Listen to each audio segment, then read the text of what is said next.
To cover the news, you have to be in it. We'll take you to the front lines of the story, bringing your news feed to life. Streaming live every night. It's your news playlist. Top Story with Tom Llamas, weeknights at 7 on NBC News Now. In the City of Angels, two kindly old ladies wanted to help homeless men get off the streets forever. And so they did. Listen to The Thing About Helen and Olga, the new podcast from Dateline and Keith Morrison.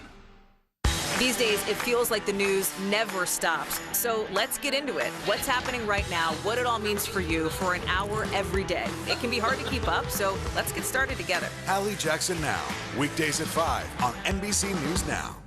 Still to come on the Channel 2 News. Well, the waters are certainly receding now. Still too close to call. Lester Holt reporting from Ground Zero, as it's being referred to. It is, in fact, a taste of freedom. The Haitian people know a little something about resiliency. What's the biggest risk right now? Some of the troops who have been proud. I want to welcome you to the first presidential debate. In fact, we've been told we can't go any farther. You with some resilient folks, let me get a hint.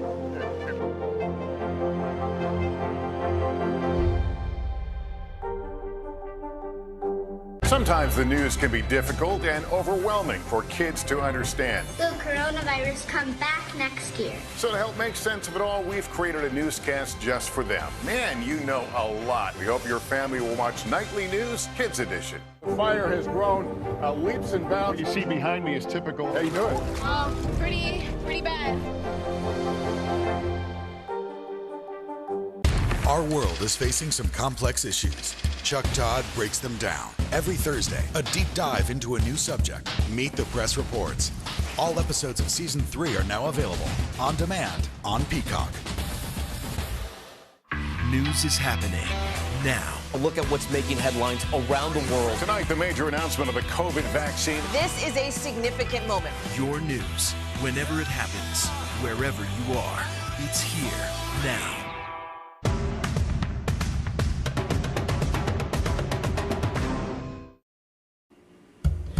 Good morning, everyone. You know, this is not a bad looking Thanksgiving Day forecast. Just some heavy rain for the deep south, and it stretches into Ohio. But if you're across the Northeast, most of the East Coast, sunny and mild. And our temperatures, they start to warm back up if you're in Florida in the mid 70s. We'll also watch the Santa Ana wind event across Southern California. Now, busy travel day for your Sunday. We'll watch some lake enhanced snow showers, but pretty quiet weather, guys.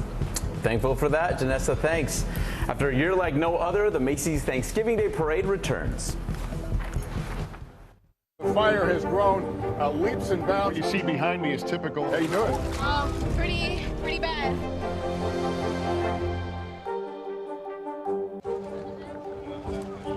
Let's go.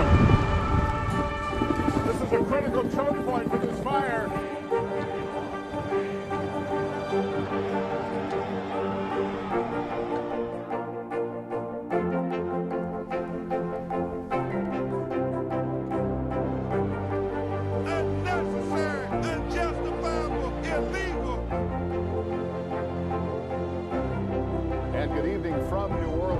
Military operation, witnessing the massive crowds. I admire you both.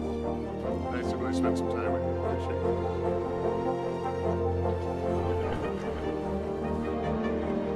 At any moment now.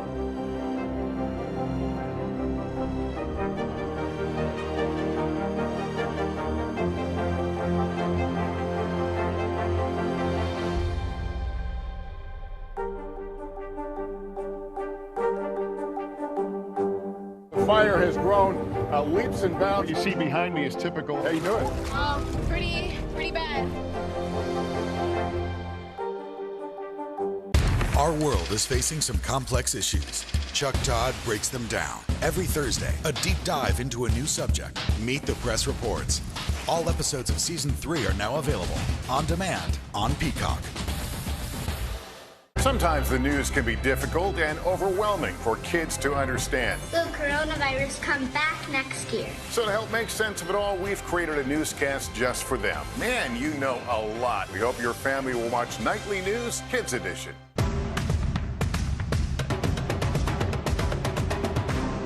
The Meet the Press Chuck Todd Cast, free wherever you get your podcasts.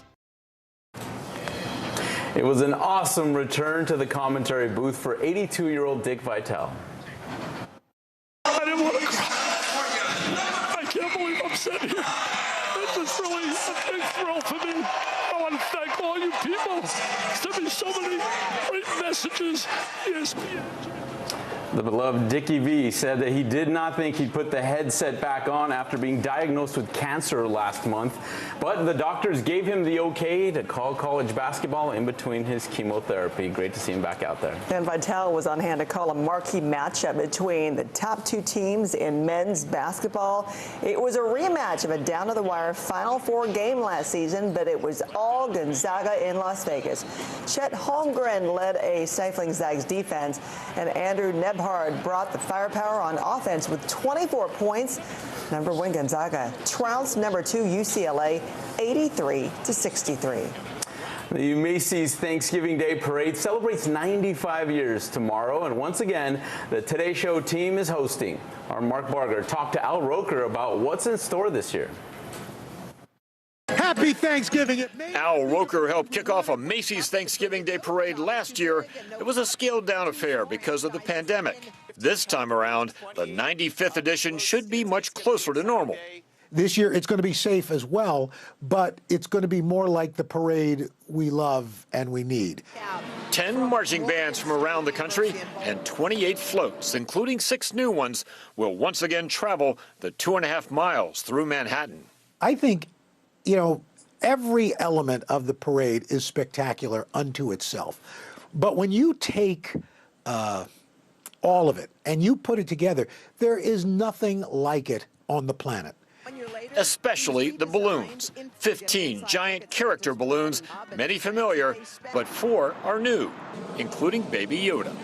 We're going to see the floats. We're going to see the balloonicals. We're going to see the falloonicals, which are floats and balloon vehicles. They just have made up so many great names for this parade. All part of a tradition he and his colleagues, Savannah Guthrie and Hoda Kotb, are proud to showcase. To have people come up to me and say, "You're part of my Thanksgiving tradition," is still kind of mind-boggling. Roker's also been tackling the day's dining tradition with his Cooking Up the Storm podcast. But he has to wait until the weekend to put those lessons to use. He's back! Because of his parade patrol. And by the time it's done, I'm done. You know, the turkey's cooked, I'm cooked. And America's stuffed with a morning of Thanksgiving pageantry. Mark Barger, NBC News. Looking forward to that tomorrow. This is Early Today.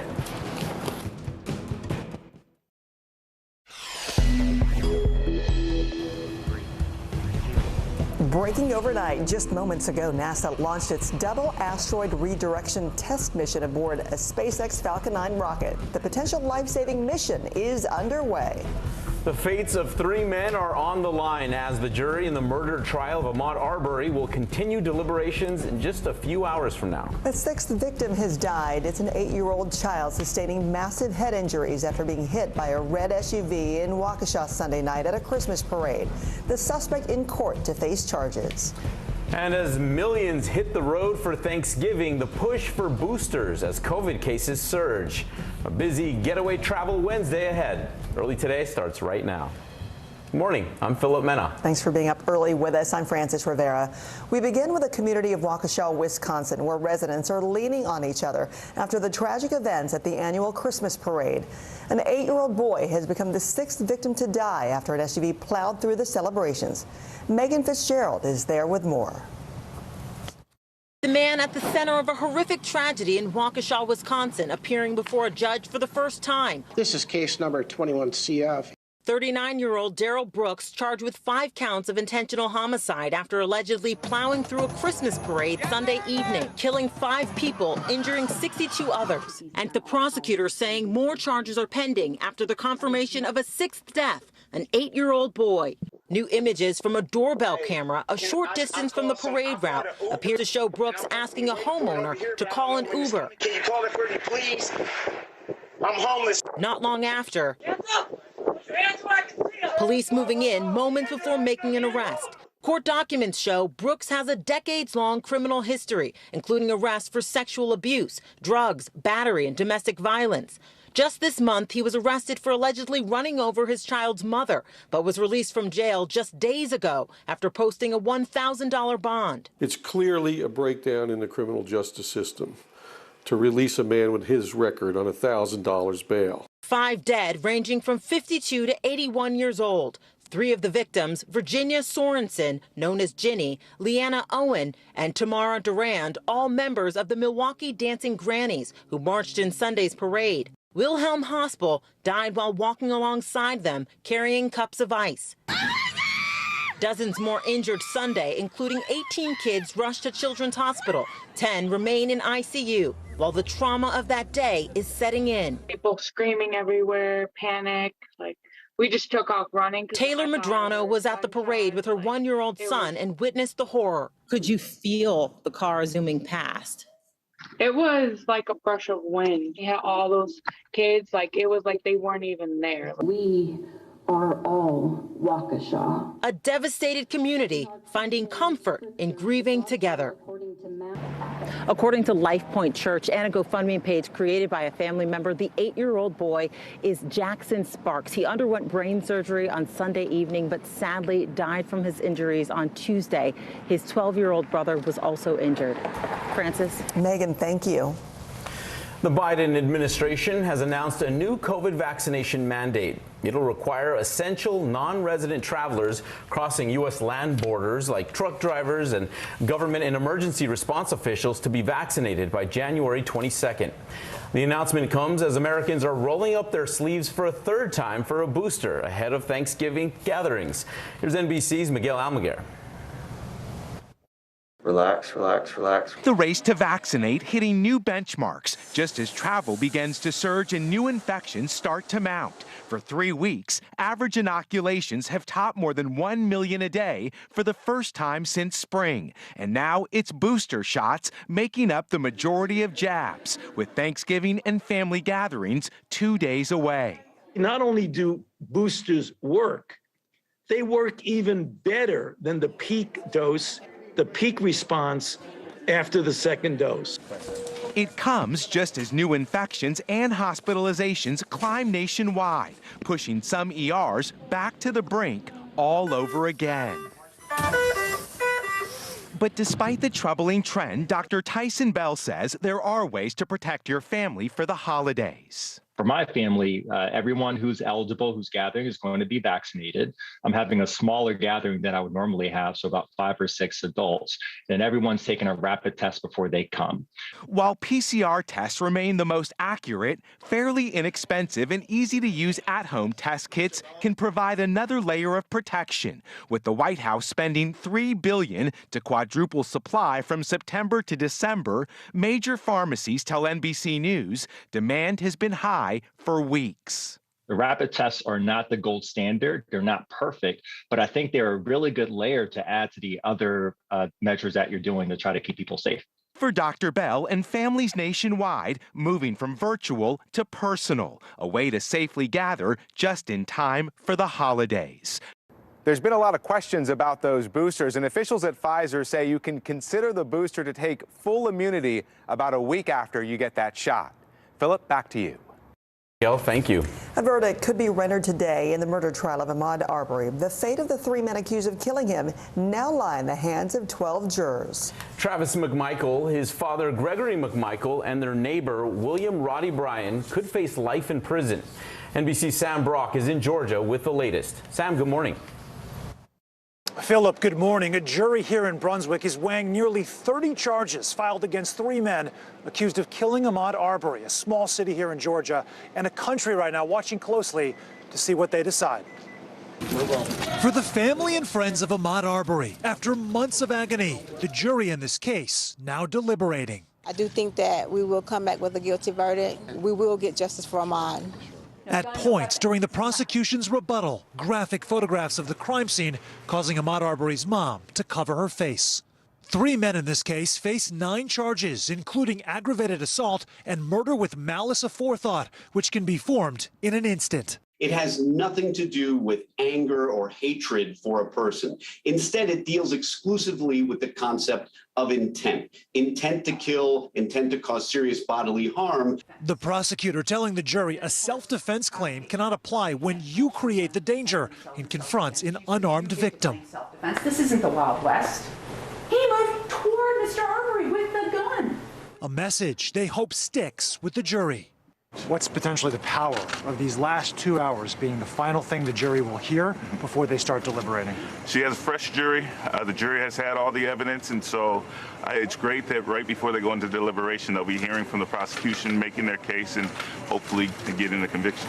Throughout the trial, the defense staking its case on a series of neighborhood burglaries. They say the three defendants were trying to peacefully confront a man they believed was at least trespassing. These are real experiences of real people who were very scared. And so they took it upon themselves to do something about it. Now, the fates of three men and the families devastated by their actions hanging in the balance. Originally, there was some thought the jurors might recess early before the holiday, but the Sheriff's Department saying that they have the option to deliberate throughout the week, Thursday, Friday, or Saturday if necessary, though they almost stayed late on Tuesday night, returning in just a matter of hours. Philip, that's the very latest from Brunswick. Let me send it back to you. All right, Sam, thank you. With millions of Americans hitting the road for the holidays, President Biden is taking a historic step to ease record high gas prices. NBC's Tom Costello has more. From the tarmac here in Tampa, you know, this airport has seen firsthand what happens when airlines suffer meltdowns. Southwest and American and Spirit in recent months affecting hundreds of thousands of passengers. They all fly into Tampa. Tampa has seen firsthand what happens when you have a major meltdown. And so they are watching very closely how those airlines are handling the holiday stress and the holiday volume. So far, so good. In fact, nationwide, we have really good conditions for flying. Blue skies across much of the country, minimal flight delays, minimal cancellations. The hope is that that holds true. Another busy airline travel day, and of course also on Sunday, the big return day. But listen, as you know, the vast majority of the 53 million people who are traveling over Thanksgiving are driving. And President Biden announcing that the administration is going to be tapping the Strategic Petroleum Reserve in coordination with allies around the world, hopefully to bring gas prices down. Right now, we are at levels we haven't seen since Thanksgiving of 2013, averaging about $3.41 a gallon. The hope is that by tapping 15 million barrels of the reserve, gas prices can come down, but that will take several weeks to work its way through the system. Maybe by Christmas, maybe by the time we are all in our cars around Christmas, gas prices will be a bit lower, and hopefully the airlines will continue to operate as smoothly as they are right now. I'm Tom Costello in Tampa. Back to you. All right, Tom, thanks. Breaking early this morning, NASA has sent a first-of-its-kind test mission to space with the goal of deflecting an asteroid. The DART mission spacecraft blasted off on a SpaceX rocket from Vandenberg Space Force Base in California. It's headed for the asteroid Dimorphos in an attempt to redirect its trajectory. The mission still has quite an odyssey before making contact with the asteroid. NASA says the spacecraft will smash into that asteroid at 15,000 miles an hour next fall. And coming up later in the show, we will take you behind the scenes of this historic mission. A little closer to Earth, unruly travelers are one of the biggest dangers in the sky. The FAA revealed they are seeking more than $160,000 in fines from 8 passengers over incidents involving alcohol. The largest fine is over $40,000. It involves a passenger accused of bringing alcohol onto a Southwest flight, drinking it, even smoking marijuana in the bathroom, and sexually assaulting a flight attendant. The passengers have 30 days to contest the allegations. All right, let's get a check of your Thanksgiving weather with NBC meteorologist Janessa Webb. Morning, Janessa. Hi, good morning. You know, this Thanksgiving Eve, pretty quiet conditions to start off your morning. Then things get kind of dicey later this afternoon into your evening. And it's just a little bit of rain that we're going to be watching due to this cold front making its way from Texas to Chicago. Some colder air colliding with this, and this will spark up some heavy weather across Houston into southern Texas this afternoon. Now, accumulations about 1 to 2 inches possible for the Houston area, but the rest of the Mississippi Valley to Ohio Valley under 1/4 inch. That's a look at the big weather store of the day. Here's a look at your day ahead. You can see temperatures for New Orleans today, 73 degrees. If you're across Alabama to Atlanta, dealing with some freeze alerts this morning, hopefully going to expire by this afternoon. Bismarck, only a high of 28 degrees. We'll take a look at that Thanksgiving forecast coming up, guys. Looking forward to that. Janessa, thanks. Coming up, a $25 million judgment in the Unite the Right trial, but far from a one-sided judgment. The new details surrounding this deadly house explosion that left 30 surrounding structures damaged. Stay with us. To cover the news, you have to be in it. We'll take you to the front lines of the story, bringing your news feed to life. Streaming live every night. It's your news playlist. Top Story with Tom Llamas, weeknights at 7 on NBC News Now. It's an issue dividing communities and influencing elections across the country. An in-depth look at how one small town confronted race and education and how it tore the community apart. Shame! This is Southlake. All episodes available now. Let's go. This is a critical choke point for this fire.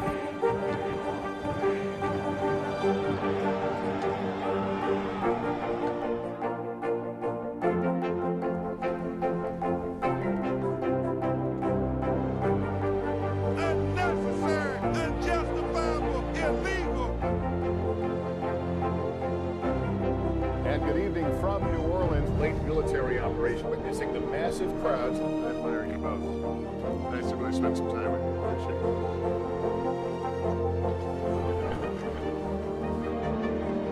At any moment now.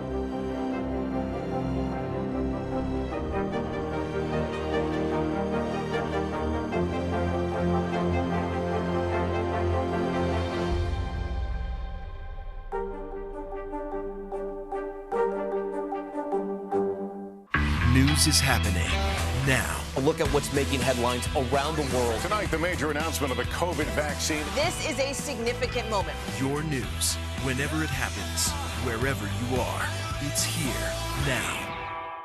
These days, it feels like the news never stops. So let's get into it. What's happening right now, what it all means for you for an hour every day. It can be hard to keep up, so let's get started together. Hallie Jackson Now, weekdays at 5 on NBC News Now. Leading the news, an explosion in Flint, Michigan left 2 people dead and 2 in the hospital. A security camera captured the moment the blast shook the neighborhood. Officials revealed a 4-year-old girl inside that house was killed. A 55-year-old neighbor also died. The girl's parents were rushed to the hospital. The cause of the explosion is under investigation. Home Depot is donating wood to help repair the 30 structures that were damaged. The high-profile civil trial over the violence at the 2017 Unite the Right rally in Charlottesville, Virginia, has ended in a split verdict. The jury ordered white nationalist leaders and organizers to pay more than $25 million in damages. The event led to the death of Heather Heyer after a man rammed his car into the crowd. Jurors were deadlocked on the most serious counts, 2 federal conspiracy charges. They're going to have to shell out a few more bucks if you shop at Dollar Tree.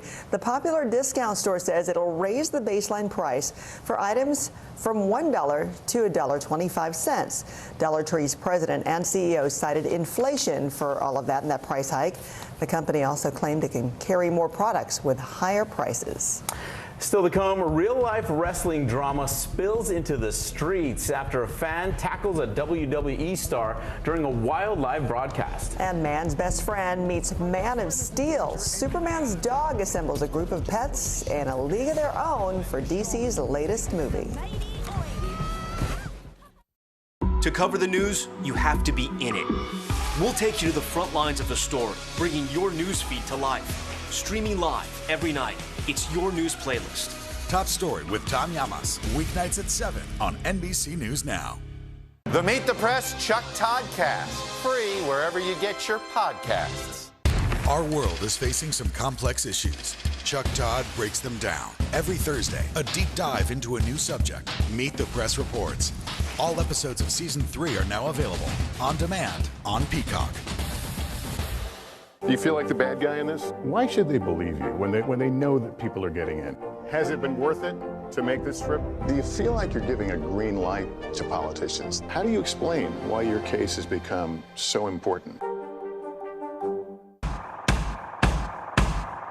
News is happening now. Look at what's making headlines around the world. Right now on Morning News Now. Tonight, the major announcement of the COVID vaccine. And this is a significant moment. Your news, whenever it happens, wherever you are, it's here now.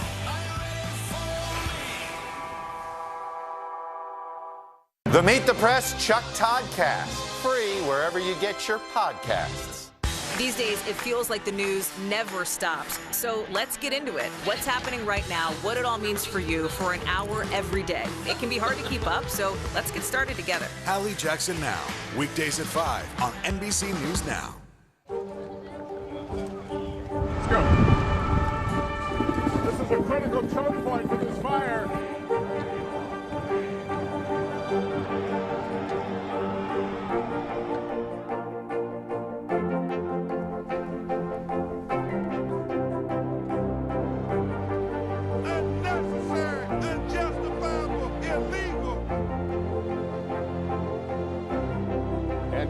From New Orleans, late military operation, witnessing the massive crowds. I admire you both. Nice to really spend some time with you. Appreciate it.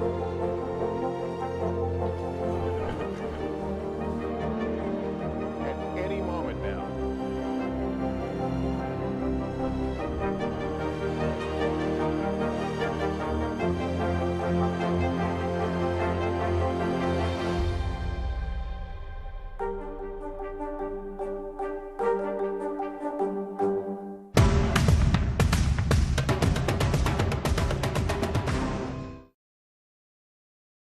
My best friend is in danger, and you have to help me. Well, we're just a bunch of shelter pets, but they're stronger than you think. The mighty Oink.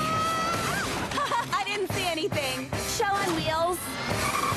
Where the heck am I? Indestructible.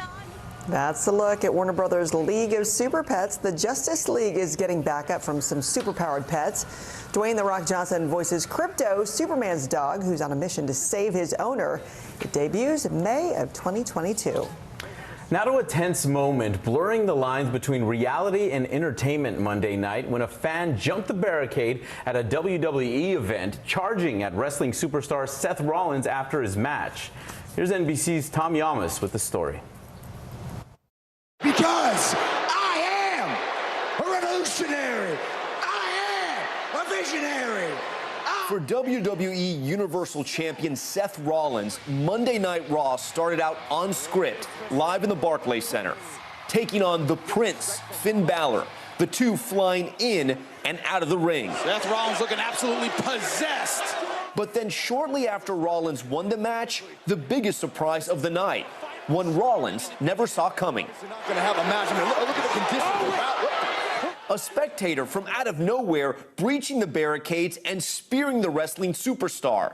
The broadcast, airing on the USA Network, quickly cutting away. The rest of the incident captured on cell phone video by fans. Who is a fan? Referees and security piling on the spectator, later identified by police as 24-year-old Eliza Spencer of Brooklyn. World Wrestling Entertainment responding to the incident in a statement. WWE takes the safety of its performers very seriously. The individual who attacked Seth Rollins has been turned over to the NYPD and will be prosecuted to the fullest extent of the law.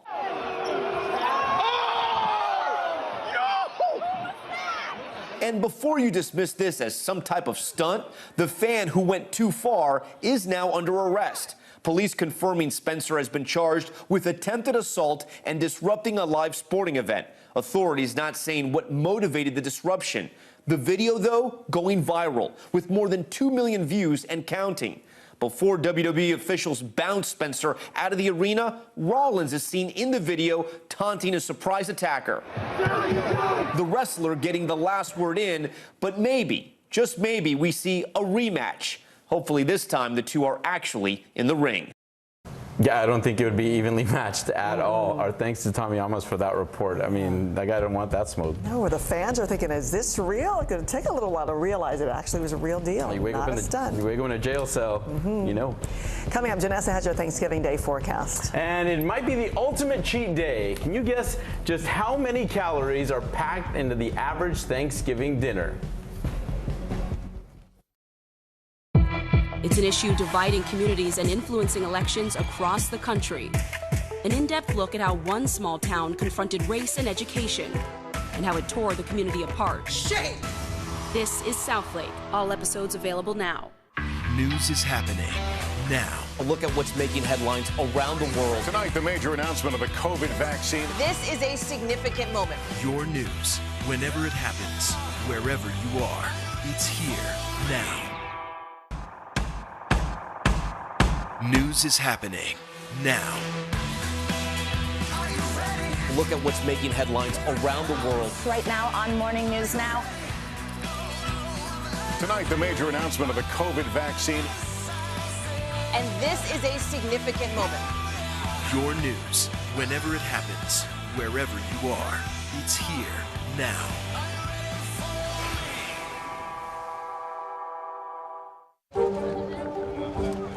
Let's go. This is a critical choke point for this fire.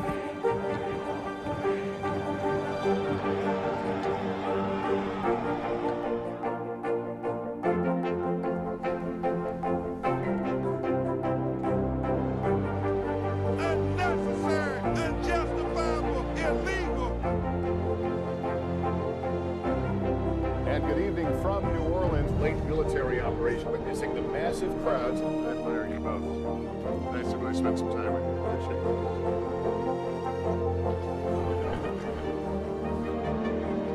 At any moment now.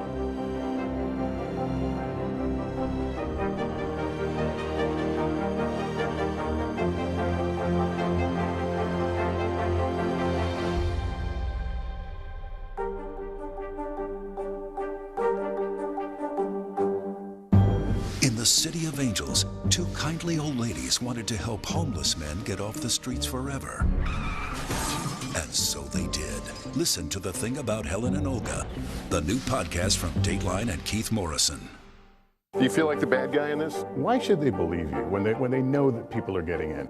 Has it been worth it to make this trip? Do you feel like you're giving a green light to politicians? How do you explain why your case has become so important?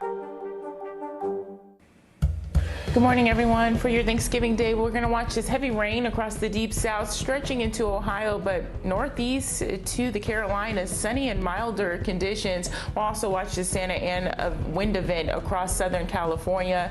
Desert sunshine for your Thanksgiving Day. Now, traveling back on Sunday, you will contend with some lake and hand snow showers for the Great Lakes to the northeast, but pretty much quiet and near record highs for the west. We like that. Thanks, Janessa. The mission ripped right from the script of Armageddon. Why NASA is targeting an asteroid. Sometimes the news can be difficult and overwhelming for kids to understand. Will coronavirus come back next year? So to help make sense of it all, we've created a newscast just for them. Man, you know a lot. We hope your family will watch Nightly News Kids Edition.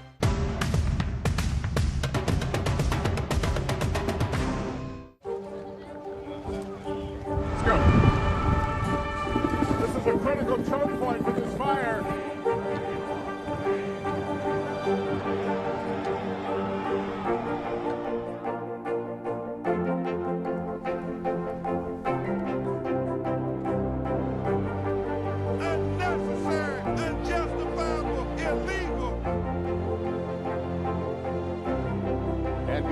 From New Orleans, late military operation witnessing the massive crowds. I admire you both. Nice to really spend some time with you. Appreciate it.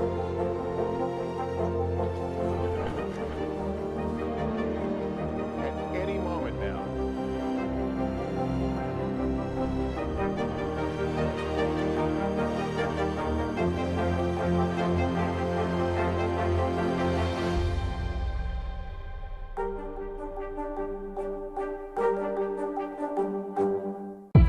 It's an issue dividing communities and influencing elections across the country.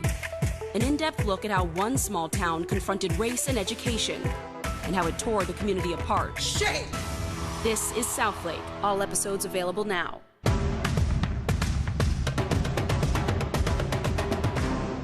To cover the news, you have to be in it. We'll take you to the front lines of the story, bringing your news feed to life. Streaming live every night. It's your news playlist.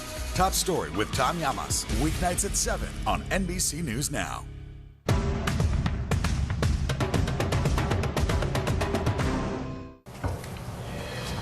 Overnight, NASA launched a mission straight out of Hollywood. The agency sent a spacecraft careening toward an asteroid to try to knock it off course. NBC's Morgan Chesky takes us inside the mission. Blowing up an Earth-ending asteroid made the movie Armageddon a smash hit. This new one you're tracking, how big? It's the size of Texas, Mr. President. But science telling Hollywood, step aside for a mission made for the big screen. This is the first time SpaceX has taken a NASA spacecraft and intentionally launched it on a trajectory to escape Earth and crash into an asteroid. Now, this asteroid isn't headed our direction, but NASA scientists want to ram it using a spacecraft that they'll launch atop a Falcon 9 rocket, all to make an impact more than 6.5 million miles away. What we're trying to learn is how to deflect a threat that would come in. The goal of the craft, dubbed DART, is intercepting an asteroid called Didymos, as wide as the world's tallest building, the Burj Khalifa in Dubai, and target its secondary body, or moonlet, called Dimorphos, which is still 525 feet wide. Scientists will study the smaller asteroid orbiting the larger Didymos to see how much it changes course when DART hits next fall. This one is pretty cool, 10 months, and we're going to rendezvous and hit this and impart some English into it. The agency says they've already mapped the major asteroids, and while none are headed our way, they still want to be ready. May we all see these events through with the courage worthy of this challenge. All eyes on the mission that could one day save planet Earth. Morgan Chesky, NBC News. Tomorrow, millions of Americans will be piling their Thanksgiving plates with beans, greens, potatoes, tomatoes, chicken and turkey, you name it. But health experts want you to stuff your turkey and not yourself. According to the Calorie Control Council, the typical American consumes about 3,000 calories and 150 grams of fat in an average Thanksgiving meal. And going back for seconds could add another 1,000 calories. The FDA estimates that the daily calorie count for moderately active women and men should top out at around 2,200 and 2,800 accordingly. But when it comes to Thanksgiving, no one is counting. And come on, you're not just going back for first or seconds. You got to save the leftovers. Sometimes they're even better later in the day or later in the weekend. Oh, yeah, and you're not even counting the calories from the wine, maybe the beer, and all to add on top of that. Too. Yeah. Yep. That's why you end up in a food coma after that, and it's delicious. And it's worth it, yep. too. Hope you enjoy it. Hope all the recipes are going smoothly today to get served tomorrow. We thank you so much for being with us. I'm Frances Rivera. And I'm Philip Mena. Have a great day. Coming up on Today, they will have 21 of the best chefs from across the country live on the Plaza. See you tomorrow.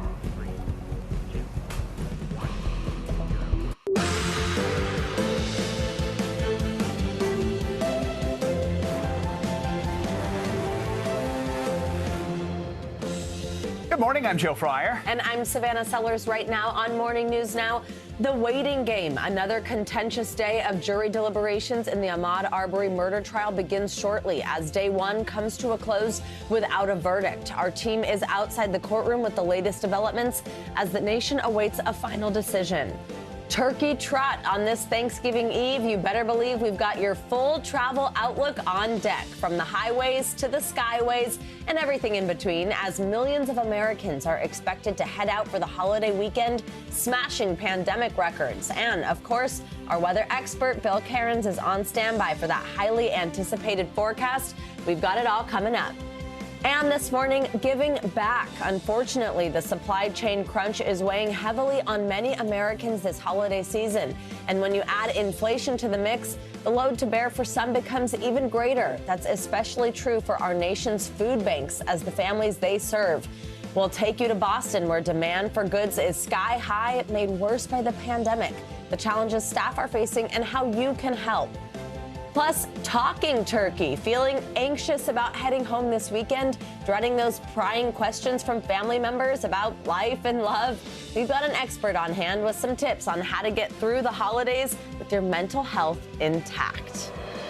And Thanksgiving Eve. Look at Yes, that. exactly. Lots of turkey talk we have today. lots of turkey and family and all the fun stuff. Yeah, absolutely. And we have to do weather, too, to get things kicked off, because that's what everyone's worried about. Yeah, it really is, especially with so many people heading to the roads, the skies. We'll have it all covered for you today. Yeah. We're going to begin this morning with the latest on that travel outlook, of course, as millions of Americans are set to hit the road for the holiday. Yeah, it is cold outside for East Coasters. Even Florida is chilly. So NBC News meteorologist Bill Cairns joins us right off the bat this morning with a look at the forecast. Hey, Bill, good morning. Hey, good morning. And, yesterday was just ridiculous. I don't know how it was around a lot of other areas of the country, but the roads were just crazy around New York City and where I live in New Jersey. So I think a lot of people were trying to jump on this travel early. So, the weather's fine, but it doesn't mean, our systems can only handle so much volume.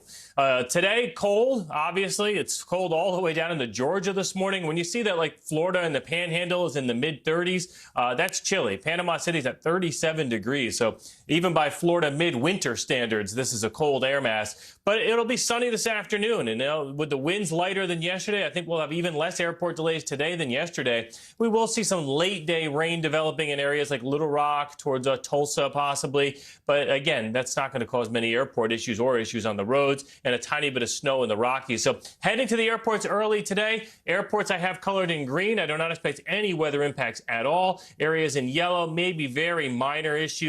Windy conditions, Minneapolis, Chicago, Detroit, possibly some areas of light snow, Salt Lake City and Denver. But again, this is about as good as it possibly gets for a weather forecast. And then on Thanksgiving Day, and I know some people travel in the morning, too. Heavy rain will be breaking out in coastal Texas, along with some thunderstorms. So from Corpus Christi to Brownsville, back up to Victoria, into Houston, Beaumont, Port Arthur. Those areas could have some issues. And then as far as rainfall forecasts go, possibly about 1 to 2 inches there from Houston to Victoria. It's not going to be enough for any flooding, but you wouldn't want to be driving in that. And the parade forecast, guys, still looks great on Thanksgiving. So I've done my part. Everyone looks like they should be able to get to their destinations. Getting home will be a different story. We'll cover that later in the show. But I may be talking snow for a bunch of cities in the Northeast for the first time this weekend. Stay tuned for that. All right. We'll get to Thanksgiving first, though. All right. Thanks, Bill. You said heading home. Thanks, Bill. Yes.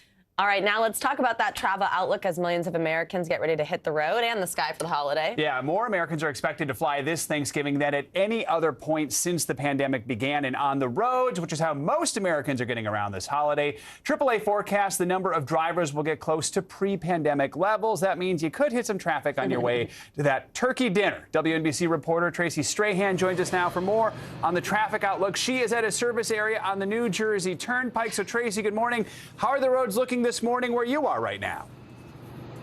Well, let's just say we are not alone along the New Jersey Turnpike this morning. We've seen a steady volume of travelers hitting the road since before sunrise here. And when they do hit this gas station, they're going to be paying an average of $3.50 a gallon. Now, that's actually higher than the national average, $3.40. Gas prices certainly the focus of this Thanksgiving holiday travel season. It was just yesterday that President Biden agreed to release the petroleum barrels, 50 million of them in reserve, and that's something that's actually pretty rare. It's something that's done to lower gas prices in times of war, maybe during natural disasters. This time around, it's only to lower gas prices. It's not something that these travelers may end up seeing, however, because they say it won't hit and possibly until mid-December, possibly the end of December, closer to Christmas. Yeah, so Tracy, I mean, gas prices are on everyone's mind. What are the prices at the pump like right now where you are, and how much do we expect that to impact whether people hit the roads this holiday? Well, brace yourselves, depending on where you are. Here where we are along the New Jersey Turnpike, $3.55. Keep in mind that rest stops traditionally higher than most gas stations. And again, that national average, $3.40. It doesn't seem to have an impact, however, on travelers so far. AAA predicts out of the 53 million people traveling this year, 90% of them are opting to hit the roads, possibly indicative that we're still in the midst of the pandemic. And while most folks are driving, some are going to be flying this holiday. So what should those folks expect to deal with at airports around the country this holiday weekend? There could be some pre-turkey headaches at the airports. And we were just at Newark Liberty Airport yesterday. TSA is where people are really preparing to have some problems. Now, keep in mind, TSA had to comply with that federal mandate starting this Monday that all workers had to be vaccinated. They do have 93% compliance, but still people were bracing themselves for really long lines and bottlenecks at security checkpoints. TSA says they are prepared. They prepared to screen about 2 million people in airports every single day through Sunday. All right, Tracy, thank you so much, and happy Thanksgiving to you. Now, as millions of people hit the road to celebrate Thanksgiving, experts are urging travelers to take all possible precautions as COVID cases quickly rise across the country. While cases this year are well below what we saw in 2020, more than 30 states are seeing an uptick in infections. This rise comes as officials say they expect Thanksgiving air travel to approach pre-pandemic levels, as we just heard. Doctors are now calling for all eligible adults to get the COVID booster shot as soon as possible to maximize protection against the virus and to avoid another COVID surge as we approach winter and post this holiday season. NBC News medical contributor Dr. Uche Blackstock joins us now for more.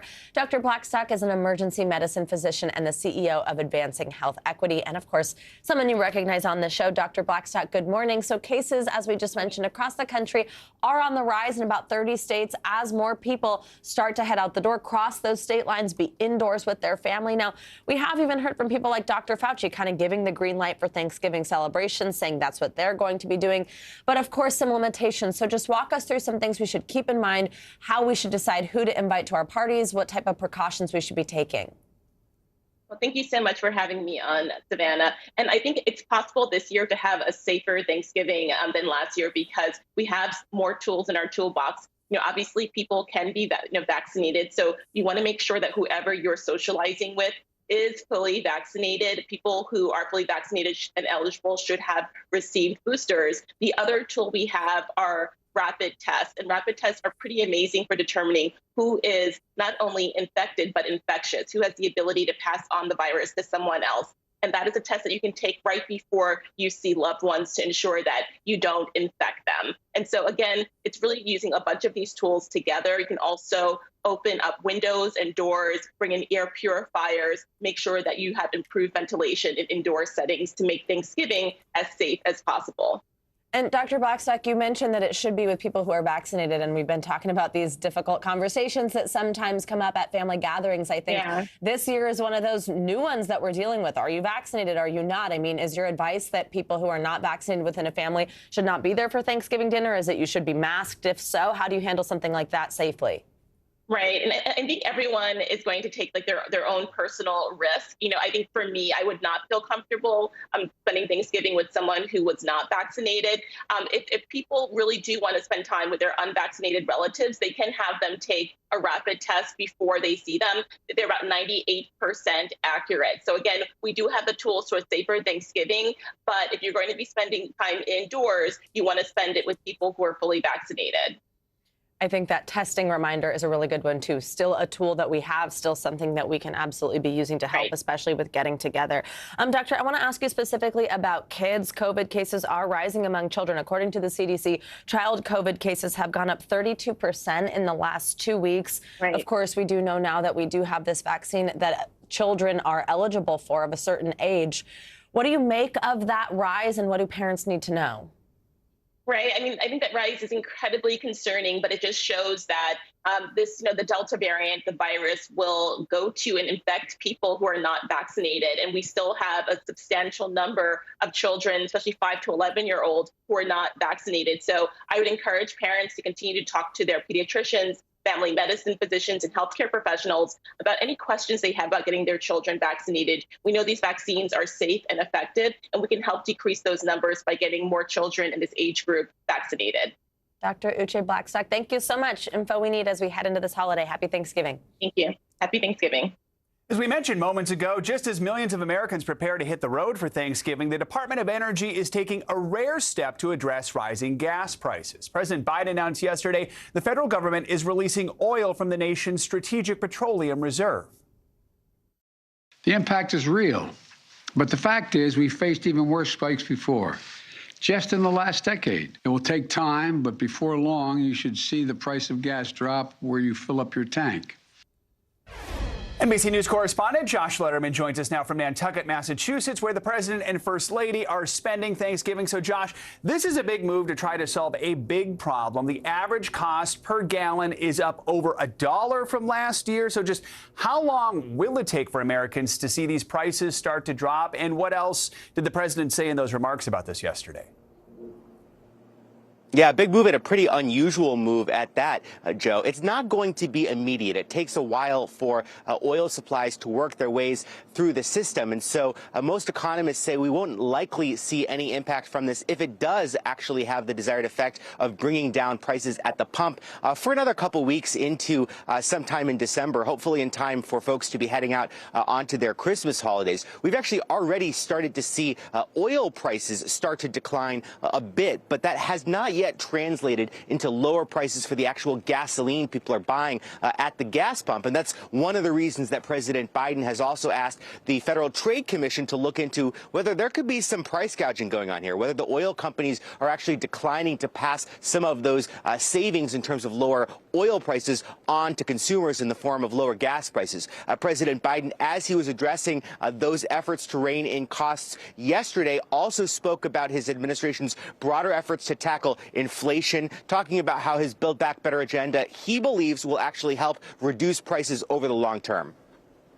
Josh, I also have to ask you about the president's workplace vaccine mandate. It's still facing some legal challenges. The Justice Department requested an emergency ruling to try to get the rule through. So briefly remind us who this mandate would impact and where do things stand with it this morning? So this is a mandate that would hit all employers that have 100 or more employees. It's about 80 million workers estimated to be affected. They'd be required to either be vaccinated or undergo weekly testing. Now, the Biden administration is saying this is still an urgent matter and that even delaying implementation of this mandate would lead to thousands of hospitalizations or deaths. They are asking the court to say, look, if you're not going to let us go full bore with the vaccine mandate at this time, at least allow the portion of this rule that requires masking and weekly testing for those who are unvaccinated. Now, at any point in time, the Sixth Circuit could respond to this, but ultimately, this is likely to go to the Supreme Court. And Josh, you're in Nantucket, where the president and first lady will be spending Thanksgiving. So what are their holiday plans? Well, they have nothing official on their schedule, so hopefully it'll be a quiet time for them. But, you know, this is actually a long time tradition for the Biden family. Jill and Joe Biden, dating back to when they were first dating, had their first holiday as a couple here in Nantucket in 1975. We saw them get off the plane last night with a whole slew of grandchildren. We knew that from President Biden's book that one of his favorite activities to do here on Nantucket is to go shopping. And he says that every single member of the family gets to pick out one gift that President Biden will cover during his Nantucket holiday, Joe. All right. Sounds good, Josh. Thank you so much. Jury deliberations are resuming this morning in the trial of 3 men accused of murdering Ahmaud Arbery. Still no verdict in the case. Jurors deliberated for 6 hours yesterday after the prosecution delivered closing remarks and urged them to convict. They know exactly what they did, and they know why they did it. It's not a mystery to them. When you come back with your guilty verdict, all you're doing is telling them, we know what you did too. And we're going to hold you responsible for it. Because guess what you did? You turned this young man into that young man. That's what you did. For absolutely no good reason at all. NBC News correspondent Cal Perry is outside the courthouse in Brunswick, Georgia for us, and NBC News legal analyst Danny Ceballos is right here on set with us. Good morning to both of you. Cal, I'll start with you there on the ground. So we just heard part of the prosecution's final argument to the jury in that little soundbite there. Walk us through some of the main points in her rebuttal and the message she wanted to get across ahead of deliberations. Hey, good morning, Savannah. I've got it sort of in three main points. The first was defining that citizen's arrest law for the jury, at least sort of what the prosecution and the state defines as that citizen's arrest law. In the state's mind, the citizen's arrest law is a felony that you witness in your presence. She wanted the jury to take that home with them, at least into deliberations. That for the state is going to be key. The second thing was about self-defense. Basically, her point is you cannot claim self-defense while initiating an attack. Take a listen to a little bit more when she speaks about self-defense. In this case, they committed 4 different felonies, including the aggravated assault with a shotgun. They started it. They do not get to claim self-defense. And then, of course, provocation. You can't force someone to defend themselves against you, so you get to claim self-defense. This isn't the Wild West. No. So there's 3 instances where the defendants don't get to claim self-defense, and they committed all of them. Finally, I think she wanted to make it clear, and she did make it clear, that the state believes these men should all be treated equally, connected equally in this crime. That was in direct response to the defense kind of separating out William Roddy Bryan, who, as his defense attorney said, was in that last pickup truck, only had a cell phone. I think really trying to sort of make a delineation between him and the McMichaels. Savannah? So, Cal, Thanksgiving is tomorrow, of course. So what is the schedule like for these deliberations, and what's the mood like for Arbery's family as everyone waits for the verdict? You know, we heard from Arbery's mother yesterday, and she was actually optimistic about the verdict. Take a listen. I think Linda did a fantastic job. I think that she presented the evidence, again, very well. I do think that we will come back with a guilty verdict. And I want to leave you with this. God has brought us this far, and he's not going to fail us now. Amen. We will get justice for Ahmaud. As for the schedule, Joe, the jury will deliberate today. If there is no verdict by the end of today, they'll take tomorrow, Thanksgiving Day, off, and be back Friday morning. For what it is worth, and I leave it to Danny Savalas to kind of read into juries. Yesterday, the jury actually stayed an hour longer than they needed to, saying that they were close to a verdict. We'll see, obviously, today if that's still true. All right, thanks, Callum. Perfect segue. Danny, let's bring you in here now, and let's talk about exactly what it is first that the jury is deliberating here. Each of these men faces 9 charges. Walk us through them and kind of tell us, are some here more straightforward? What is this? Yes, malice murder is pretty straightforward. It's essentially intentional murder or intent to cause serious bodily harm. The more complicated is felony murder, and felony murder is a death that results in the commission of usually an inherently dangerous felony. The predicate felonies here are felonies like aggravated assault, and aggravated assault is something where you have your vehicle and you almost hit somebody. Another felony is false imprisonment. Hey, I'm cutting off your avenue of escape. I am keeping you in one place. False imprisonment. If a death results from those felonies, then you can have felony murder. It's a very complicated legal concept, but it's rooted in the public policy that we say in America, look, if you're going to go out and commit dangerous felonies, burglary, arson, rape, robbery, kidnapping, then if a death results, it's as if you might as well have expected a death to result. So we'll say the intent is there for all intents and purposes. So quickly, can you say at this point, whose shoes would you rather be in right now? I would always, I'm a criminal defense attorney, I would always rather be in the state's shoes. They have the power of the full government behind them. A defendant is always the underdog. I don't care what the burden of proof is for the prosecution. Prosecution has the stronger case here so far. It's an uphill battle for the defendants. But one last thing, William Roddy Bryan, do not be shocked if he is acquitted, because he has a very different set of liability than the others. Dale, Danny, Cal, thank you both so very much. We appreciate it. Yes, of course. Thank you so much. And the man police say drove his SUV into a holiday parade in Wisconsin appeared in court for the first time since the tragedy. Darrell Brooks was formally charged yesterday with 5 counts of intentional homicide. The same day prosecutors announced a 6th death. Take a listen. Today we learned of another death of a child related to this case. We do expect a 6th count for first-degree intentional homicide to be issued or added, to this case. NBC News correspondent Megan Fitzgerald joins us now from Waukesha. Megan, good morning. So what can you tell us about this 6th victim? I'm sure viewers are seeing here on their screen an 8-year-old boy. What do we know here? Just heartbreaking. Yeah. Absolutely heartbreaking, Savannah. Good morning. Yeah, 8-year-old Jackson Spark, rather. He passed away yesterday, just as this suspect was making his first court appearance. We know that he underwent brain surgery on Sunday, and we also know that his 12-year-old brother was also among the children that were hospitalized. We know that there is a GoFundMe page that a family member made. We know that there's a church here in this community that is also asking for prayers, possibly the church that his family belongs to. But certainly this is a community that is grieving, and just another devastating blow, knowing that an 8-year-old boy has tragically lost his life. Savannah? It is. It's just so tragic, Megan. Let's now talk about the suspect. He has an extensive criminal history. It has, of course, come into focus in the wake of this tragedy. Tell us first what happened during his first court appearance yesterday. Right, so Darrell Brooks appeared in court, obviously, for the first time yesterday, and the prosecution laid out the case as to why he should remain in jail, detailing that criminal history, the extensive criminal history that he has dating back decades. Also telling the court for the first time, where we learned information that this 8-year-old boy tragically lost his life, saying that while they are asking for 5 counts of intentional homicide, they also are expecting to add another charge because of the death of this young boy. And it certainly appeared as though in that moment this suspect began to sob. But the judge made very clear that he is setting an unusually high bond for him at $5 million. It is likely that Brooks will remain in jail until his trial.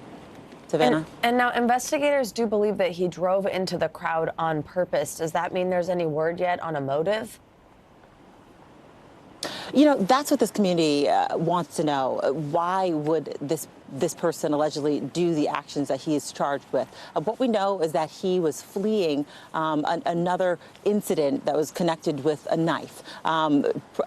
Police here have made very clear that they wanted to clean up the rumors that they were chasing him. They tell us that, in fact, was not the case here. But as to the fact of why he did this, that's what people want to know. We've talked to several witnesses who say he had ample opportunities to stop, and he didn't. All the witnesses that we've spoken to say that it looked like he did this on purpose. He knew exactly what he was doing. But the big question that remains is why didn't he stop? Savannah? Megan Fitzgerald in Waukesha for us this morning. Thank you so much.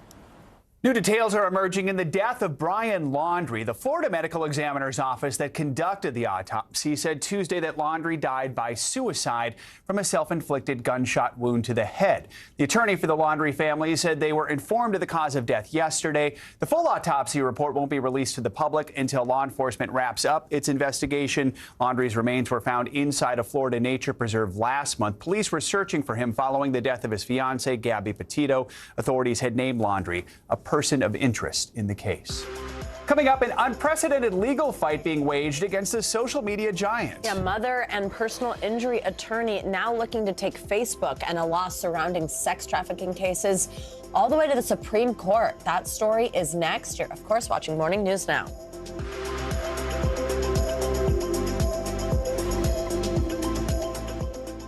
Sometimes the news can be difficult and overwhelming for kids to understand. Will coronavirus come back next year? So to help make sense of it all, we've created a newscast just for them. Man, you know a lot. We hope your family will watch Nightly News Kids Edition.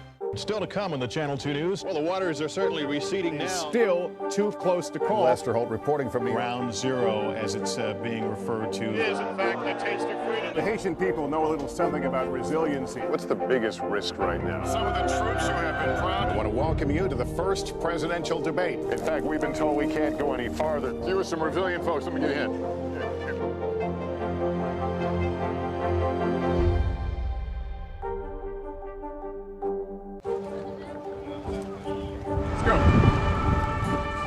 This is a critical choke point for this fire.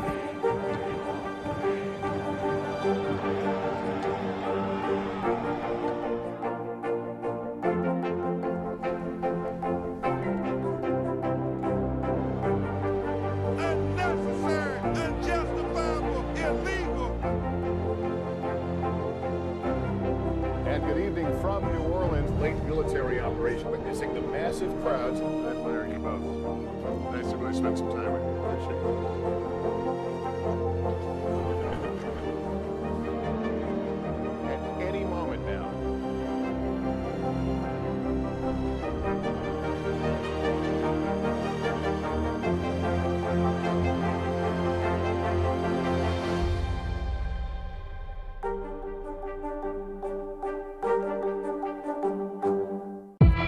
an issue dividing communities and influencing elections across the country. An in-depth look at how one small town confronted race and education and how it tore the community apart. Shame! This is Southlake. All episodes available now.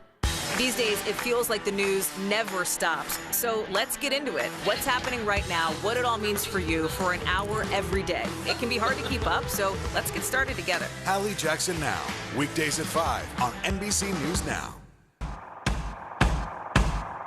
News is happening now. Look at what's making headlines around the world. Right now on Morning News Now.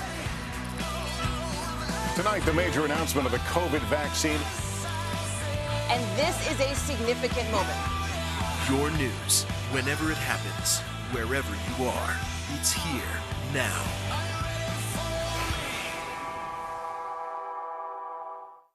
Our world is facing some complex issues. Chuck Todd breaks them down. Every Thursday, a deep dive into a new subject. Meet the Press Reports. All episodes of Season 3 are now available on demand on Peacock.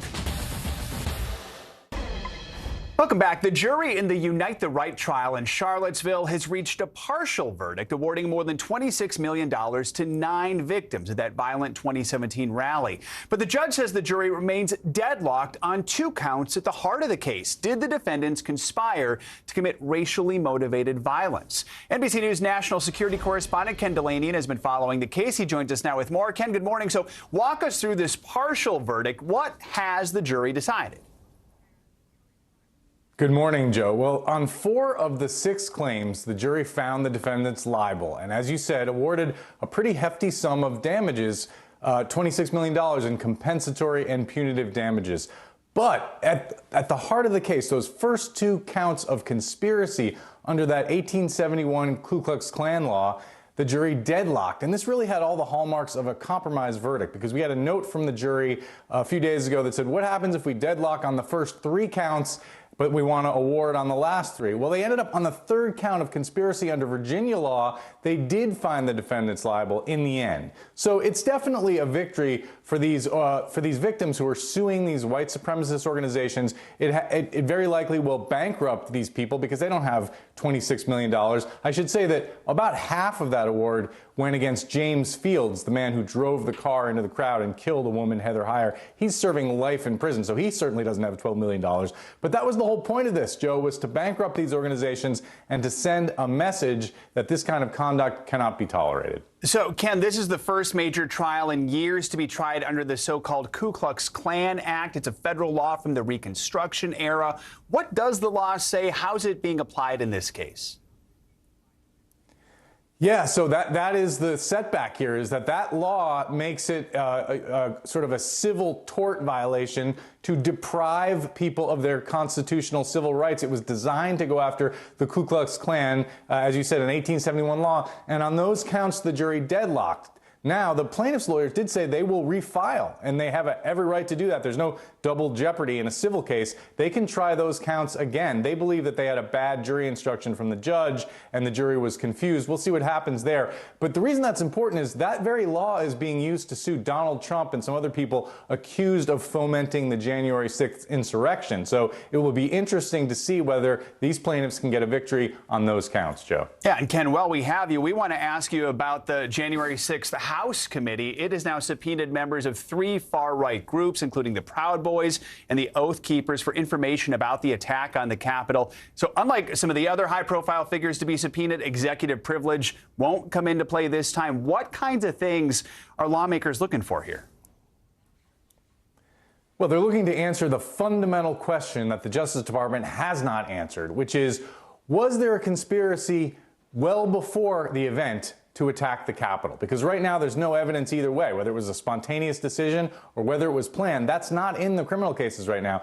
The problem is about 36 of these Proud Boys and Oath Keepers defendants have been charged criminally. So there's a very real question about Fifth Amendment here. Stuart Rhodes, for example, the head of the Oath Keepers, looks like he's under FBI investigation. He has not been charged, but he is able to go to the committee and claim the Fifth and not talk. So it may be that this is just for show, but I can tell you, Joe, the committee has interviewed more than 200 witnesses, and they're getting a lot of information from a lot of channels, and they're going to have a lot to say at some point, Joe. All right, we know you'll stay on it. Ken, thanks so much. Social media companies have been able to use the law to shield themselves from lawsuits brought by victims of sex trafficking. Well, now a Texas attorney is asking the U.S. Supreme Court to take up a case against Facebook that would re-examine that law. NBC News senior national correspondent Kate Snow spoke with the attorney taking on the social media giant. Savannah and Joe, Annie McAdams is a personal injury attorney from Houston, Texas. She used to represent car accident victims or people who suffered dramatic injuries. Well, now she's trying to get her case taken all the way to the U.S. Supreme Court, asking them to re-examine a law that tech companies for years have been pointing to as a way to get out of suits just like hers. Update on Facebook litigation. Houston attorney Annie McAdams is waging an unprecedented fight against Facebook.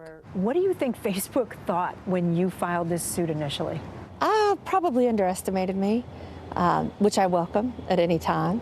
What did you think when you filed the suit? I thought that they should buckle up. A busy mom and personal injury attorney, a few years ago she started being asked to represent teens who'd been sold for sex. It didn't matter where the client was from. The one thing that they all shared was the role of social media or technology in their trafficking case. Connecting them to the trafficker. Without a doubt. McAdams sued Facebook on behalf of Jane Doe. When did you get on Facebook? I would say about 13. We agreed not to show her full face. When she was 16, an older man sent a friend request. When I was younger, it was about who had the most friends. So it's like anybody who would send you a request, just add them. He said she could make $2,000 a week modeling. After a fight with her mom, she met him. He took my phone, so I couldn't run away. I didn't know where I was. At this hotel, he took suggestive photos and posted them online. Within hours, men were paying to rape her. I feel like I lost a part of my childhood then. It's something that will live on with me forever. You filed this suit 3 years ago. What's happened since? Delay after delay, appeal after appeal. Facebook argues the case should be thrown out, that the company is shielded by Section 230 of the 1996 Communications Decency Act, long interpreted by courts to mean social media sites are not legally responsible for the content users post. But McAdams alleges Facebook and its algorithms are part of the problem. What we're looking at here is the independent actions that Facebook actually takes to connect these predators with these children and how they profit from the connections that happen as a result of that. Facebook's parent company, Meta, says human trafficking is abhorrent and is not allowed on our platforms. We use technology to thwart this kind of abuse. It also says the company is on track to spend more than $5 billion this year alone on safety and security. But despite the company's defense, McAdams and her team have won some victories all the way through the Texas Supreme Court. Have you gone further than any other case? Yes, we have gone the farthest. Now she and 25 state attorneys general are asking the U.S. Supreme Court to re-examine the law. Changing the law is only a case away. A Meta official says Facebook will file opposing a Supreme Court review. The way the case is going, I feel very hopeful. But Jane Doe wants the highest court to take her case. We will keep having these problems unless something is changed. And if it's not, then you'll be sitting with another me probably 3 years from now.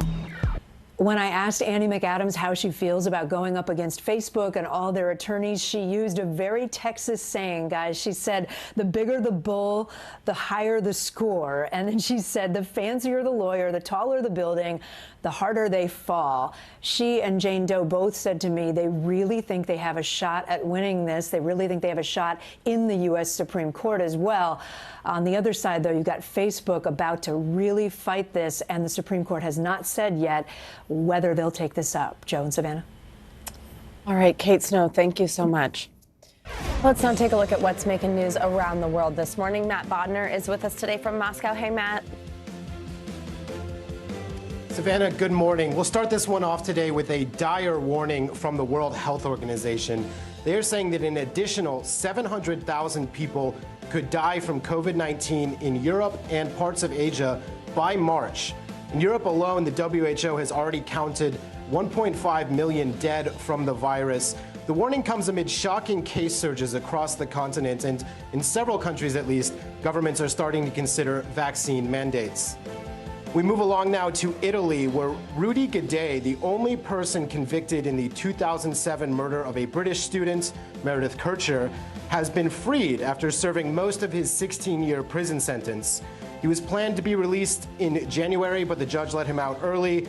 Gaudet denied killing Kercher, but he was convicted in a fast-track trial. And finally, we have some streaming news. Fresh off the success of Squid Game, yet another South Korean TV show has exploded into an overnight hit. This one is a fantasy horror series called Hellbound. It's overtaken Squid Game as the most popular series globally on Netflix. That is according to data from Flix Patrol Analytics. Back to you guys. Hey, wow, look at that. Thank you so much, Matt. And coming up, a story you might want to pay attention to if you're heading home to family for the holidays. We'll tell you about a first-of-its-kind study on how grandmothers' brains react to the sight of their grandchildren. That story and more is in your weekly checkup. That's up next.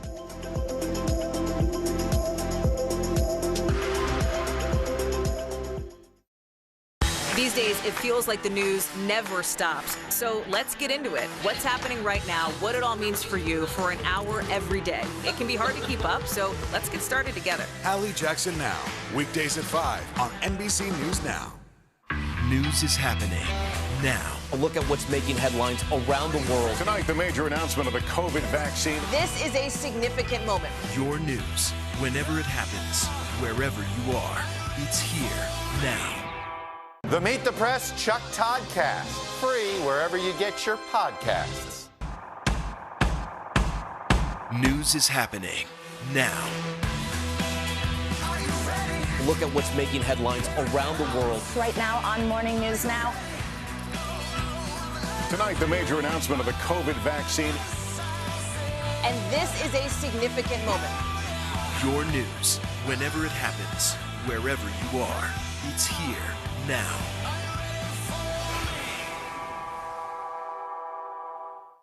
These days, it feels like the news never stops. So let's get into it. What's happening right now, what it all means for you for an hour every day. It can be hard to keep up, so let's get started together. Hallie Jackson Now, weekdays at 5 on NBC News Now.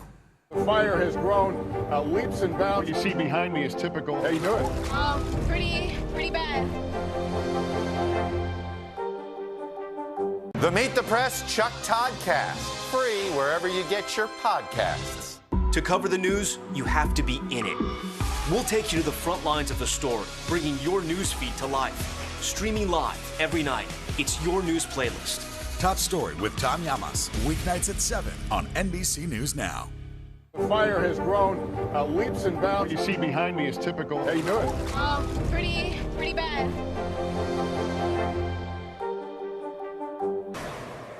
Welcome back. The full list of nominees for the 2022 Grammy Awards is out, and it looks like there's one favorite to steal the show.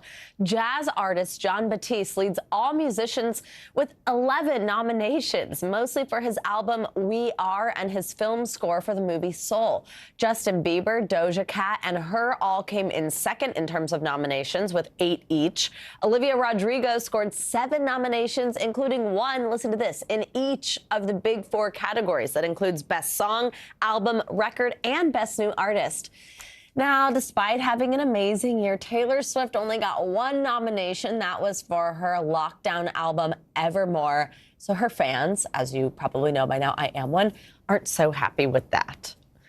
All right, now it is time for your weekly checkup, one of our favorite segments. NBC News senior medical correspondent Dr. John Torres joins us now to discuss the latest health headlines you may have missed. And you heard that tease about grandmothers and their grandchild. We'll get to that in a minute. Good morning, Dr. Torres. But let's start with our first study, and it looks at common medicines that might actually raise blood pressure. How many people are affected by this, and what should people know, doctor?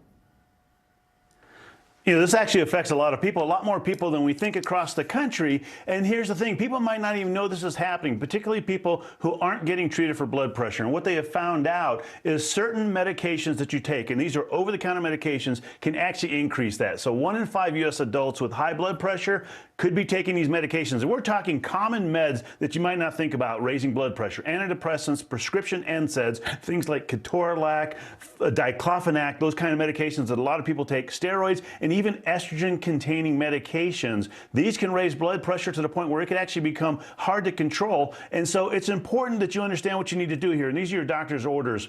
Go over all your medications, including any kind of over-the-counter medications with your doctor. You want to make sure they have an understanding of what's going on. And that doesn't just include medication. That includes supplements, herbs, anything you're taking that could interfere with blood pressure medications.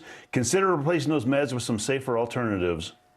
All right. And doctor, now new research shows many parents think their children might be a bit too selfish and not grateful for what they receive. Now, I mean, parents might just think that in general, but this is actually some research. What can you tell us here? This is research. They looked at children 4 to 10 years old, and I think parents always think, their children aren't as grateful as I was because you forget what you were like as a child. But in this case, they're saying they're concerned because they seem to be more selfish. They seem to don't be as grateful. But remember, Thanksgiving's coming up, so this is a great time to talk to them about that.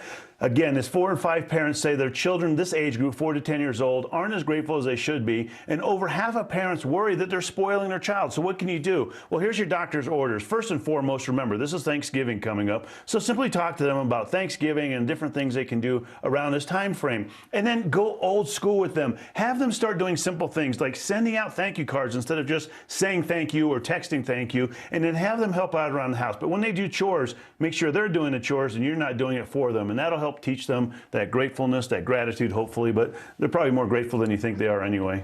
Those seem a little bit different than your normal doctor's orders, Dr. Torres, telling parents to have their kids help out around the house. I love it. All right, now let's get to that last one that we teased. There's something really special about a grandmother's bond with her grandchildren. We all know that, but there seems to be some science actually behind it. Tell us about this.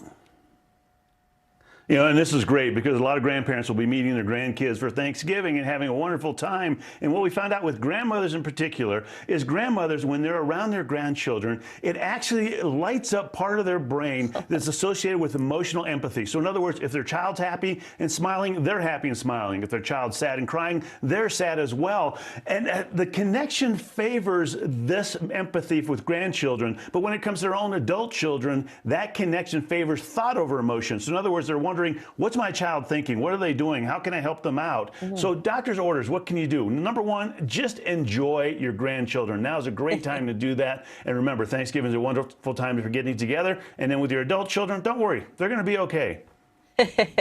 Again, some different doctor's orders, I think, than you normally give, and we love to hear it, especially right before this holiday. That was a great one today. Dr. Torres, thank you so much, and happy Thanksgiving. You bet. Happy Thanksgiving. Now, coming up, if you're looking to give a little back this holiday season, your local food bank might be a good place. How America's supply chain crunch and pandemic inflation have affected their inventory and the families who rely on them. That's up next.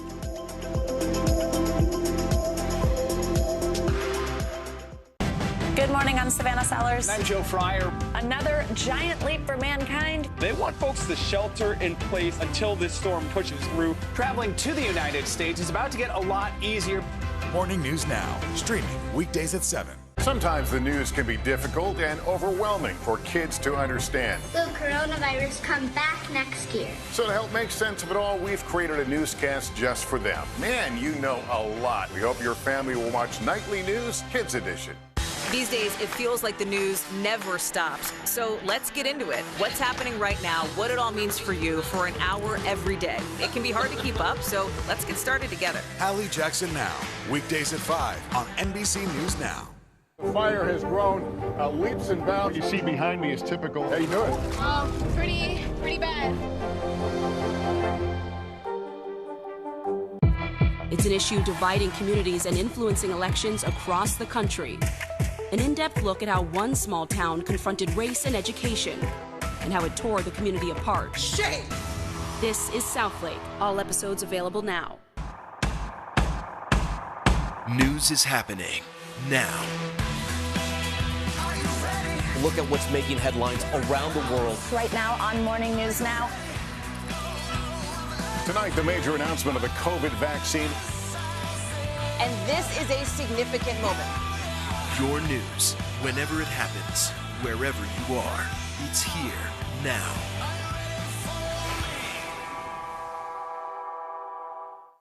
These days, it feels like the news never stops. So let's get into it. What's happening right now, what it all means for you for an hour every day. It can be hard to keep up, so let's get started together. Hallie Jackson Now, weekdays at 5 on NBC News Now.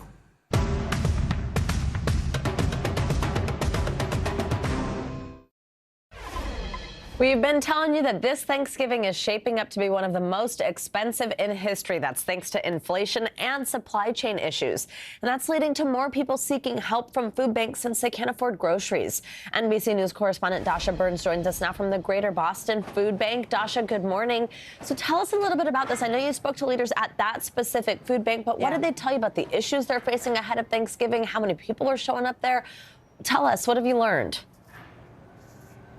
Yeah, hey, Savannah, good morning. We are in the main hub for the Greater Boston Food Bank. This is a warehouse that is more than 100,000 square feet. I mean, check this place out. It's huge. It is full of food that supplies 600 food pantries, meal programs, and shelters all across Massachusetts. This is one of the largest food banks in the country, and it's part of that Feeding America network. But, Savannah, on a normal day, this operation is massive and is a complicated logistical operation. But right now, with the Thanksgiving holiday, a surge in need always around this time of year. But on top of that, you've got supply chain issues. You've got shortages. Food is more expensive, and there are some things that are just plain difficult or impossible to get. Take a listen to what the folks here told me. We're seeing price increases between 10 and 20% on those critical staple items that you have in a holiday meal. Turkey's up 10%, sweet potatoes up 28%. And so, and very difficult to find cranberry sauce these days. So cranberry sauce. I mean, these things that you wouldn't think twice about in a normal holiday season. And Savannah, it's not even just the food itself, it's also getting the food here. It's all of the surrounding supplies, things like boxes, things like these pallets that you see here. All of that is harder to get. These garage doors here, that's where the trucks come to pick up the food. They'll be picking up these pallets shortly, but it's also where trucks come to deliver the supplies. And on some days, they might be expecting 15 trucks. 5 of them might not show up. So they're dealing with uncertainty, and they're doing the best they can to make sure that they still get those meals to those families, Savannah. Absolutely. So, I mean, Dasha, knowing all that and everything that you just told us and walking us around there, I mean, what does this mean for this increasing number of people who do plan to rely on food banks? I mean, not only just for Thanksgiving, not only just for their meal tomorrow, but for holidays moving forward as we head into the season. Well, look, food banks have had to get creative. They've had to find some substitutes for items that are either too expensive or just too hard to get. So what it might mean is the Thanksgiving plate that you traditionally see, it might look a little bit different. Take a listen. We are distributing over 200,000 chickens to a client. So a Thanksgiving meal this year, instead of having a turkey at the center of the plate, maybe another poultry item like a whole chicken. And when I run out of whole chickens, then I will substitute chicken parts, chicken breast, legs, drums, and thighs. We want to be able to offer a poultry item to the client, but it may or may not be a turkey this year. So, Savannah, all of these boxes that you see right here, they are going to go out to those different food pantries today. We were at one of those food pantries yesterday that receives these supplies from the Greater Boston Food Bank, and I was talking to the executive director there. She says she's seeing families that are coming to her for the very first time, never thinking they would need to go to a food pantry. But she also says what's really heartbreaking for her is she's seeing families that came to the food pantry at the beginning of the pandemic, then got back on their feet. They found employment or got their jobs back, and now are having to come back again because what they used to be able to afford on that paycheck, they can't afford anymore. They go to the grocery store and they see those prices and they just can't do it, Savannah. Just heartbreaking. So many Americans are feeling that this year, but so good to see all those people there who are helping them out. Dasha, thank you so much. Thanks for showing us around. Now, for millions of people celebrating Thanksgiving tomorrow, the turkey will, of course, be the star of the show, but preparing that bird can be daunting, especially for first-timers who are cooking for a hungry crowd. Fortunately, we have an expert handy, Paul Kelly, a turkey farmer and managing director of Kelly Bronze. Good morning, Paul. Good to see you. So I will admit, I'm a first-time hoster. I'm a little nervous about the turkey, and we know the line between an undercooked turkey and a dry one can be thin. So most of us don't cook a whole turkey all that often. Tell us, what should chefs at home know before making that turkey to try to make it perfect? Okay, well, here we go. Let's first of all, there's no one right way or wrong way of cooking a turkey. You can make it as complicated as you want. You can brine it, baste it, do all those magical, wonderful things. But I would say if you're a first timer, for sure, what I always say to people is, you know what, just treat turkey like a big chicken. That's all it is. You know, you just got to cook it normally, and there's nothing wrong with roast turkey on its own. And that's what I say to people, keep it simple. You know, it's very easy. You know, what I would do, I've got a turkey behind me there that just cooked in an hour and a half. I just put it breast down in the roasting tin with a couple of pints of water in the bottom, season it with salt and pepper, put it in the oven, hot oven, 350 for an hour. After an hour, you take it out and you turn it over with your oven gloves. But then this is the most important thing you can possibly have when cooking a turkey, and that's a meat thermometer, because that tells you everything you need to know. You put it in the breast. When it's at temperature, you take the turkey out and it's done. And it really is, it can be that simple. But as I say, you can make it as complicated as you want. I love the tip of it's just like a chicken, basically. Think of it as a big chicken. Also, yours, of course, this is not surprising since you're our expert here, but look at how perfect that turkey looks right over your shoulder. All right, let's talk leftovers. That's one of my family's favorite things, turkey sandwiches the next day. But what recommendations do you have on how to safely store all that extra food to make sure it's still good the next couple days? Okay, well, I mean, another way, we recommend carving it, just break it into its primer. So keep the muscle as whole as you possibly can when you carve it, when you finish with it. And then you mustn't let the turkey dry out, because turkey does have a reputation for drying out. It actually does if you leave it open. So you want to get some saran wrap or put it in a dish and make sure it is well covered in the fridge so it doesn't lose all that moisture. And, you know, you can keep it in the fridge for 4 or 5 days and it'll keep perfectly like that. But keep the if you can, keep the turkey on the bone, keep the meat on the bone. What you don't need, don't carve off, leave it on the bone, put saran wrap or another wrap over it and keep it in the fridge. Very simple. That is a great tip. All right, Paul, thank you so much. I needed you this morning. Again, hosting My First tomorrow. Thank you so much. Happy Thanksgiving. Thank you. Happy Thanksgiving. And coming up, heading home for the holidays can be stressful for some. So we've got some tips on how you can take care of your mental health when visiting loved ones or having family or anyone else over this holiday season. That's up next.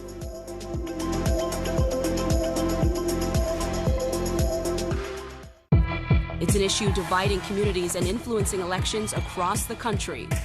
An in-depth look at how one small town confronted race and education and how it tore the community apart. Shame! This is Southlake. All episodes available now. Good morning, I'm Savannah Sellers. I'm Joe Fryer. Another giant leap for mankind. They want folks to shelter in place until this storm pushes through. Traveling to the United States is about to get a lot easier. Morning News Now, streaming weekdays at 7. News is happening now. A look at what's making headlines around the world. Tonight, the major announcement of the COVID vaccine. This is a significant moment. Your news, whenever it happens, wherever you are, it's here now. News is more than a headline. It informs, it inspires, and it still matters. To cover it, you have to be in it. And that's what we're going to do. Every night, we take you to the front lines of the story, where it's actually happening, with NBC News journalists on the ground from all over the world. We cover what you need to know and bring your newsfeed to life. In primetime and streaming live, it's your news playlist every night. Top Story with Tom Llamas, weeknights at 7 on NBC News Now. Do you feel like the bad guy in this? Why should they believe you when they know that people are getting in? Has it been worth it to make this trip? Do you feel like you're giving a green light to politicians? How do you explain why your case has become so important? The Meet the Press Chuck Todd Cast, free wherever you get your podcasts.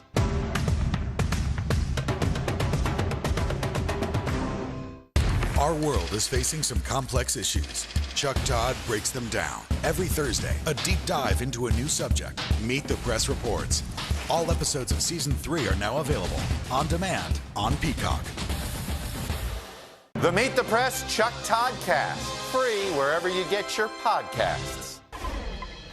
NASA's newest mission to deliberately crash a spacecraft into an asteroid is now underway. You heard that right. The DART mission, or Double Asteroid Redirection Test, lifted off last night aboard a SpaceX rocket in California. Its goal is to successfully alter the path of a moon that is currently orbiting an asteroid. That asteroid is set to pass Earth in September, which is when the spacecraft will crash into it to redirect its path away from our planet. If the mission goes as planned, NASA has said it could be used in the future to defend Earth. And again, you heard all that right. That was not about a new movie coming out. It's very cool. You can never be too careful. Yeah, exactly. All right. Now, this year, Thanksgiving will certainly bring many heartwarming family reunions after a long time spent apart during the pandemic. For some, going home for the holidays can spark feelings of anxiety and stress as people navigate difficult family dynamics. Joining us now with some advice to get through the holidays is Dr. George James. He's a licensed marriage and family therapist. Dr. James, always good to have you with us. So this is a side of the holiday season maybe we don't talk about very often, but what's your advice to someone who is feeling anxious about going home, seeing family this week? What can they do to take care of their mental health? Yeah, good morning to you both. And yes, anxiety actually is everywhere. People are feeling it for so many different reasons. Whether, as Savannah mentioned, you're cooking your first meal, whether your kids are coming home for the holidays, whether you're coming home to see your family members, it's everywhere. And so what I really want to encourage people is that to own it, to acknowledge it, that I'm anxious about something. Maybe somebody's going to ask me a question I don't want to answer, or I'm going to be there longer than I want to. Be aware that the anxiety is there, and don't take your anxiety out on your loved ones. Don't have that extra attitude or maybe even be silent. Try to find a way how to engage folks while also protecting yourself. That might mean taking the extra time or maybe planning that second visit so that you're not there too long.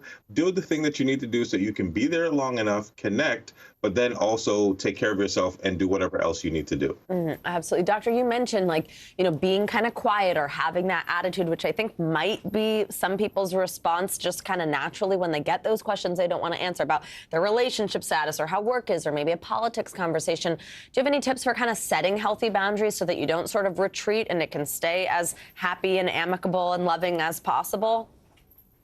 There is nothing wrong with boundaries, especially when there's so many different things that you might have to encounter.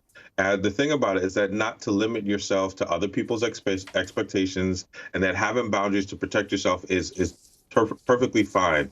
What you want to do, though, is to make sure that the boundary is not just cutting everybody off or limiting everybody from engaging with you, but also respectfully letting people know this is not something I want to do or want to talk about. So that might mean you might take a step away, or you might engage in something else. Maybe you play with the kids or the grandkids or something else that allows you to say, this is my boundary. I'm holding it firm, but I'm also not going to be so cold that I can't engage you or be able to interact with you. Great advice. I mean, we're going to see some heartfelt reunions, but thousands of families did lose someone during this pandemic. How do you get through the holidays while grieving a loved one, and how can we be there for friends or relatives in that situation? No, if we really think about it, unfortunately, this time of year does bring that up for a lot of people, right? Sometimes people have lost people. Sometimes people have lost people even around this particular time. And then when we add COVID and just the stressors that people have gone through, it is an additional loss that people are experiencing. And so some of it, once again, is just to be able to acknowledge, I'm sad, or I'm low, or I need to have some good times with friends and family. That's one way that you can grieve. You can let other people know, and you can get the support that is helpful for you. But most of all is recognizing that most of us can experience loss, and that it's okay to experience it. You go through those stages, as they say, but it's important that you have the support of those you love and care for, and let them know so they can help you. All right. Dr. James, thank you so much for your advice on this important holiday. We really appreciate it. Yeah, thank you. Happy Thank you Thanksgiving. both. Hope that you have a great holiday time. You too. That does it for this hour of Morning News Now. But the news continues right now.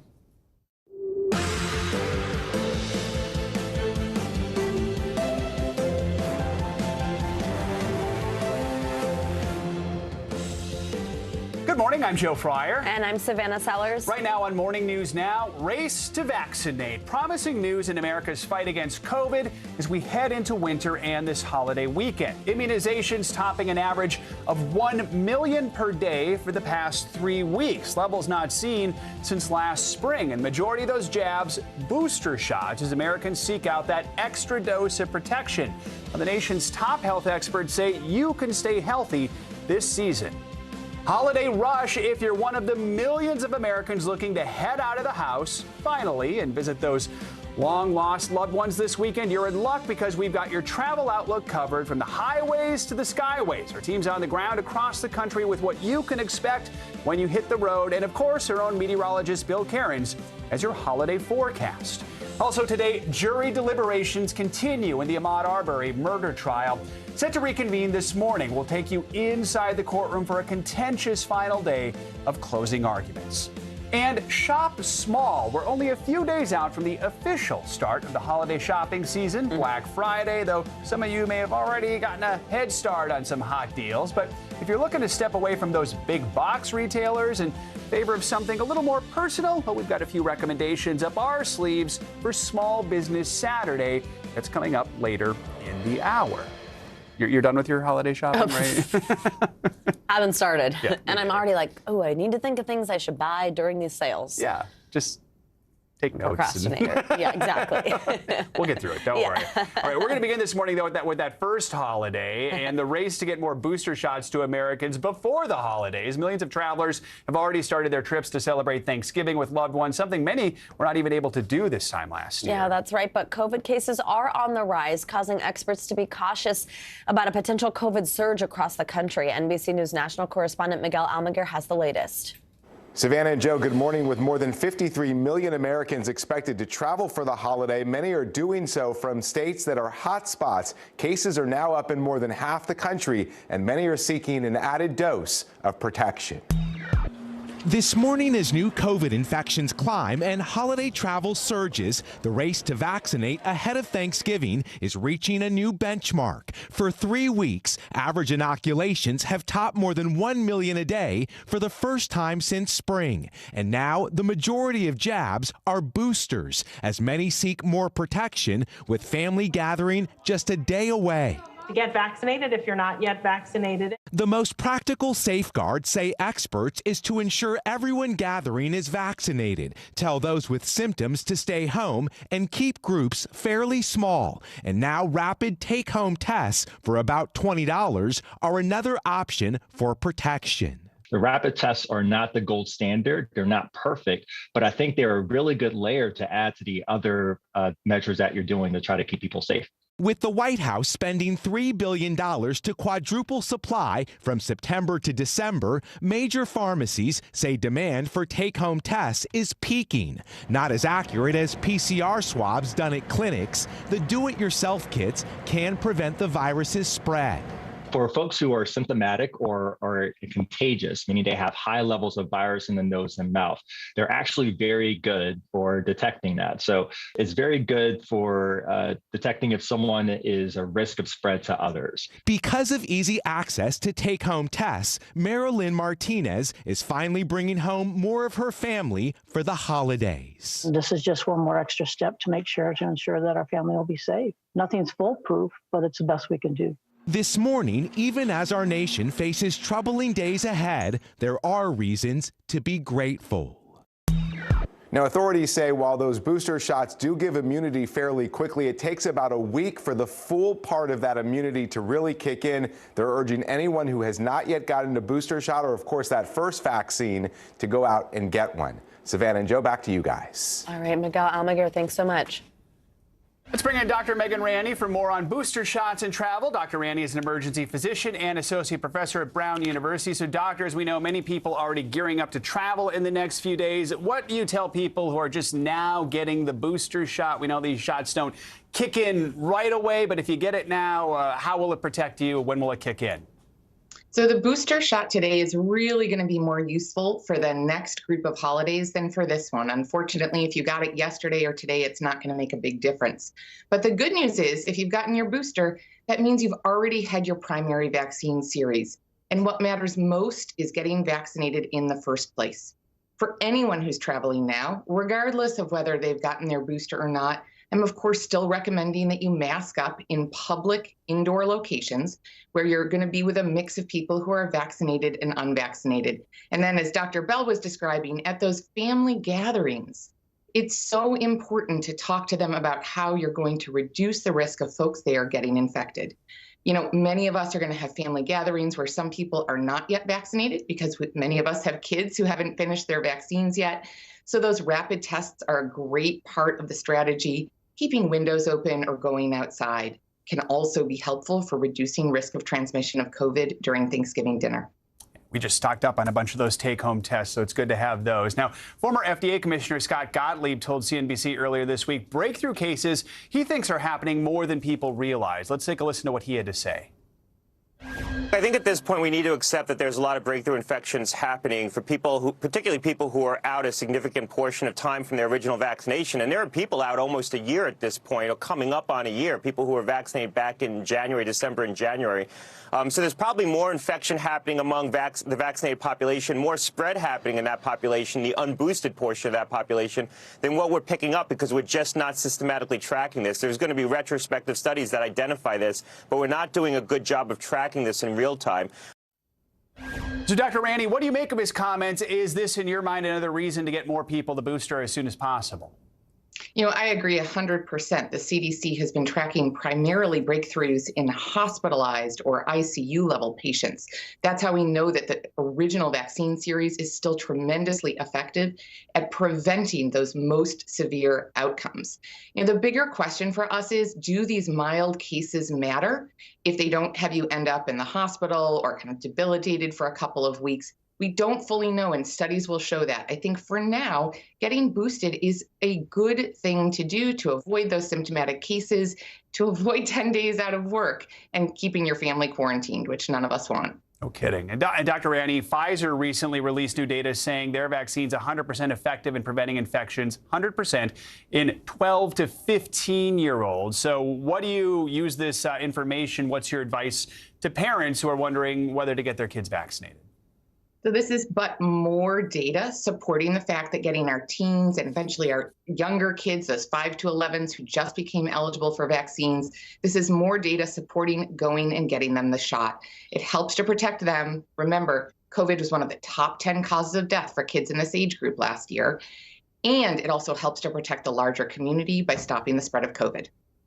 All right, Dr. Megan Rani, as always, thanks so much and happy holiday to you. You too.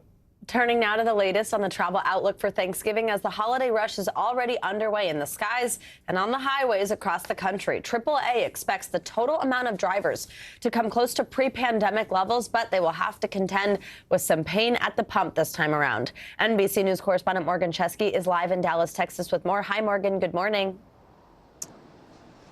Hey, Savannah, good morning. And for the millions of Americans hitting the road, they're going to be facing a couple unfortunate realities. Number one, millions of people congesting the roadways. Number two, some higher prices at the pump. Believe it or not, the average cost for a gallon of gas is about $1.30 more than what we were paying this time last year.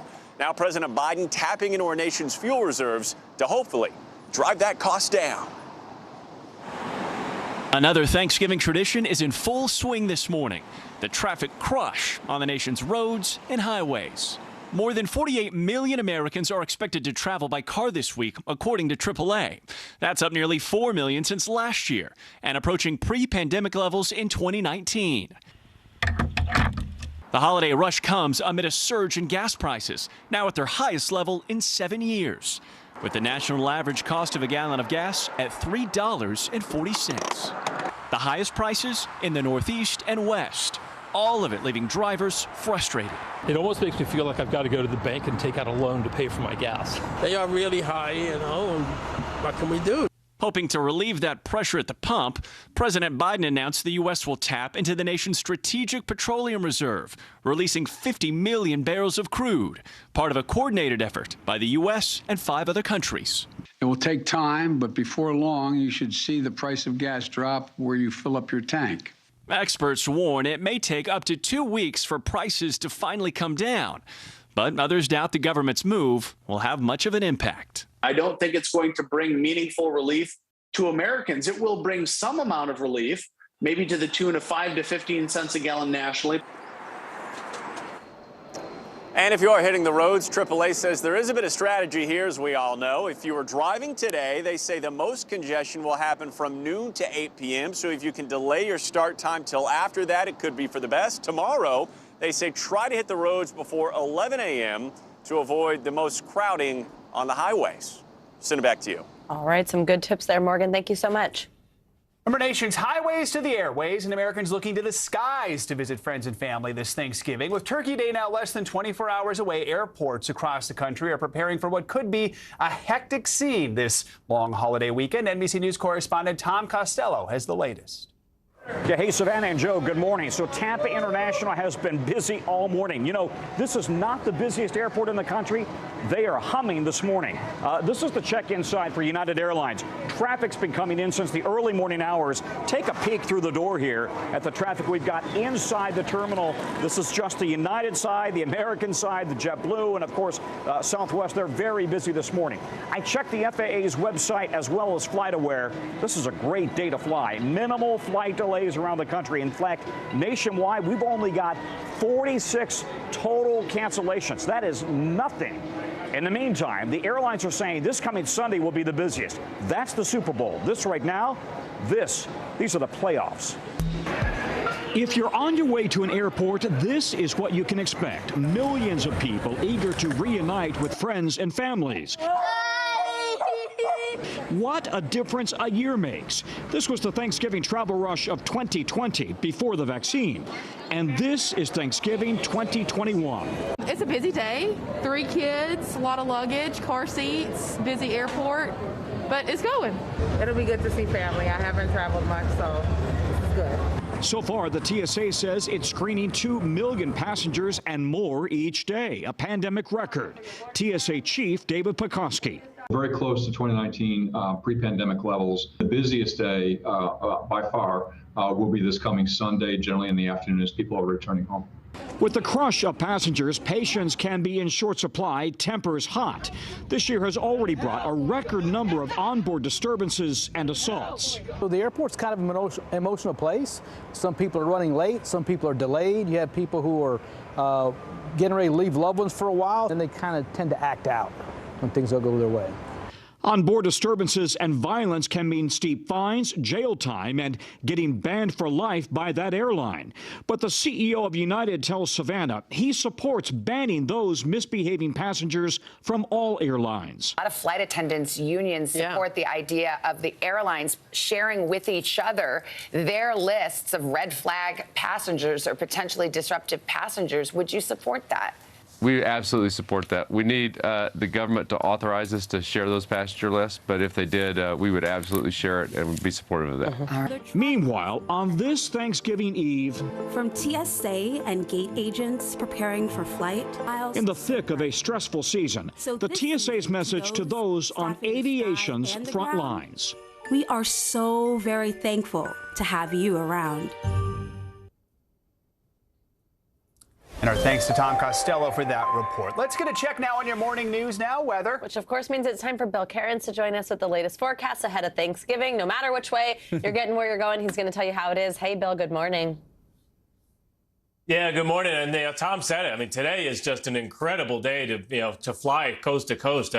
The weather the last 3 days has cooperated immensely. There were some travel delays yesterday because of winds. We may get some minor things like that today, but that's it. I mean, you love to see a map like this. So on these weather maps, by the way, the blue shows you where it's possibility of some snow. The green shows you where it's possibility of rain. There's just not a lot of it on the map. What is on the map is mostly the higher elevations in Colorado and portions of Wyoming, and that's where they actually want the snow for the skiers anyways. And as the airports go today, there could be some more gusty winds through the Great Lakes with minor delays. I don't think it's going to cause too many problems. No weather-related delays on the East Coast expected, and that goes with areas of the West also.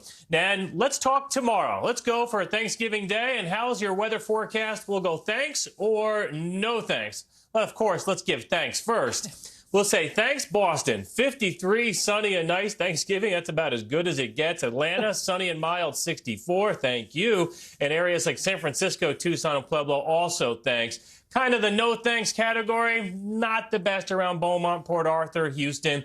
Rain and storms, 75 degrees. At least it's not cold. Memphis will kind of give that the thumbs down too, 57. Green Bay, some snow showers, 37. I bet you some kids wouldn't mind that. And then Seattle and also in areas of the Pacific Northwest, a rainy, windy storm coming in. And your weather looks miserable from about Thanksgiving all the way through the upcoming weekend. And speaking of the upcoming weekend, little Clipper system bringing some light snow to northern New England and the lake effect areas on Friday. There's more of that rain in the northwest. And then heading into the weekend, we have to watch this next storm. It doesn't have a lot of snow with it on Saturday, but it will bring a coating. Could be some difficult driving through the Great Lakes. And then on Sunday, that moves into Pennsylvania, into New York, and it looks like Sunday night, possibly into southern New England, including New York City, Hartford, maybe Boston, Providence. A lot of big cities, guys, will have their first chance of accumulating snow of our early winter season. So we'll talk more about that at the end of this week. That'll get us in the holiday spirit. Exactly, right? just in time. Right. It's officially Christmas time. Thank you, Bill. Good to see you.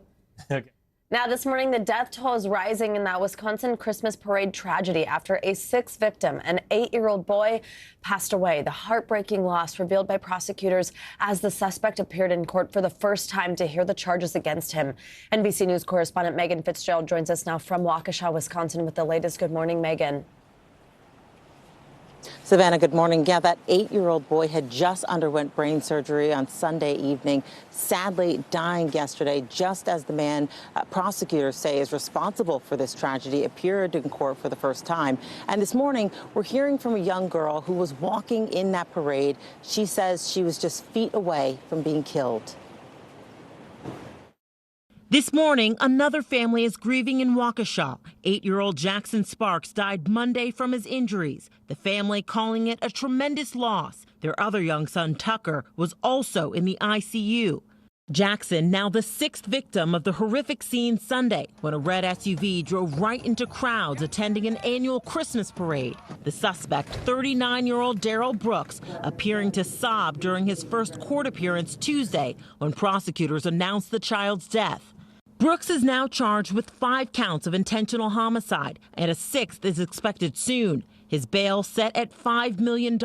It's an extraordinarily serious case with an extraordinary history of this gentleman, of fleeing, of hurting people, of not following court orders. Documents obtained by NBC News shows Brooks had a decades-long criminal history, including arrests for sexual abuse, drugs, battery, and domestic violence.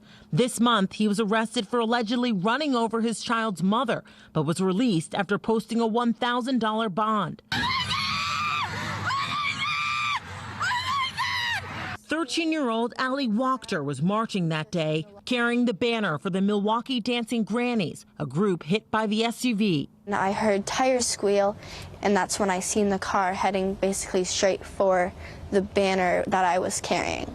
On the other end of that banner, Virginia Sorensen, known as Ginny. She was killed along with 2 other members, Leanna Owen and Tamara Durand. I was supposed to be on that side. 62 other people were hurt, including 18 children, leaving a devastated community to find comfort in grieving together.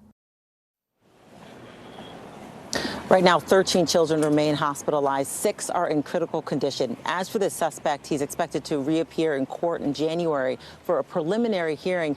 Savannah, if he's found guilty of these charges, he faces life in prison.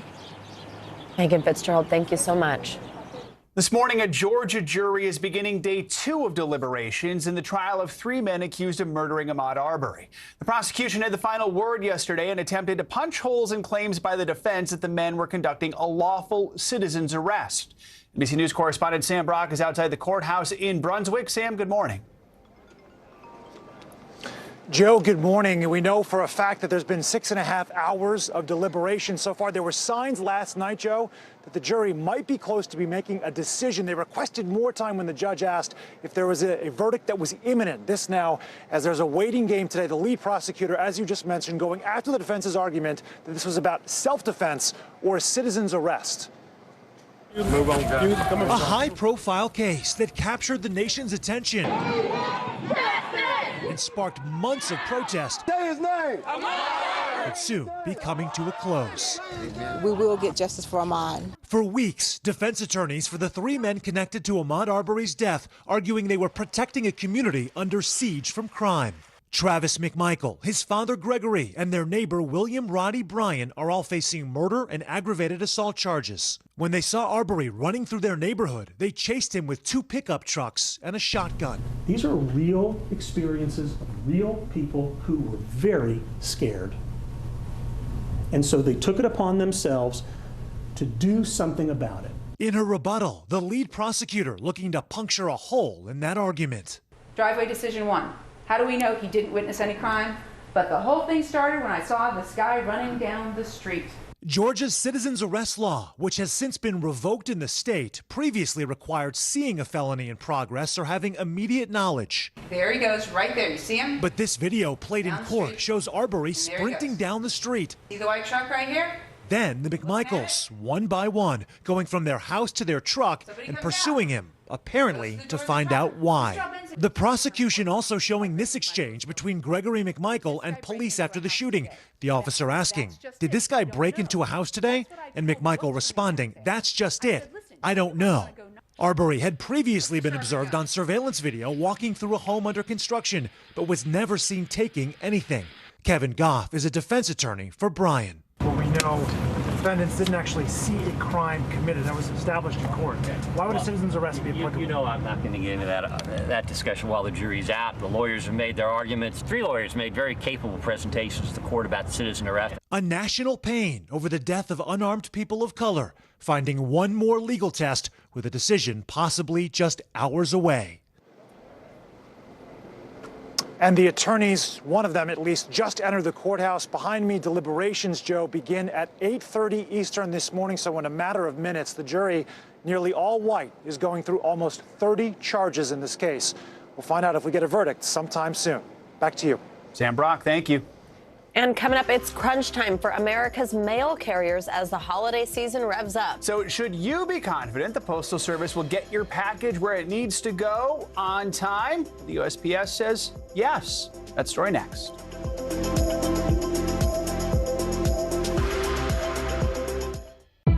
It's an issue dividing communities and influencing elections across the country. An in-depth look at how one small town confronted race and education, and how it tore the community apart. Shame! This is Southlake. All episodes available now. The fire has grown leaps and bounds. What you see behind me is typical. How you doing? Pretty bad.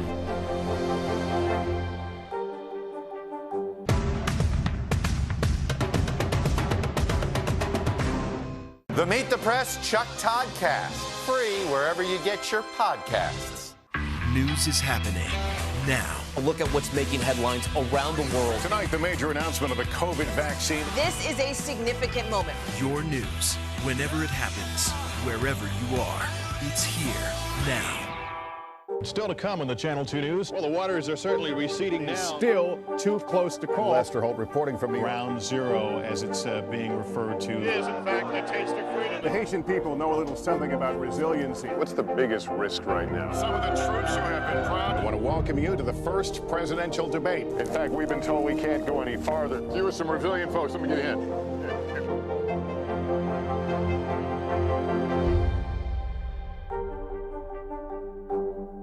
Our world is facing some complex issues. Chuck Todd breaks them down. Every Thursday, a deep dive into a new subject. Meet the Press Reports.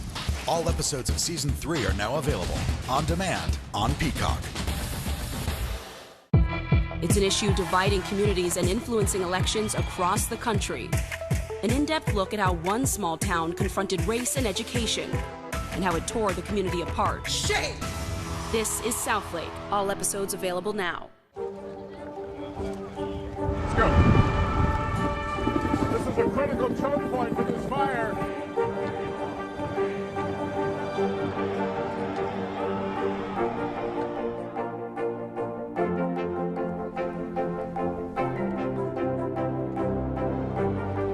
Unnecessary, unjustifiable, illegal. And good evening from New Orleans. late military operation, witnessing the massive crowds. I admire you both. Nice to really spend some time with you. Appreciate it.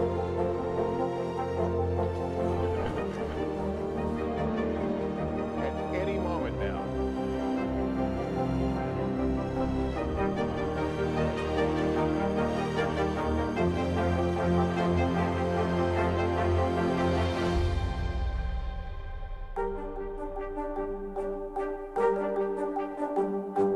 The fire has grown leaps and bounds. What you see behind me is typical. How you doing? Pretty bad.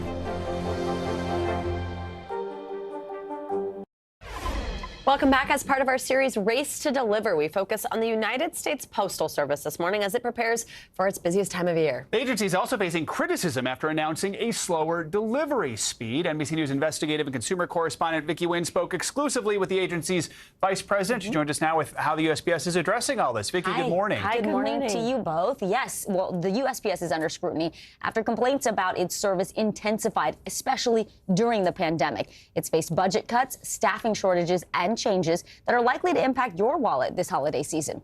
This morning, an exclusive behind-the-scenes look at what the agency is doing to shore up its services. A stressed supply chain, labor shortage, and skyrocketing online shopping, a combination that will test our nation's biggest shippers like never before. But unlike UPS or FedEx, the United States Postal Service weathering a cloud of customer skepticism after 2020 saw cost-cutting and pandemic challenges that led to more than 10 million complaints, with 69% of them involving missing or delayed packages. This holiday season, USPS expects to deliver an estimated 850 million packages alone. Should consumers be confident in the USPS this holiday season? Yes. USPS Executive Vice President Jackie Stracco says the agency started hiring seasonal workers 6 weeks earlier than last year. Some 40,000 additional employees at facilities across the country, including here in New York City. Do you think the U.S. Postal Service is properly staffed right now? Yes.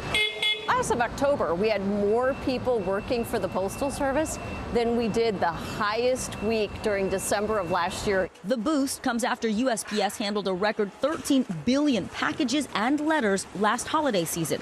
The COVID crush of mail overwhelmed the Postal Service, delaying essential mail like Social Security checks and prescription mail. According to a report from the Office of Inspector General, between October and December 2020, the agency missed its on-time delivery target for letters and flat mail by up to 14%. And this year, the USPS set new, slower delivery standards by 1 or 2 days for some first-class mail. And even then, the agency still failed to meet its on-time delivery goal. We've made considerable investments in our people, in our facilities, and in our package sortation equipment. The agency also opened 100 facilities across the country to handle the anticipated holiday volume. How are you handling those concerns that come up when postal workers say they feel they're being spread too thin? Our leadership around the country is working on their operations and their facilities and working with their teams. And don't expect your packages to go dashing through the snow without a seasonal surcharge. From now until December 26th, it'll cost 25 cents to $5 more to ship a package, depending on which type of service you choose and how far it has to go. But when it comes to your holiday cards, you can still send those just with a regular stamp, and that costs 58 cents. FedEx and UPS have also implemented seasonal surcharges, along with raising base rates, both by an average of nearly 6%. USPS has more than 100 new high-tech sorting machines like this one to help this season.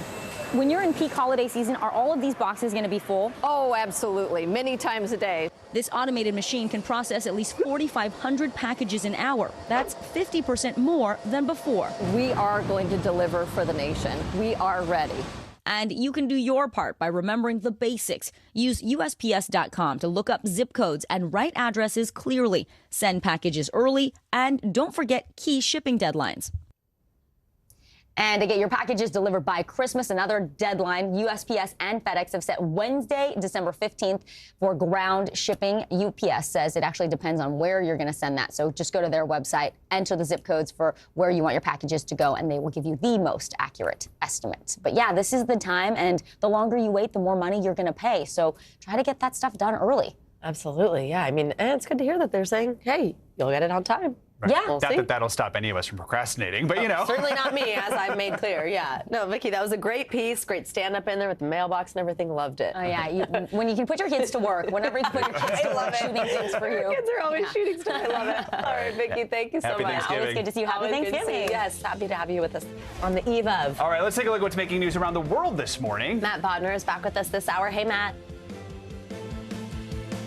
Savannah, hey, we're going to start this one off in Ethiopia, where Germany, France, and the United States have all issued pleas for their citizens to leave that country as soon as possible. The urgency of the warnings comes as Tigrayan rebels continue to claim victories in their campaign to take the capital. Germany's warning is especially stark. They are urging citizens to get on the soonest available flight. Moving along now to Israel, where vaccinations began yesterday for children aged 5 to 11. A fourth wave of COVID-19 passed through that country recently, and current data from the Israeli Health Ministry shows that most new infections are among children. In that age group, 5 to 11 represents about half of the cases. So approving them for vaccination is hoped to slow the spread at least a little bit further. And finally, we go to Antarctica for some airplane news. For the very first time, an Airbus A340 has landed on the southern continent. This is a big airplane with 4 engines, so landing it in such challenging conditions was no small task. The ice had to be prepared for the aircraft, with grooves being chiseled out of the ice, and the reflectivity of the general environment from the ice also makes the pilot's job very, very hard. So it takes a good flight crew to pull this off. Hats off to them. Back to you guys. Yeah, that's quite a skill. That could be like an Olympic sport or something. Yeah, for real. Wow, what a dramatic image there. All right, thank you, Matt. Coming up, raising awareness about an often forgotten group. Yeah, we speak to the creators of a hit HBO documentary, Black and Missing, ahead of tonight's series finales. That's up next.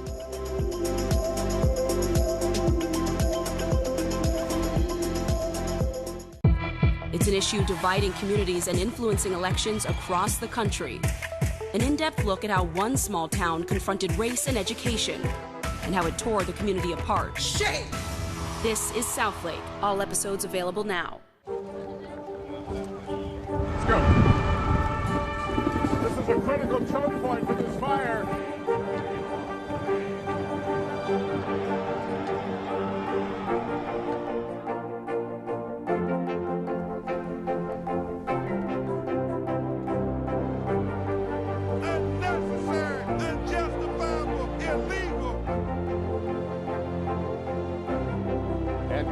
From New Orleans, late military operation witnessing the massive crowds. I admire you both. Nice to really spend some time with you. Appreciate it.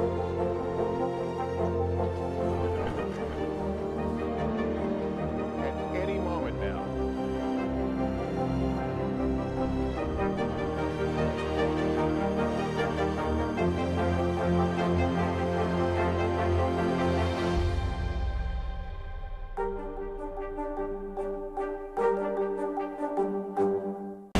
Good morning, I'm Savannah Sellers. And I'm Joe Fryer. Another giant leap for mankind. They want folks to shelter in place until this storm pushes through. Traveling to the United States is about to get a lot easier.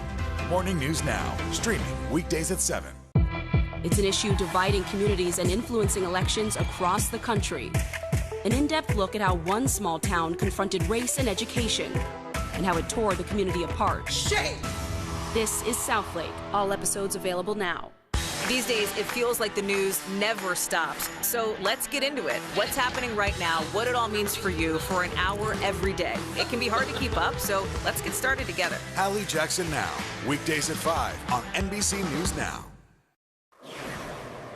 5 decades have passed since this Revolutionary War rifle was stolen out of its display case, but the man who took it has finally been brought to justice. Thomas Gavin was sentenced to 1 day in prison and a year of home confinement for stealing this rifle from the Valley Forge State Park Museum all the way back in 1971. Gavin had kept the rifle in his barn since he stole it. The crime may have gone unnoticed if the dealer who then bought it in 2018 had not noticed its significance. The rifle was returned to the museum in 2019 and is now on display for the public at the Museum of the American Revolution in Philadelphia, and he'll have that one day in prison to think about what he did. Yeah, exactly. I guess if you were in the market for that and you bought it, you understand, you know, you have more knowledge than the average, but amazing that that person knew. Clearly someone did. Yeah. All right. Thanks, Joe. Yep. Now, after serving more than 4 decades in prison for a crime he did not commit, Kevin Strickland is waking up a free man this morning. The 62-year-old was wrongly convicted for a triple murder in 1979, 43 years ago. Strickland maintained his innocence throughout the years, saying he was nowhere near the crime scene. A judge set aside his conviction and ordered that he be immediately discharged from his Missouri prison. Thank you for reviewing all the no evidence that was against me to begin with. I really appreciate him taking his time to listen and understand what really happened in 1978 and how, you know, I was an easy mark and the police took advantage of it. Strickland says he learned of his release while he was watching TV, and the news actually flashed across the screen as he was watching a soap opera.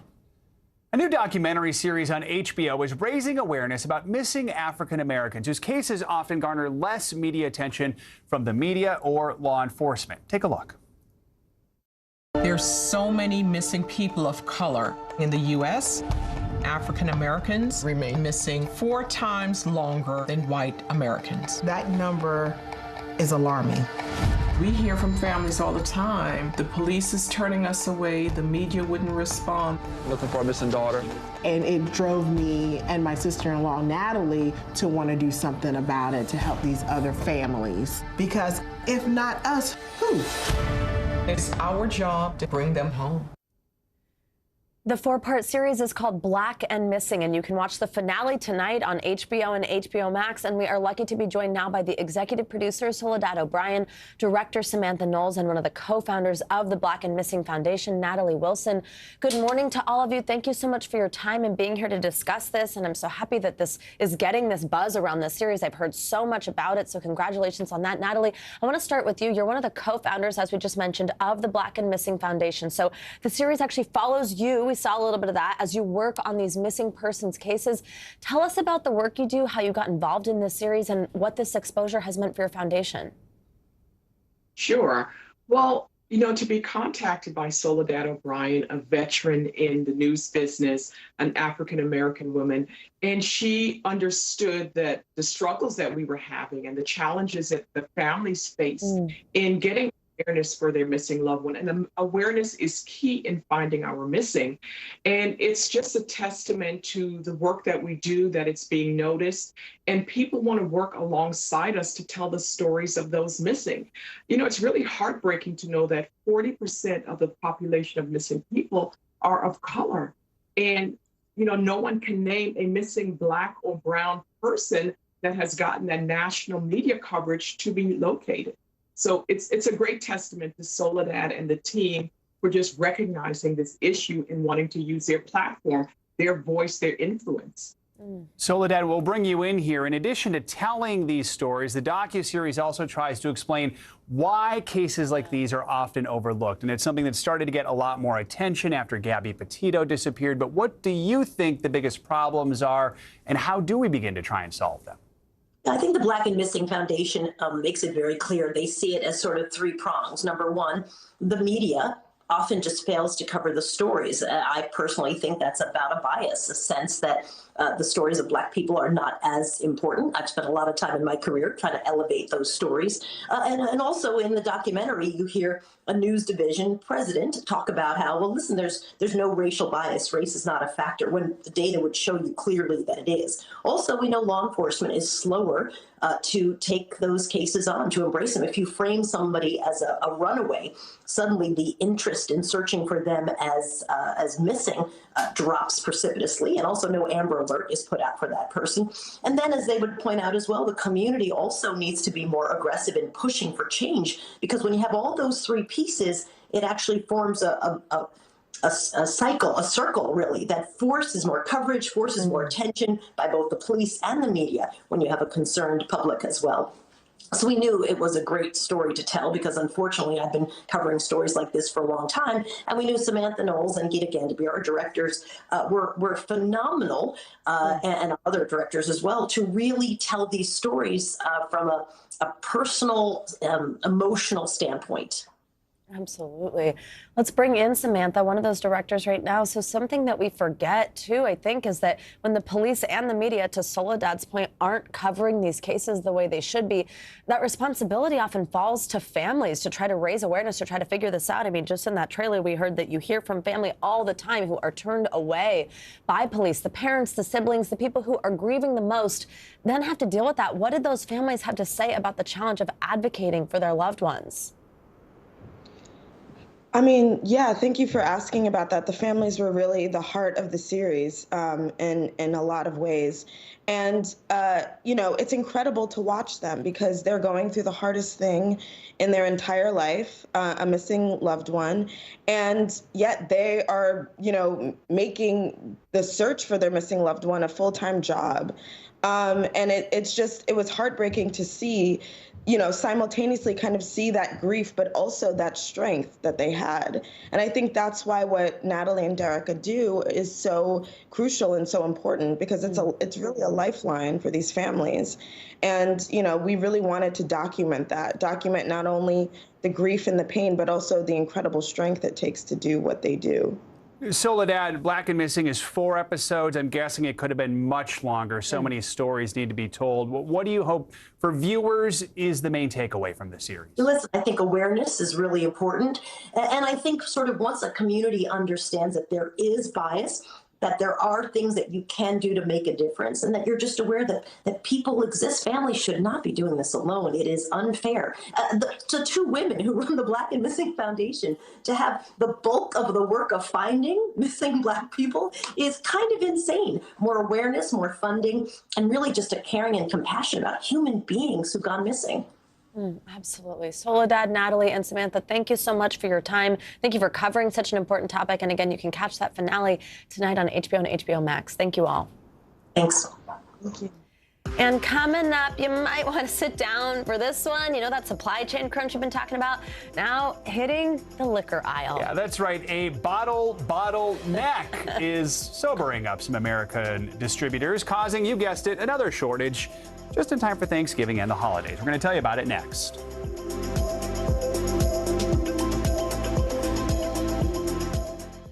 To cover the news, you have to be in it. We'll take you to the front lines of the story, bringing your news feed to life. Streaming live every night. It's your news playlist. Top Story with Tom Llamas, weeknights at 7 on NBC News Now.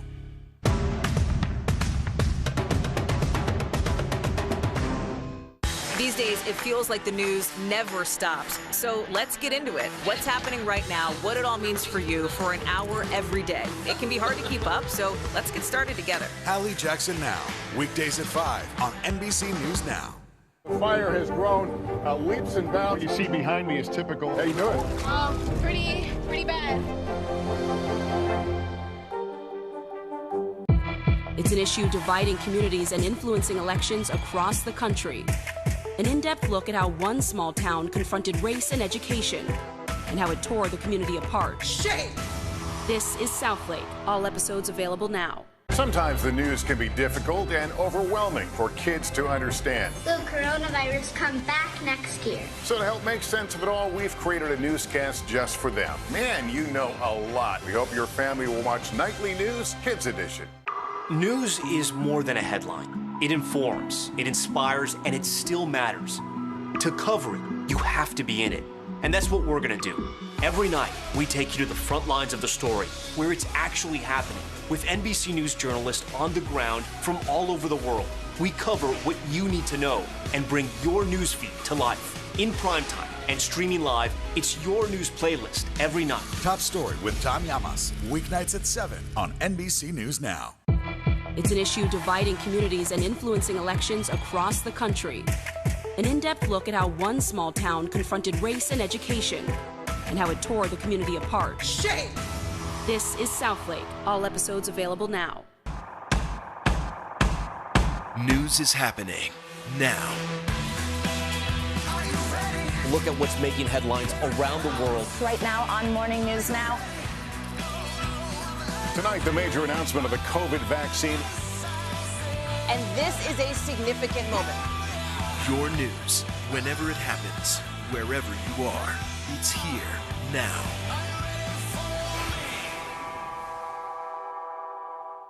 To cover the news, you have to be in it. We'll take you to the front lines of the story, bringing your news feed to life. Streaming live every night. It's your news playlist. Top Story with Tom Llamas, weeknights at 7 on NBC News Now. Do you feel like the bad guy in this? Why should they believe you when they know that people are getting in? Has it been worth it to make this trip? Do you feel like you're giving a green light to politicians? How do you explain why your case has become so important? As you know, it's just one day until Thanksgiving, but there's another shortage getting all of our attention this morning. Those global supply chain issues are leading to a shortage of wine and spirits as wineries struggle to bottle those beverages that are in high demand this year. Whether it's turkey, cranberry sauce, or pie crust, prepping for this year's Thanksgiving dinner with all the fixins has likely been a tougher task. Now, a new sobering shortage, wine and spirits. We're seeing some shortages coming from the large distillers, and also the craft distillers are having issues as well. With the U.S. importing around 40% of its supply of hard alcohol, many high-end liquors like scotch and cognac are stuck in backed-up ports. Pandemic-fueled supply chain issues are causing a bottleneck for domestic booze makers, too. That's because the glass bottles that hold those sought-after spirits are also in short supply. I know they're having massive issues. All I know is for us, it's hit and miss whether the glass is available. Phil Long is the owner of Longevity Wines in California. Well, he's crushed enough grapes to keep up with the high holiday demand. The bottle backlog is keeping his wine in these storage tanks and off store shelves. More and more, we're having to leave wine in these tanks or purchase additional tanks to help store the wine. The fear now, the stalling supply will cause his product to go to waste. There's the chance of wine going bad and wine being not what you wanted it to be. With Thanksgiving just one day away, industry insiders say the booze shortage may extend beyond Turkey Day. Some of the products where we're seeing shortages for Thanksgiving, there's a good chance that we'll see shortages around the Christmas season as well. Be prepared for definitely a little bit of a shelf sticker shock when you go to buy your wine. And if you find your wine, my suggestion is to stock up. Experts say we're not going to completely run out of booze this year, thank goodness. But if you're looking for a specific bottle, you may have to go to a few different stores before you find it. So it may also be a good year to try something new. I was reading the beginning of that story. You probably thought I had been drinking. Oh, please. Stumbling my way through. I actually have already noticed that. I mean, I don't know. I'm not going to, definitely say it's because of supply chain issues, but it's just like the brands I like. Yeah, you can find wine, you can find stuff, just that specific thing you might have to look around for. Absolutely. Right? All right, check it out now. Yep. Try to do it early. Now, staying with supply chain issues, you may have noticed shortages on all kinds of goods. You might have heard us telling you all about them all throughout the show. But when you're at the grocery store and things like that, you might be noticing them as you're shopping. Well, this new article on NBCnews.com singles out a few popular items and the global reasons why they're in such short supply. NBC News reporter Phil McCausland wrote that article, and he joins us now. Phil, good morning. So again, we've been talking so much about supply chain shortages, but I like this because we're going to tick through some specific ones. Let's start off with chicken tenders, a shortage of chicken tenders. Tell us about this. Yeah, it was kind of a surprising one, but I mean, America loves chicken tenders, so it was one that I thought was to dive into. So, I mean, there's a lot of different issues. I mean, every company is basically facing issues with packaging, with shipping. Again, that's hitting chicken tenders as well. But there's a couple other issues. I mean, we've seen how meat processors have really struggled through the pandemic with staffing. A lot of meat processing workers have died clearly as well, really tragically in the pandemic. But then there's also been issues of they changed things like their rooster. Tyson Foods, a giant chicken producer, changed the rooster they were using, which has affected hatch rates. So there's just all these tiny little things that can affect what ultimately appears on store shelves. Absolutely. Let's talk about some of those like really critically important items, medical supplies. What's the latest there? Yeah, I spoke to a few medical supply stores, and I mean, they have had real trouble finding things like crutches, wheelchairs. We've gotten reports from hospitals across the country asking for people to donate supplies like that for patients who need them. Really tragic, obviously, as well, because these are goods that people really, really need. I mean, you can't say, I can wait to get a wheelchair. And then talking to suppliers, you know, it's small items. A lot of those medical supplies are produced domestically, but if you can't get the tires, you know, from Southeast Asia, those are stuck in ports, or they cost a huge amount of money to ship in. That's also having an effect on the back end as well. And then we've been talking a lot about these different types of things we're shopping for this time of year because of the holidays, toys, maybe presents for little kids. What about the toy industry? Yeah, I mean, toys, I talked to the CEO of the company that makes Fisher-Price toys, of Tonka trucks. I mean, he walked me through the supply chain for a Tonka truck. It was really kind of edifying and educational to learn, you know, the costs of all these things, but they've increased by almost 1,000% to ship from China to the United States before they even hit shelves. The challenges have just gotten so high in getting things in from China, from our partners across the Pacific. And so it's become a real challenge to get those on retail shelves, but it's just holding things up. They might have an entire toy set done, and then it just sits in a factory waiting for one part, you know, one or two parts. Yeah, absolutely. Similar to what Joe just reported on. They have the wine, they don't have the bottles, that type of thing. All right, Phil, thank you so much.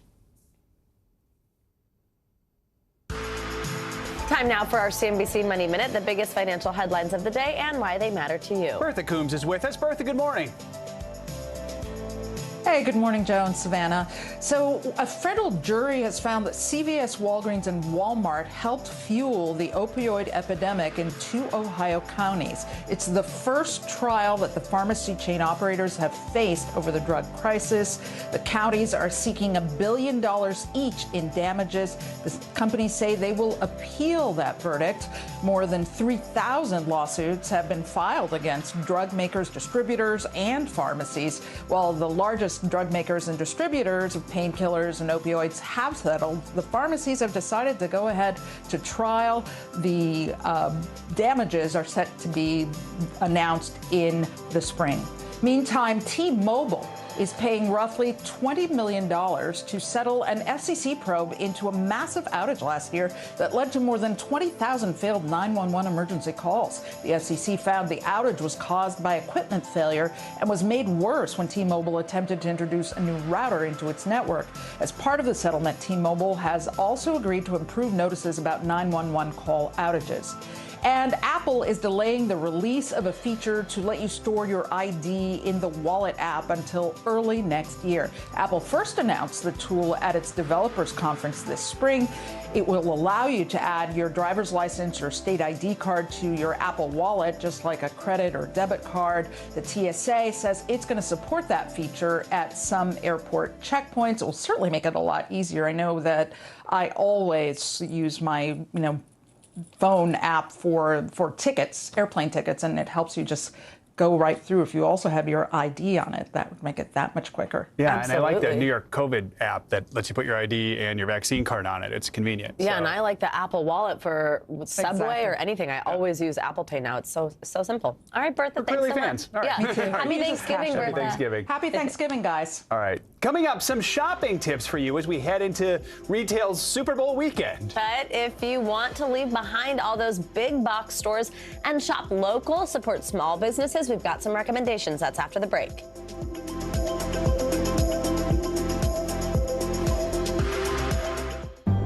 In the City of Angels, 2 kindly old ladies wanted to help homeless men get off the streets forever. And so they did. Listen to The Thing About Helen and Olga, the new podcast from Dateline and Keith Morrison.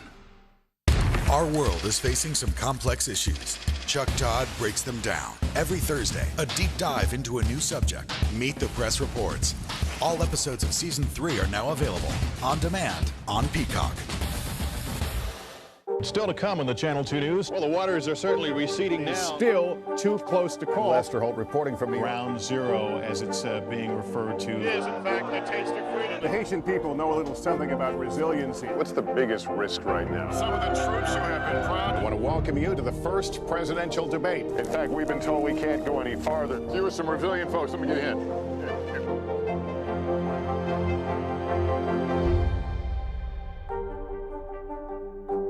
To cover the news, you have to be in it.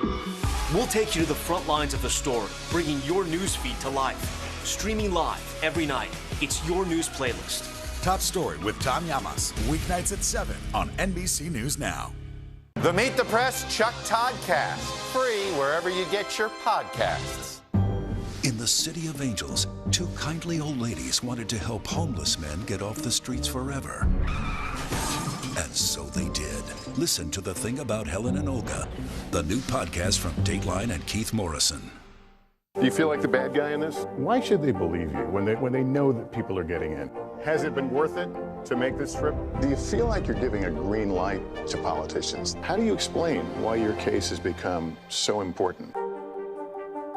The fire has grown leaps and bounds. What you see behind me is typical. How you doing? Oh, pretty bad.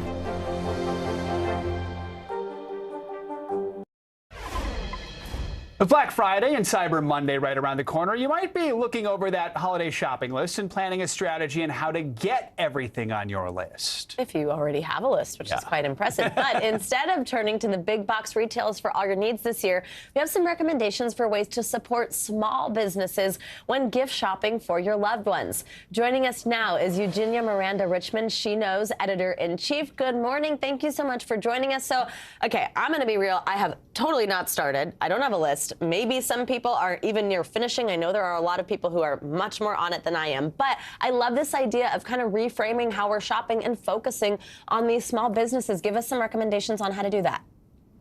Absolutely. So good morning, Savannah and Joe. It's great to be with you today. It's so important this holiday season to keep small businesses in mind as we shop, because 1/3 of them in the U.S. closed either temporarily or permanently during the pandemic. And the numbers are even higher for women and minority-owned businesses. So before you head to your go-to big-name retailer, here are some of our favorite mom-and-pop shops that offer craftsmanship and personalization for a really special gift. The first website I would recommend is called Goldbelly. So Goldbelly is a site that allows you to support your local bakeries and restaurants across the country from the comfort of your own home. So Cookie Rich, for example, Cookie Rich is a Austin, Texas-based bakery owned by a woman, actually. It started in 2020. It's a great place to shop for gift baskets. I actually have personally ordered bagel gift baskets from Goldbelly from Eli's. It's a local chain in New York City.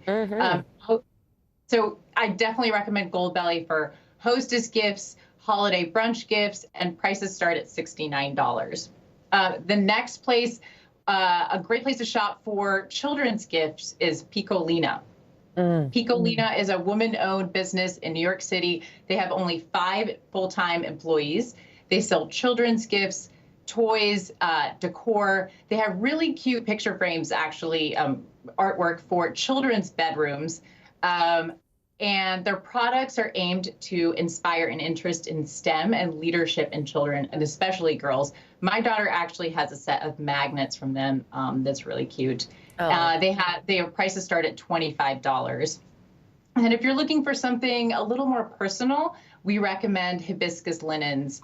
Hibiscus Linens is also a female-owned business. They are based in Houston, Texas. You can personalize pretty much anything that they sell. They have great children's gifts and hostess gifts. For kids and babies, they have chicken dresses, bib dresses, monogram bows, and heirloom blankets. For adults, they have online embroidery classes if you're looking for something a little different. They also have hand towels, embroidery kits, tablecloths. Hand towels start at $30, embroidery kits start at $20, and tablecloths start at $150. Great ideas there. Yeah, no kidding. Eugenia, thank you so much. We love all those ideas, and happy Thanksgiving to you. Happy shopping, too. Yeah, happy shopping. I love that. And now I have some ways to get started. There you go. See, now you're almost done. Do you done. have your list ready? Okay, No. see? I'm usually better at planning this year now. So Yeah. we'll get on it. Yeah. Turkey first. There's time. There is time. All the time in the world. And it'll be Christmas in 2 days. All Yeah, right. exactly. That does it for this hour of Morning News Now. But the news continues right now.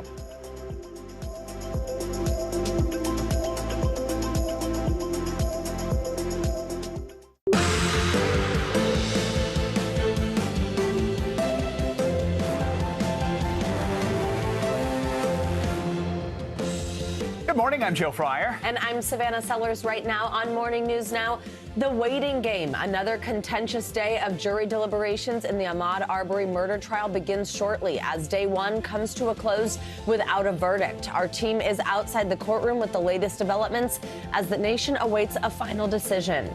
Turkey trot on this Thanksgiving Eve. You better believe we've got your full travel outlook on deck, from the highways to the skyways and everything in between, as millions of Americans are expected to head out for the holiday weekend, smashing pandemic records. And, of course, our weather expert, Bill Cairns, is on standby for that highly anticipated forecast.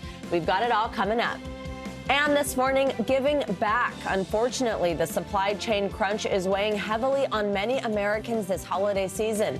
And when you add inflation to the mix, the load to bear for some becomes even greater. That's especially true for our nation's food banks, as the families they serve. We'll take you to Boston, where demand for goods is sky high, made worse by the pandemic, the challenges staff are facing, and how you can help. Plus, talking turkey, feeling anxious about heading home this weekend, dreading those prying questions from family members about life and love. We've got an expert on hand with some tips on how to get through the holidays with your mental health intact. And it's Thanksgiving Eve. Look at that. Yes, exactly. Lots of turkey talk we have today. lots of turkey and family and all the fun stuff. Yeah, absolutely. And we have to do weather, too, to get things kicked off, because that's what everyone's worried about. Yeah, it really is, especially with so many people heading to the roads, the skies. We'll have it all covered for you today. Yeah. We're going to begin this morning with the latest on that travel outlook, of course, as millions of Americans are set to hit the road for the holiday. Yeah, it is cold outside for East Coasters. Even Florida is chilly. So NBC News meteorologist Bill Cairns joins us right off the bat this morning with a look at the forecast. Hey, Bill, good morning. Hey, good morning. And, yesterday was just ridiculous. I don't know how it was around a lot of other areas of the country, but the roads were just crazy around New York City and where I live in New Jersey. So I think a lot of people were trying to jump on this travel early. So, the weather's fine, but it doesn't mean, our systems can only handle so much volume. Today, cold, obviously. It's cold all the way down into Georgia this morning. When you see that, like, Florida and the Panhandle is in the mid-30s, that's chilly. Panama City's at 37 degrees. So even by Florida midwinter standards, this is a cold air mass. But it'll be sunny this afternoon. And with the winds lighter than yesterday, I think we'll have even less airport delays today than yesterday. We will see some late-day rain developing in areas like Little Rock, towards Tulsa possibly. But again, that's not going to cause many airport issues or issues on the roads, and a tiny bit of snow in the Rockies. So heading to the airports early today. Airports I have colored in green. I do not expect any weather impacts at all. Areas in yellow, maybe very minor issues. Windy conditions, Minneapolis, Chicago, Detroit, possibly some areas of light snow, Salt Lake City and Denver. But again, this is about as good as it possibly gets for a weather forecast. And then on Thanksgiving Day, and I know some people travel in the morning, too. Heavy rain will be breaking out in coastal Texas, along with some thunderstorms. So from Corpus Christi to Brownsville, back up to Victoria, into Houston, Beaumont, Port Arthur. Those areas could have some issues. And then as far as rainfall forecasts go, possibly about 1 to 2 inches there from Houston to Victoria. It's not going to be enough for any flooding, but you wouldn't want to be driving in that. And the parade forecast, guys, still looks great on Thanksgiving. So I've done my part. Everyone looks like they should be able to get to their destinations. Getting home will be a different story. We'll cover that later in the show. But I may be talking snow for a bunch of cities in the Northeast for the first time this weekend. Stay tuned for that. All right. We'll get to Thanksgiving first, though. All right. Thanks, Bill. You said heading home. Thanks, Bill. Yes. All right, now let's talk about that travel outlook as millions of Americans get ready to hit the road and the sky for the holiday. Yeah, more Americans are expected to fly this Thanksgiving than at any other point since the pandemic began and on the roads, which is how most Americans are getting around this holiday. AAA forecasts the number of drivers will get close to pre-pandemic levels. That means you could hit some traffic on your way to that turkey dinner. WNBC reporter Tracy Strahan joins us now for more on the traffic outlook. She is at a service area on the New Jersey Turnpike. So, Tracy, good morning. How are the roads looking this morning where you are right now? Well, let's just say we are not alone along the New Jersey Turnpike this morning. We've seen a steady volume of travelers hitting the road since before sunrise here. And when they do hit this gas station, they're going to be paying an average of $3.50 a gallon. Now, that's actually higher than the national average, $3.40. Gas prices certainly the focus of this Thanksgiving holiday travel season. It was just yesterday that President Biden agreed to release the petroleum barrels, 50 million of them in reserve, and that's something that's actually pretty rare. It's something that's done to lower gas prices in times of war, maybe during natural disasters. This time around, it's only to lower gas prices. It's not something that these travelers may end up seeing, however, because they say it won't hit and possibly until mid-December, possibly the end of December, closer to Christmas. Yeah, so Tracy, I mean, gas prices are on everyone's mind. What are the prices at the pump like right now where you are, and how much do we expect that to impact whether people hit the roads this holiday? Well, brace yourselves, depending on where you are. Here where we are along the New Jersey Turnpike, $3.55. Keep in mind that rest stops traditionally higher than most gas stations. And again, that national average, $3.40. It doesn't seem to have an impact, however, on travelers so far. AAA predicts out of the 53 million people traveling this year, 90% of them are opting to hit the roads, possibly indicative that we're still in the midst of the pandemic. And while most folks are driving, some are going to be flying this holiday. So what should those folks expect to deal with at airports around the country this holiday weekend? There could be some pre-turkey headaches at the airports. Now, we were just at Newark Liberty Airport yesterday. TSA is where people are really preparing to have some problems. Now, keep in mind, TSA had to comply with that federal mandate starting this Monday that all workers had to be vaccinated. They do have 93% compliance, but still people were bracing themselves for really long lines and bottlenecks at security checkpoints. TSA says they are prepared. They prepared to screen about 2 million people in airports every single day through Sunday. All right, Tracy, thank you so much, and happy Thanksgiving to you. Now, as millions of people hit the road to celebrate Thanksgiving, experts are urging travelers to take all possible precautions as COVID cases quickly rise across the country. While cases this year are well below what we saw in 2020, more than 30 states are seeing an uptick in infections. This rise comes as officials say they expect Thanksgiving air travel to approach pre-pandemic levels, as we just heard. Doctors are now calling for all eligible adults to get the COVID booster shot as soon as possible to maximize protection against the virus and to avoid another COVID surge as we approach winter and post this holiday season. NBC News medical contributor Dr. Uche Blackstock joins us now for more. Dr. Blackstock is an emergency medicine physician and the CEO of Advancing Health Equity, and of course, someone you recognize on the show. Dr. Blackstock, good morning. So cases, as we just mentioned, across the country are on the rise in about 30 states as more people start to head out the door, cross those state lines, be indoors with their family. Now, we have even heard from people like Dr. Fauci kind of giving the green light for Thanksgiving celebrations, saying that's what they're going to be doing. But of course, some limitations. So just walk us through some things we should keep in mind, how we should decide who to invite to our parties, what type of precautions we should be taking. Well, thank you so much for having me on, Savannah. And I think it's possible this year to have a safer Thanksgiving than last year because we have more tools in our toolbox. You know, obviously people can be vaccinated. So you want to make sure that whoever you're socializing with is fully vaccinated. People who are fully vaccinated and eligible should have received boosters. The other tool we have are rapid tests, and rapid tests are pretty amazing for determining who is not only infected but infectious, who has the ability to pass on the virus to someone else. And that is a test that you can take right before you see loved ones to ensure that you don't infect them. And so again, it's really using a bunch of these tools together. You can also open up windows and doors, bring in air purifiers, make sure that you have improved ventilation in indoor settings to make Thanksgiving as safe as possible.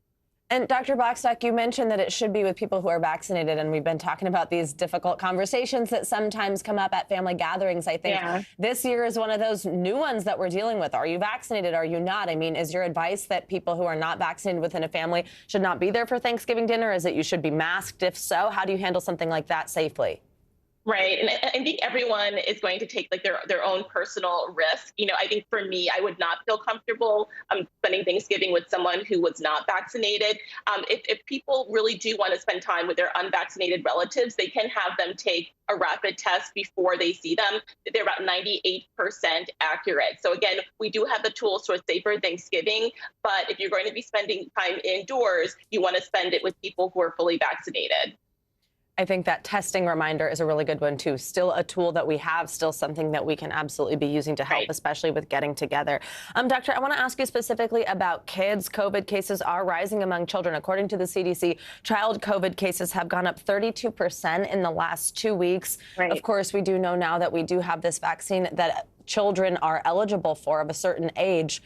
What do you make of that rise, and what do parents need to know?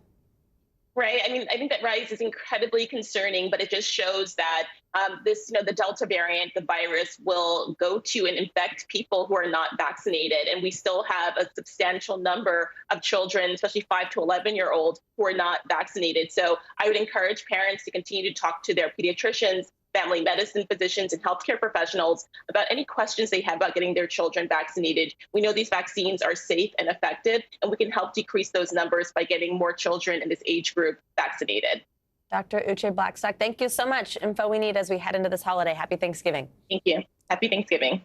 As we mentioned moments ago, just as millions of Americans prepare to hit the road for Thanksgiving, the Department of Energy is taking a rare step to address rising gas prices. President Biden announced yesterday the federal government is releasing oil from the nation's Strategic Petroleum Reserve.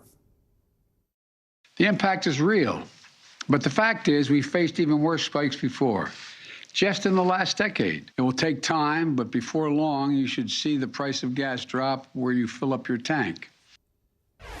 NBC News correspondent Josh Letterman joins us now from Nantucket, Massachusetts, where the president and first lady are spending Thanksgiving. So, Josh, this is a big move to try to solve a big problem. The average cost per gallon is up over $1 from last year. So just how long will it take for Americans to see these prices start to drop? And what else did the president say in those remarks about this yesterday?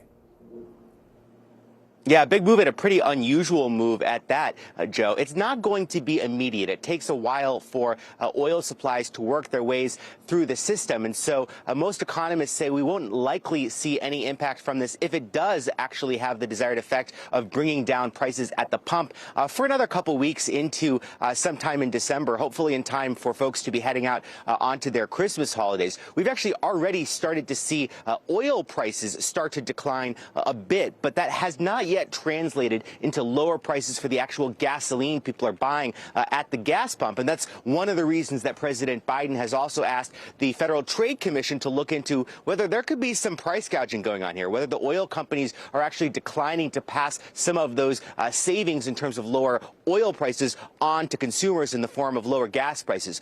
President Biden, as he was addressing those efforts to rein in costs yesterday, also spoke about his administration's broader efforts to tackle inflation, talking about how his Build Back Better agenda he believes will actually help reduce prices over the long term. Josh, I also have to ask you about the president's workplace vaccine mandate. It's still facing some legal challenges. The Justice Department requested an emergency ruling to try to get the rule through. So briefly remind us who this mandate would impact and where do things stand with it this morning?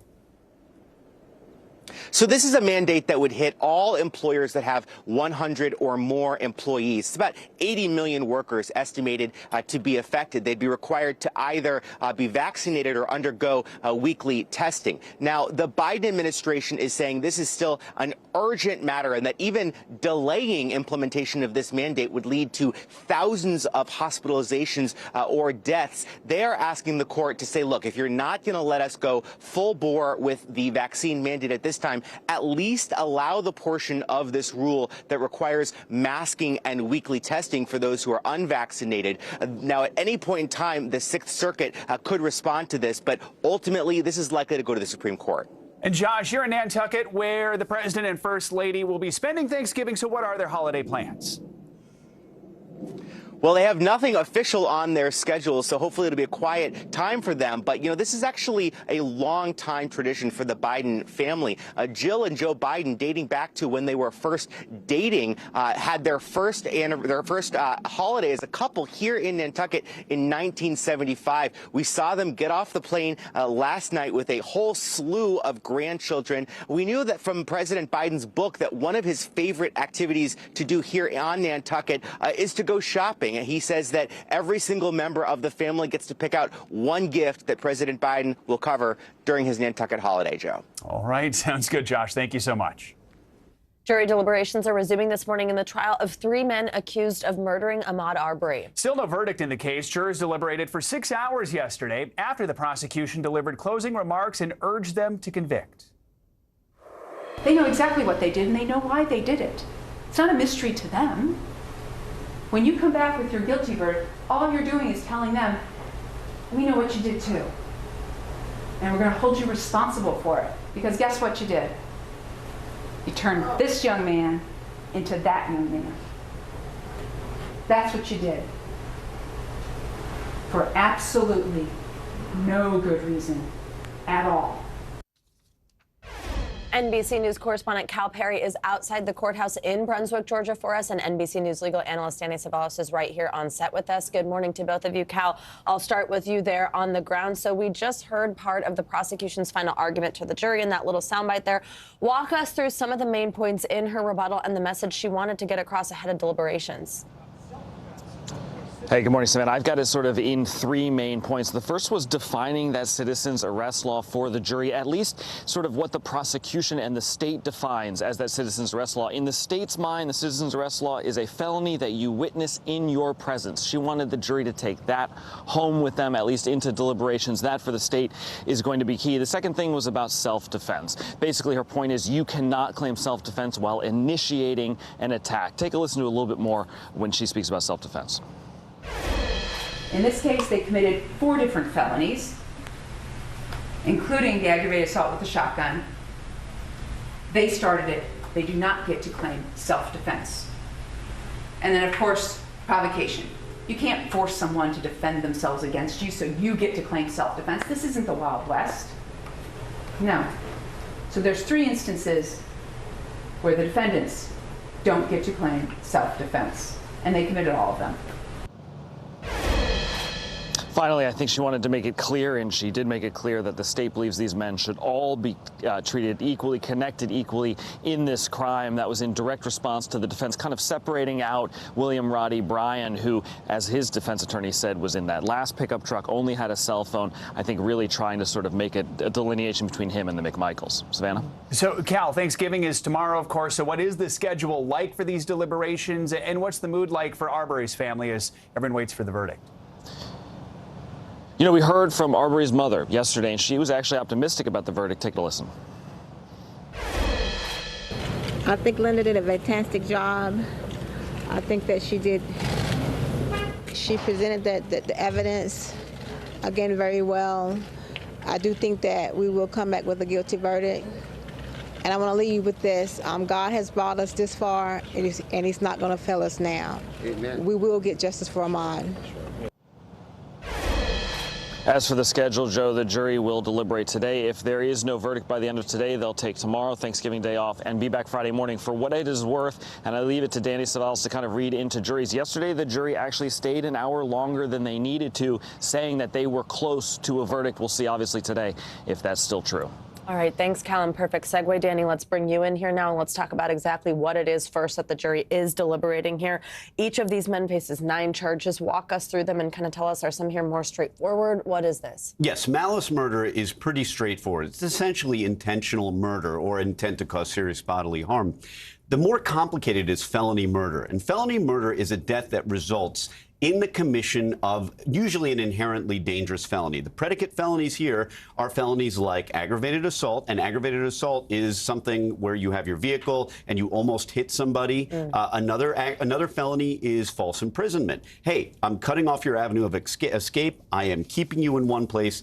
False imprisonment. If a death results from those felonies, then you can have felony murder. It's a very complicated legal concept, but It's rooted in the public policy that we say in America, look, if you're going to go out and commit dangerous felonies, burglary, arson, rape, robbery, kidnapping, then if a death results, it's as if you might as well have expected a death to result. So we'll say the intent is there for all intents and purposes. So quickly, can you say at this point, whose shoes would you rather be in right now? I would always, I'm a criminal defense attorney, I would always rather be in the state's shoes. They have the power of the full government behind them. A defendant is always the underdog. I don't care what the burden of proof is for the prosecution. Prosecution has the stronger case here so far. It's an uphill battle for the defendants. But one last thing, William Roddy Bryant, do not be shocked if he is acquitted, because he has a very different set of liability than the others. Dale, Danny, Cal, thank you both so very much. We appreciate it. Yes, of course. Thank you so much. And the man police say drove his SUV into a holiday parade in Wisconsin appeared in court for the first time since the tragedy. Darrell Brooks was formally charged yesterday with 5 counts of intentional homicide. The same day prosecutors announced a 6th death. Take a listen. Today we learned of another death of a child related to this case. We do expect a 6th count for first-degree intentional homicide to be issued or added, to this case. NBC News correspondent Megan Fitzgerald joins us now from Waukesha. Megan, good morning. So what can you tell us about this 6th victim? I'm sure viewers are seeing here on their screen an 8-year-old boy. What do we know here? Just heartbreaking. Yeah. Absolutely heartbreaking, Savannah. Good morning. Yeah, 8-year-old Jordan Sparks, or Jackson Spark, rather. He passed away yesterday, just as this suspect was making his first court appearance. We know that he underwent brain surgery on Sunday, and we also know that his 12-year-old brother was also among the children that were hospitalized.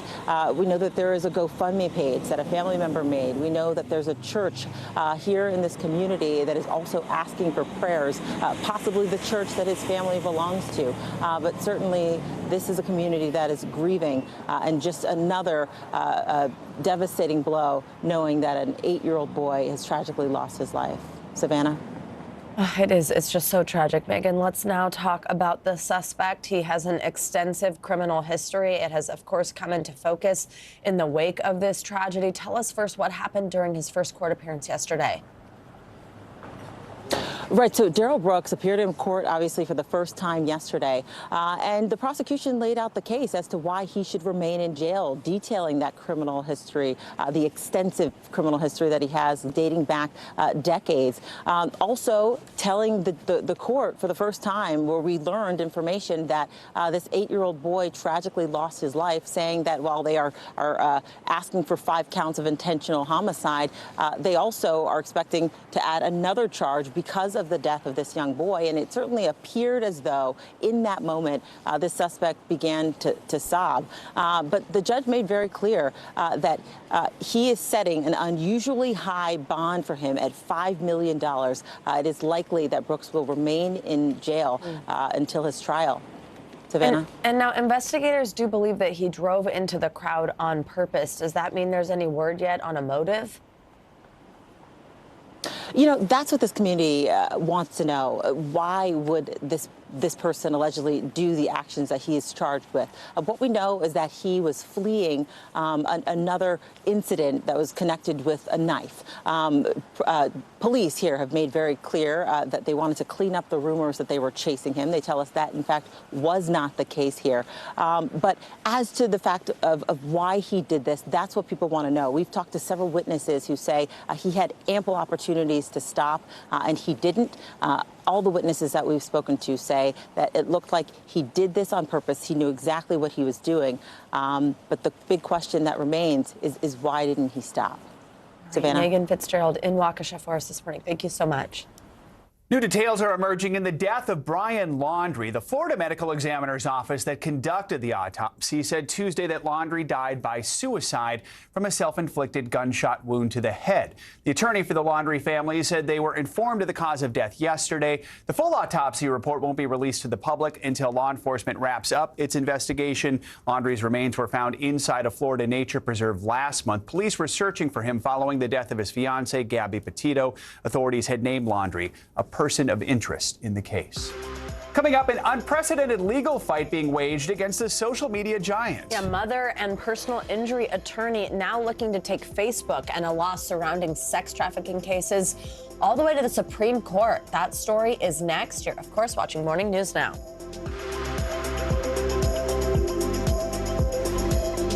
The Meet the Press Chuck Todd Cast, free wherever you get your podcasts. Sometimes the news can be difficult and overwhelming for kids to understand. Will coronavirus come back next year? So to help make sense of it all, we've created a newscast just for them. Man, you know a lot. We hope your family will watch Nightly News Kids Edition.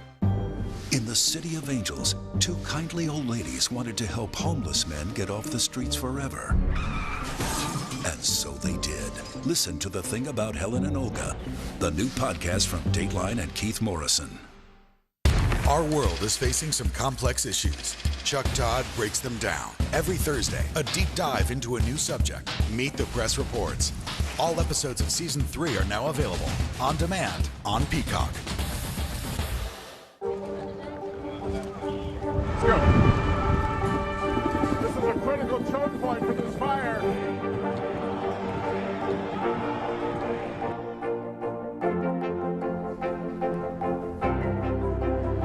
And good evening from New Orleans. Nice to really spend some time with you. Appreciate it.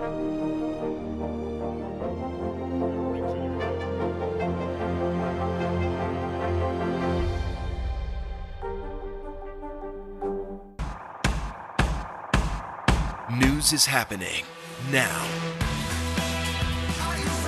Look at what's making headlines around the world. Right now on Morning News Now. Tonight, the major announcement of the COVID vaccine. And this is a significant moment.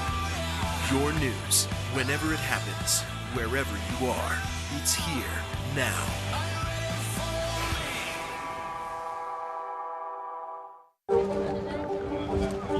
Let's go. This is a critical choke point for this fire.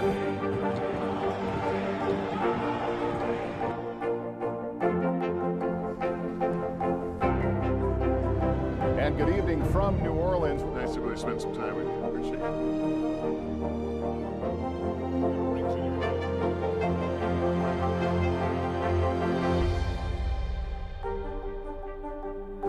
Sometimes the news can be difficult and overwhelming for kids to understand. Will coronavirus come back next year? So to help make sense of it all, we've created a newscast just for them. Man, you know a lot. We hope your family will watch Nightly News Kids Edition.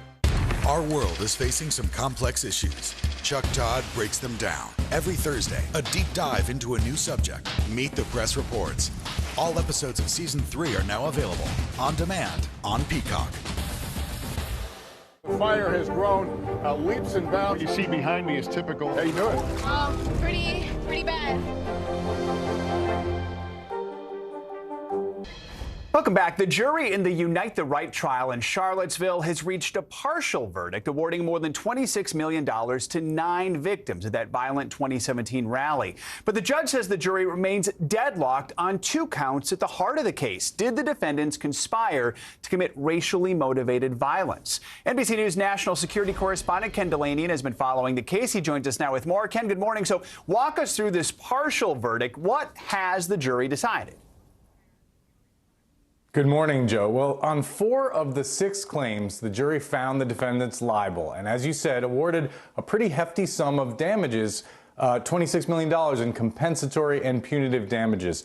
But at the heart of the case, those first 2 counts of conspiracy under that 1871 Ku Klux Klan law, the jury deadlocked. And this really had all the hallmarks of a compromise verdict, because we had a note from the jury a few days ago that said, what happens if we deadlock on the first 3 counts, but we want to award on the last 3? Well, they ended up on the 3rd count of conspiracy under Virginia law. They did find the defendants liable in the end. So it's definitely a victory for these victims who are suing these white supremacist organizations. It very likely will bankrupt these people because they don't have $26 million. I should say that about half of that award went against James Fields, the man who drove the car into the crowd and killed a woman, Heather Heyer. He's serving life in prison, so he certainly doesn't have $12 million.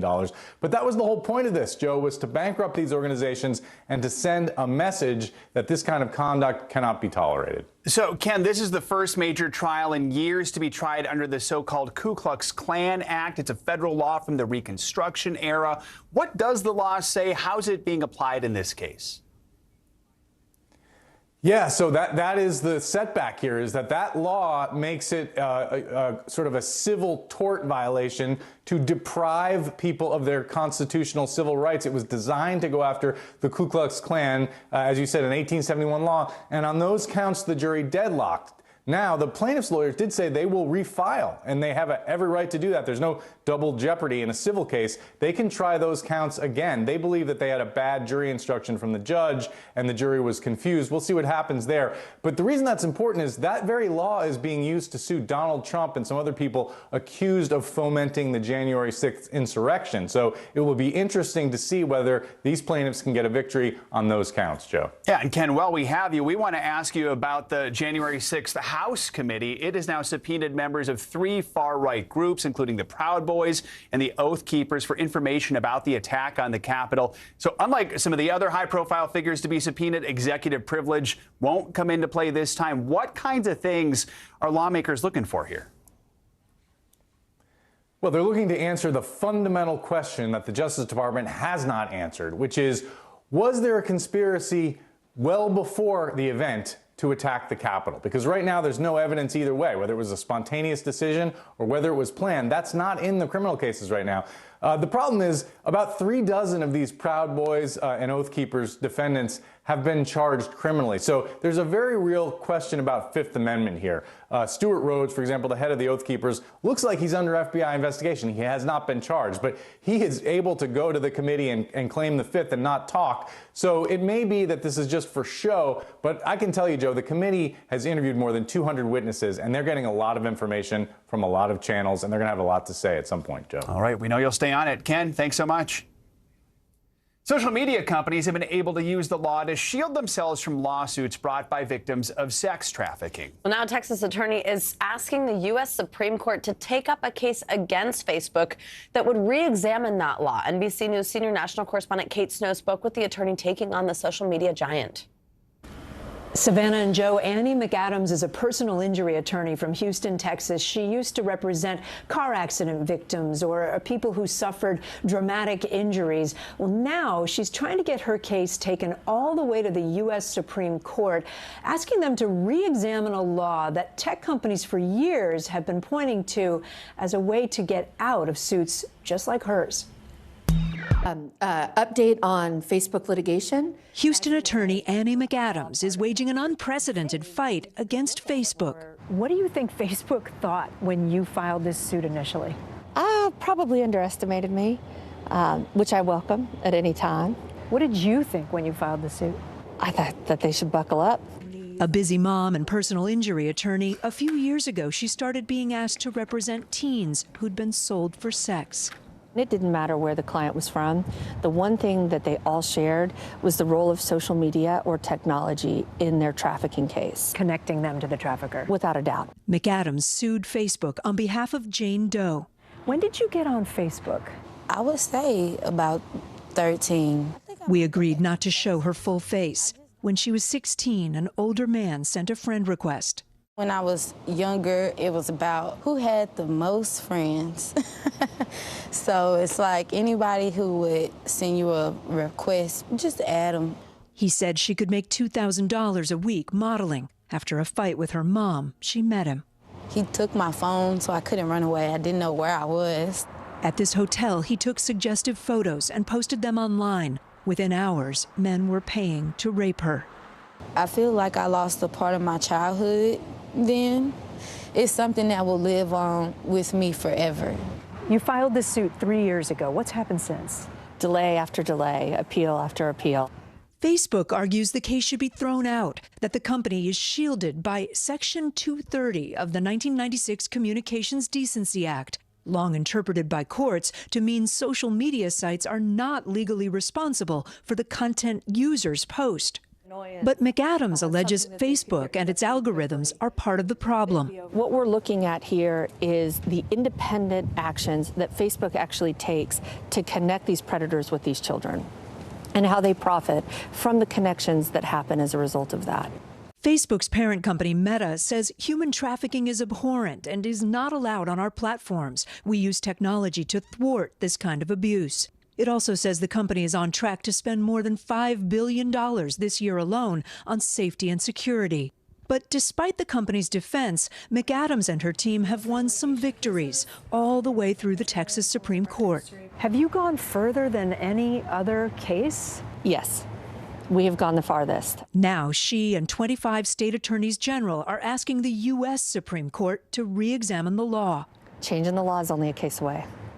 A Meta official says Facebook will file opposing a Supreme Court review. The way the case is going, I feel very hopeful. But Jane Doe wants the highest court to take her case. We will keep having these problems unless something is changed. And if it's not, then you'll be sitting with another me probably 3 years from now. When I asked Annie McAdams how she feels about going up against Facebook and all their attorneys, she used a very Texas saying, guys. She said, the bigger the bull, the higher the score. And then she said, the fancier the lawyer, the taller the building, the harder they fall. She and Jane Doe both said to me they really think they have a shot at winning this. They really think they have a shot in the U.S. Supreme Court as well. On the other side, though, you've got Facebook about to really fight this, and the Supreme Court has not said yet whether they'll take this up. Joe and Savannah. All right, Kate Snow, thank you so much. Let's now take a look at what's making news around the world this morning. Matt Bodner is with us today from Moscow. Hey, Matt. Savannah, good morning. We'll start this one off today with a dire warning from the World Health Organization. They are saying that an additional 700,000 people could die from COVID-19 in Europe and parts of Asia by March. In Europe alone, the WHO has already counted 1.5 million dead from the virus.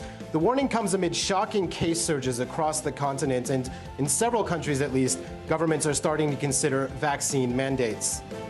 We move along now to Italy, where Rudy Gaudet, the only person convicted in the 2007 murder of a British student, Meredith Kercher, has been freed after serving most of his 16-year prison sentence.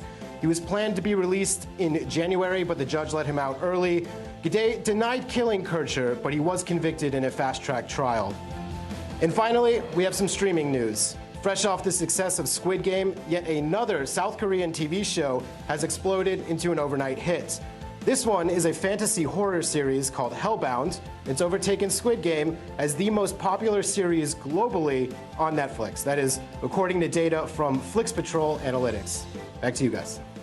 Great. Wow, look at that. Thank you so much, Matt. And coming up, a story you might want to pay attention to if you're heading home to family for the holidays. We'll tell you about a first-of-its-kind study on how grandmothers' brains react to the sight of their grandchildren. That story and more is in your weekly checkup. That's up next.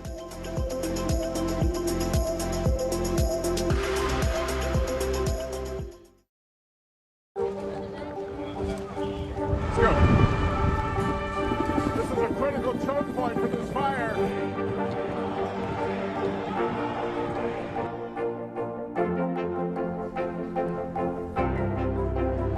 And good evening from New Orleans. Nice to really spend some time with you. Appreciate it.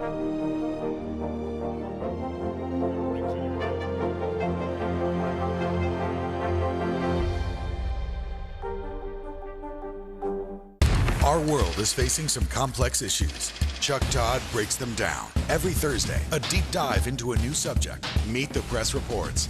All episodes of Season 3 are now available on demand on Peacock. To cover the news, you have to be in it. We'll take you to the front lines of the story, bringing your news feed to life. Streaming live every night. It's your news playlist. Top Story with Tom Llamas. Weeknights at 7 on NBC News Now. Welcome back. The full list of nominees for the 2022 Grammy Awards is out, and it looks like there's one favorite to steal the show. Jazz artist Jon Batiste leads all musicians with 11 nominations, mostly for his album We Are and his film score for the movie Soul. Justin Bieber, Doja Cat, and Her all came in second in terms of nominations with 8 each. Olivia Rodrigo scored 7 nominations, including 1, listen to this, in each of the big 4 categories. That includes Best Song, Album, Record, and Best New Artist. Now, despite having an amazing year, Taylor Swift only got 1 nomination. That was for her lockdown album, Evermore. So her fans, as you probably know by now, I am one, aren't so happy with that. All right, now it is time for your weekly checkup. One of our favorite segments, NBC News senior medical correspondent Dr. John Torres joins us now to discuss the latest health headlines you may have missed. And you heard that tease about grandmothers and their grandchild. We'll get to that in a minute. Good morning, Dr. Torres. But let's start with our first study, and it looks at common medicines that might actually raise blood pressure. How many people are affected by this, and what should people know, doctor?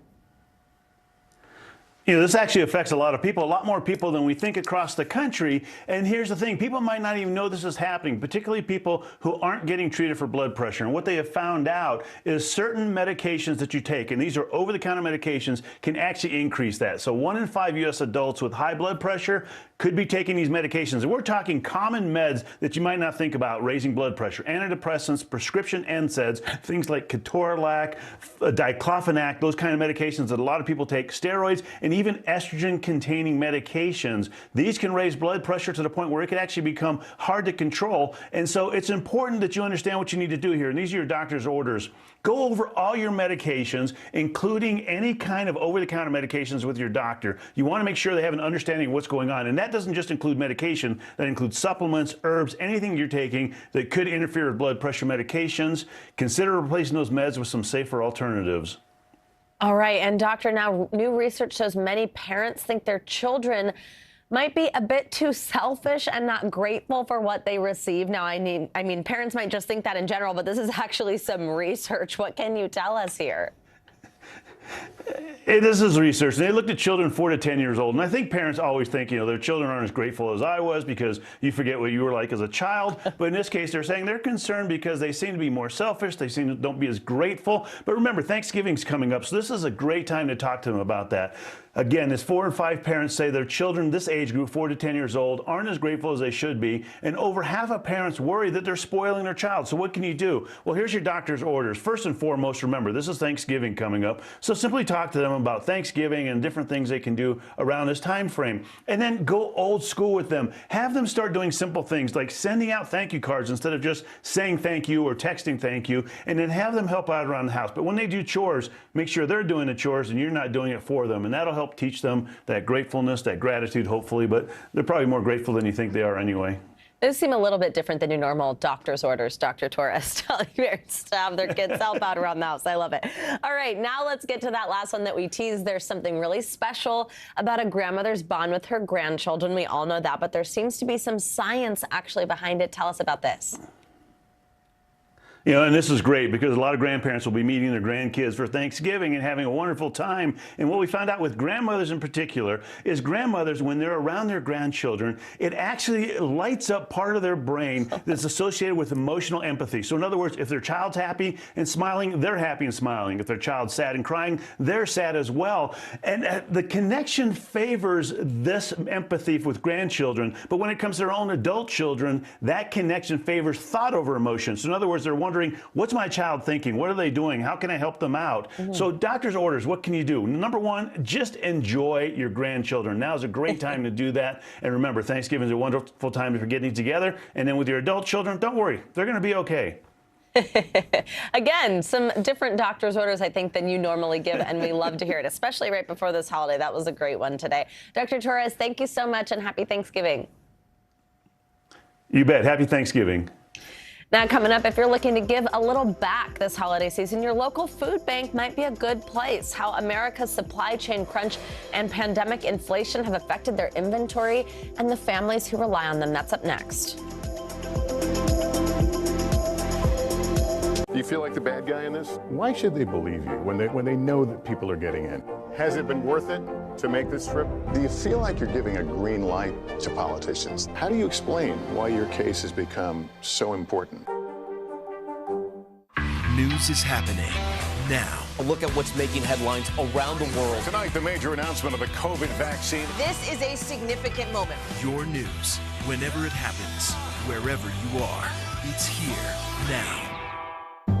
In the City of Angels, two kindly old ladies wanted to help homeless men get off the streets forever. And so they did. Listen to The Thing About Helen and Olga, the new podcast from Dateline and Keith Morrison. Do you feel like the bad guy in this? Why should they believe you when they know that people are getting in? Has it been worth it to make this trip? Do you feel like you're giving a green light to politicians? How do you explain why your case has become so important?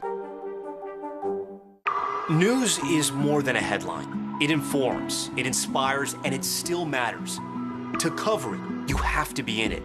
And that's what we're gonna do. Every night, we take you to the front lines of the story, where it's actually happening, with NBC News journalists on the ground from all over the world. We cover what you need to know and bring your newsfeed to life. In primetime and streaming live, it's your news playlist every night. Top Story with Tom Llamas, weeknights at 7 on NBC News Now. It's an issue dividing communities and influencing elections across the country. An in-depth look at how one small town confronted race and education and how it tore the community apart. Shame! This is Southlake. All episodes available now. Good morning, I'm Savannah Sellers. I'm Joe Fryer. Another giant leap for mankind. They want folks to shelter in place until this storm pushes through. Traveling to the United States is about to get a lot easier. Morning News Now, streaming weekdays at 7.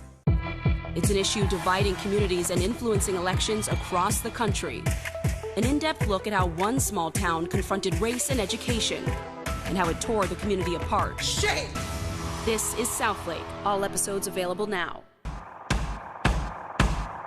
News is happening now. A look at what's making headlines around the world. Right now on Morning News Now. Tonight, the major announcement of the COVID vaccine. And this is a significant moment. Your news, whenever it happens, wherever you are, it's here now.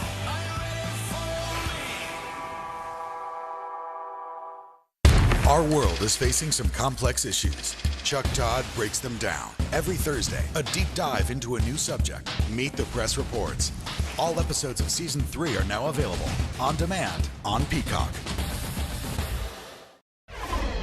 We've been telling you that this Thanksgiving is shaping up to be one of the most expensive in history. That's thanks to inflation and supply chain issues. And that's leading to more people seeking help from food banks since they can't afford groceries. NBC News correspondent Dasha Burns joins us now from the Greater Boston Food Bank. Dasha, good morning. So tell us a little bit about this. I know you spoke to leaders at that specific food bank, but what did they tell you about the issues they're facing ahead of Thanksgiving? How many people are showing up there? Tell us, what have you learned?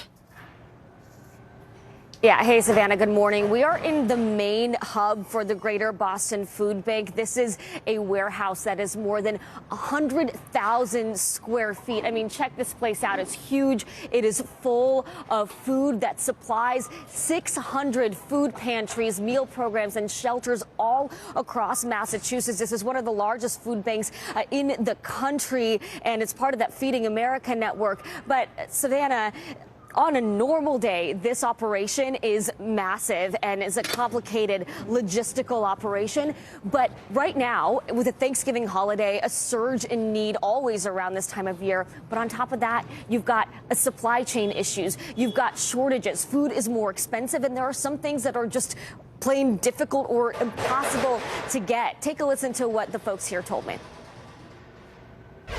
We're seeing price increases between 10 and 20% on those critical staple items that you have in a holiday meal. Turkey's up 10%, sweet potatoes up 28%. And so, and very difficult to find cranberry sauce these days. So cranberry sauce. I mean, these things that you wouldn't think twice about in a normal holiday season. And Savannah, it's not even just the food itself, it's also getting the food here. It's all of the surrounding supplies, things like boxes, things like these pallets that you see here. All of that is harder to get. These garage doors here, that's where the trucks come to pick up the food. They'll be picking up these pallets shortly, but it's also where trucks come to deliver the supplies. And on some days, they might be expecting 15 trucks. 5 of them might not show up. So they're dealing with uncertainty, and they're doing the best they can to make sure that they still get those meals to those families, Savannah. Absolutely. So, I mean, Dasha, knowing all that and everything that you just told us and walking us around there, I mean, what does this mean for this increasing number of people who do plan to rely on food banks? I mean, not only just for Thanksgiving, not only just for their meal tomorrow, but for holidays moving forward as we head into the season. Well, look, food banks have had to get creative. They've had to find some substitutes for items that are either too expensive or just too hard to get. So what it might mean is the Thanksgiving plate that you traditionally see, it might look a little bit different. Take a listen. We are distributing over 200,000 chickens to a client. So a Thanksgiving meal this year, instead of having a turkey at the center of the plate, maybe another poultry item like a whole chicken. And when I run out of whole chickens, then I will substitute chicken parts, chicken breast, legs, drums, and thighs. We want to be able to offer a poultry item to the client, but it may or may not be a turkey this year. So, Savannah, all of these boxes that you see right here, they are going to go out to those different food pantries today. We were at one of those food pantries yesterday that receives these supplies from the Greater Boston Food Bank, and I was talking to the executive director there. She says she's seeing families that are coming to her for the very first time, never thinking they would need to go to a food pantry. But she also says what's really heartbreaking for her is she's seeing families that came to the food pantry at the beginning of the pandemic, then got back on their feet. They found employment or got their jobs back, and now are having to come back again because what they used to be able to afford on that paycheck, they can't afford anymore. They go to the grocery store and they see those prices and they just can't do it, Savannah. Just heartbreaking. So many Americans are feeling that this year, but so good to see all those people there who are helping them out. Dasha, thank you so much. Thanks for showing us around.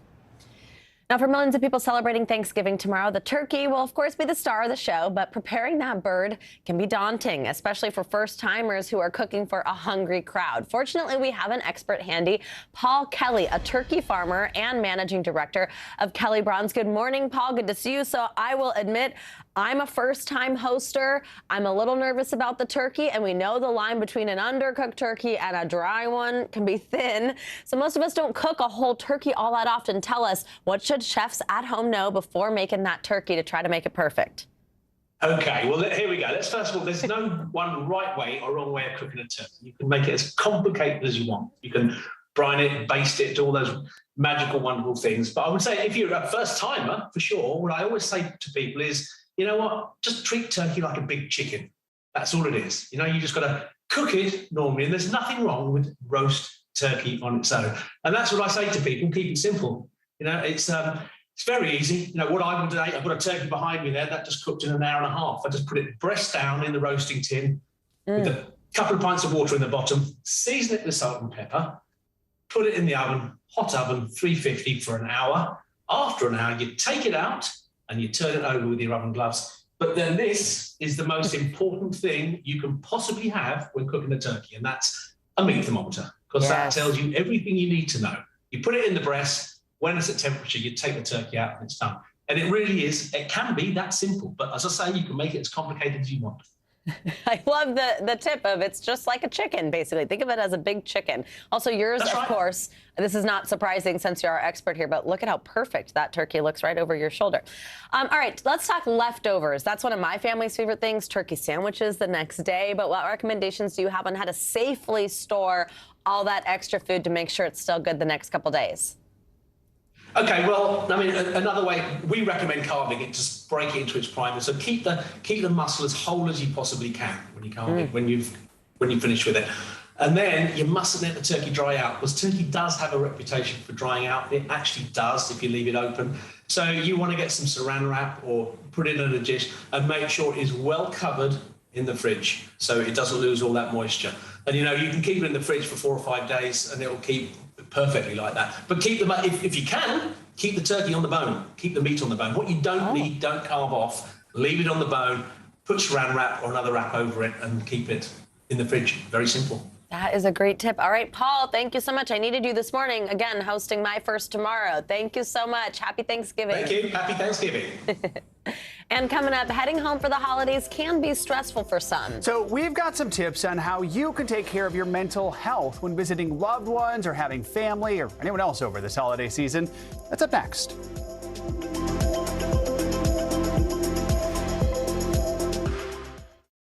News is more than a headline. It informs, it inspires, and it still matters. To cover it, you have to be in it. And that's what we're gonna do. Every night, we take you to the front lines of the story, where it's actually happening, with NBC News journalists on the ground from all over the world. We cover what you need to know and bring your newsfeed to life. In primetime and streaming live, it's your news playlist every night. Top Story with Tom Llamas, weeknights at 7 on NBC News Now. It's an issue dividing communities and influencing elections across the country. An in-depth look at how one small town confronted race and education and how it tore the community apart. Shame! This is Southlake. All episodes available now. These days, it feels like the news never stops. So let's get into it. What's happening right now, what it all means for you for an hour every day. It can be hard to keep up, so let's get started together. Hallie Jackson Now, weekdays at 5 on NBC News Now. To cover the news, you have to be in it. We'll take you to the front lines of the story, bringing your news feed to life. Streaming live every night. It's your news playlist. Top Story with Tom Llamas, weeknights at 7 on NBC News Now. Sometimes the news can be difficult and overwhelming for kids to understand. Will coronavirus come back next year? So to help make sense of it all, we've created a newscast just for them. Man, you know a lot. We hope your family will watch Nightly News Kids Edition. These days, it feels like the news never stops. So let's get into it. What's happening right now, what it all means for you for an hour every day. It can be hard to keep up, so let's get started together. Hallie Jackson Now, weekdays at 5 on NBC News Now.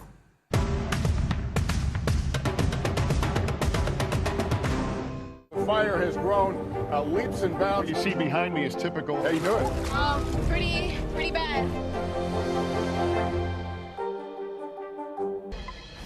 NASA's newest mission to deliberately crash a spacecraft into an asteroid is now underway. You heard that right. The DART mission, or Double Asteroid Redirection Test, lifted off last night aboard a SpaceX rocket in California. Its goal is to successfully alter the path of a moon that is currently orbiting an asteroid. That asteroid is set to pass Earth in September, which is when the spacecraft will crash into it to redirect its path away from our planet. If the mission goes as planned, NASA has said it could be used in the future to defend Earth. And again, you heard all that right. That was not about a new movie coming out. It's very cool. You can never be too careful. Yeah, exactly. All right, now this year, Thanksgiving will certainly bring many heartwarming family reunions after a long time spent apart during the pandemic. For some, going home for the holidays can spark feelings of anxiety and stress as people navigate difficult family dynamics. Joining us now with some advice to get through the holidays is Dr. George James. He's a licensed marriage and family therapist. Dr. James, always good to have you with us. So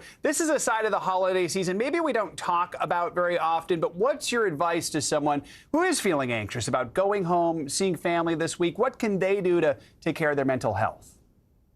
Yeah, good morning to you both. And yes, anxiety actually is everywhere. People are feeling it for so many different reasons.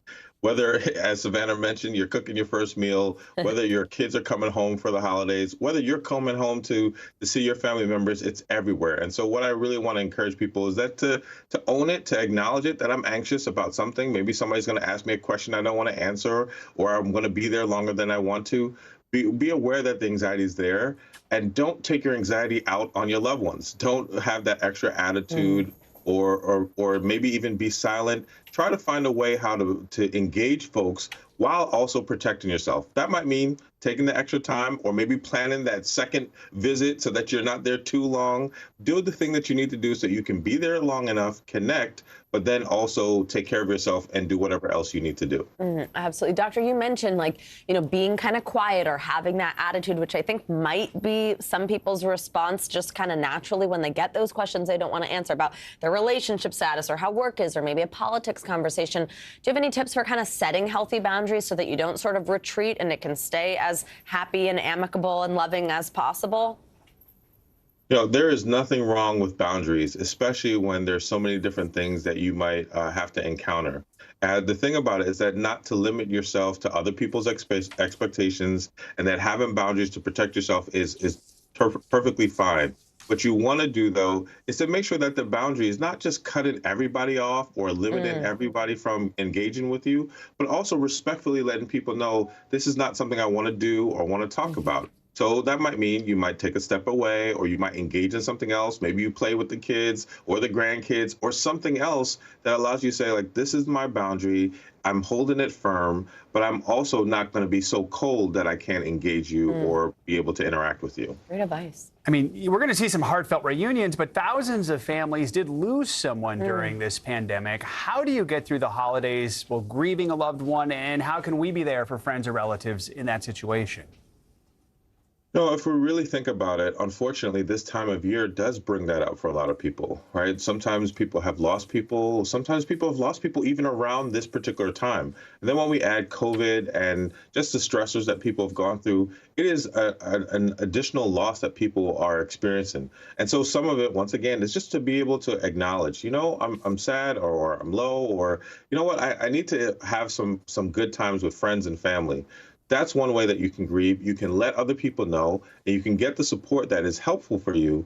But most of all is recognizing that most of us can experience loss, and that it's okay to experience it. You go through those stages, as they say, but it's important that you have the support of those you love and care for, and let them know so they can help you. All right. Dr. James, thank you so much for your advice on this important holiday. We really appreciate it. Yeah, thank you. Happy Thanksgiving. Both. Hope that you have a great holiday time. You too. That does it for this hour of Morning News Now. But the news continues right now.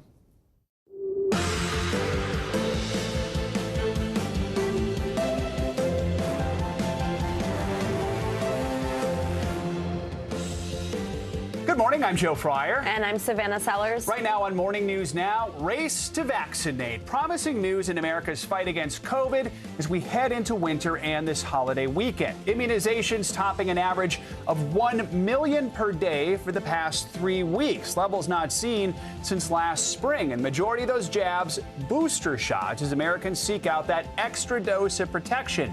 Now, the nation's top health experts say you can stay healthy this season.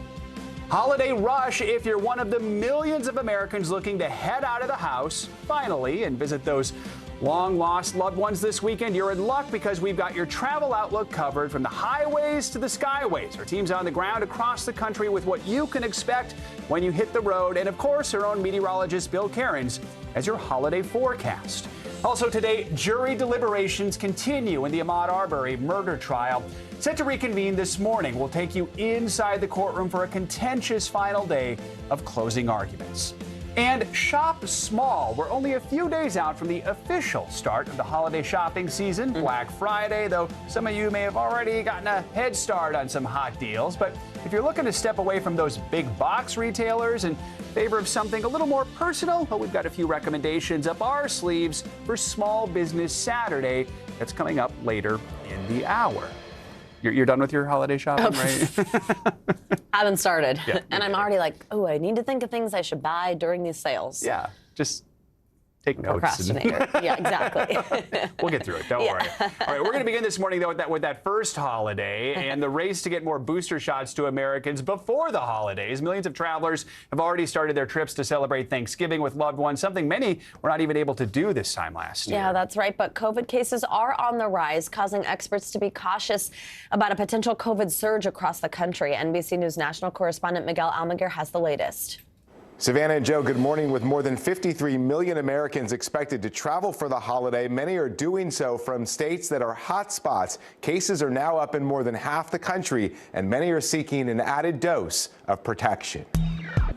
This morning, as new COVID infections climb and holiday travel surges, the race to vaccinate ahead of Thanksgiving is reaching a new benchmark. For 3 weeks, average inoculations have topped more than 1 million a day for the first time since spring. And now the majority of jabs are boosters, as many seek more protection, with family gathering just a day away. To get vaccinated if you're not yet vaccinated. The most practical safeguard, say experts, is to ensure everyone gathering is vaccinated, tell those with symptoms to stay home, and keep groups fairly small. And now rapid take-home tests for about $20 are another option for protection. The rapid tests are not the gold standard. They're not perfect, but I think they're a really good layer to add to the other measures that you're doing to try to keep people safe. With the White House spending $3 billion to quadruple supply from September to December, major pharmacies say demand for take-home tests is peaking. Not as accurate as PCR swabs done at clinics, the do-it-yourself kits can prevent the virus's spread. For folks who are symptomatic or are contagious, meaning they have high levels of virus in the nose and mouth, they're actually very good for detecting that. So it's very good for detecting if someone is a risk of spread to others. Because of easy access to take-home tests, Marilyn Martinez is finally bringing home more of her family for the holidays. This is just one more extra step to ensure that our family will be safe. Nothing's foolproof, but it's the best we can do. This morning, even as our nation faces troubling days ahead, there are reasons to be grateful. Now, authorities say while those booster shots do give immunity fairly quickly, it takes about a week for the full part of that immunity to really kick in. They're urging anyone who has not yet gotten a booster shot or, of course, that first vaccine to go out and get one. Savannah and Joe, back to you guys. All right, Miguel Almaguer, thanks so much. Let's bring in Dr. Megan Ranney for more on booster shots and travel. Dr. Ranney is an emergency physician and associate professor at Brown University. So, doctors, we know many people are already gearing up to travel in the next few days. What do you tell people who are just now getting the booster shot? We know these shots don't kick in right away, but if you get it now, how will it protect you? When will it kick in? So the booster shot today is really going to be more useful for the next group of holidays than for this one. Unfortunately, if you got it yesterday or today, it's not going to make a big difference. But the good news is if you've gotten your booster, that means you've already had your primary vaccine series. And what matters most is getting vaccinated in the first place. For anyone who's traveling now, regardless of whether they've gotten their booster or not, I'm, of course, still recommending that you mask up in public indoor locations where you're going to be with a mix of people who are vaccinated and unvaccinated. And then, as Dr. Bell was describing, at those family gatherings, it's so important to talk to them about how you're going to reduce the risk of folks there getting infected. You know, many of us are going to have family gatherings where some people are not yet vaccinated because many of us have kids who haven't finished their vaccines yet. So those rapid tests are a great part of the strategy. Keeping windows open or going outside can also be helpful for reducing risk of transmission of COVID during Thanksgiving dinner. We just stocked up on a bunch of those take-home tests, so it's good to have those. Now, former FDA Commissioner Scott Gottlieb told CNBC earlier this week breakthrough cases he thinks are happening more than people realize. Let's take a listen to what he had to say. I think at this point we need to accept that there's a lot of breakthrough infections happening for people who, particularly people who are out a significant portion of time from their original vaccination. And there are people out almost a year at this point, or coming up on a year, people who were vaccinated back in January, December, and January.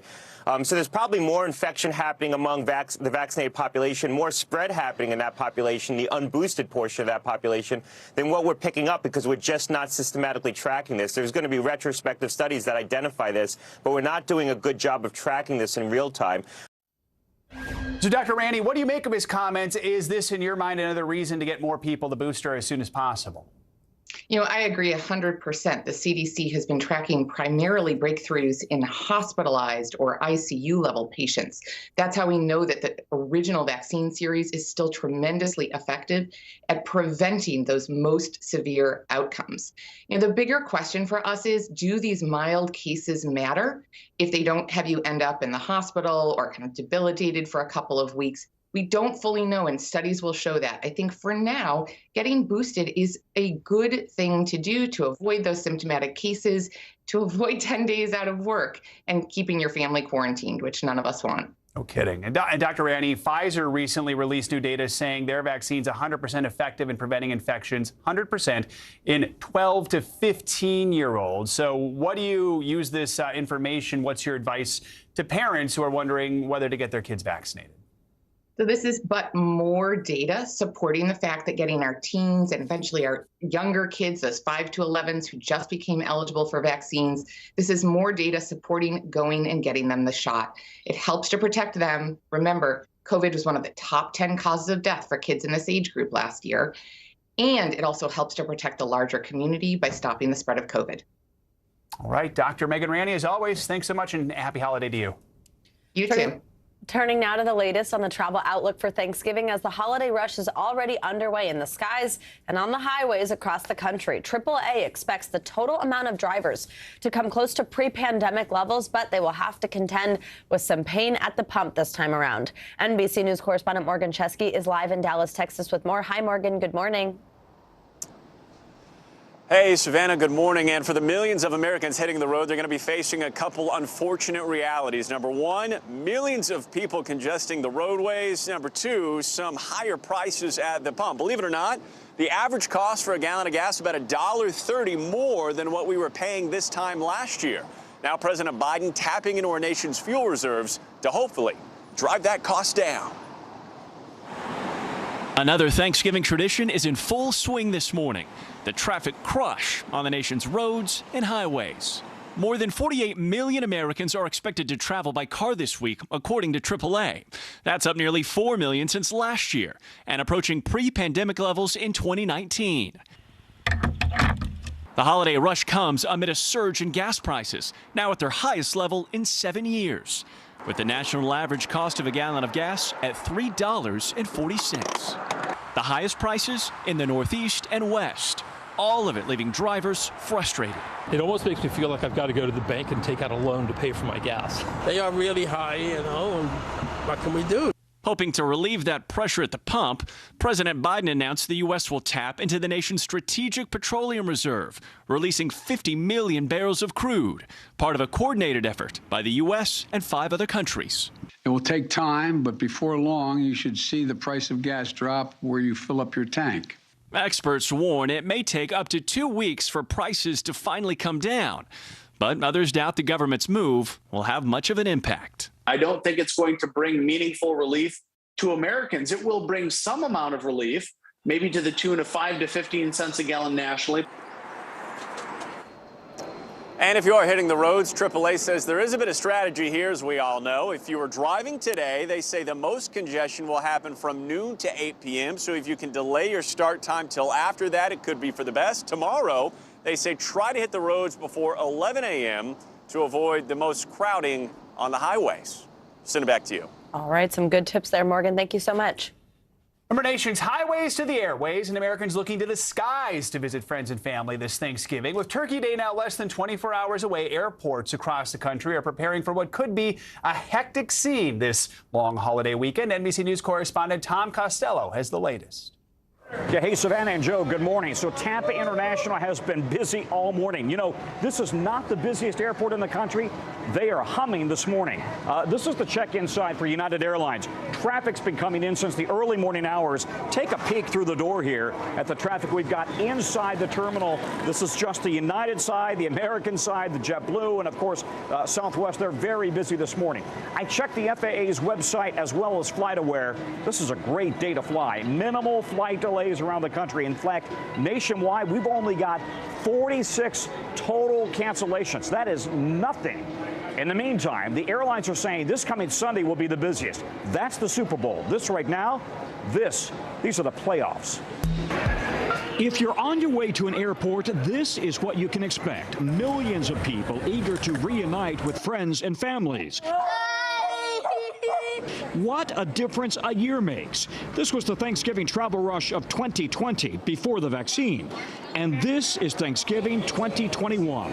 It's a busy day. 3 kids, a lot of luggage, car seats, busy airport, but it's going.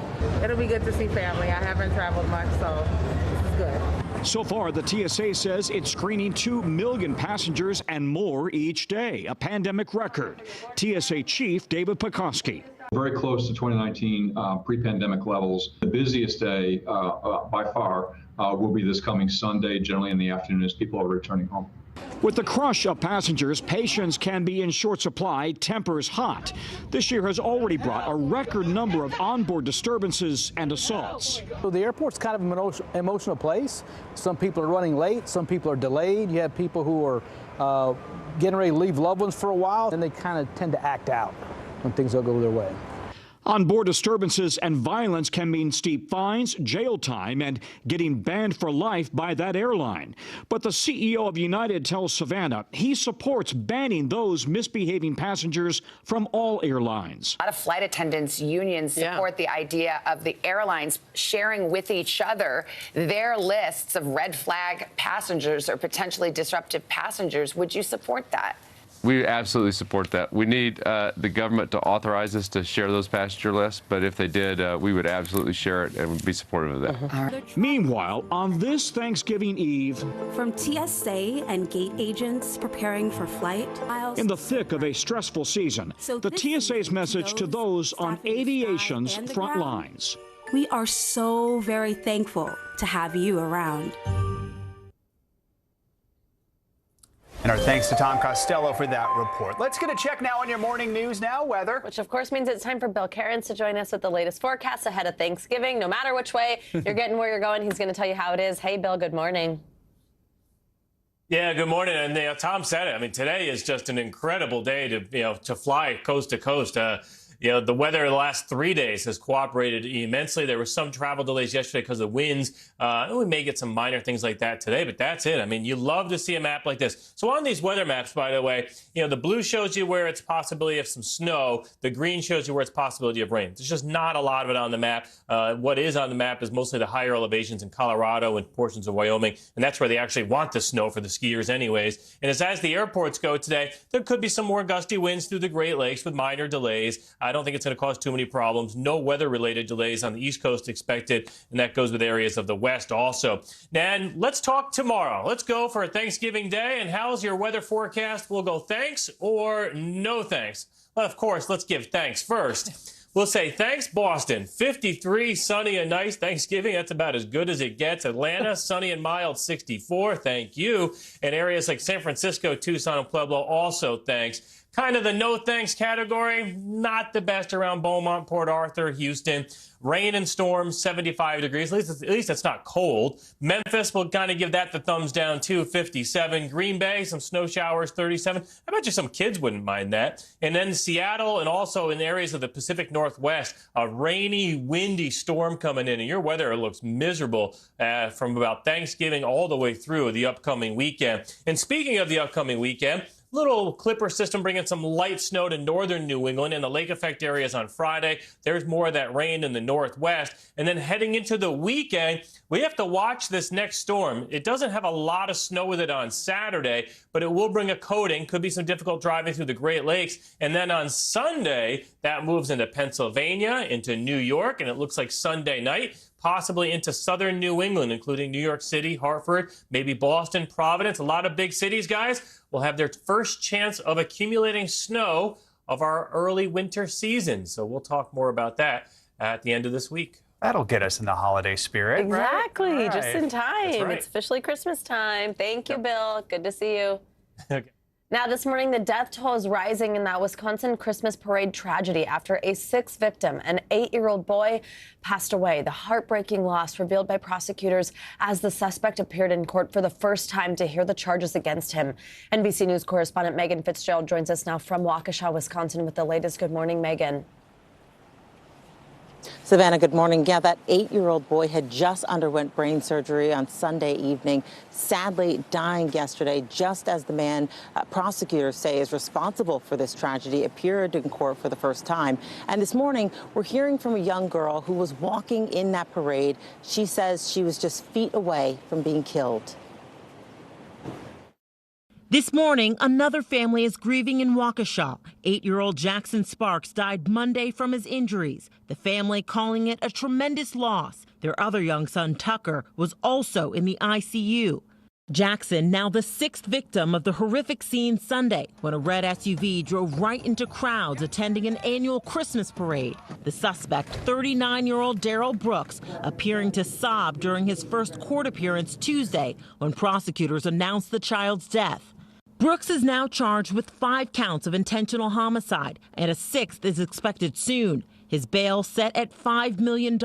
It's an extraordinarily serious case with an extraordinary history of this gentleman, of fleeing, of hurting people, of not following court orders. Documents obtained by NBC News shows Brooks had a decades-long criminal history, including arrests for sexual abuse, drugs, battery, and domestic violence.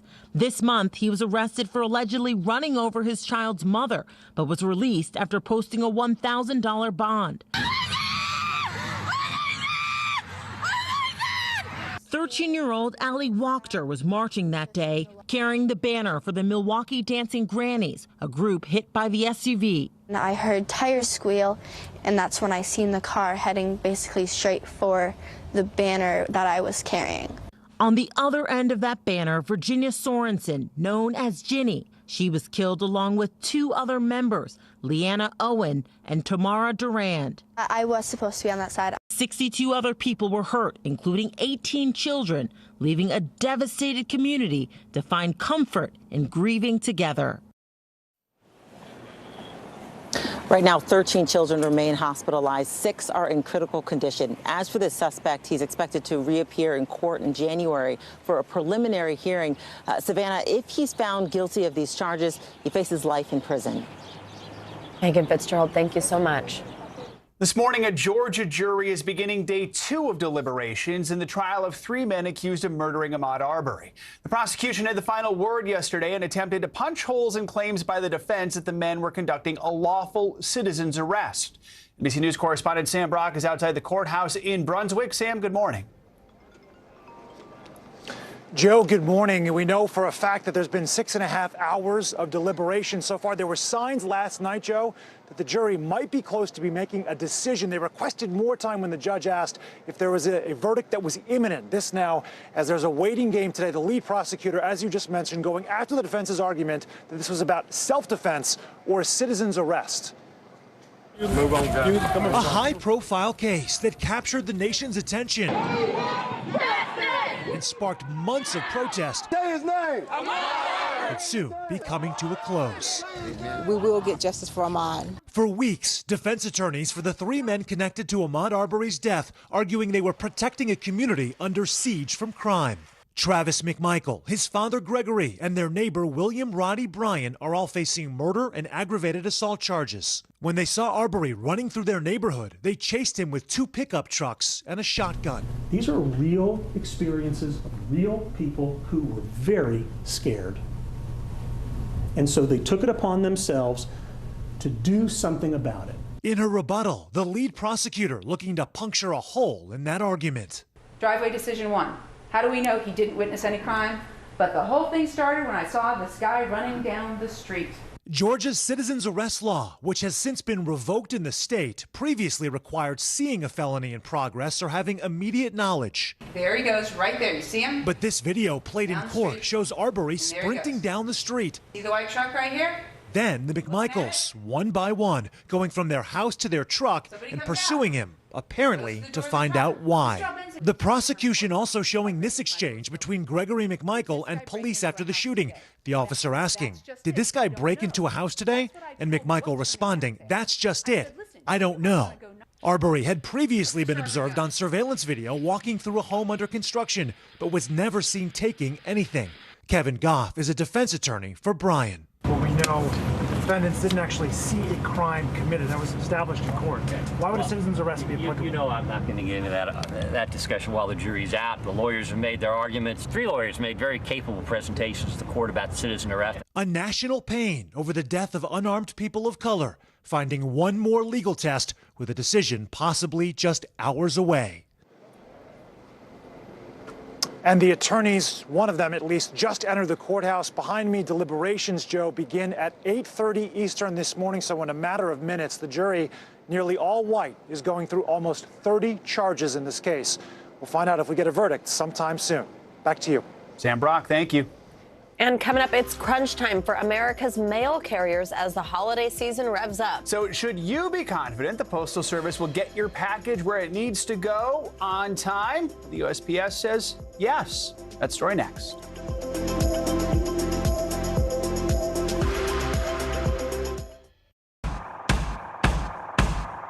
News is happening now.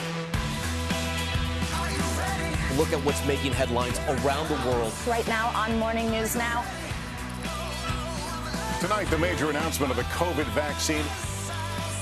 And this is a significant moment. Your news, whenever it happens, wherever you are, it's here now.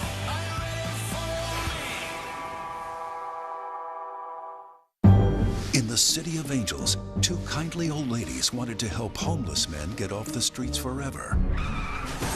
And so they did. Listen to The Thing About Helen and Olga, the new podcast from Dateline and Keith Morrison.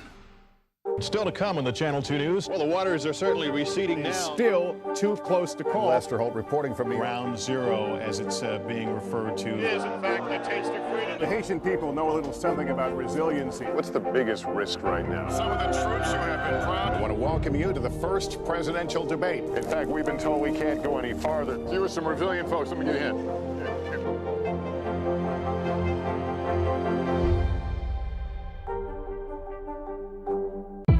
It's an issue dividing communities and influencing elections across the country. An in-depth look at how one small town confronted race and education and how it tore the community apart. Shame! This is Southlake. All episodes available now. Let's go. This is a critical choke point for this fire.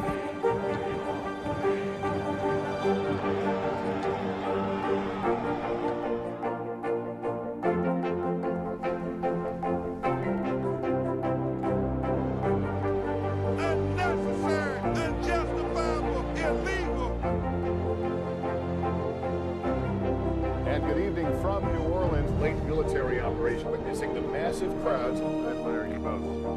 Nice to really spend some time with you. Appreciate it.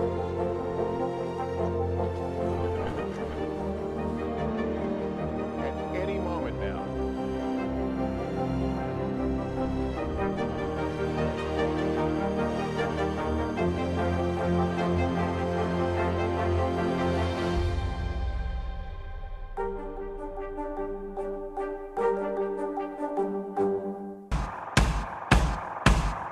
News is happening now. Look at what's making headlines around the world. Right now on Morning News Now. Tonight, the major announcement of the COVID vaccine. And this is a significant moment. Your news, whenever it happens, wherever you are, it's here now.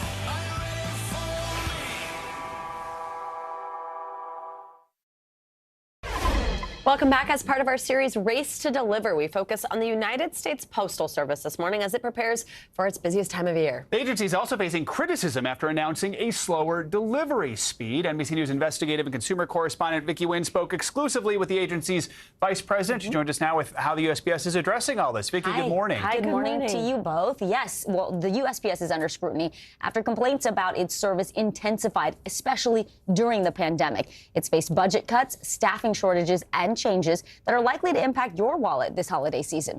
This morning, an exclusive behind-the-scenes look at what the agency is doing to shore up its services.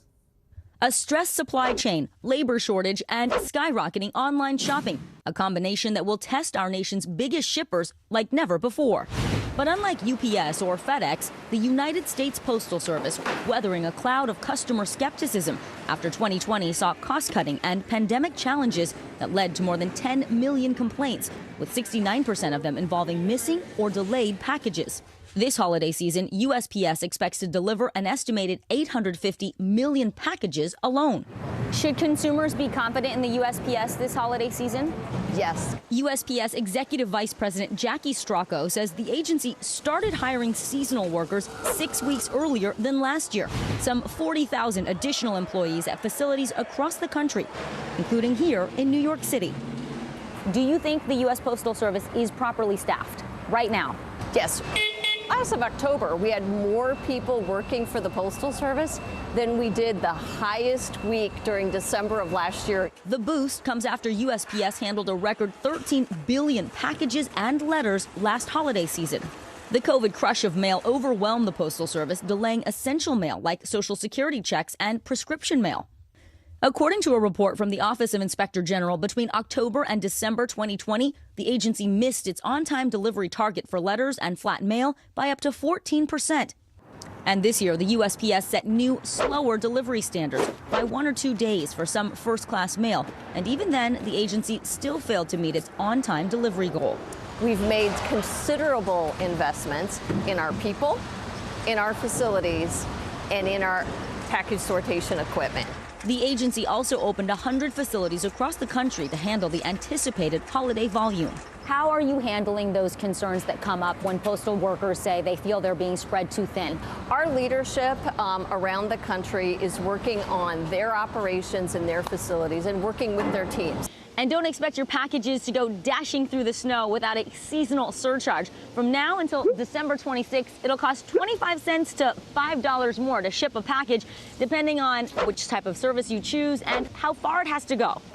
But when it comes to your holiday cards, you can still send those just with a regular stamp, and that costs 58 cents. FedEx and UPS have also implemented seasonal surcharges, along with raising base rates, both by an average of nearly 6%. USPS has more than 100 new high-tech sorting machines like this one to help this season. When you're in peak holiday season, are all of these boxes going to be full? Oh, absolutely. Many times a day. This automated machine can process at least 4,500 packages an hour. That's 50% more than before. We are going to deliver for the nation. We are ready. And you can do your part by remembering the basics. Use USPS.com to look up zip codes and write addresses clearly. Send packages early, and don't forget key shipping deadlines. And to get your packages delivered by Christmas, another deadline, USPS and FedEx have set Wednesday, December 15th for ground shipping. UPS says it actually depends on where you're going to send that. So just go to their website, enter the zip codes for where you want your packages to go, and they will give you the most accurate estimate. But yeah, this is the time, and the longer you wait, the more money you're going to pay. So try to get that stuff done early. Absolutely, yeah. I mean, and it's good to hear that they're saying, hey, you'll get it on time. Right. Yeah, we'll Not see. that that'll stop any of us from procrastinating, but you know. Certainly not me, as I've made clear. Yeah. No, Vicki, that was a great piece, great stand-up in there with the mailbox and everything. Loved it. Oh yeah, when you can put your kids to work, whenever you put your kids to work, shooting things for you. Kids are always shooting stuff. I love it. All right, Vicki, thank you so Happy much. Thanksgiving. Always good to see you. Happy Always good to Thanksgiving. see you. Yes, happy to have you with us on the eve of. All right, let's take a look at what's making news around the world this morning. Matt Bodner is back with us this hour. Hey, Matt. Savannah, hey, we're going to start this one off in Ethiopia, where Germany, France, and the United States have all issued pleas for their citizens to leave that country as soon as possible. The urgency of the warnings comes as Tigrayan rebels continue to claim victories in their campaign to take the capital. Germany's warning is especially stark. They are urging citizens to get on the soonest available flight. Moving along now to Israel, where vaccinations began yesterday for children aged 5 to 11. A fourth wave of COVID-19 passed through that country recently, and current data from the Israeli Health Ministry shows that most new infections are among children. In that age group, 5 to 11 represents about half of the cases. So approving them for vaccination is hoped to slow the spread at least a little bit further. And finally, we go to Antarctica for some airplane news. For the very first time, an Airbus A340 has landed on the southern continent. This is a big airplane with 4 engines, so landing it in such challenging conditions was no small task. The ice had to be prepared for the aircraft, with grooves being chiseled out of the ice, and the reflectivity of the general environment from the ice also makes the pilot's job very, very hard. So it takes a good flight crew to pull this off. Hats off to them. Back to you guys. Yeah, that's quite a skill. That could be like an Olympic sport or something. Yeah, for real. Wow, what a dramatic image there. All right, thank you, Matt. Coming up, raising awareness about an often forgotten group. Yeah, we speak to the creators of a hit HBO documentary, Black and Missing, ahead of tonight's series finales. That's up next.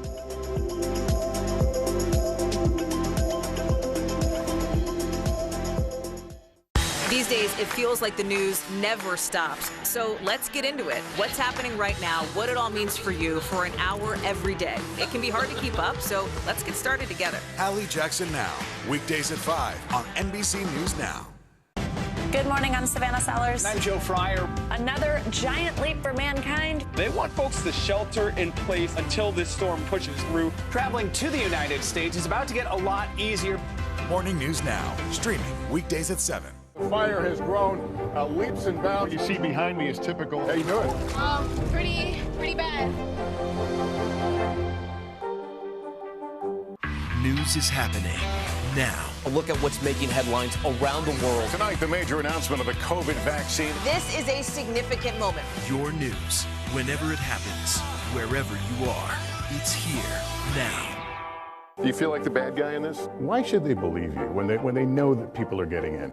Has it been worth it to make this trip? Do you feel like you're giving a green light to politicians? How do you explain why your case has become so important? News is more than a headline. It informs, it inspires, and it still matters. To cover it, you have to be in it. And that's what we're gonna do. Every night, we take you to the front lines of the story, where it's actually happening, with NBC News journalists on the ground from all over the world. We cover what you need to know and bring your newsfeed to life in primetime and streaming live. It's your news playlist every night. Top Story with Tom Llamas, weeknights at 7 on NBC News Now. The fire has grown leaps and bounds. You see behind me is typical. How you doing? Pretty bad.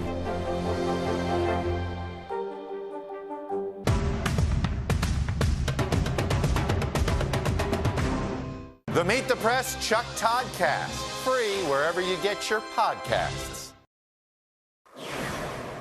5 decades have passed since this Revolutionary War rifle was stolen out of its display case, but the man who took it has finally been brought to justice. Thomas Gavin was sentenced to 1 day in prison and a year of home confinement for stealing this rifle from the Valley Forge State Park Museum all the way back in 1971. Gavin had kept the rifle in his barn since he stole it. The crime may have gone unnoticed if the dealer who then bought it in 2018 had not noticed its significance. The rifle was returned to the museum in 2019 and is now on display for the public at the Museum of the American Revolution in Philadelphia, and he'll have that 1 day in prison to think about what he did.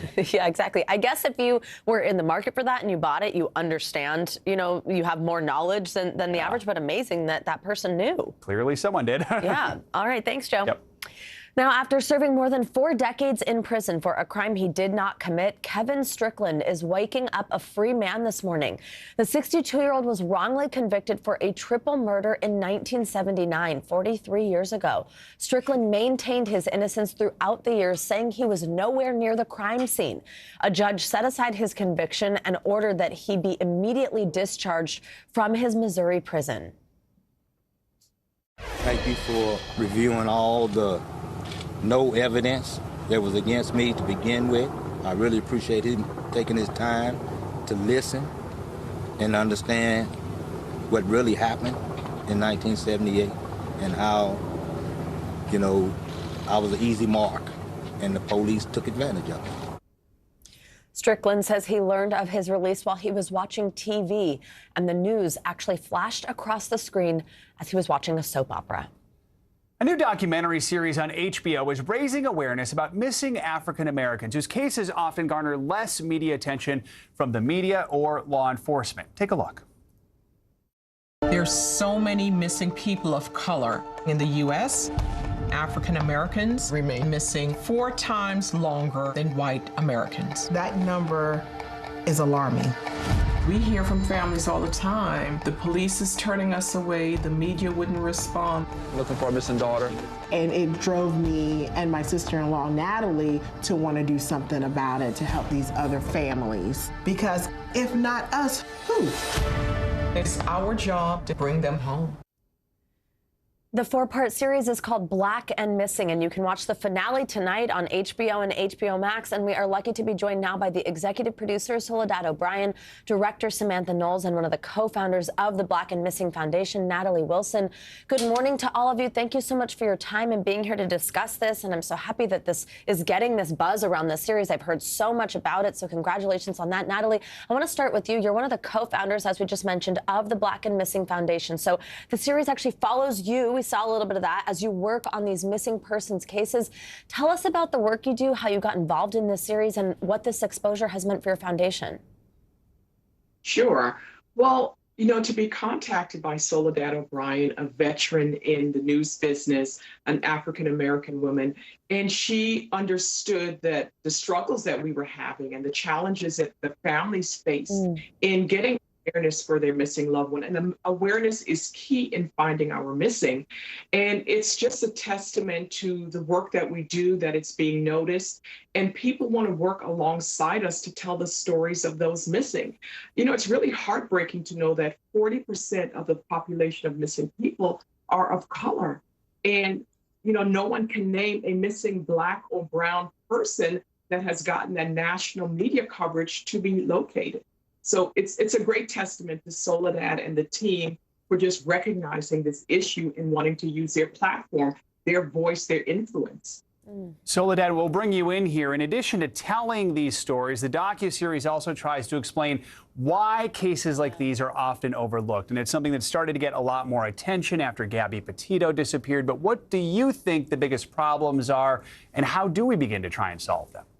I think the Black and Missing Foundation makes it very clear. They see it as sort of three prongs. Number one, the media often just fails to cover the stories. I personally think that's about a bias, a sense that the stories of Black people are not as important. I've spent a lot of time in my career trying to elevate those stories. And also in the documentary, you hear a news division president talk about how, well, listen, there's no racial bias. Race is not a factor, when the data would show you clearly that it is. Also, we know law enforcement is slower to take those cases on, to embrace them. If you frame somebody as a runaway, suddenly the interest in searching for them as missing drops precipitously, and also no Amber Alert is put out for that person.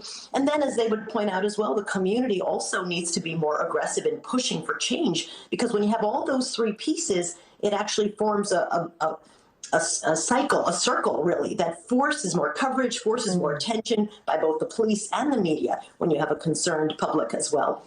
So we knew it was a great story to tell, because unfortunately I've been covering stories like this for a long time, and we knew Samantha Knowles and Gita Gandabi, our directors, were phenomenal, and other directors as well, to really tell these stories from a personal, emotional standpoint.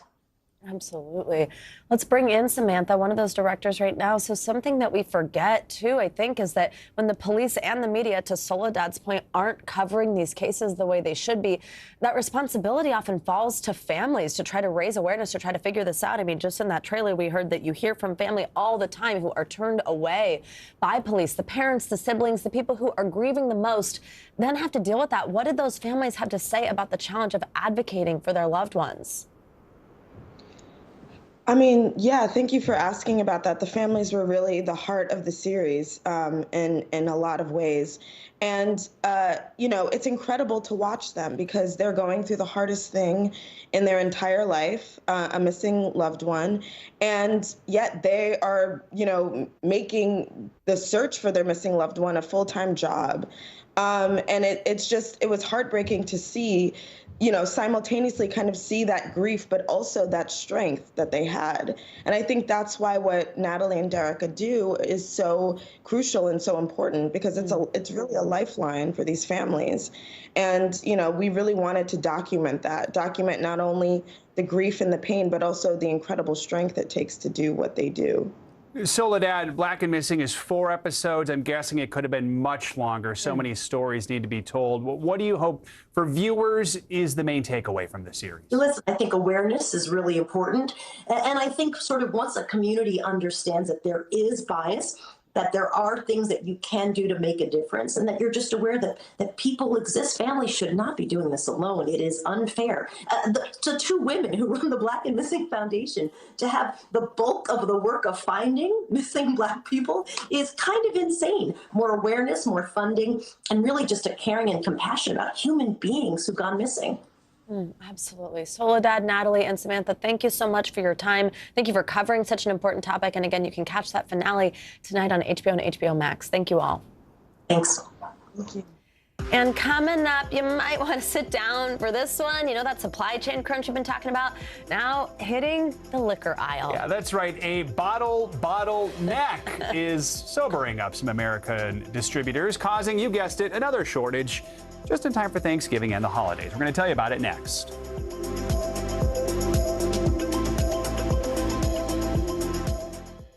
The fire has grown leaps and bounds. You see behind me is typical. How you doing? Pretty bad.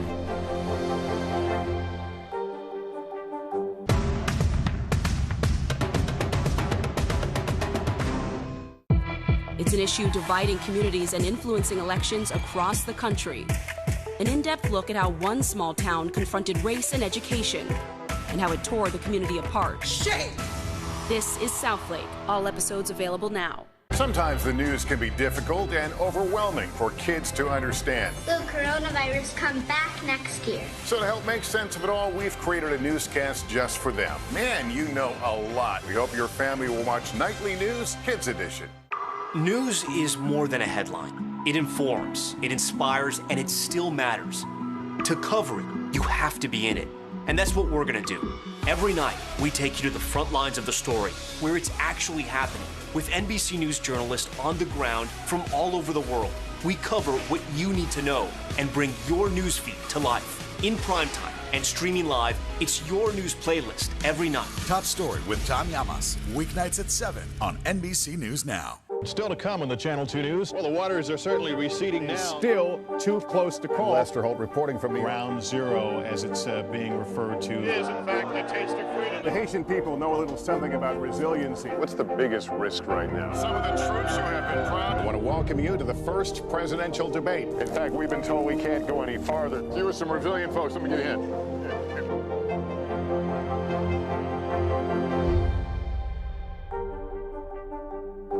The Meet the Press Chuck Todd Cast, free wherever you get your podcasts.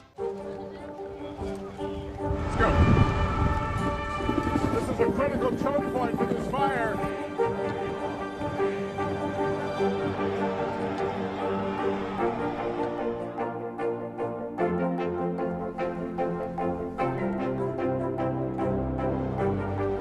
Unnecessary, unjustifiable, illegal. And good evening from New Orleans. Late military operation witnessing the massive crowds. I admire you both. Nice to really spend some time with you. Appreciate it.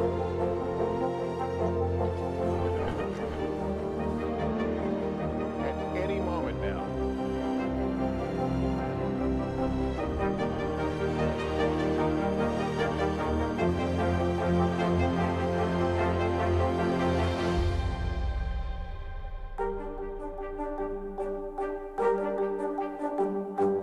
The Meet the Press Chuck Todd Cast, free wherever you get your podcasts.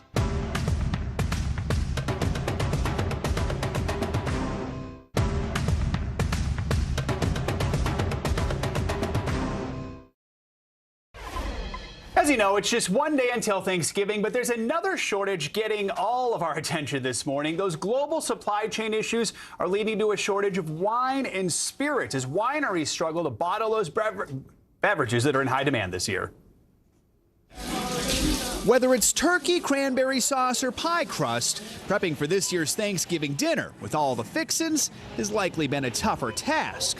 Now, a new sobering shortage, wine and spirits. We're seeing some shortages coming from the large distillers, and also the craft distillers are having issues as well. With the U.S. importing around 40% of its supply of hard alcohol, many high-end liquors like scotch and cognac are stuck in backed-up ports. Pandemic-fueled supply chain issues are causing a bottleneck for domestic booze makers, too. That's because the glass bottles that hold those sought-after spirits are also in short supply. I know they're having massive issues. All I know is for us, it's hit and miss whether the glass is available. Phil Long is the owner of Longevity Wines in California. Well, he's crushed enough grapes to keep up with the high holiday demand. The bottle backlog is keeping his wine in these storage tanks and off store shelves. More and more, we're having to leave wine in these tanks or purchase additional tanks to help store the wine. The fear now, the stalling supply will cause his product to go to waste. There's the chance of wine going bad and wine being not what you wanted it to be. With Thanksgiving just one day away, industry insiders say the booze shortage may extend beyond Turkey Day. Some of the products where we're seeing shortages for Thanksgiving, there's a good chance that we'll see shortages around the Christmas season as well. Be prepared for definitely a little bit of a shelf sticker shock when you go to buy your wine.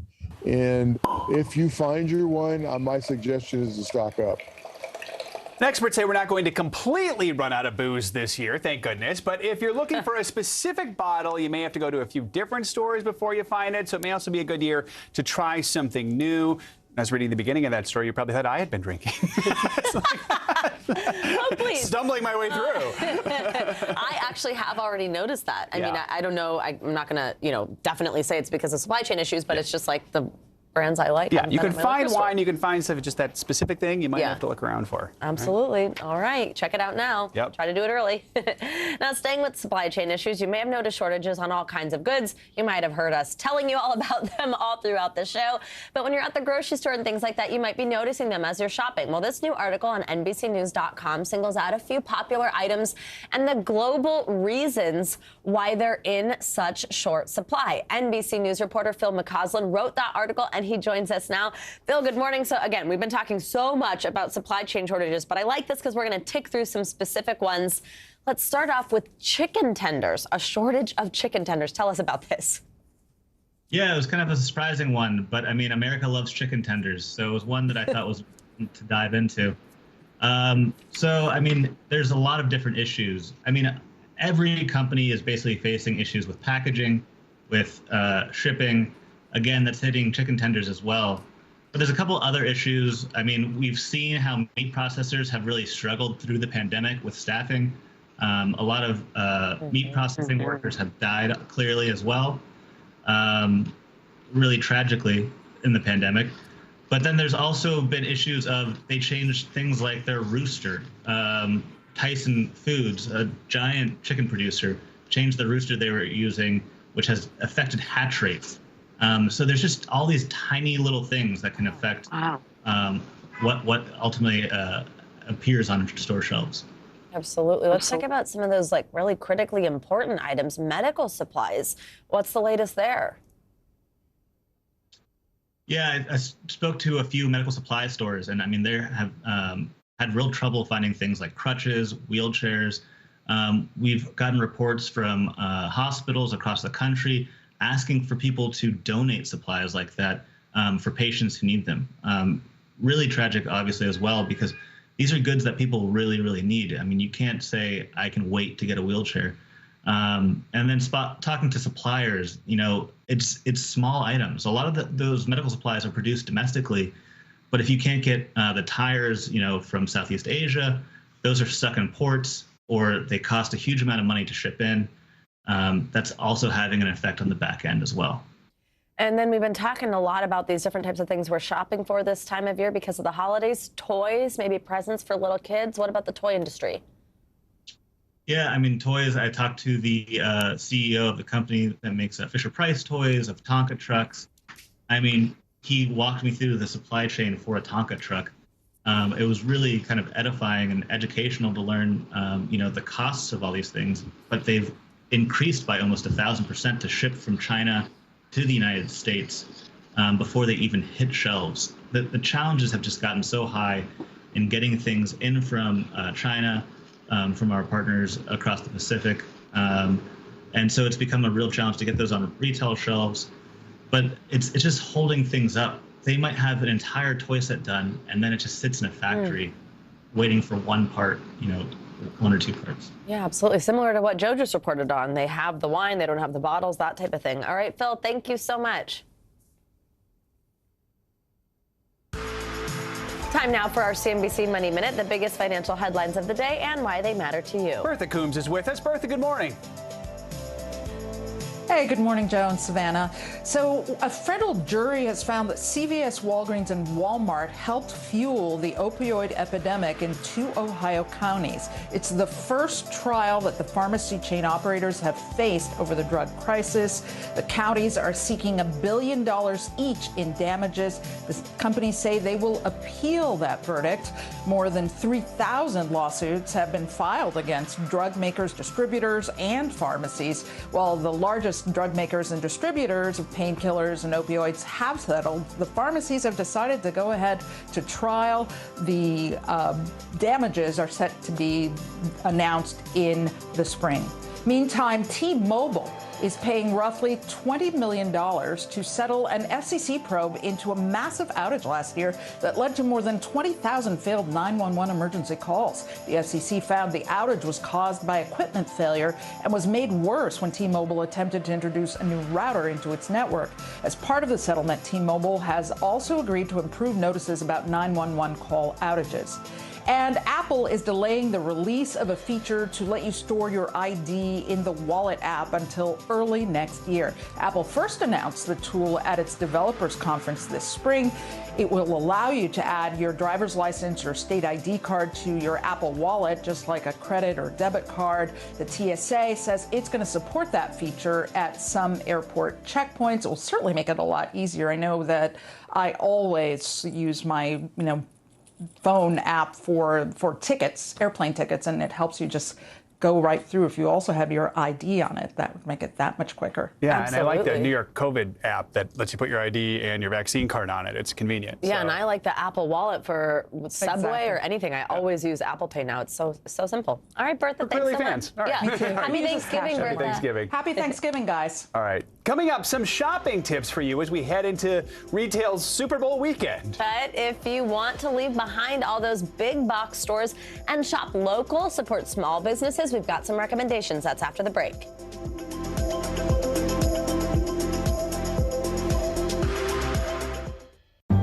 In the City of Angels, 2 kindly old ladies wanted to help homeless men get off the streets forever. And so they did. Listen to The Thing About Helen and Olga, the new podcast from Dateline and Keith Morrison. These days, it feels like the news never stops. So let's get into it. What's happening right now, what it all means for you for an hour every day. It can be hard to keep up, so let's get started together. Hallie Jackson Now, weekdays at 5 on NBC News Now. Do you feel like the bad guy in this? Why should they believe you when they know that people are getting in? Has it been worth it to make this trip? Do you feel like you're giving a green light to politicians? How do you explain why your case has become so important? Sometimes the news can be difficult and overwhelming for kids to understand. Will coronavirus come back next year? So to help make sense of it all, we've created a newscast just for them. Man, you know a lot. We hope your family will watch Nightly News Kids Edition. Do you feel like the bad guy in this? Why should they believe you when they know that people are getting in? Has it been worth it to make this trip? Do you feel like you're giving a green light to politicians? How do you explain why your case has become so important? It's an issue dividing communities and influencing elections across the country. An in-depth look at how one small town confronted race and education and how it tore the community apart. Shame! This is Southlake. All episodes available now. Do you feel like the bad guy in this? Why should they believe you when they know that people are getting in? Has it been worth it to make this trip? Do you feel like you're giving a green light to politicians? How do you explain why your case has become so important? Our world is facing some complex issues. Chuck Todd breaks them down. Every Thursday, a deep dive into a new subject. Meet the Press Reports. All episodes of Season 3 are now available on demand on Peacock. With Black Friday and Cyber Monday right around the corner, you might be looking over that holiday shopping list and planning a strategy on how to get everything on your list. If you already have a list, which is quite impressive. But instead of turning to the big box retailers for all your needs this year, we have some recommendations for ways to support small businesses when gift shopping for your loved ones. Joining us now is Eugenia Miranda Richmond, She Knows Editor-in-Chief. Good morning. Thank you so much for joining us. So, okay, I'm going to be real. I have totally not started. I don't have a list. Maybe some people are even near finishing. I know there are a lot of people who are much more on it than I am. But I love this idea of kind of reframing how we're shopping and focusing on these small businesses. Give us some recommendations on how to do that. Absolutely. So good morning, Savannah and Joe. It's great to be with you today. It's so important this holiday season to keep small businesses in mind as we shop, because 1/3 of them in the U.S. closed either temporarily or permanently during the pandemic. And the numbers are even higher for women and minority-owned businesses. So before you head to your go-to big-name retailer, here are some of our favorite mom-and-pop shops that offer craftsmanship and personalization for a really special gift. The first website I would recommend is called Goldbelly. So Goldbelly is a site that allows you to support your local bakeries and restaurants across the country from the comfort of your own home. So Cookie Rich, for example, Cookie Rich is a Austin, Texas-based bakery owned by a woman, actually. It started in 2020. It's a great place to shop for gift baskets. I actually have personally ordered bagel gift baskets from Goldbelly from Eli's. It's a local chain in New York City. So I definitely recommend Goldbelly for hostess gifts, holiday brunch gifts, and prices start at $69. The next place, a great place to shop for children's gifts is Piccolina. Piccolina is a woman-owned business in New York City. They have only 5 full-time employees. They sell children's gifts, toys, decor. They have really cute picture frames, actually, artwork for children's bedrooms. And their products are aimed to inspire an interest in STEM and leadership in children, and especially girls. My daughter actually has a set of magnets from them that's really cute. Their prices start at $25. And if you're looking for something a little more personal, we recommend Hibiscus Linens. Hibiscus Linens is also a female-owned business. They are based in Houston, Texas. You can personalize pretty much anything that they sell. They have great children's gifts and hostess gifts. For kids and babies, they have chicken dresses, bib dresses, monogram bows, and heirloom blankets. For adults, they have online embroidery classes if you're looking for something a little different. They also have hand towels, embroidery kits, tablecloths. Hand towels start at $30, embroidery kits start at $20, and tablecloths start at $150. Great ideas there. Yeah, no kidding. Eugenia, thank you so much. We love all those ideas, and happy Thanksgiving to you. Happy shopping, too. Yeah, happy shopping. I love that. And now I have some ways to get started. There you go. See, now you're almost done. Do you have your list ready? Okay, No. see? I'm usually better at planning this year now, so Yeah. we'll get on it. Yeah. Turkey first. There's time. There is time. All the time in the world. And it'll be Christmas in 2 days. All Yeah, right. exactly. That does it for this hour of Morning News Now. But the news continues right now.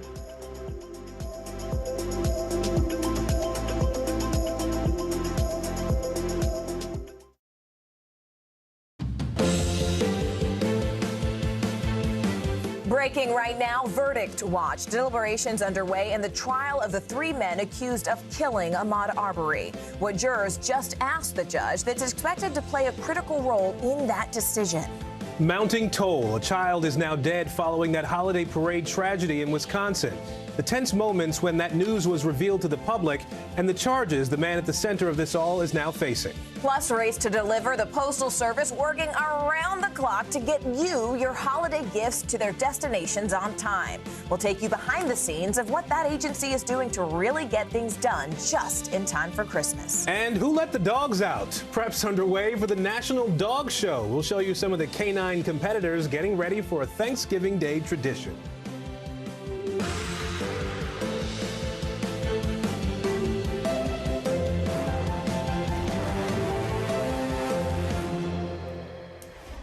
And good Wednesday, everybody. I'm Aaron Gilchrist. And I'm Morgan Radford. Thank you so much for taking the time to join us. We begin right now with breaking news. Day 2 of jury deliberations in Brunswick, Georgia. The fate of 3 white men you see on your screen charged with the killing of Ahmaud Arbery, an unarmed black man. Well, it's underway. Deliberations resumed around 8:30 this morning, and that jury is made up of 9 white women, 2 white men, and 1 single black man.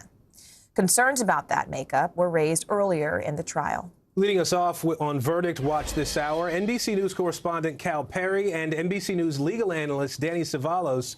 Cal, we saw some action in the courtroom this morning from the jury. Walk us through what happened.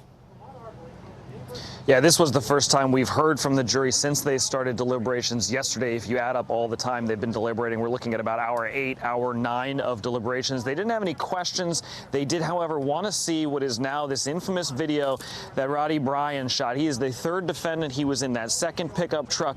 His defense attorney went out of his way basically to try to separate him out and say that he is not as culpable as the rest. They wanted to see that video played 3 times. This is the video that shows Ahmaud Arbery actually dying after being shot 3 times and falling into the street. They watched the video 3 times, then they watched a high-res version of the same video 3 times, and then they listened to the 911 call. They wanted to hear that 911 call played. They listened to just about the first 30 seconds of the call when the foreperson said that was sort of enough, that they had heard enough. Outside the courtroom, we are seeing, I would say, very small sort of demonstrations. Members supporting the family have been here as they continue to wait for the verdict.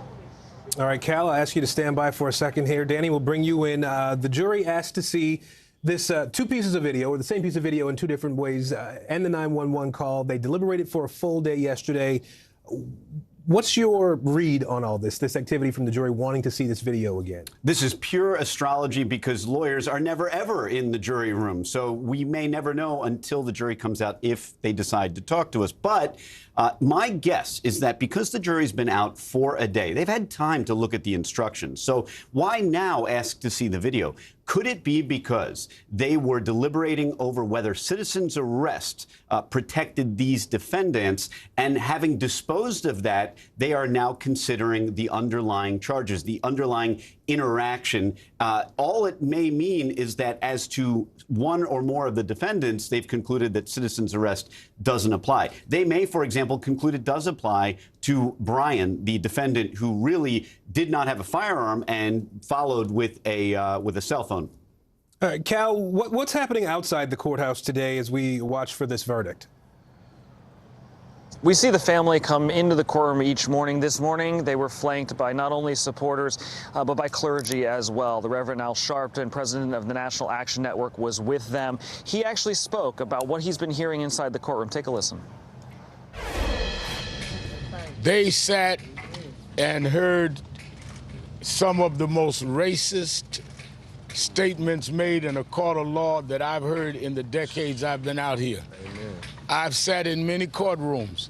I've never sat in a courtroom where a victim was akin to an animal, talking about dirty toenails, like he was not even a human, but an animal. Really saying something from a man who has seen so much over history. The other thing worth noting, the prosecution has really stayed away from the race issue in this trial. What's interesting about it is the defense seems to continue to sort of walk into it, whether it's those descriptions of Ahmaud Arbery, whether it's talking about getting rid of black pastors in the church. It seems like they've sort of been the ones bringing it up more than the prosecution, Aaron. All right, Cal Perry for us on the ground in Georgia. Danny Cevallos as well today. Gentlemen, thank you both. Now let's go to Wisconsin and the mounting death toll following that holiday parade tragedy. 6 people have now died. The latest victim, 8-year-old Jackson Sparks. 13 children remain in the hospital following Sunday's crash. 6 were listed in critical condition just as of last night. NBC News correspondent Megan Fitzgerald joins us live from Waukesha. Megan, first off, this is heartbreaking. Just talk to us about this latest victim. What do we know? Yeah. Absolutely heartbreaking, especially the fact that, Thanksgiving is tomorrow, Hanukkah is in a couple of days, and of course Christmas is just a month away. What we know is that 8-year-old Jackson Sparks was at the parade, excited along with all the other kids that were there, something that they look forward to every year. He was walking with his baseball team when this SUV came plowing through the crowd. We know that he was rushed to Children's Hospital where he underwent emergency brain surgery on Sunday and sadly lost his fight yesterday. We know his 12-year-old brother Tucker is also in the hospital. They were one of 3 sets of siblings that doctors treated, and as you mentioned, Morgan, 13 kids are still at Children's Hospital, 6 of them in critical condition right now. Megan, I have to ask you, we're finally learning more about this suspect, Darrell Brooks. He was in court yesterday evening. He's been held on $5 million bail. His criminal history played a big part in that decision. Talk to us about what went down in court. And I have to ask, given that criminal history, why was he even out on the streets? It's a great question, and that is certainly what we saw yesterday in court, prosecutors playing up that criminal history, which goes decades long. Sexual abuse charges, drug charges. Just earlier this month, he was arrested for battery and for a dispute with the mother of his child, where, according to court documents, he rolled over her, and there was a tire mark on her pant leg. He posted that $1,000 bail and was able to be out free. And then, of course, fast forward to Sunday, and right now we're talking about 6 people who have lost their lives, 62 others who have been injured. And that is the question. How is it that this man was able to be out on the street? We've been talking to people in this community who are frustrated and angry about that. But at this point, we don't have an answer, Morgan. All right, NBC's Megan Fitzgerald live for us on the ground there in Wisconsin. Megan, thank you so much for your reporting. Planes, trains, and automobiles, millions of Americans are on the go for Thanksgiving. The TSA says it's screening more than 2 million passengers a day at airports nationwide now, bringing us closer to pre-pandemic travel levels. And with that travel frustration comes also joy, as a lot of families are being reunited this year, some for the first time in 2 years because of COVID. We have a team of correspondents covering this busy holiday travel getaway. Let's begin with NBC News correspondent Tom Costello and the mad rush in the nation's skies. Hey, Aaron and Morgan, good day. Yeah, Tampa International, not the nation's busiest airport, but they are busy today. The busiest travel day of the entire season, that is going to be on Sunday. The airlines call that their Super Bowl, and this right now, these are the playoffs. If you're on your way to an airport, this is what you can expect. Millions of people eager to reunite with friends and families. What a difference a year makes. This was the Thanksgiving travel rush of 2020 before the vaccine.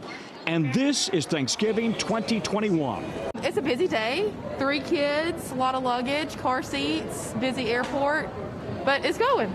It'll be good to see family. I haven't traveled much, so this is good. So far, the TSA says it's screening 2 million passengers and more each day, a pandemic record. TSA Chief David Pekoski. Very close to 2019 pre-pandemic levels. The busiest day by far will be this coming Sunday, generally in the afternoon as people are returning home. With the crush of passengers, patience can be in short supply, tempers hot. This year has already brought a record number of onboard disturbances and assaults. So the airport's kind of an emotional place. Some people are running late, some people are delayed. You have people who are getting ready to leave loved ones for a while, and they kind of tend to act out when things don't go their way. Onboard disturbances and violence can mean steep fines, jail time, and getting banned for life by that airline. But the CEO of United tells Savannah he supports banning those misbehaving passengers from all airlines. A lot of flight attendants unions support the idea of the airlines sharing with each other their lists of red flag passengers or potentially disruptive passengers. Would you support that?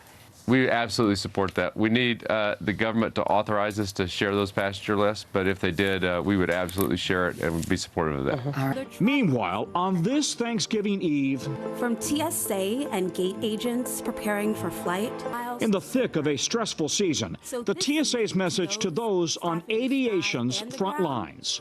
We are so very thankful to have you around. Yeah, we're all appreciative for what all of these people in the aviation industry have done, because it's been a very challenging year. As you know, we had some very high-profile airline meltdowns over the summer into the fall. So far today, all systems go, no problems at all. The heaviest airline passenger day ever, that was the Sunday after Thanksgiving 2019. Nearly 3 million people. We don't expect that many people on this coming Sunday, but it is going to be busy. Aaron and Morgan, back to you. Busy indeed. Let's go ahead and bring in NBC News correspondent Guad Venegas now. He's on the other side of the country at LAX, Los Angeles International Airport. Guad, first off, just how busy is it there behind you today, and what are travelers really doing differently this year? Morgan, well, LAX is supposed to be the second busiest airport today, this behind San Francisco's airport. Now, it's been relatively smooth here in this terminal. As Tom mentioned, we don't expect the numbers to be higher than pre-pandemic levels. We know that, and here's the list, by the way, Denver being the third busiest airport. We know that the TSA did say that they would be screening, or they predicted to be screening 20 million passengers throughout this period that began on Friday. But the travelers here are happy. They're happy to be able to go on vacation, less restrictions than we had during the pandemic, although, of course, people do have to continue to wear these masks. And also people paying attention to the airlines that did cancel lots of flights during the last month. They've gotten ready for this, and they're going to do everything they can to keep up with the high demand now, with a lot of employees having these incentives to work. And so far, things have been smooth here at LAX, Morgan. Guad, although I have to talk about the money for a moment, because I tell you, when I was booking my holiday flights, I was shocked at the prices. I mean, how do prices for tickets and airlines or even rental cars compare to this time last year? Right. So, it's all about what you compare it to. I was just saying, when I was looking at prices, they just looked a little too expensive. But that's if you compare it to last year. So according to Hopper, an app that predicts prices, people are going to be paying an average a little less than $300 for a round-trip ticket this year. That's about $48 more than last year. But if you compare that to pre-pandemic levels, that is still going to be a little bit less expensive. So just like the number of travelers, the prices are more than last year, but not as much as we used to pay. When it comes to car rentals, it's a little easier to get them all across the country, but they're still going to be a little more expensive. If you were to rent a car here at LAX last minute today, the cheapest one I found was about $66 per day. Morgan. All right. Well, we got to save those pennies this holiday season. Guad Venegas there for us, LAX. Guad, thank you so much. We appreciate it. Let's bring in NBC News meteorologist Bill Cairns now. Bill, a lot of people we know are traveling today in all sorts of different ways. I'm one of those people who's driving tomorrow. Traffic is going to be what it is. At least, please say the weather's going to cooperate.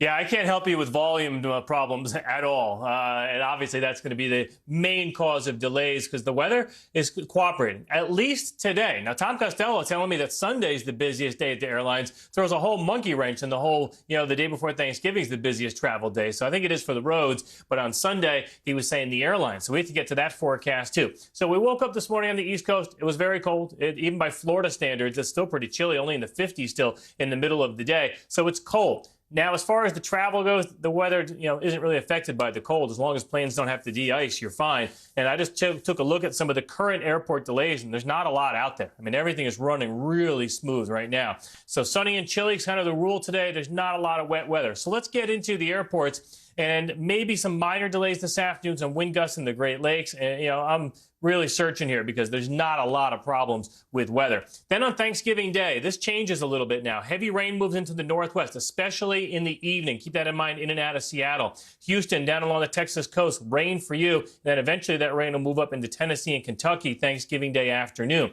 Then on Friday, we do see the southern half of the country, no issues. Still some rain in the northwest. Some lake effects and some light snow will be coming down Friday through areas, especially of northern New England. Then on Saturday, this is when things change. This storm system that's going to be coming down with some light snow in Wisconsin and also Michigan, this could actually be a decent-sized storm, not on Saturday, but especially on Sunday. We could see an area of light snow turning into maybe even moderate to heavier snow Sunday night. We're talking mostly in southern portions of New England. That could include Boston, Hartford, Providence, maybe Albany, depending on the temperature, possibly New York City, too. So that was that, day that Tom was saying is the busiest day for the airlines. And you don't like to see snow and possible rain in a lot of the big hubs in the Northeast. So we'll keep an eye on that, guys. But everyone getting to Thanksgiving, all clear. Enjoy and safe travels. All right. Thanks, Bill. Turning now to the coronavirus pandemic and the growing concern over a spike in cases as millions of Americans head out for Thanksgiving. Illinois, for example, is experiencing a 122% increase in daily cases, and that's just in the last month. It's the highest it's been since January, a time when the vaccine wasn't widely available. Meanwhile, in Connecticut, infections are spreading rapidly around that state, but specifically in its prisons. In fact, as of yesterday, more than 100 inmates were COVID positive at the McDougall-Walker Correctional Institution. Those who are infected are quarantining away from the general population, but the uptick comes amid concerns over the Department of Corrections' low employee vaccination rate, which sits at about 65%. So we have a lot of other COVID news to dig into this hour. Let's go ahead and begin with NBC News national correspondent Miguel Almaguer with the race to vaccinate ahead of Thanksgiving. Hi there, Miguel. Aaron and Morgan, with about 53 million Americans getting ready to travel for the holiday season, many are doing so from states that are becoming hotspots, and many are now seeking an added dose of protection. Relax, relax, relax. The race to vaccinate hitting new benchmarks just as travel begins to surge and new infections start to mount. For 3 weeks, average inoculations have topped more than 1 million a day for the first time since spring. And now it's booster shots making up the majority of jabs, with Thanksgiving and family gatherings 2 days away. Not only do boosters work, they work even better than the peak dose, the peak response after the second dose. It comes just as new infections and hospitalizations climb nationwide, pushing some ERs back to the brink all over again. But despite the troubling trend, Dr. Tyson Bell says there are ways to protect your family for the holidays. For my family, everyone who's eligible, who's gathering, is going to be vaccinated. I'm having a smaller gathering than I would normally have, so about 5 or 6 adults. And everyone's taking a rapid test before they come. While PCR tests remain the most accurate, fairly inexpensive and easy to use at-home test kits can provide another layer of protection, with the White House spending $3 billion to quadruple supply from September to December. Major pharmacies tell NBC News demand has been high for weeks. The rapid tests are not the gold standard. They're not perfect, but I think they're a really good layer to add to the other measures that you're doing to try to keep people safe. For Dr. Bell and families nationwide, moving from virtual to personal, a way to safely gather just in time for the holidays. Authorities say it takes about a week for that booster shot to kick in. They're urging anyone who hasn't gotten one, or of course that first shot, to go out and get it. Guys, back to you. Dr. Uche Blackstock is an NBC News medical contributor. She joins us now. Dr. Blackstock, we heard Miguel mention that we're seeing fairly high vaccination rates, with the majority of the shots now being booster shots. For folks who are considering getting one, how much would a booster shot actually help with immunity today, tomorrow, before Thanksgiving? Well, thanks so much for having me on, Aaron. So people should understand that a booster shot is most effective 10 to 14 days after they receive the booster. So if they got a shot today, it may not be helpful for tomorrow, but definitely by the later holidays, Christmas, Hanukkah, Kwanzaa, they'll be boosted. So a lot of traveling is happening this year, obviously. If we look ahead to next week, for example, should people consider getting tested before they go back to work or back to their normal routines, especially if they're unvaccinated or don't have a booster shot yet?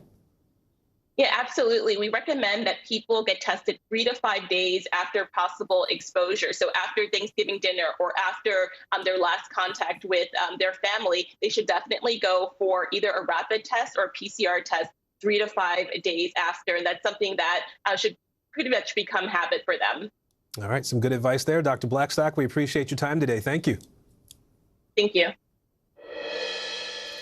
Now to our special 2-week-long series, Race to Deliver. We're taking a closer look at recent supply chain challenges and its impact on food security. With rising costs and increased demand due to the pandemic, many food banks are really struggling to keep up. NBC News Now correspondent Dasha Burns joins us from the Greater Boston Food Bank, where they've seen a spike in demand, serving double the population since the pandemic started. So, Dasha, I know that you've been speaking to leaders at that food bank. What did they say about the issues they're facing ahead of Thanksgiving, and also, especially in a place like Boston, need in the dead of winter? Yeah, you're absolutely right, Morgan. And right now, I'm in the central hub for the Greater Boston Food Bank. This warehouse is more than 1,000 square feet. And these stacks of food that you see here, this is the supply for 600 food pantries, meal programs, and shelters all across Massachusetts. This is one of the largest food banks in the country. And Morgan, on any given day, this is a really complicated operation. But they are now seeing challenges like they've never seen before. As you mentioned, the demand has really increased, and it's increasing again now just as they're seeing these supply chain challenges. They're seeing prices increase, and they're also seeing just straight up shortages of some of those staple holiday items. Take a listen to some of what we heard. This holiday season is predicted to be among the most expensive holidays in history. So we're seeing price increases between 10 and 20% on those critical staple items that you have in a holiday meal. Turkey's up 10%, sweet potatoes up 28%. And so, and very difficult to find cranberry sauce these days. And Morgan, you heard her talk about cranberry sauce there. It's not just about food. The reason there's a shortage of cranberry sauce is because of the shortage of aluminum for those cans. And so you're seeing it across the board, even boxes and the pellets that you see here, those are hard to come by. And so they're having to make plans A, B, and C every single day here because they are going to get these items out to those food pantries. They just have to get creative, Morgan. And Dasha, you know, more than 1 in 9 people in the U.S. face hunger. That's roughly 38 million Americans, a number that a lot of people don't even really process. I mean, when we talk about this big picture, what does that mean for the increasing amount of people who really plan to rely on food banks this holiday? Might their Thanksgiving look a little bit different this year because of these supply chain issues? Yeah, I mean, look, the Greater Boston Food Banks and other food banks, they are committed to making sure that people do have food on their plate. All of this here and all of these stacks of boxes of food, they are going to go out to those food pantries. There will be food on people's plates who need it, but it might look a little bit different. Sweet potato prices, you heard there, up 30%. So they might be substituting those for yams. Instead of canned cranberry sauce, they might get fresh or frozen cranberries. Instead of a turkey, they might get a chicken this time around. We went to one of the food pantries that the Greater Boston Food Bank serves yesterday, and I talked to the executive director there. We saw 100+ people in line looking to get that food. She says some folks are coming for the first time. She says others she's seen, though, are coming back again after they were able to get on their feet through the pandemic, but now they're seeing that their salary just doesn't go as far when they go into the grocery store, and so they're having to get that assistance again. They will have that food, but that plate, might look a little different, Morgan. All right, NBC's Dasha Burns there for us in Boston. Dasha, thank you. Now to a focus on the hectic holiday shopping and shipping season. The U.S. Postal Service preparing for its busiest time of the year, this while facing criticism after announcing changes that could lead to slower delivery times. NBC's Vicky Nguyen spoke exclusively with the agency's executive vice president to see how the post office is gearing up for the holiday rush. Hey, Aaron and Morgan, the USPS under scrutiny after complaints about its service intensified, especially during the pandemic. It's faced budget cuts, staffing shortages, and changes likely to impact your wallet this holiday season. This morning, an exclusive behind-the-scenes look at what the agency is doing to shore up its services. A stressed supply chain, labor shortage, and skyrocketing online shopping, a combination that will test our nation's biggest shippers like never before. But unlike UPS or FedEx, the United States Postal Service weathering a cloud of customer skepticism after 2020 saw cost-cutting and pandemic challenges that led to more than 10 million complaints, with 69% of them involving missing or delayed packages. This holiday season, USPS expects to deliver an estimated 850 million packages alone. Should consumers be confident in the USPS this holiday season? Yes. USPS Executive Vice President Jackie Stracco says the agency started hiring seasonal workers 6 weeks earlier than last year. Some 40,000 additional employees at facilities across the country, including here in New York City. Do you think the U.S. Postal Service is properly staffed right now? Yes. I class of October, we had more people working for the Postal Service than we did the highest week during December of last year. The boost comes after USPS handled a record 13 billion packages and letters last holiday season. The COVID crush of mail overwhelmed the Postal Service, delaying essential mail like Social Security checks and prescription mail. According to a report from the Office of Inspector General, between October and December 2020, the agency missed its on-time delivery target for letters and flat mail by up to 14%. And this year, the USPS set new, slower delivery standards by 1 or 2 days for some first-class mail. And even then, the agency still failed to meet its on-time delivery goal. We've made considerable investments in our people, in our facilities, and in our package sortation equipment. The agency also opened 100 facilities across the country to handle the anticipated holiday volume. How are you handling those concerns that come up when postal workers say they feel they're being spread too thin?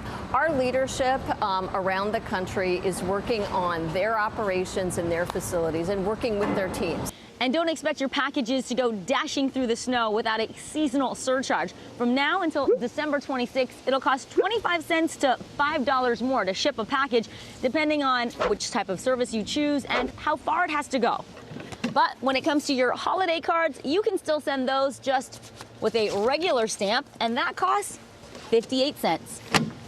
FedEx and UPS have also implemented seasonal surcharges, along with raising base rates, both by an average of nearly 6%. USPS has more than 100 new high-tech sorting machines like this one to help this season. When you're in peak holiday season, are all of these boxes going to be full? Oh, absolutely. Many times a day. This automated machine can process at least 4,500 packages an hour. That's 50% more than before. We are going to deliver for the nation. We are ready. And you can do your part by remembering the basics. Use USPS.com to look up zip codes and write addresses clearly. Send packages early, and don't forget key shipping deadlines. To get your packages delivered by Christmas, both USPS and FedEx have set Wednesday, December 15th as their deadline for ground shipping. UPS says it depends on where you're shipping. On its website, you can enter the zip codes to get the most accurate estimate. We'll send it back to you. New documents drama for Donald Trump. That's right. Coming up next, why a critical court ruling may not provide the protection the former president wants in that investigation into the Capitol riot. Stay with us. In the City of Angels, two kindly old ladies wanted to help homeless men get off the streets forever. And so they did. Listen to The Thing About Helen and Olga, the new podcast from Dateline and Keith Morrison. Do you feel like the bad guy in this? Why should they believe you when they know that people are getting in? Has it been worth it to make this trip? Do you feel like you're giving a green light to politicians? How do you explain why your case has become so important? Let's go. This is a critical choke point for this fire.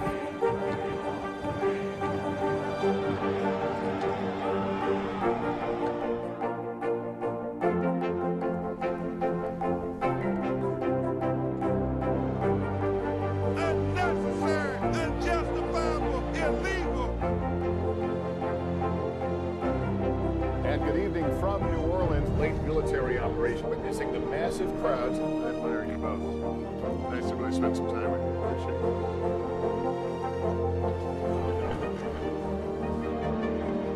At any moment now.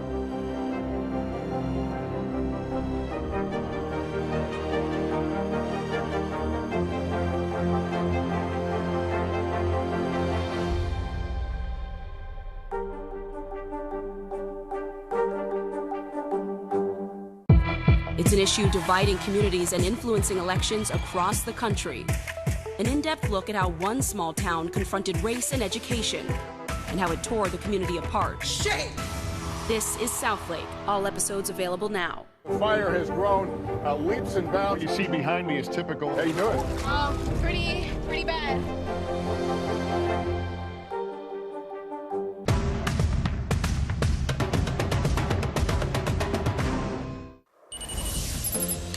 Making news right now, a man who spent 16 years in prison for rape has had his conviction overturned. Anthony Broadwater served time for raping Alice Sebold in 1982. Sebold wrote an award-winning memoir about that conviction. A judge cleared Broadwater this week after prosecutors in Syracuse, New York said there were serious flaws in the prosecution.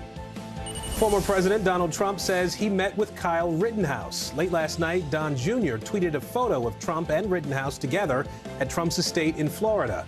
The former president told Fox News that Rittenhouse is a nice young man and that he got to know him a little bit. Last week, Rittenhouse was acquitted in the fatal shooting of 2 men in Kenosha, Wisconsin. And an asteroid buster is on its way to deep space. Overnight, NASA launched a probe that will travel more than 6 million miles to redirect a 500-foot wide asteroid. It will take almost a year to get there. While the asteroid is not a threat, NASA wants to test whether crashing a spacecraft into a space boulder can change its path. And here on planet Earth, the Bidens are hitting the road for Thanksgiving. The first family is spending the holiday in Nantucket, where the president will take the rest of the week off. But back in Washington, the administration is testing China. The White House has invited Taiwan to its Summit for Democracy next month. NBC News correspondent Josh Letterman joins us now from Nantucket, Massachusetts. Josh, first off, talk to us about this summit. What is the White House really hoping to accomplish by inviting China? Yeah, some 120 countries invited to this summit, Morgan, that brings together established democracies like France, along with more developing nations that the U.S. is trying to really bring into the democratic fold and promote transitions to more fair and inclusive forms of government. But this move to put Taiwan on the official invite list is a pretty provocative step by the Biden administration, given just how tense things have been between the U.S. and China over the Taiwan issue in recent weeks and months, with China flying more and more air sorties near Taiwan, the U.S. trying to push back on militarization by China, and Beijing really taking a tougher stance towards nations developing diplomatic relations with Taiwan, this self-governing territory that China has always considered to be part of one China, even though it has never actually governed Taiwan. And so China maintains this policy that anyone who has diplomatic relations with Taiwan can't have diplomatic relations with China. And even just in the last few weeks, we've seen China downgrade its own relations with Lithuania because of establishing ties with Taiwan. So here we see by the Biden administration an attempt to really show support for a key partner, Taiwan, without going as far as to formally establish relations or recognize them as an independent country. But clearly this is a move that is going to be getting a lot of blowback from Beijing. We've already seen China's foreign ministry say this is a bad decision and that the U.S. needs to respect the one China policy, Morgan. Josh, I want to switch gears for a minute because I'm looking at this beautiful live shot behind you where you are in Massachusetts with the Bidens for Thanksgiving. What are their plans for the holiday? Well, they're keeping a pretty low profile since they arrived here on Nantucket yesterday evening. We watched them get off the plane, a whole gaggle of Bidens, children, grandchildren, spouses, even a family dog. But we know that this has been a place that the Bidens have been going since 1975, when Jill and Joe Biden were first a couple and brought their family here. And over the years, according to the book that President Biden wrote, they've spent a lot of time here going out, seeing the local Christmas festivities, as well as doing some shopping on the cobblestone shopping streets here in Nantucket. We know that President Biden promises every member of the family gets one gift that they get to pick out while they are here on Nantucket. So we imagine a little bit of window shopping will be on the to-do list for the next few days here in Nantucket, Morgan. All right, NBC's Josh Letterman for us there. Josh, thank you so much. New details are emerging in that documents case involving former President Donald Trump and the Capitol riot. A federal appeals court ordered lawyers on both sides to be prepared to discuss whether the court even has the authority to take up this dispute.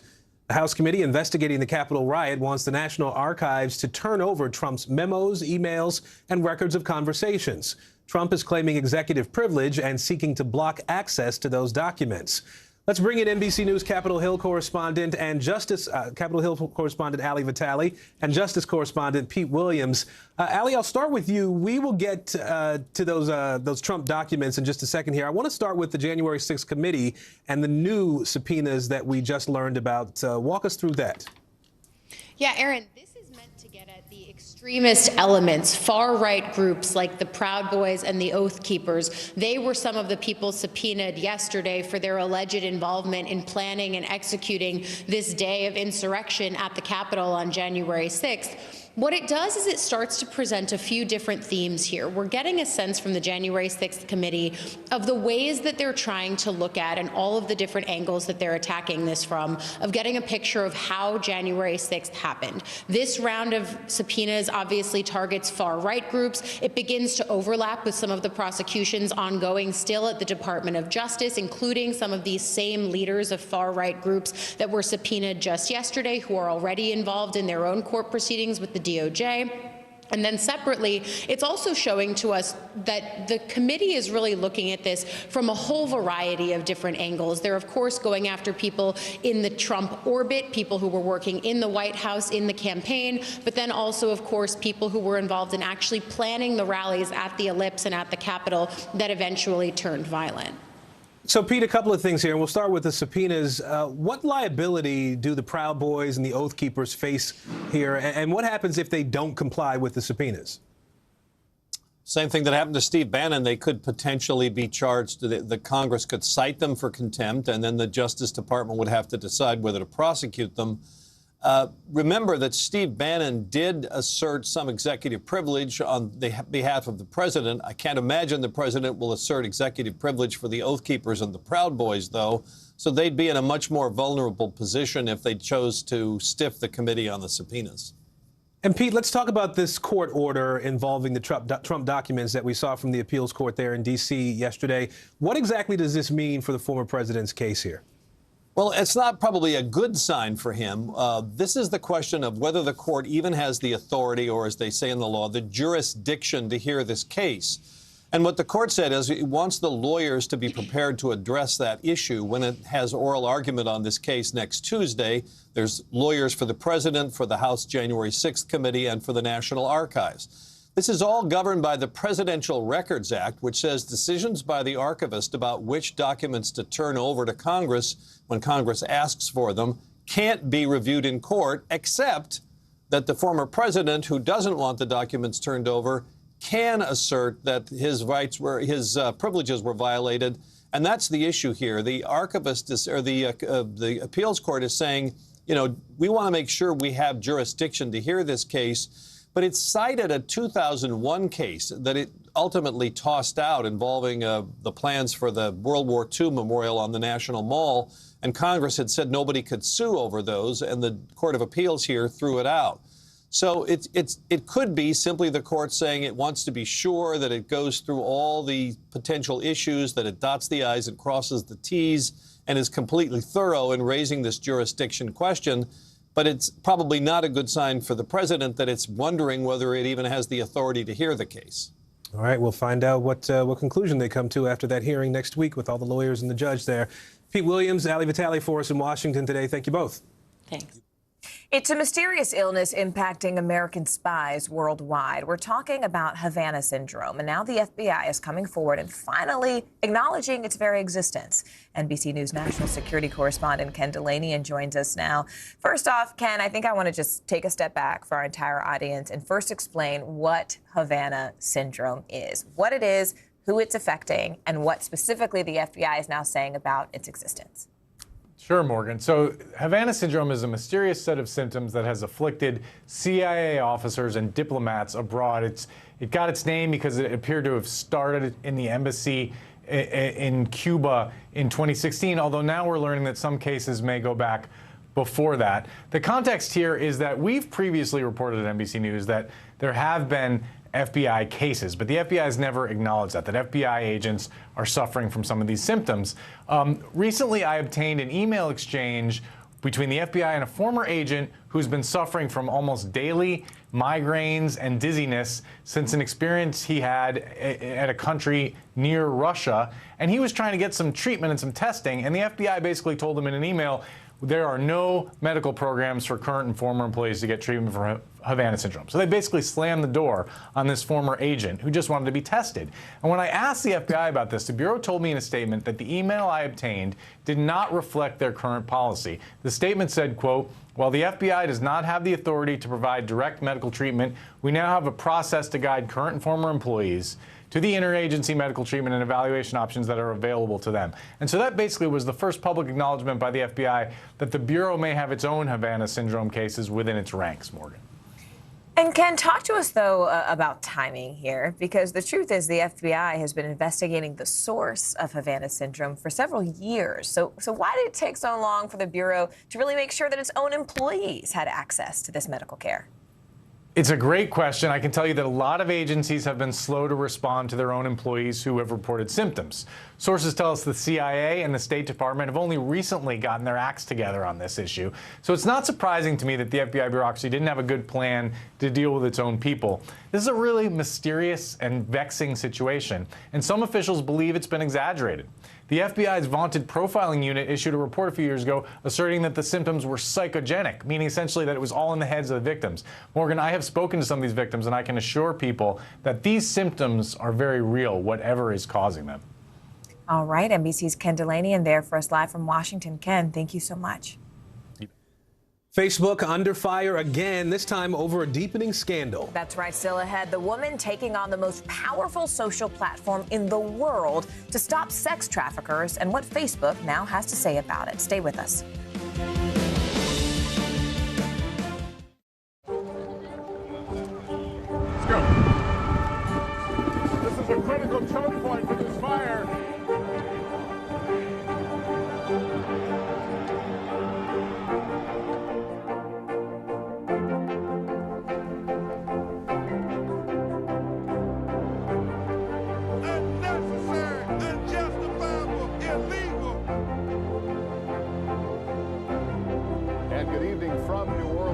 Military operation, witnessing the massive crowds. I admire you both. Nice to really spend some time with you. Appreciate it.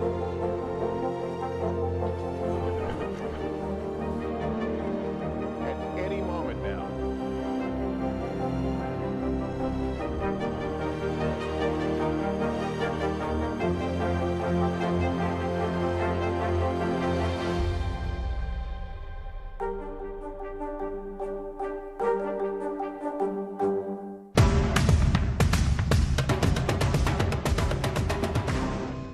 These days, it feels like the news never stops. So let's get into it. What's happening right now, what it all means for you for an hour every day. It can be hard to keep up, so let's get started together. Hallie Jackson Now, weekdays at 5 on NBC News Now.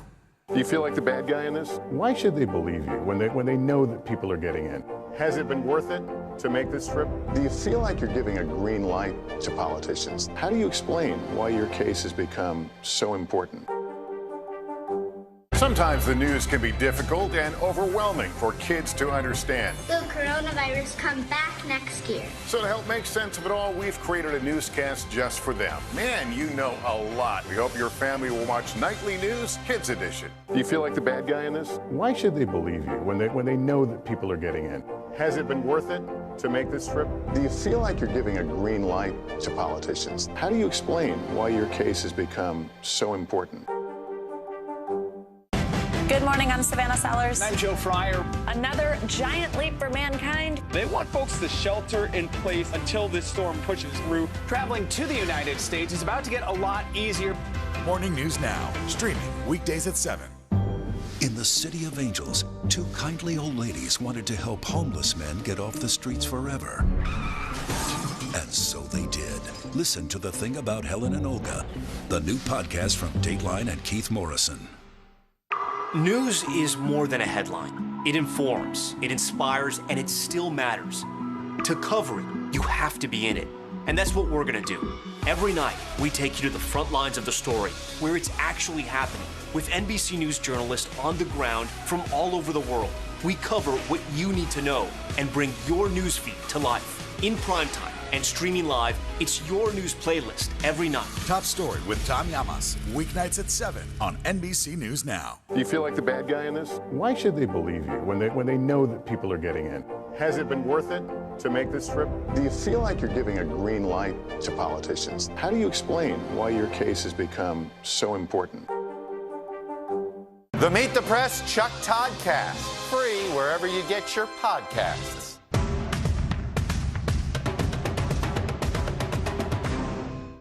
News is more than a headline. It informs, it inspires, and it still matters. To cover it, you have to be in it. And that's what we're going to do.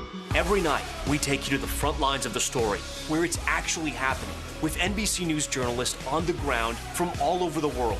We cover what you need to know and bring your newsfeed to life. In primetime and streaming live, it's your news playlist every night. Top Story with Tom Llamas, weeknights at 7 on NBC News Now. The Supreme Court is being asked to consider a case taking aim at Facebook and its algorithms. The lawsuit alleges that sex traffickers are using the social media platform to lure young people. Here's NBC News senior national correspondent Kate Snow. Annie McAdams is a personal injury attorney. She used to fight cases over car accidents or injuries. Well, now she's trying to get her case against Facebook heard by the U.S. Supreme Court, trying to really get them to relook at a law that for years now has been used by big tech companies like Facebook to shield themselves and say that these kind of lawsuits need to be thrown out. Update on Facebook litigation. Houston attorney Annie McAdams is waging an unprecedented fight against Facebook. What do you think Facebook thought when you filed this suit initially? Probably underestimated me, which I welcome at any time. What did you think when you filed the suit? I thought that they should buckle up. A busy mom and personal injury attorney, a few years ago she started being asked to represent teens who'd been sold for sex. It didn't matter where the client was from. The one thing that they all shared was the role of social media or technology in their trafficking case. Connecting them to the trafficker. Without a doubt. McAdams sued Facebook on behalf of Jane Doe. When did you get on Facebook? I would say about 13. We agreed not to show her full face. When she was 16, an older man sent a friend request. When I was younger, it was about who had the most friends. So it's like anybody who would send you a request, just add them. He said she could make $2,000 a week modeling. After a fight with her mom, she met him. He took my phone, so I couldn't run away. I didn't know where I was. At this hotel, he took suggestive photos and posted them online. Within hours, men were paying to rape her. I feel like I lost a part of my childhood then. It's something that will live on with me forever. You filed this suit 3 years ago. What's happened since? Delay after delay, appeal after appeal. Facebook argues the case should be thrown out, that the company is shielded by Section 230 of the 1996 Communications Decency Act, long interpreted by courts to mean social media sites are not legally responsible for the content users post. But McAdams alleges Facebook and its algorithms are part of the problem. What we're looking at here is the independent actions that Facebook actually takes to connect these predators with these children and how they profit from the connections that happen as a result of that. Facebook's parent company, Meta, says human trafficking is abhorrent and is not allowed on our platforms. We use technology to thwart this kind of abuse. It also says the company is on track to spend more than $5 billion this year alone on safety and security. But despite the company's defense, McAdams and her team have won some victories all the way through the Texas Supreme Court. Have you gone further than any other case? Yes. We have gone the farthest. Now she and 25 state attorneys general are asking the U.S. Supreme Court to re-examine the law. Changing the law is only a case away. Facebook opposing a Supreme Court review. The way the case is going, I feel very hopeful. But Jane Doe wants the highest court to take her case. We will keep having these problems unless something is changed. And if it's not, then you'll be sitting with another me probably 3 years from now. Kate Snow, NBC News, Houston. When I asked Annie McAdams if she's concerned about going up against Facebook and all their high-powered attorneys, she actually quoted a very Texas saying. She said, the bigger the bull, the higher the score. In other words, the fancier the lawyer, the taller the building, the harder they fall. She told me she and Jane Doe both think they have a shot here at getting the U.S. Supreme Court to hear the case. Facebook, of course, arguing the exact opposite. It's going to be interesting to see. The U.S. Supreme Court now gets to say whether they'll take this or not. Back to you. Another tech giant is also heading to court. Apple is suing an Israeli spyware company known as the NSO Group. Lawsuit says the company broke U.S. law by selling tools that can remotely hack into phones. Apple wants to block the company from using any Apple products, a move that would topple NSO's current business model. NBC News cybersecurity reporter Kevin Collier joins us now. Kevin, what exactly is NSO doing that Apple says violates federal and state laws? Hey, Aaron. NSO's business model has always been that they build and rent out hacking tools that will break into people's devices, their computers, their tablets, and especially their iPhones. Now, in theory, this has always been sort of a legal gray area. They only rent to governments who either don't have really robust intelligence services like our FBI and NSA, or to countries that want just kind of a boost to those capabilities. But because the company's products have been tied to so many abuses, Apple's saying with this lawsuit, hey, we've had enough. You're making a business of hacking our products with our customers. That's not a legitimate business practice, and we are suing under conventional U.S. criminal hacking laws with the hopes of forcing a court to require that NSO cannot legally touch Apple products again. So you noted that NSO insists that it only leases its tech to legitimate governments for legitimate reasons. So I guess what proof is there that NSO is doing anything other than that? Well, the vast majority of what we know about NSO abuse comes from researchers at the University of Toronto's Citizen Lab cybersecurity kind of vessel. And they keep discovering NSO spyware on the iPhones of people who are not terrorists or not human traffickers, journalists investigating cartels in Mexico, Saudi Arabian dissidents who were friends of Jamal Khashoggi, human rights activists in Palestine. NSO's response has always been, we provide spyware to legitimate governments so they can protect their own security.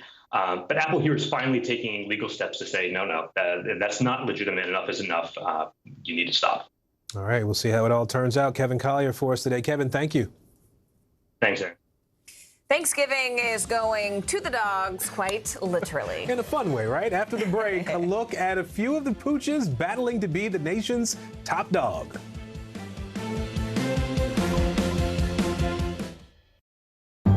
In the City of Angels, two kindly old ladies wanted to help homeless men get off the streets forever. And so they did. Listen to The Thing About Helen and Olga, the new podcast from Dateline and Keith Morrison. Good morning, I'm Savannah Sellers. I'm Joe Fryer. Another giant leap for mankind. They want folks to shelter in place until this storm pushes through. Traveling to the United States is about to get a lot easier. Morning News Now, streaming weekdays at 7. News is more than a headline. It informs, it inspires, and it still matters. To cover it, you have to be in it. And that's what we're going to do. Every night, we take you to the front lines of the story, where it's actually happening, with NBC News journalists on the ground from all over the world. We cover what you need to know and bring your newsfeed to life. In primetime and streaming live, it's your news playlist every night. Top Story with Tom Llamas, weeknights at 7 on NBC News Now. Sometimes the news can be difficult and overwhelming for kids to understand. Will coronavirus come back next year? So to help make sense of it all, we've created a newscast just for them. Man, you know a lot. We hope your family will watch Nightly News Kids Edition. These days, it feels like the news never stops. So let's get into it. What's happening right now, what it all means for you for an hour every day. It can be hard to keep up, so let's get started together. Hallie Jackson Now, weekdays at 5 on NBC News Now. Sometimes the news can be difficult and overwhelming for kids to understand. Will coronavirus come back next year? So to help make sense of it all, we've created a newscast just for them. Man, you know a lot. We hope your family will watch Nightly News Kids Edition. The Meet the Press Chuck Todd Cast, free wherever you get your podcasts. The fire has grown leaps and bounds. What you see behind me is typical. How you doing? Pretty bad. It's an issue dividing communities and influencing elections across the country. An in-depth look at how one small town confronted race and education and how it tore the community apart. Shame!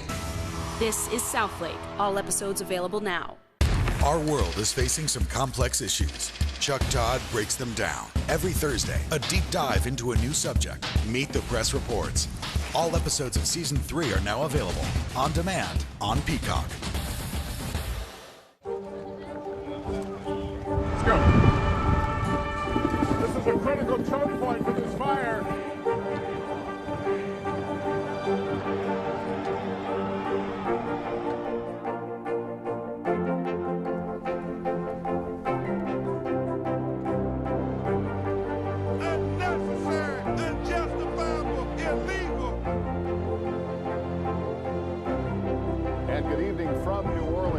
Military operation, witnessing the massive crowds. I admire you both. Nice to really spend some time with you. Appreciate it.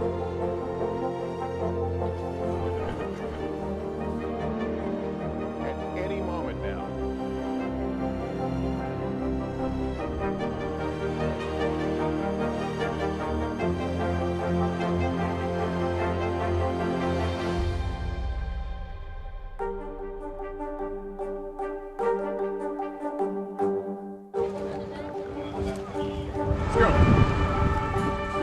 This is a critical choke point for this fire.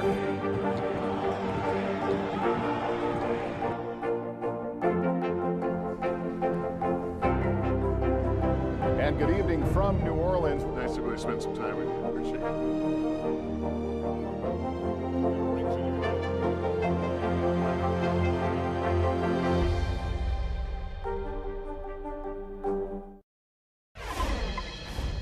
Well, 5 decades have passed since this Revolutionary War rifle was stolen out of its display case, but the man who took it has finally been brought to justice.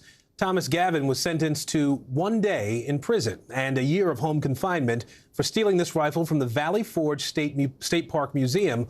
That was back in 1971. Gavin had kept the rifle in his barn since he stole it, and the crime may have gone unnoticed if the dealer who bought it in 2018 had not noticed its significance. That rifle was returned to the museum in 2019 and is now on display for the public at the Museums of American Revolution in Philadelphia. Well, it has been a Thanksgiving tradition for decades now. We're talking about the National Dog Show. That's right. This year, it's the 20th annual competition to find America's top dog. And some of the furry friends visited our very own colleagues at the Today Show this morning, along with the hosts of this year's show. Here's NBC News reporter Mark Barger. Time to get up close and personal with pooches again. John O'Hurley and David Fry hosting the 20th anniversary of the National Dog Show. When we began back in 2002, we were lucky enough to have 19 million people surprise us and watch our first show. Today, we expect audiences of up to 30 million watching the show. A pandemic-impacted event last year saw cardboard cutouts completely replace fans, and even the host worked remotely. This year, the human herd still thinned a bit, but more than 200 dog breeds will be taking part, including the newest, the Beaver Terrier. Looks a little bit like a Yorkie, except it's got white in it. It's a little bit larger than a Yorkie, but not much. Sweet little dogs. I'm surprised it took them so long to get to the party. And it is indeed a party. Ideal specimens strutting their stuff and trying to charm the judges, as did last year's winner, a Scottish deerhound named Claire. They also have to have a bit of charisma and personality, if you will, in the ring. It's a dog show, and you got to show. Can you win? Getting an up-close look at the backstage preparation, O'Hurley's 14-year-old son, William. I'll remember what I've always told you. If you pick through all of this hair and you find only one eye, you've got the wrong end of the dog. And even after watching these regal canines, Fry has a suggestion for the nation's more than 60 million dog owners. When it's all over, lean over, hug your dog, and say, "You're my best in show dog." No judging needed for that. Mark Barger, NBC News. And a reminder, you can watch the National Dog Show presented by Purina tomorrow at noon right here on NBC and, of course, also streaming on Peacock.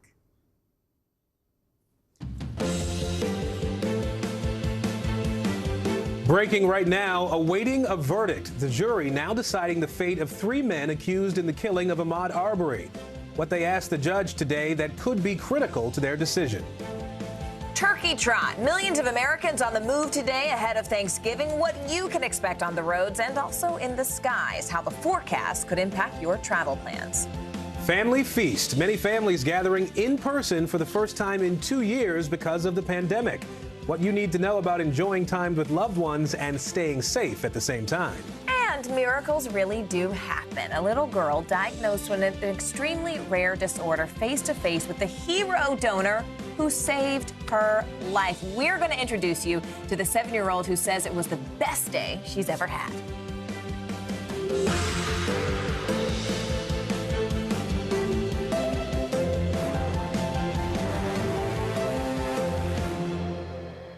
We are so happy to be with you this Wednesday. I'm Morgan Radford. And I'm Aaron Gilchrist. We are closely watching the nation's airports, all of our roads, as millions of people head to see family and loved ones for Thanksgiving. Most will be traveling by car. AAA expects almost 50 million people will hit the road this week.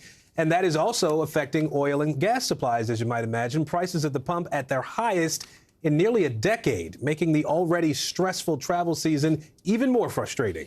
And it's not all bad news, though. Beloved Thanksgiving traditions are finally returning. The balloons for the Macy's Thanksgiving Day Parade are starting to come to life right here in New York City. Tomorrow will be the big return for that parade that had to scale down last year due to the pandemic. So we are covering it all for you. We'll check in with the parade preps and get a check of the holiday forecast, all of that in just a moment. But we begin right now with NBC's Morgan Chesky, who's in Dallas. Hi there, Morgan.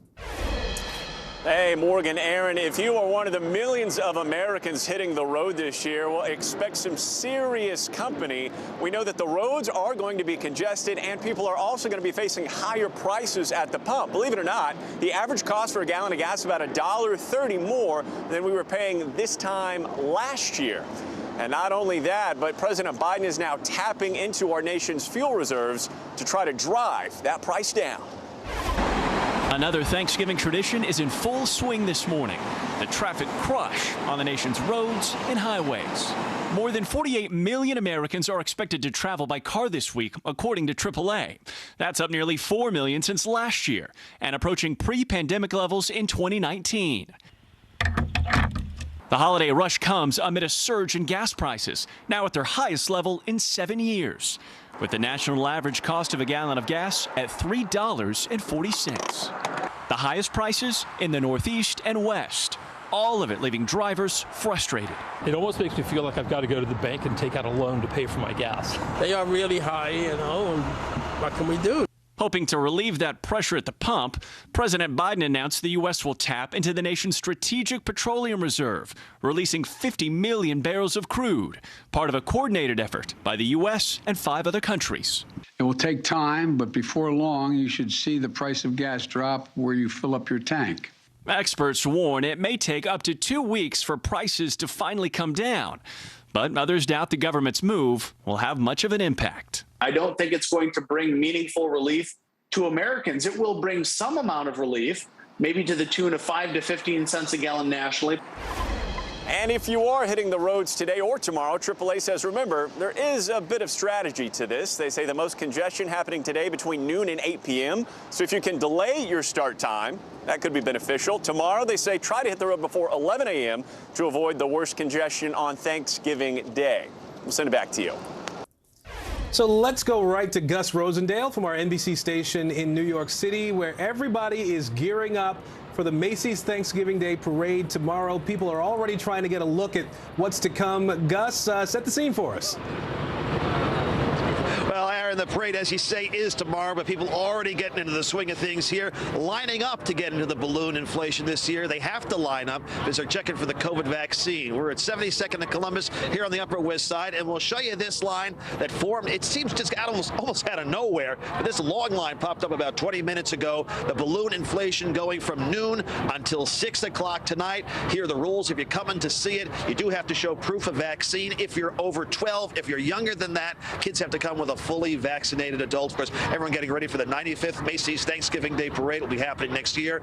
It'll start on the Upper West Side, make its way down to Herald Square. The parade back in full force this year. After a production last year that was mostly for the TV cameras, we're expecting 8,000 marchers to be taking part, millions more in the street. It is truly a sign that New York, while still dealing with COVID, certainly is rounding a big corner when it comes to the holiday season, Aaron. It really is going to be awesome to see the parade back in full force tomorrow. Gus, I do have to ask you, though, about security. Obviously, tensions are a little high after the tragedy we saw in Wisconsin over the weekend. What are the precautions that are being taken to protect the parade and the parade goers tomorrow? Yeah, and that's certainly top of mind. In fact, I can show you one of the things, something New Yorkers have gotten somewhat used to over the years. You see these sanitation trucks over here. During big events like this, they're called blocker trucks, essentially, to keep a tragedy like you saw in Wisconsin from happening here. This is something NYPD has been doing for a number of years now, due to, sadly, a number of terrible incidents that have happened across the country and indeed across the world. Important to point out, there is no specific threat. All of this always done as an abundance of caution, especially as we head into a very busy holiday season here. We have the light in the Rockefeller Center Christmas tree a week away, and then eventually it all works its way up to New Year's Eve. But right now, Aaron, all systems go for the parade that will be happening here tomorrow. A good time expected to be had by all. Yep, 9 a.m. on NBC. We'll all be looking for it. Gus Rosendale from WNBC for us here in New York City. Gus, thank you. I want to go ahead and bring in NBC News meteorologist Bill Cairns. Bill, I have to say I was shocked because it has been more than brisk here in New York City today and yesterday. So when I walked outside, I was caught off guard. What can we expect here for the parade tomorrow and really elsewhere in the country? I know, and one thing, I've never seen the balloons inflated. All my years living in New York, have you guys ever seen it? No, Aaron hasn't. We got to do a road trip. Yeah. Yeah, it's supposed to be like a big thing and the big crowds and it's fun and, well, next year we'll do that.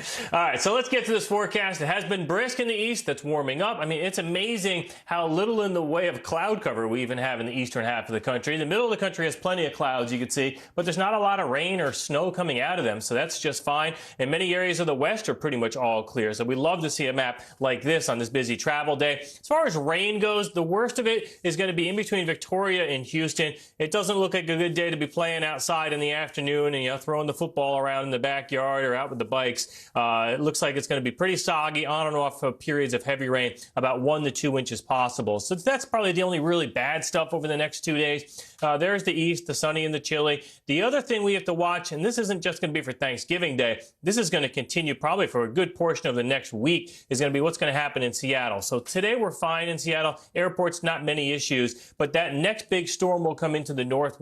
I was seeing some predictions for up to 20 inches of rain in the mountains of the northwest over the next 7 days. So that's going to be a continuous fetch of some heavy rain. We're going to deal with more flooding concerns in the days ahead. So for Friday, if you're driving anywhere from Cleveland to Erie to Buffalo, watch out. We're going to have a little bit of snow for you to drive in. And as far as the parade goes on Thanksgiving Day, sunshine gives way to a few clouds, mid-40s, upper 50s. I mean, there's been years where it's been frigid or snow or ice, and this is about as good as you get. And so, I mean, what a great show it's going to be, back up in full force with the full crowds, full floats, and the balloons flying high. So for the weekend forecast, and this is when things will really start to kick up, we return to what we call an active weather pattern. There's that storm in the northwest, and then we're going to see some snow showers, probably turn into light snow in areas of the northeast on Sunday. It's a busy travel day at the airports. We'll have to watch out to see how that forecast pans out. New York, Boston, Providence, Hartford, D.C., Philly. None of those cities have had any snow yet this winter.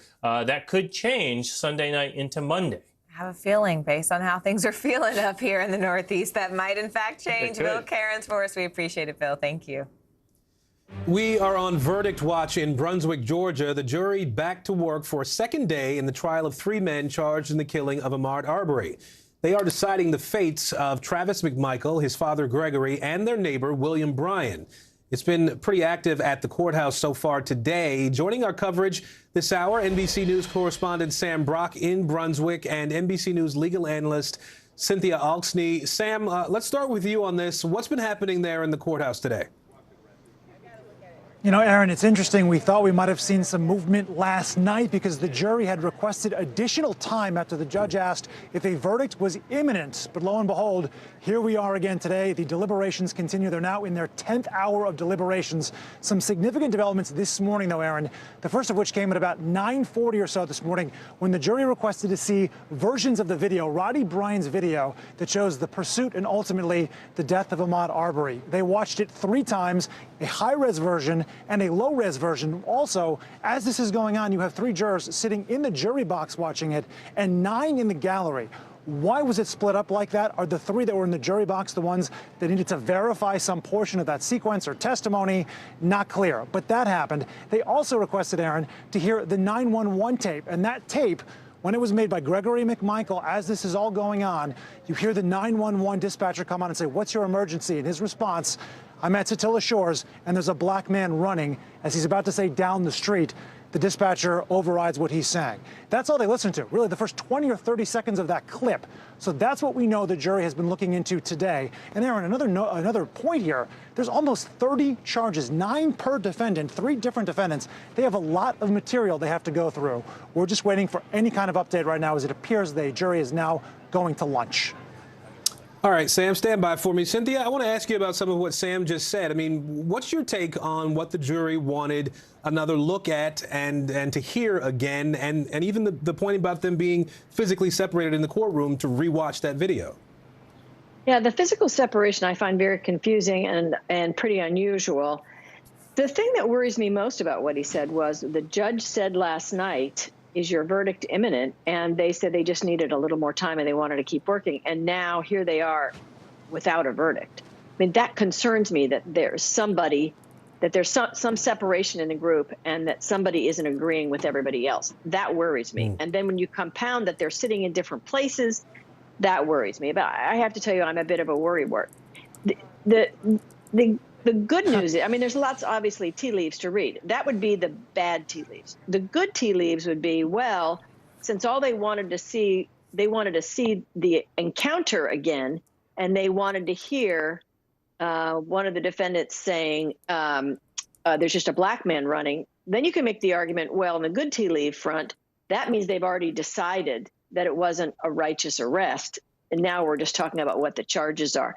You can read the tea leaves a lot of different ways with juries, and you just don't know until they come back. Yeah. Sam, the Arbery family has had a lot of support during this trial. It's been a point of contention in some ways. Who are they being surrounded by as we await this verdict now? There are folks out here that are calling for justice for Ahmaud, and it's really sort of a collection of groups, Aaron. We know the new Black Panther Party was out here, but a lot of it is just community members, people that have known the Arbery family for a long time, probably about 50 to 70 people throughout the course of the day.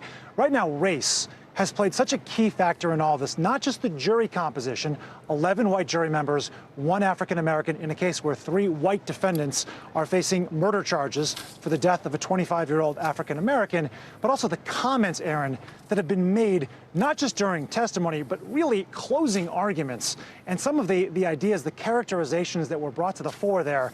Al Sharpton and Benjamin Crump, obviously 2 prominent black faith leaders, were out here earlier today talking about what they have experienced and the precedent that needs to be set with this case. Here's what they said. This is a very consequential day, not just for the family of Ahmaud Arbery, but for families all over America. We have to show that America must be better than what we saw in that video. They sat and heard some of the most racist statements made in a court of law that I've heard in the decades I've been out here. Amen. I've sat in many courtrooms. I've never sat in a courtroom where a victim was akin to an animal. And those last remarks from Reverend Sharpton really referring to comments made during closing arguments about Ahmaud Arbery in his long khaki shorts and no socks with long, dirty toenails. Really no clear material connection to anything having to do with this case, yet those remarks were made. Certainly, they have been heavily criticized as overtly racist. Aaron? All right, Sam Brock for us in Brunswick, Georgia. Cynthia Alksny, former federal prosecutor. Thank you both. Thank you.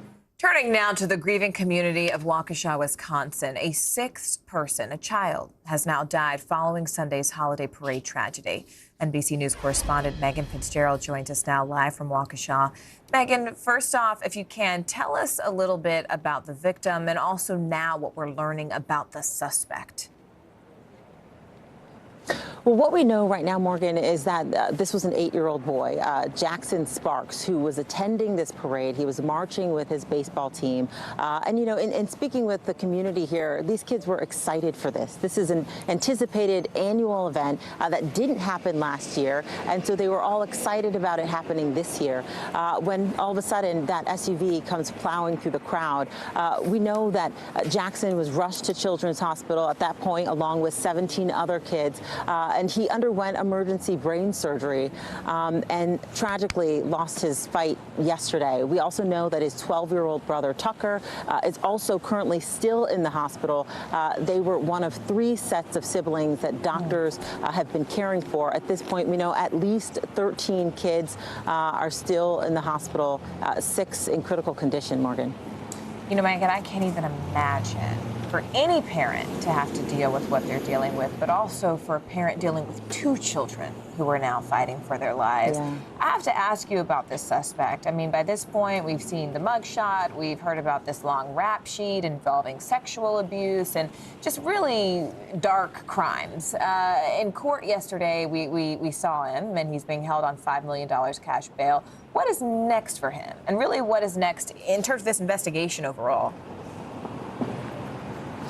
It's a good question. We know that his preliminary hearing is set for January. That's the next time he's expected to appear in court. But what's next here is that we know that there's going to be an additional charge, a 6th charge of intentional homicide that prosecutors will bring in the coming days. And then they're going to be working on getting their case together, going through the evidence, preparing their case, going through the evidence that police collected from the scene. So they are ready for when this case goes to trial, Morgan.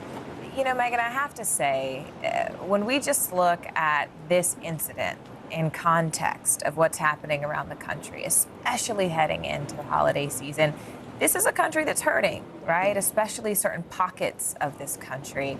And when you talk about those kids being excited, some of them seeing Santa for the first time, some of them finally getting to see each other since the pandemic and being locked up and not really having a lot of social interaction, what are the people there in the community telling you? Because even when we interviewed someone who was a witness yesterday, they really just described being stunned. Like they're still trying to process even what they saw, which they're trying to process the unimaginable. How are the other community members you're talking to there on the ground processing what just happened?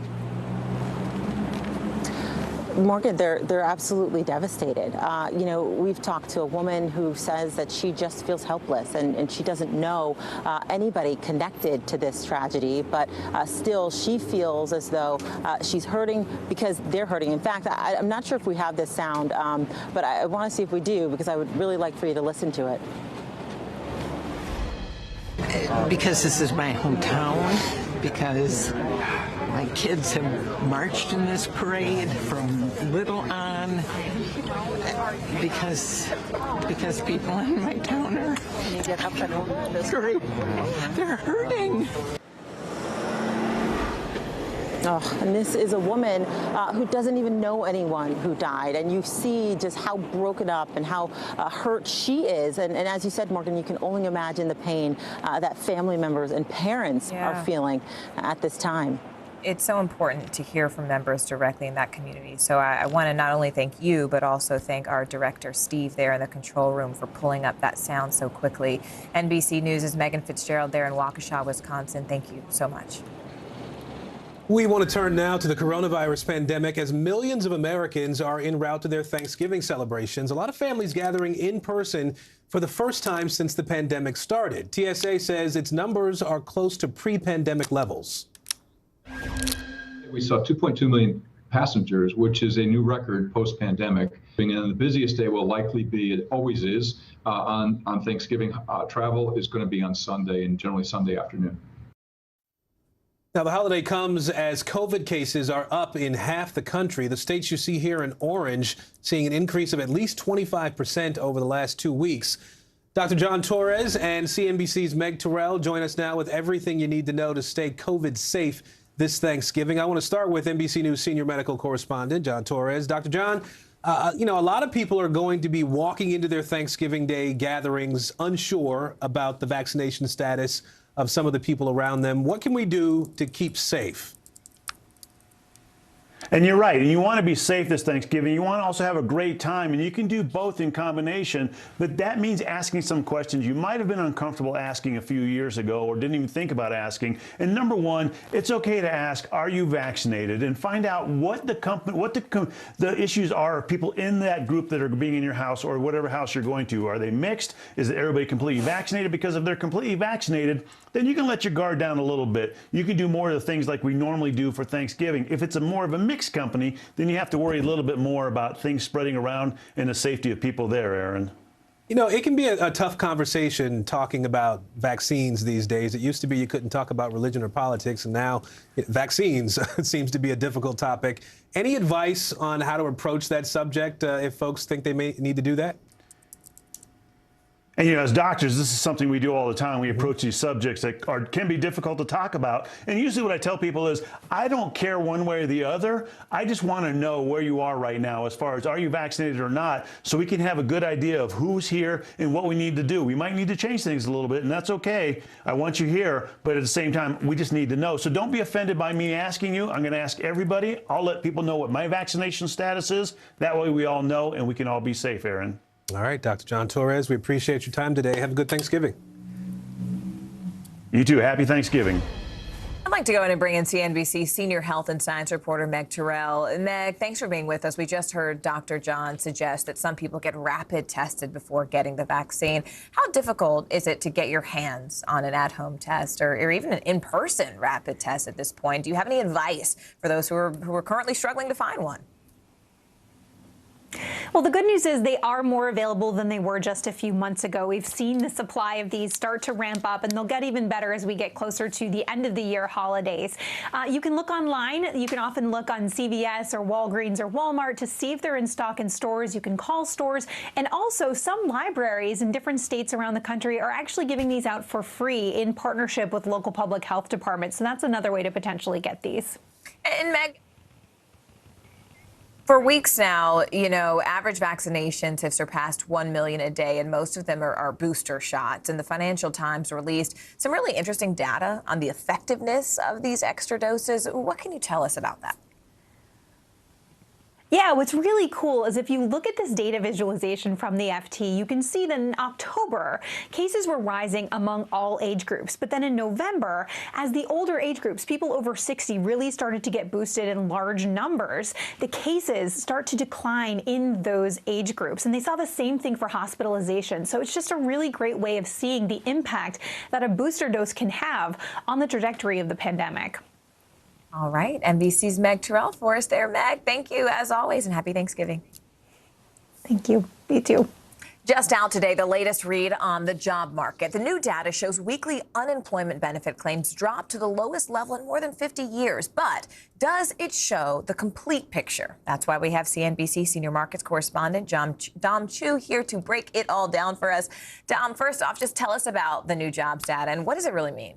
All right, so it's 199,000 jobs. The reason why that's important, Morgan, is the number of Americans filing for first-time benefits for unemployment came in much better than economists were expecting because they were looking for 260,000 of those claims. And as you pointed out, it's the lowest count for weekly jobless claims since November, going all the way back to 1969. It indicates the economic recovery post-pandemic continues, just maybe at a more modest pace than in the months right after the lockdowns were lifted last year. More Americans may be taking advantage of those job opportunities, but there is that caveat.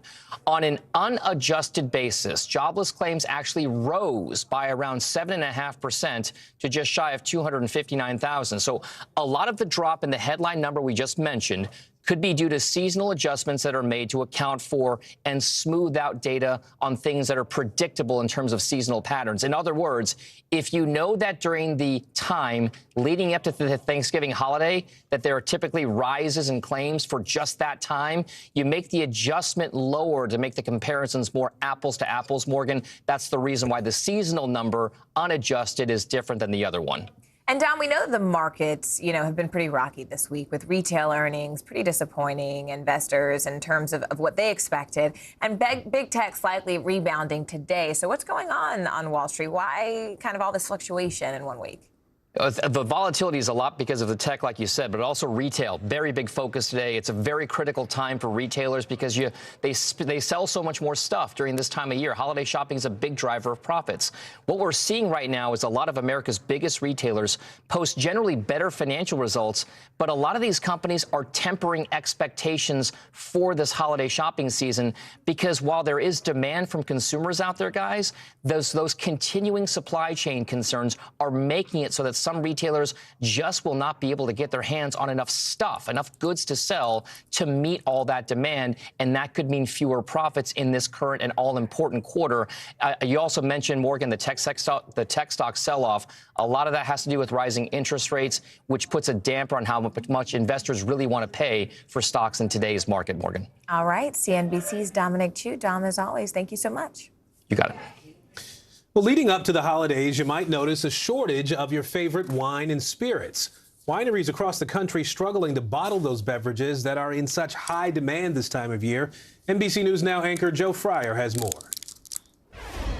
Aaron and Morgan, sadly for some, your Thanksgiving turkey may not be the only thing that's dry this year. Yeah, shipping delays are now hitting the liquor aisle on this Thanksgiving Eve. For many, the shortage is threatening to make this holiday season a little less cheerful.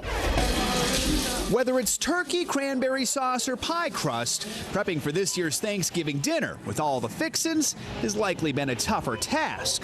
Now, a new sobering shortage, wine and spirits. We're seeing some shortages coming from the large distillers, and also the craft distillers are having issues as well. With the U.S. importing around 40% of its supply of hard alcohol, many high-end liquors like scotch and cognac are stuck in backed-up ports. Pandemic-fueled supply chain issues are causing a bottleneck for domestic booze makers, too. That's because the glass bottles that hold those sought-after spirits are also in short supply. I know they're having massive issues. All I know is for us, it's hit and miss whether the glass is available. Phil Long is the owner of Longevity Wines in California. Well, he's crushed enough grapes to keep up with the high holiday demand. The bottle backlog is keeping his wine in these storage tanks and off store shelves. More and more, we're having to leave wine in these tanks or purchase additional tanks to help store the wine. The fear now, the stalling supply will cause his product to go to waste. There's the chance of wine going bad and wine being not what you wanted it to be. With Thanksgiving just one day away, industry insiders say the booze shortage may extend beyond Turkey Day. Some of the products where we're seeing shortages for Thanksgiving, there's a good chance that we'll see shortages around the Christmas season as well. Be prepared for definitely a little bit of a shelf sticker shock when you go to buy your wine. And if you find your wine, my suggestion is to stock up. And experts say we're not going to completely run out of booze this year, but if you're looking for a specific bottle, well, you may have to go to a few different stores before you find it. So it may also be a good year to try something new. Aaron and Morgan. Well, it was a controversial confession in a high-profile trial. That's right. Just ahead, the 7 words biotech billionaire Elizabeth Holmes said in court that could seal her fate in a federal fraud trial. Don't go anywhere. To cover the news, you have to be in it. We'll take you to the front lines of the story, bringing your news feed to life. Streaming live every night. It's your news playlist. Top Story with Tom Llamas, weeknights at 7 on NBC News Now. News is more than a headline. It informs, it inspires, and it still matters. To cover it, you have to be in it. And that's what we're going to do. Every night, we take you to the front lines of the story, where it's actually happening, with NBC News journalists on the ground from all over the world. We cover what you need to know and bring your newsfeed to life in prime time And streaming live, it's your news playlist every night. Top Story with Tom Llamas, weeknights at 7 on NBC News Now.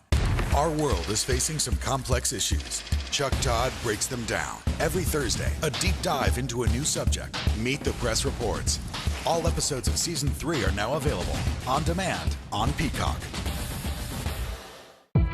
It's an issue dividing communities and influencing elections across the country. An in-depth look at how one small town confronted race and education and how it tore the community apart. Shame! This is Southlake. All episodes available now. The Meet the Press Chuck Todd Cast, free wherever you get your podcasts. Good morning, I'm Savannah Sellers. I'm Joe Fryer. Another giant leap for mankind. They want folks to shelter in place until this storm pushes through. Traveling to the United States is about to get a lot easier. Morning News Now, streaming weekdays at 7. News is happening now. A look at what's making headlines around the world. Tonight, the major announcement of the COVID vaccine. This is a significant moment. Your news, whenever it happens, wherever you are, it's here now.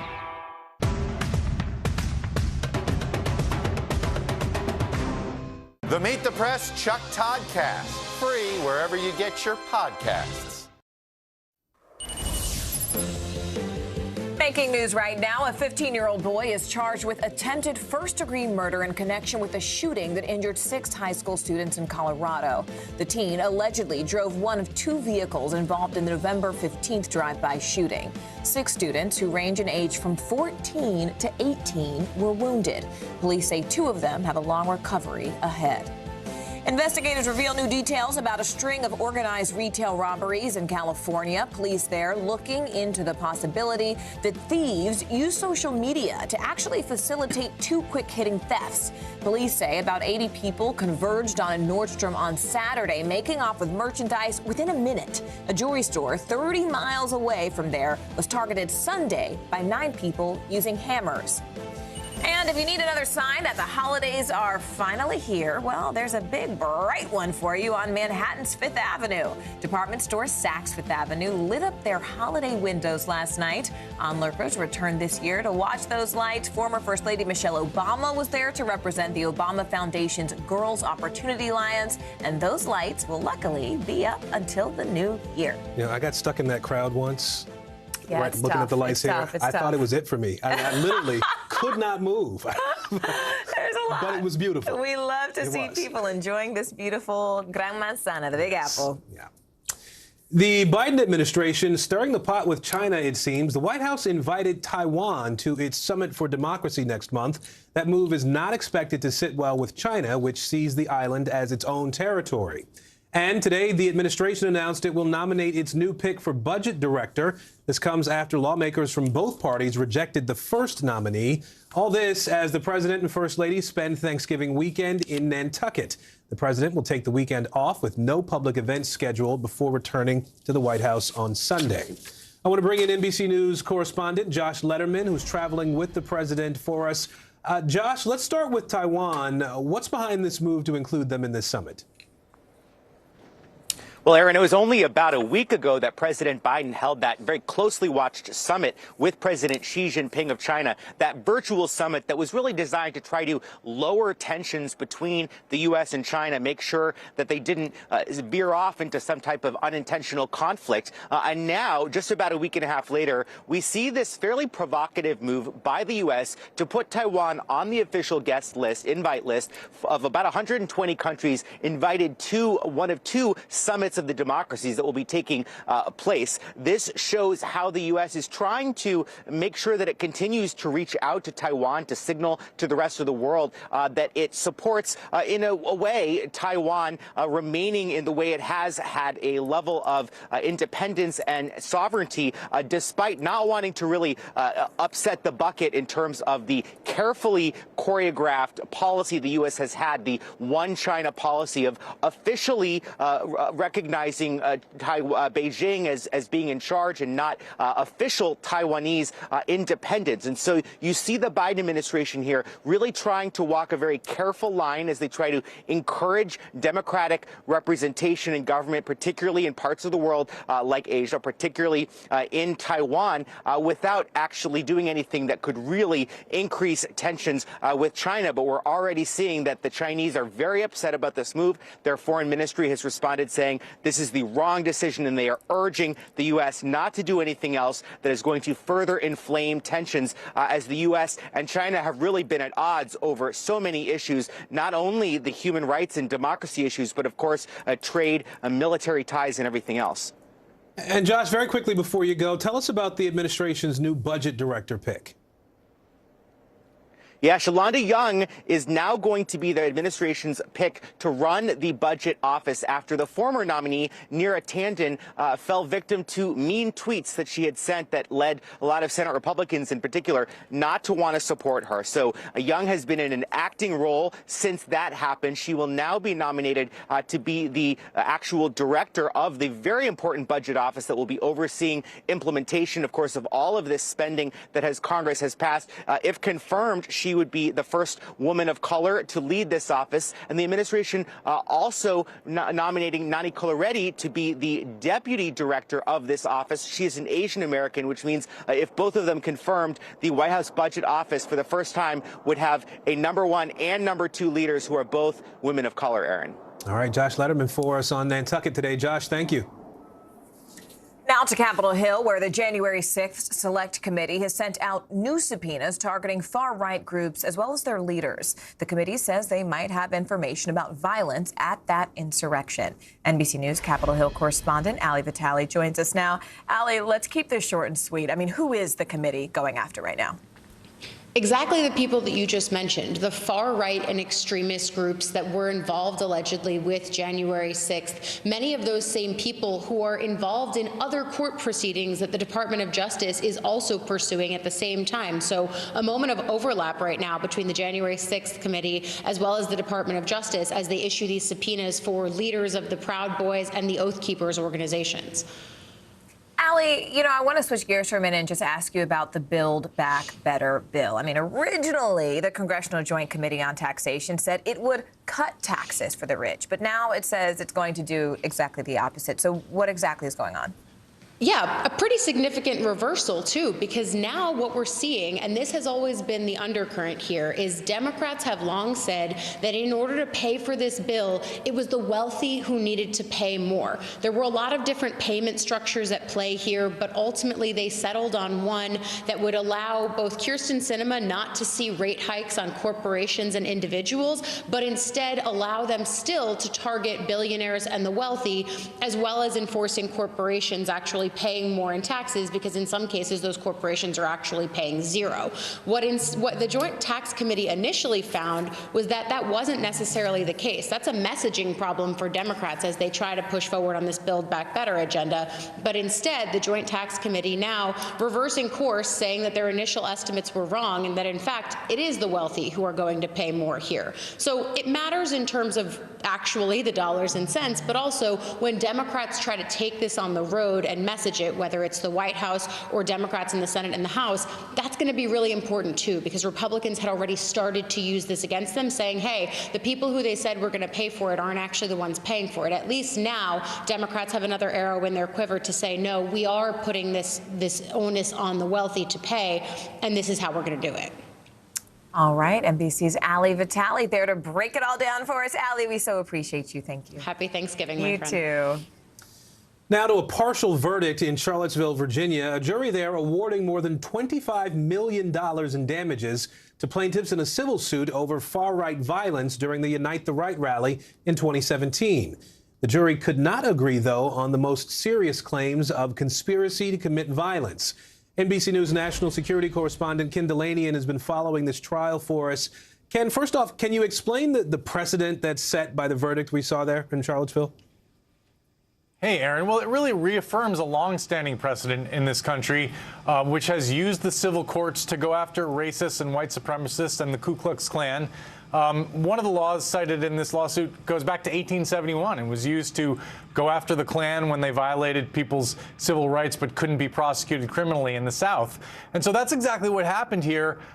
These defendants were held accountable. Nobody expects that they're going to be able to pay $25 million, but they will be bankrupted by this, these racists and white supremacists and their organizations. These judgments will follow them around forever. And the message sent is that even when you're not prosecuted, if you engage in this conspiracy to commit racially motivated violence, there is accountability. Now, as you said, it's a mixed verdict because on the first 2 counts of conspiracy under federal law, the jury was hung. But they did find a conspiracy under Virginia law, and that's important, and that's why the plaintiffs are claiming a victory here, Aaron. So let's go back to that point you just made, though, about those first 2 claims of conspiracy to commit violence under federal law.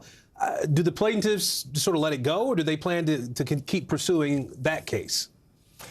They can actually refile that case. In the civil context, there's no double jeopardy. And one of the plaintiff's lawyers said that that's exactly what they intend to do, that they'll take this to another jury because they believe that the judge may have erred in the way he explained the law to the jury, and that caused the jury to be confused. And it is rather strange that they somehow found a conspiracy under Virginia law, but not under federal law. To my knowledge, no one has been able to interview a juror to get to the bottom of that. But, you know, it's a complicated case. There were lots of questions for the jury to answer.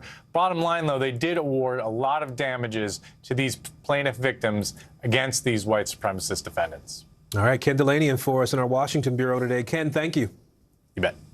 Now let's go to that criminal fraud trial that's gripping Silicon Valley. Elizabeth Holmes, the disgraced founder of the medical startup Theranos, testified in her own defense this week. She admits that she doctored the company's lab reports with the logos of major pharma companies. CNBC's Yasmin Karam joins us now from San Francisco. Yasmin, I have to thank you for being with us. Can you first just tell us a little bit more about Holmes' testimony thus far? That's right, Morgan. Yesterday was the 3rd day that Elizabeth Holmes was on the stand in her criminal fraud trial. It was a key day. It was the first time we really heard Holmes address key allegations in the government's case against her. The most shocking moment was when Holmes admitted that she herself put the logos of Pfizer and Schering-Plough on the Theranos lab reports. She told the jury that she didn't mean to mislead investors or business partners by doing this, and after hearing the government's testimony, that she wished she had done it differently. Elizabeth Holmes said that her explanation for doing this was that Theranos had worked with these leading drug makers on clinical studies, and that's why she put their logos on their reports. And Yasmin, I mean, can you break down how both sides are now sort of trying to portray Holmes and really her role at Theranos? Right. This case really boils down to the government who has painted Elizabeth Holmes as a liar and a cheat, who knowingly misled investors and patients about Theranos and about the blood testing technology. They called 29 witnesses over the course of 11 weeks. Some of them were Theranos insiders, lab directors, who said that they repeatedly told Elizabeth Holmes that the technology was not working, that the blood testing device was giving inaccurate results, and Elizabeth Holmes knowingly pushed forward with it. At the same time, she was also giving rosy financial projections to business partners, executives at Walgreens, executives at Safeway, and investors, while in reality, we heard testimony that the company was bleeding hundreds of millions of dollars. On the other side, her defense has been painting her as this young, trusting CEO who walked away from a Stanford education and truly wanted to revolutionize healthcare. And, you know, they're saying that she overly trusted her lab directors, she overly trusted her top executive, and that, you know, the buck didn't stop with her. It was others at the company as well. You know, can we back up, though, for a minute, Yasmin, and talk really about the ripple effect? I mean, what has been the impact of this trial kind of in the tech industry out there? How are industry leaders and investors now reacting to this news? And how do we anticipate they're going to change things as a result of it?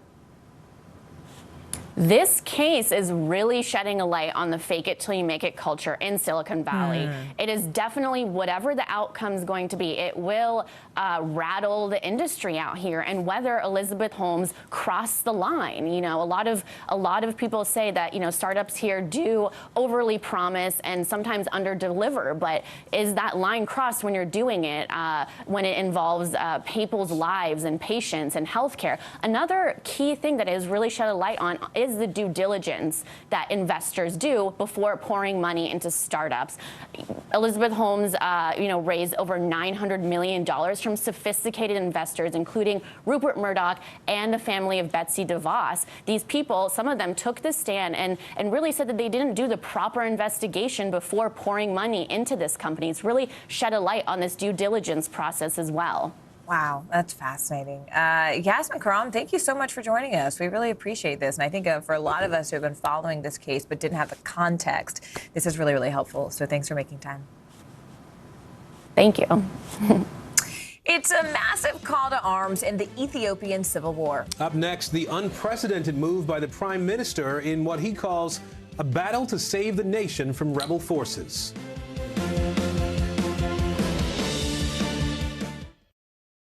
These days, it feels like the news never stops. So let's get into it. What's happening right now, what it all means for you for an hour every day. It can be hard to keep up, so let's get started together. Hallie Jackson Now, weekdays at 5 on NBC News Now. It's an issue dividing communities and influencing elections across the country. An in-depth look at how one small town confronted race and education and how it tore the community apart. Shame! This is Southlake. All episodes available now.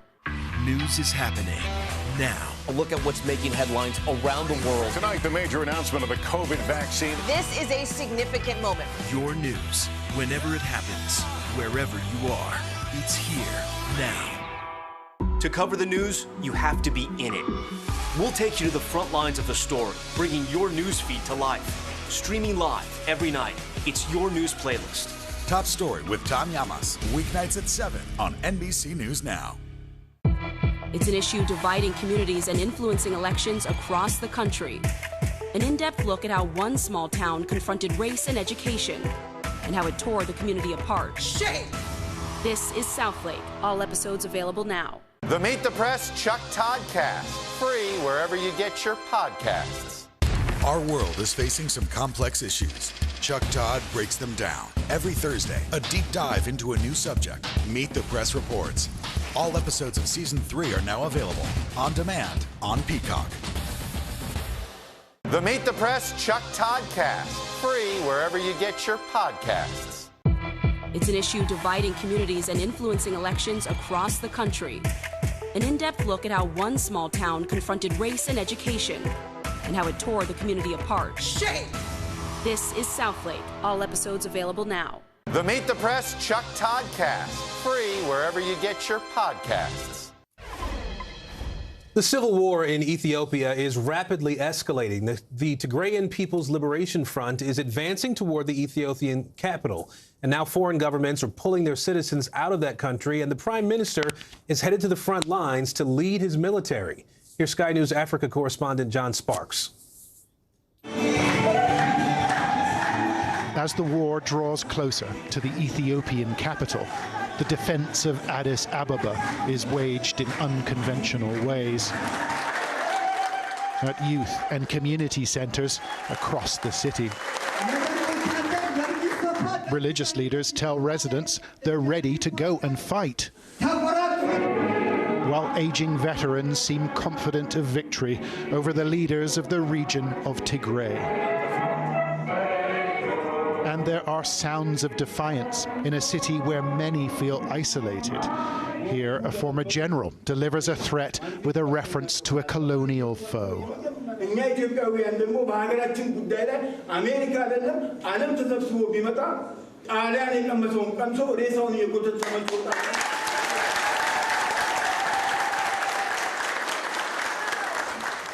Then, brand new recruits are brought to the front of the hall. 20 men and women who will join government forces to fight the rebel TPLF. And in the district of Arada, they are embraced as saviors. you are going to the front with very little training. ስልጠና ግን እንገባለን። ዞሮ ዞሮ ግን መሄዱ አያስፈራኝም። ቢያንስ መከላከያ ለመቃቀም ስልጠና ወስደን ነው የምንገባው እንጂ ዝም ብለን አንገባም። እንጂ መሄዱ አያስፈራኝም። ብገባም ችግር የለውም። ካላ ሀገር ድረስ ማለት ነው። That's exactly what Ethiopia's Prime Minister, Abiy Ahmed, wants to hear. He's now informed the nation via social media that he's going to the front, where he will personally lead the army, leaving the business of government to others. And he's asked Ethiopians to join him in what he calls the battle to save the nation. Abiy's announcement has come as a surprise, a shock really to the people of Addis Ababa, because many people here thought the government was winning the war. But the reality is different. The rebels are just 140 miles away, and the Prime Minister has made what sounds like a final call to arms. We are Abiy's soldiers. Some of Abiy's soldiers are now prisoners of war, and the Tigrayans have been parading them before the cameras. There are reports that some 16,000 may be held by the TPLF. These pictures, part of a propaganda war, which is fought with equal ferocity. For the people of Addis Ababa, history seems to be repeating itself, with another rebel army threatening to invade. And many here have sought sanctuary in their faith. God will save us. God will be with us if we go to church. God will save you. We are 100% sure God will save. Still, He's protecting us. Foreign countries like France and Canada and neighboring Sudan have told their citizens to leave immediately. But the people of this city must stay and wait. John Sparks, Sky News in Addis Ababa. International police organization Interpol is holding its global conference in Istanbul this week, and there's already tension over who gets to serve on its executive committee. So China is pushing for its own representatives, but others are concerned that China's influence over Interpol could actually be used to suppress dissidents. NBC News senior national correspondent Keir Simmons is in Istanbul.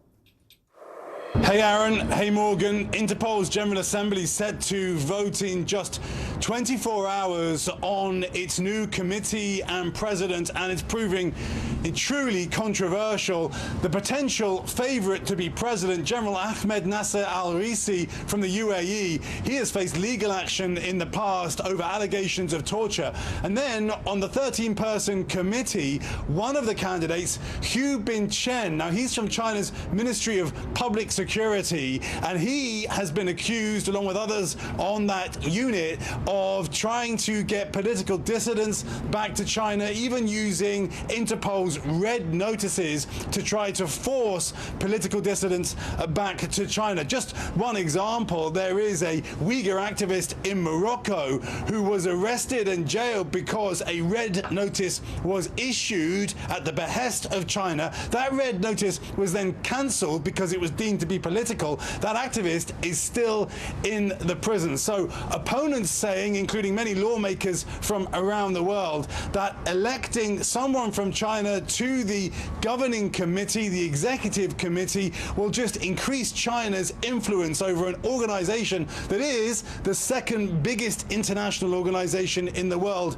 behind the United Nations. They also point out that China has form with Interpol from the past. Meng Hongwei, who was president until 2018, he vanished and then was sentenced in China to 13 years. So they say China doesn't have the track record, and there are too many worries about China's commitments to human rights for them to be represented with Interpol. The meeting taking place here in Istanbul, set to wrap up tomorrow, guys. A new government coming together in Germany and more restrictions on women in Afghanistan. Let's go around the world in 60 seconds. Germany, where Social Democrat politician Olaf Scholz will replace outgoing Chancellor Angela Merkel. Scholes was finance minister and vice chancellor. He will now lead a three-way coalition of the center-left Social Democrats, the environmentalist Green Party, and the libertarian Free Democrats. Scholes has promised to move towards a green future for Germany. Italy, where a judge released the man convicted in the 2007 murder of Meredith Kercher. Rudy Guede was sentenced to 30 years for stabbing Kercher to death. That was later reduced to 16 years. The case gained worldwide attention when the victim's roommate, Amanda Knox, was initially convicted of the crime along with her boyfriend.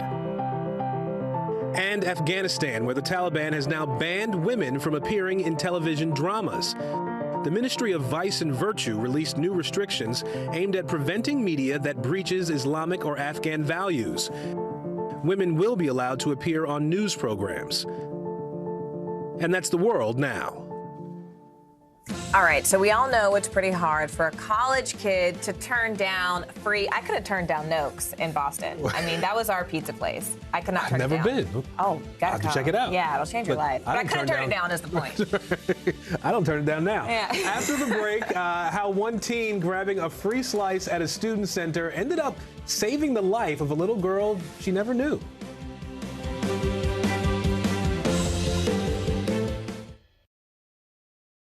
News is more than a headline. It informs, it inspires, and it still matters. To cover it, you have to be in it. And that's what we're gonna do. Every night, we take you to the front lines of the story, where it's actually happening, with NBC News journalists on the ground from all over the world. We cover what you need to know and bring your newsfeed to life. In primetime and streaming live, it's your news playlist every night. Top Story with Tom Llamas, weeknights at 7 on NBC News Now. Let's go. This is a critical choke point for this fire.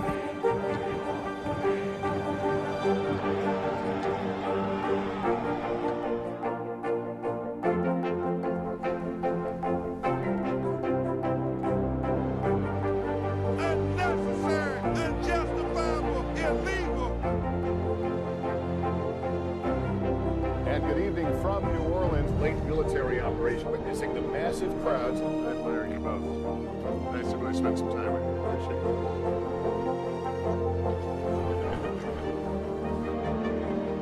At any moment now.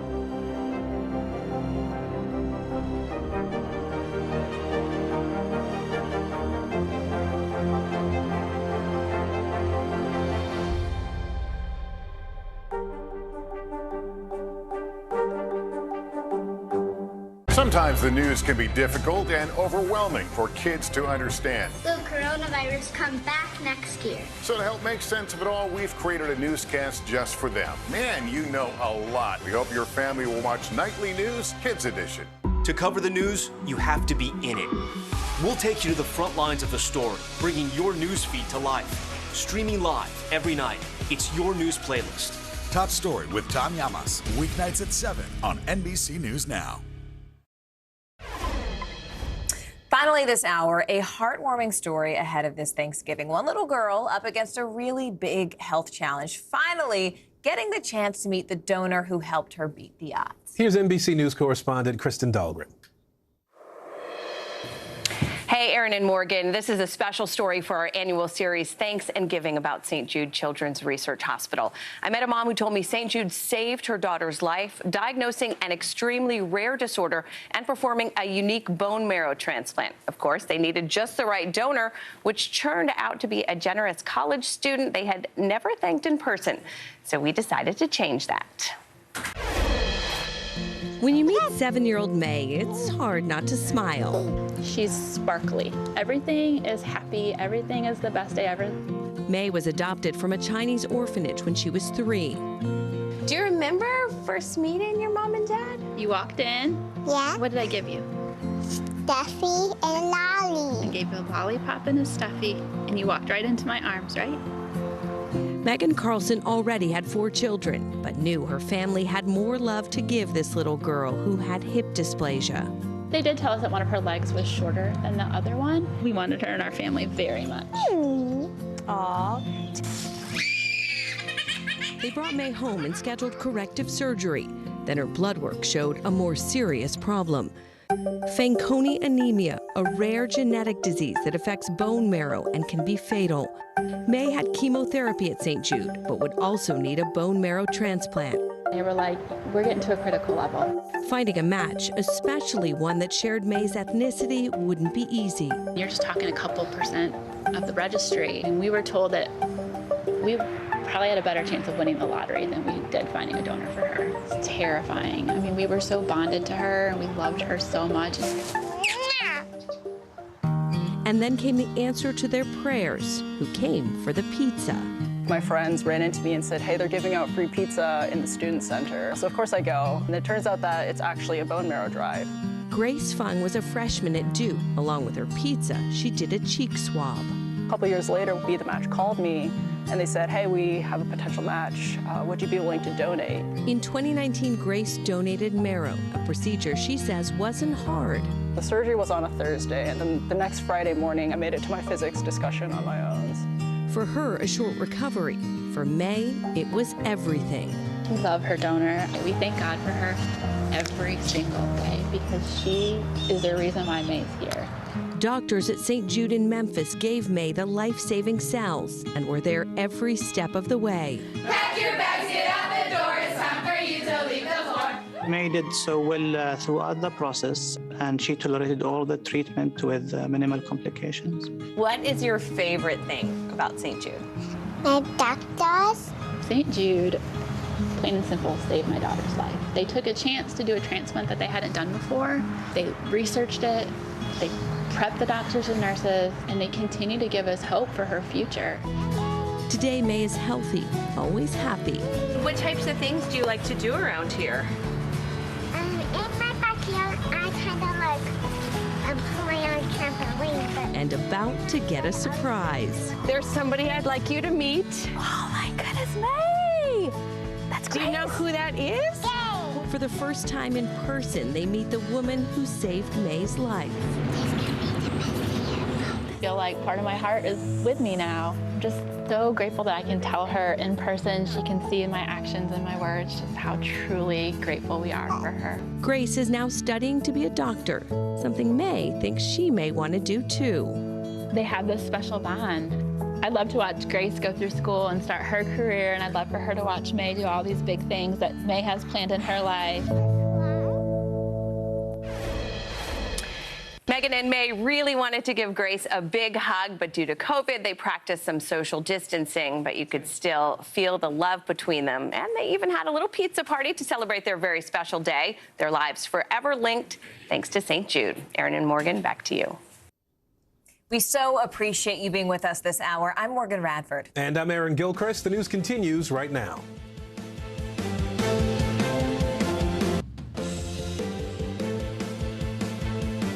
Breaking right now, verdict watch. Deliberations underway in the trial of the 3 men accused of killing Ahmaud Arbery. What jurors just asked the judge that's expected to play a critical role in that decision. Mounting toll. A child is now dead following that holiday parade tragedy in Wisconsin. The tense moments when that news was revealed to the public and the charges the man at the center of this all is now facing. Plus, race to deliver. The Postal Service working around the clock to get you your holiday gifts to their destinations on time. We'll take you behind the scenes of what that agency is doing to really get things done just in time for Christmas. And who let the dogs out? Prep's underway for the National Dog Show. We'll show you some of the canine competitors getting ready for a Thanksgiving Day tradition.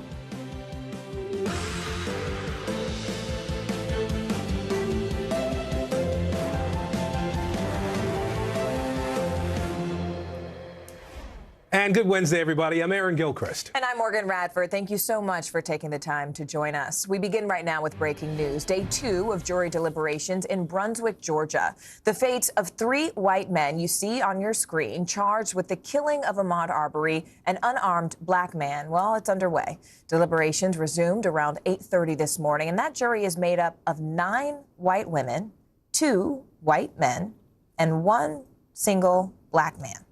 Concerns about that makeup were raised earlier in the trial. Leading us off on Verdict Watch this hour, NBC News correspondent Cal Perry and NBC News legal analyst Danny Savalos. Cal, we saw some action in the courtroom this morning from the jury. Walk us through what happened. Yeah, this was the first time we've heard from the jury since they started deliberations yesterday. If you add up all the time they've been deliberating, we're looking at about hour 8, hour 9 of deliberations. They didn't have any questions. They did, however, want to see what is now this infamous video that Roddy Bryan shot. He is the third defendant. He was in that second pickup truck. His defense attorney went out of his way basically to try to separate him out and say that he is not as culpable as the rest. They wanted to see that video played 3 times. This is the video that shows Ahmaud Arbery actually dying after being shot 3 times and falling into the street. They watched the video 3 times, then they watched a high-res version of the same video 3 times, and then they listened to the 911 call. They wanted to hear that 911 call played. They listened to just about the first 30 seconds of the call when the foreperson said that was sort of enough, that they had heard enough. Outside the courtroom, we are seeing, I would say, very small sort of demonstrations. Members supporting the family have been here as they continue to wait for the verdict. All right, Cal, I'll ask you to stand by for a second here. Danny will bring you in. The jury asked to see this 2 pieces of video, or the same piece of video in 2 different ways, and the 911 call. They deliberated for a full day yesterday. What's your read on all this activity from the jury wanting to see this video again? This is pure astrology because lawyers are never, ever in the jury room. So we may never know until the jury comes out if they decide to talk to us. But my guess is that because the jury's been out for a day, they've had time to look at the instructions. So why now ask to see the video? Could it be because they were deliberating over whether citizen's arrest protected these defendants, and having disposed of that, they are now considering the underlying charges, the underlying interaction? All it may mean is that as to one or more of the defendants, they've concluded that citizen's arrest doesn't apply. They may, for example, conclude it does apply to Bryan, the defendant who really did not have a firearm and followed with a cell phone. All right, Cal, what's happening outside the courthouse today as we watch for this verdict? We see the family come into the courtroom each morning. This morning, they were flanked by not only supporters, but by clergy as well. The Reverend Al Sharpton, president of the National Action Network, was with them. He actually spoke about what he's been hearing inside the courtroom. Take a listen. They sat and heard some of the most racist statements made in a court of law that I've heard in the decades I've been out here. Amen. I've sat in many courtrooms. I've never sat in a courtroom where a victim was akin to an animal, talking about dirty toenails, like he was not even a human, but an animal. Really saying something from a man who has seen so much over history. The other thing worth noting, the prosecution's really stayed away from the race issue in this trial. What's interesting about it is the defense seems to continue to sort of walk into it, whether it's those descriptions of Ahmaud Arbery, whether it's talking about getting rid of black pastors in the church. It seems like they've sort of been the ones bringing it up more than the prosecution, Aaron. All right, Cal Perry for us on the ground in Georgia. Danny Savalas as well today. Gentlemen, thank you both.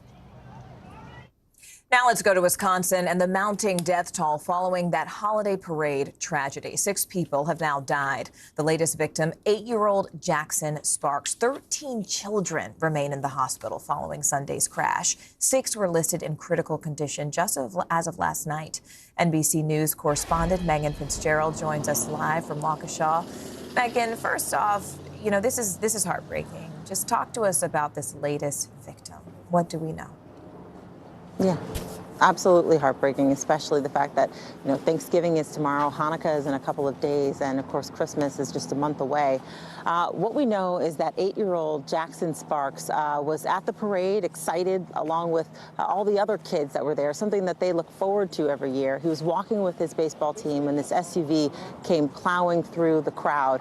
We know that he was rushed to Children's Hospital, where he underwent emergency brain surgery on Sunday, and sadly lost his fight yesterday. We know his 12-year-old brother Tucker is also in the hospital. They were one of 3 sets of siblings that doctors treated, and as you mentioned, Morgan, 13 kids are still at Children's Hospital, 6 of them in critical condition right now.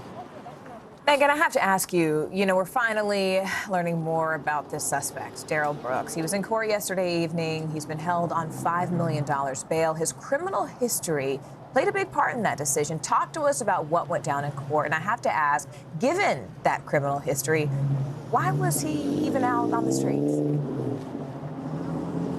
It's a great question. And that is certainly what we saw yesterday in court, prosecutors playing up that criminal history, which goes decades long.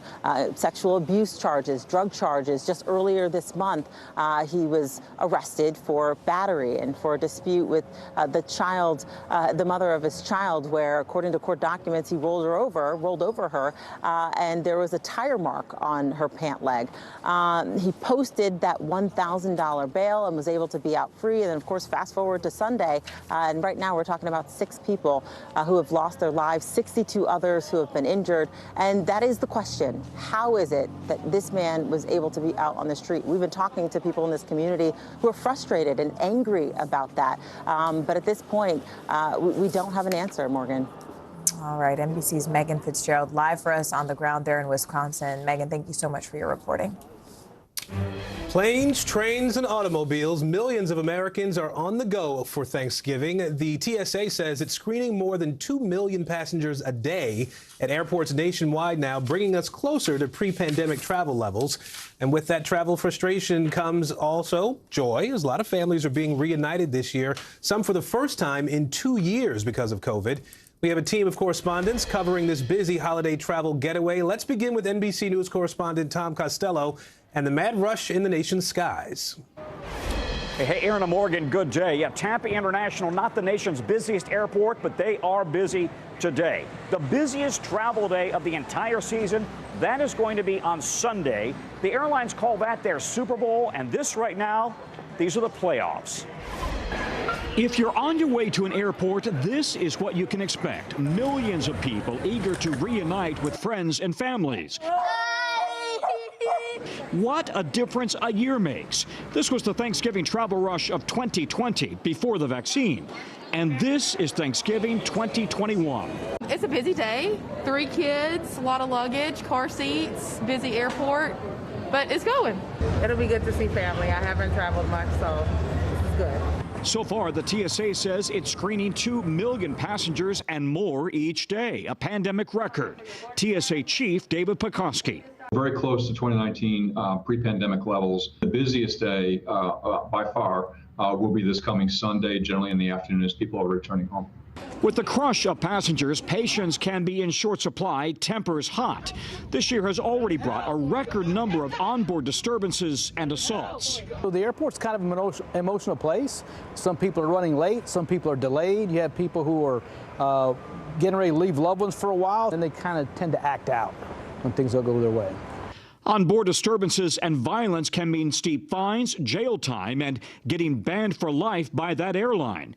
But the CEO of United tells Savannah he supports banning those misbehaving passengers from all airlines. A lot of flight attendants unions support the idea of the airlines sharing with each other their lists of red flag passengers or potentially disruptive passengers. Would you support that? We absolutely support that. We need the government to authorize us to share those passenger lists, but if they did, we would absolutely share it and be supportive of that. Meanwhile, on this Thanksgiving Eve, from TSA and gate agents preparing for flight, in the thick of a stressful season, the TSA's message to those on aviation's front lines. We are so very thankful to have you around. Yeah, we're all appreciative for what all of these people in the aviation industry have done, because it's been a very challenging year. As you know, we had some very high-profile airline meltdowns over the summer into the fall. So far today, all systems go, no problems at all. The heaviest airline passenger day ever, that was the Sunday after Thanksgiving 2019. Nearly 3 million people. We don't expect that many people on this coming Sunday, but it is going to be busy. Aaron and Morgan, back to you. Busy indeed. Let's go ahead and bring in NBC News correspondent Guad Venegas now. He's on the other side of the country at LAX, Los Angeles International Airport. Guad, first off, just how busy is it there behind you today, and what are travelers really doing differently this year? Morgan, well, LAX is supposed to be the second busiest airport today, this behind San Francisco's airport. Now, it's been relatively smooth here in this terminal. As Tom mentioned, we don't expect the numbers to be higher than pre-pandemic levels. We know that, and here's the list, by the way, Denver being the third busiest airport. We know that the TSA did say that they would be screening, or they predicted to be screening 20 million passengers throughout this period that began on Friday. But the travelers here are happy. They're happy to be able to go on vacation, less restrictions than we had during the pandemic, although, of course, people do have to continue to wear these masks. And also people paying attention to the airlines that did cancel lots of flights during the last month. They've gotten ready for this, and they're going to do everything they can to keep up with the high demand now, with a lot of employees having these incentives to work. And so far, things have been smooth here at LAX, Morgan. Guad, although I have to talk about the money for a moment, because I tell you, when I was booking my holiday flights, I was shocked at the prices. I mean, how do prices for tickets and airlines or even rental cars compare to this time last year? Right. So, it's all about what you compare it to. I was just saying, when I was looking at prices, they just looked a little too expensive. But that's if you compare it to last year. So according to Hopper, an app that predicts prices, people are going to be paying an average a little less than $300 for a round trip ticket this year. That's about $48 more than last year. But if you compare that to pre-pandemic levels, that is still going to be a little bit less expensive. So just like the number of travelers, the prices are more than last year, but not as much as we used to pay. When it comes to car rentals, it's a little easier to get them all across the country, but they're still going to be a little more expensive. If you were to rent a car here at LAX last minute today, the cheapest one I found was about $66 per day. Morgan. All right, well, we got to save those pennies this holiday season. Guad Venegas there for us, LAX. Guad, thank you so much. We appreciate it.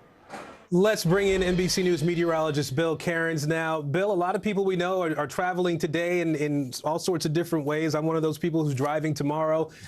Traffic is going to be what it is. At least, please say the weather's going to cooperate.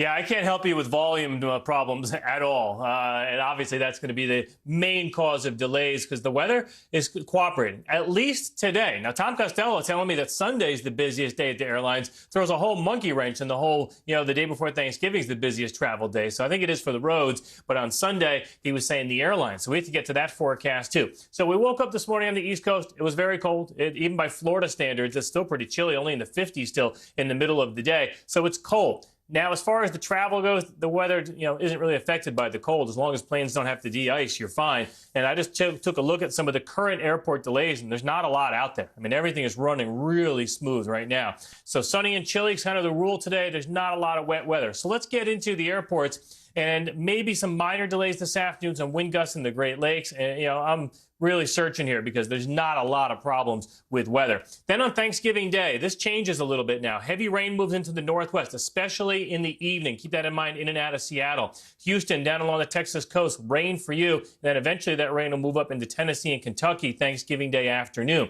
Then on Friday, we do see the southern half of the country, no issues. Still some rain in the northwest. Some lake effects and some light snow will be coming down Friday through areas, especially of northern New England. Then on Saturday, this is when things change. This storm system that's going to be coming down with some light snow in Wisconsin and also Michigan, this could actually be a decent-sized storm, not on Saturday, but especially on Sunday. We could see an area of light snow turning into maybe even moderate to heavier snow Sunday night. We're talking mostly in southern portions of New England. That could include Boston, Hartford, Providence, maybe Albany, depending on the temperature, possibly New York City, too. So that was that, day that Tom was saying is the busiest day for the airlines. And you don't like to see snow and possible rain in a lot of the big hubs in the Northeast. So we'll keep an eye on that, guys. But everyone getting to Thanksgiving, all clear. Enjoy and safe travels. All right. Thanks, Bill. Turning now to the coronavirus pandemic and the growing concern over a spike in cases as millions of Americans head out for Thanksgiving. Illinois, for example, is experiencing a 122% increase in daily cases, and that's just in the last month. It's the highest it's been since January, a time when the vaccine wasn't widely available. Meanwhile, in Connecticut, infections are spreading rapidly around that state, but specifically in its prisons. In fact, as of yesterday, more than 100 inmates were COVID positive at the McDougal Walker Correctional Institution. Those who are infected are quarantining away from the general population, but the uptick comes amid concerns over the Department of Corrections' low employee vaccination rate, which sits at about 65%. So we have a lot of other COVID news to dig into this hour. Let's go ahead and begin with NBC News national correspondent Miguel Almaguer with the race to vaccinate ahead of Thanksgiving. Hi there, Miguel. Aaron and Morgan, with about 53 million Americans getting ready to travel for the holiday season, many are doing so from states that are becoming hotspots, and many are now seeking an added dose of protection. Relax, relax, relax. The race to vaccinate hitting new benchmarks just as travel begins to surge and new infections start to mount. For 3 weeks, average inoculations have topped more than 1 million a day for the first time since spring. And now it's booster shots making up the majority of jabs, with Thanksgiving and family gatherings 2 days away. Not only do boosters work, they work even better than the peak dose, the peak response after the second dose. It comes just as new infections and hospitalizations climb nationwide, pushing some ERs back to the brink all over again. But despite the troubling trend, Dr. Tyson Bell says there are ways to protect your family for the holidays. For my family, everyone who's eligible, who's gathering, is going to be vaccinated. I'm having a smaller gathering than I would normally have, so about 5 or 6 adults.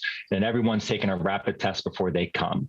While PCR tests remain the most accurate, fairly inexpensive and easy to use at-home test kits can provide another layer of protection, with the White House spending $3 billion to quadruple supply from September to December. Major pharmacies tell NBC News demand has been high for weeks. The rapid tests are not the gold standard. They're not perfect, but I think they're a really good layer to add to the other measures that you're doing to try to keep people safe. For Dr. Bell and families nationwide, moving from virtual to personal, a way to safely gather just in time for the holidays. Authorities say it takes about a week for that booster shot to kick in. They're urging anyone who hasn't gotten one, or of course that first shot, to go out and get it. Guys, back to you. Dr. Uche Blackstock is an NBC News medical contributor. She joins us now. Dr. Blackstock, we heard Miguel mention that we're seeing fairly high vaccination rates, with the majority of the shots now being booster shots. For folks who are considering getting one, how much would a booster shot actually help with immunity today, tomorrow, before Thanksgiving? Well, thanks so much for having me on, Aaron. So people should understand that a booster shot is most effective 10 to 14 days after they receive the booster. So if they got a shot today, it may not be helpful for tomorrow, but definitely by the later holidays, Christmas, Hanukkah, Kwanzaa, they'll be boosted. So a lot of traveling is happening this year, obviously. If we look ahead to next week, for example, should people consider getting tested before they go back to work or back to their normal routines, especially if they're unvaccinated or don't have a booster shot yet? Yeah, absolutely. We recommend that people get tested 3 to 5 days after possible exposure. So after Thanksgiving dinner or after their last contact with their family, they should definitely go for either a rapid test or a PCR test 3 to 5 days after. And that's something that should pretty much become habit for them. All right. Some good advice there. Dr. Blackstock, we appreciate your time today. Thank you. Thank you. Now to our special 2-week-long series, Race to Deliver. We're taking a closer look at recent supply chain challenges and its impact on food security. With rising costs and increased demand due to the pandemic, many food banks are really struggling to keep up. NBC News Now correspondent Dasha Burns joins us from the Greater Boston Food Bank, where they've seen a spike in demand, serving double the population since the pandemic started. So, Dasha, I know that you've been speaking to leaders at that food bank. What did they say about the issues they're facing ahead of Thanksgiving, and also, especially in a place like Boston, need in the dead of winter? Yeah, you're absolutely right, Morgan. And right now, I'm in the central hub for the Greater Boston Food Bank. This warehouse is more than 1,000 square feet. And these stacks of food that you see here, this is the supply for 600 food pantries, meal programs, and shelters all across Massachusetts. This is one of the largest food banks in the country. And Morgan, on any given day, this is a really complicated operation. But they are now seeing challenges like they've never seen before. As you mentioned, the that demand has really increased, and it's increasing again now just as they're seeing these supply chain challenges. They're seeing prices increase, and they're also seeing just straight up shortages of some of those staple holiday items. Take a listen to some of what we heard. This holiday season is predicted to be among the most expensive holidays in history. So we're seeing price increases between 10 and 20% on those critical staple items that you have in a holiday meal. Turkey's up 10%, sweet potatoes up 28%. And so, and very difficult to find cranberry sauce these days.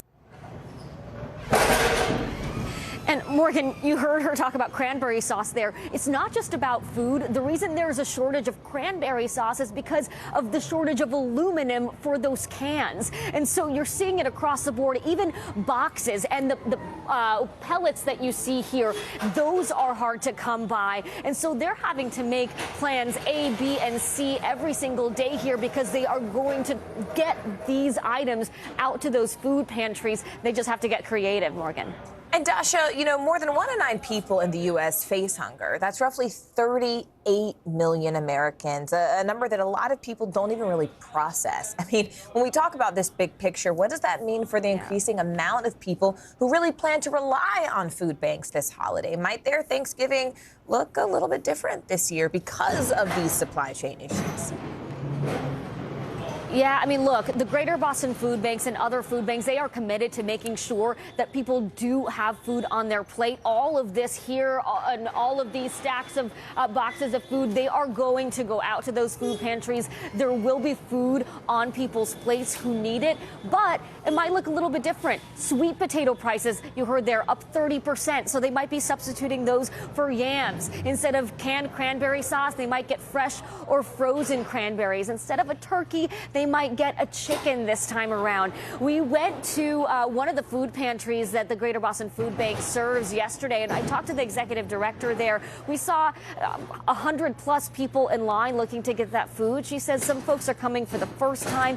She says others she's seen, though, are coming back again after they were able to get on their feet through the pandemic, but now they're seeing that their salary just doesn't go as far when they go into the grocery store, and so they're having to get that assistance again. They will have that food, but that plate, might look a little different, Morgan.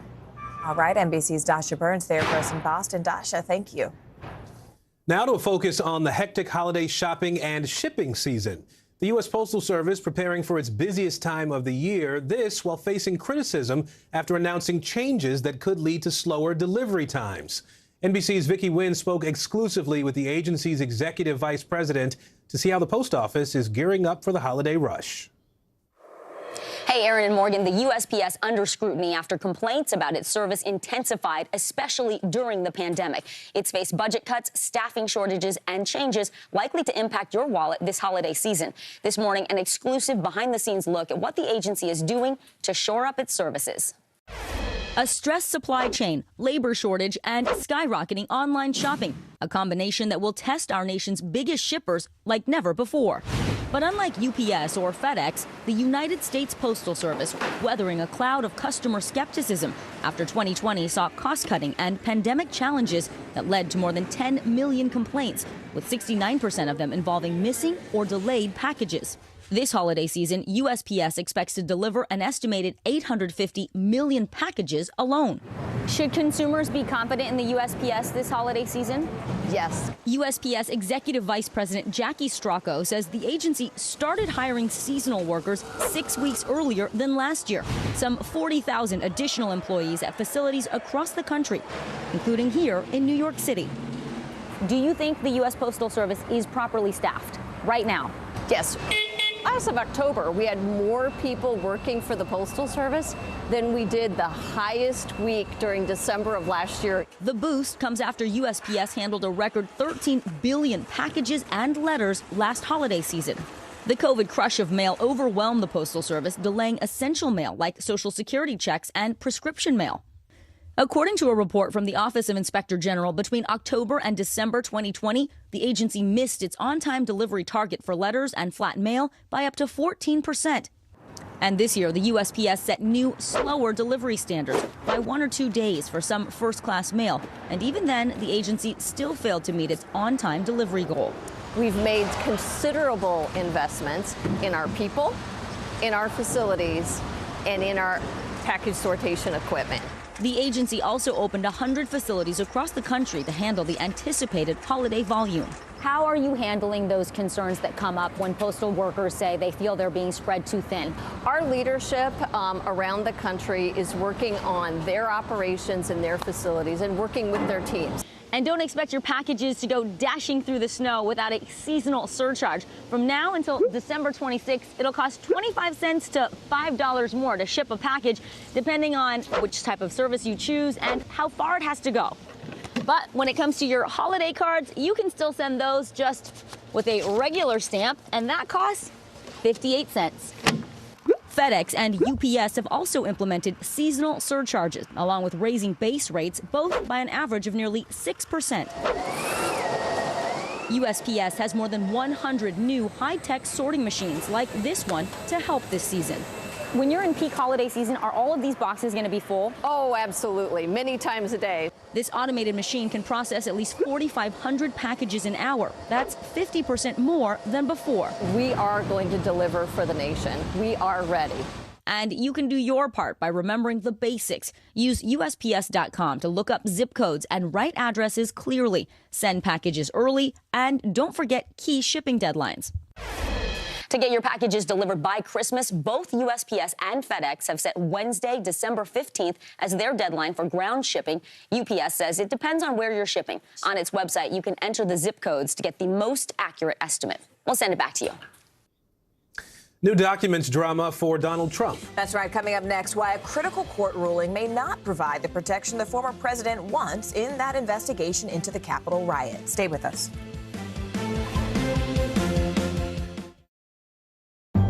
In the City of Angels, two kindly old ladies wanted to help homeless men get off the streets forever. And so they did. Listen to The Thing About Helen and Olga, the new podcast from Dateline and Keith Morrison. Do you feel like the bad guy in this? Why should they believe you when they know that people are getting in? Has it been worth it to make this trip? Do you feel like you're giving a green light to politicians? How do you explain why your case has become so important?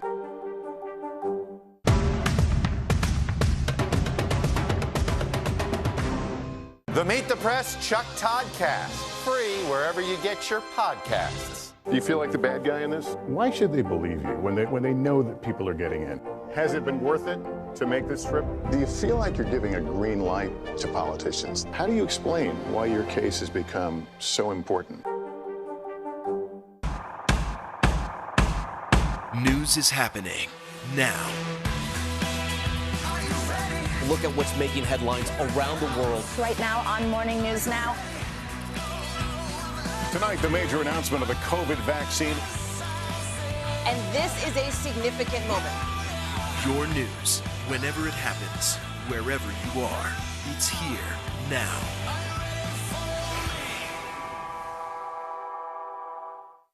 News is happening now. A look at what's making headlines around the world. Tonight, the major announcement of the COVID vaccine. This is a significant moment. Your news, whenever it happens, wherever you are, it's here now.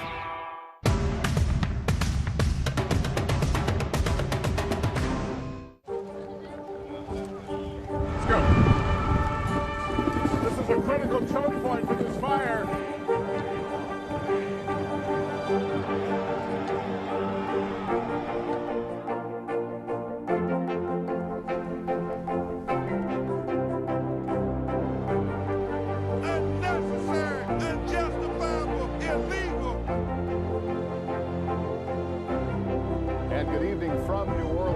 Military operation, witnessing the massive crowds. I admire you both. Nice to really spend some time with you. Appreciate it.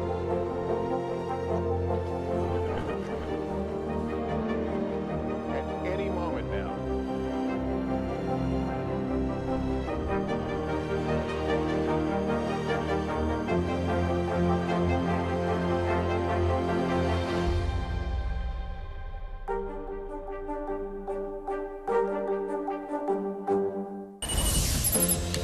Making news right now, a man who spent 16 years in prison for rape has had his conviction overturned. Anthony Broadwater served time for raping Alice Sebold in 1982. Sebold wrote an award-winning memoir about that conviction. A judge cleared Broadwater this week after prosecutors in Syracuse, New York said there were serious flaws in the prosecution. Former President Donald Trump says he met with Kyle Rittenhouse. Late last night, Don Jr. tweeted a photo of Trump and Rittenhouse together at Trump's estate in Florida. The former president told Fox News that Rittenhouse is a nice young man and that he got to know him a little bit. Last week, Rittenhouse was acquitted in the fatal shooting of 2 men in Kenosha, Wisconsin. And an asteroid buster is on its way to deep space. Overnight, NASA launched a probe that will travel more than 6 million miles to redirect a 500-foot wide asteroid. It will take almost a year to get there. While the asteroid is not a threat, NASA wants to test whether crashing a spacecraft into a space boulder can change its path. And here on planet Earth, the Bidens are hitting the road for Thanksgiving. The first family is spending the holiday in Nantucket, where the president will take the rest of the week off. But back in Washington. This is an NBC News special report. Here's Lester Holt. Good day. We're coming on the air with breaking news. A verdict has been reached in the trial of 3 white men charged in the February 2020 shooting death of Ahmaud Arbery, a 25-year-old black man. Let's take you inside the court now in Georgia.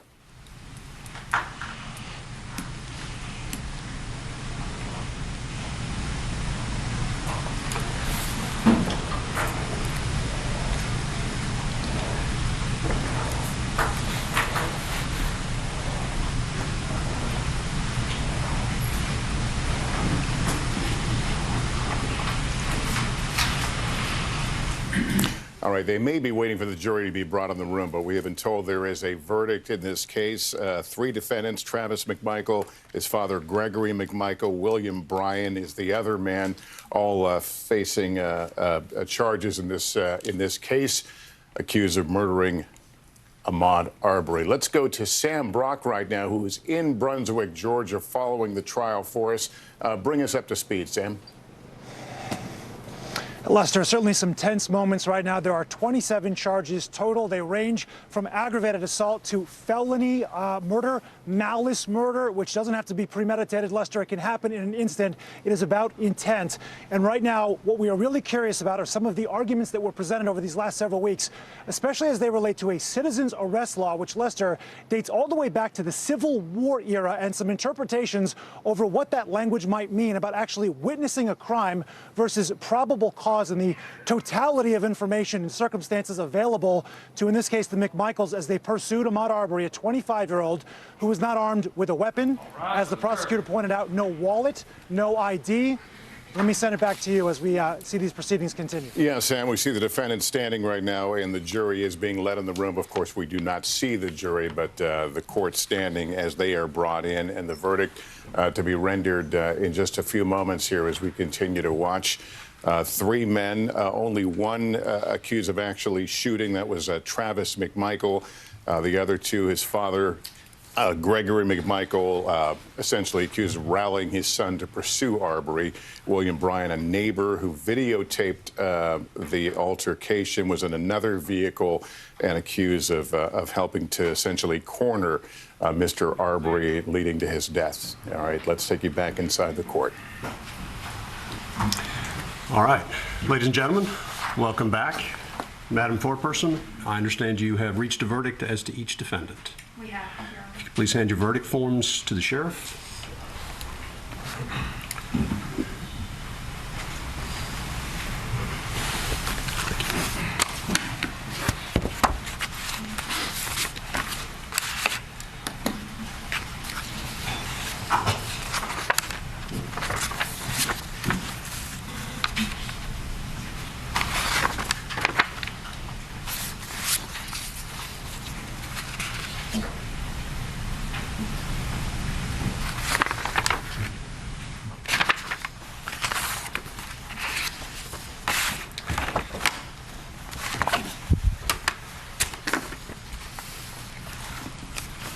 All right, I'm going to go ahead and address each one of these verdict forms separately.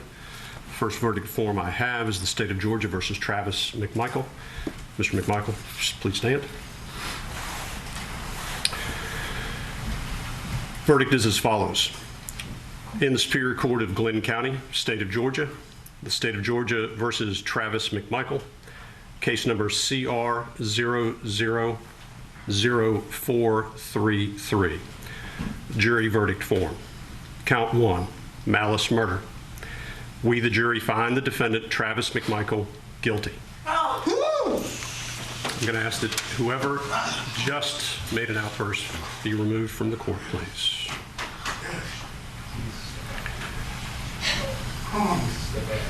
Oh, God.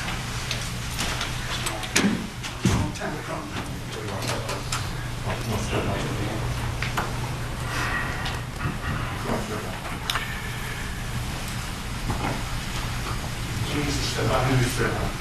Step out.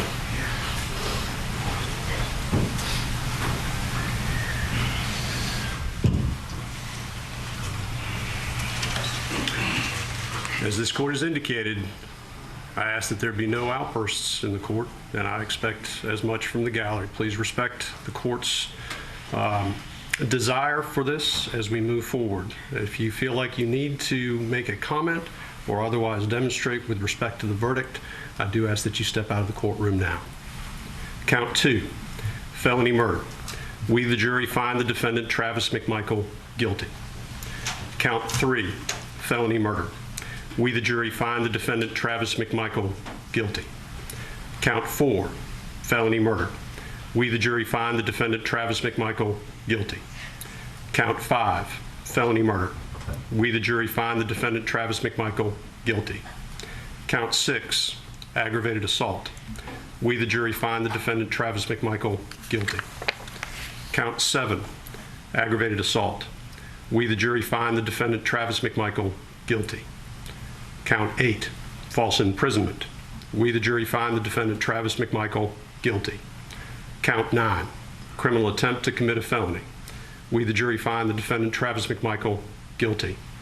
Dated this 24th day of November, 2021, signed by the foreperson. Have a seat. As to Gregory McMichael.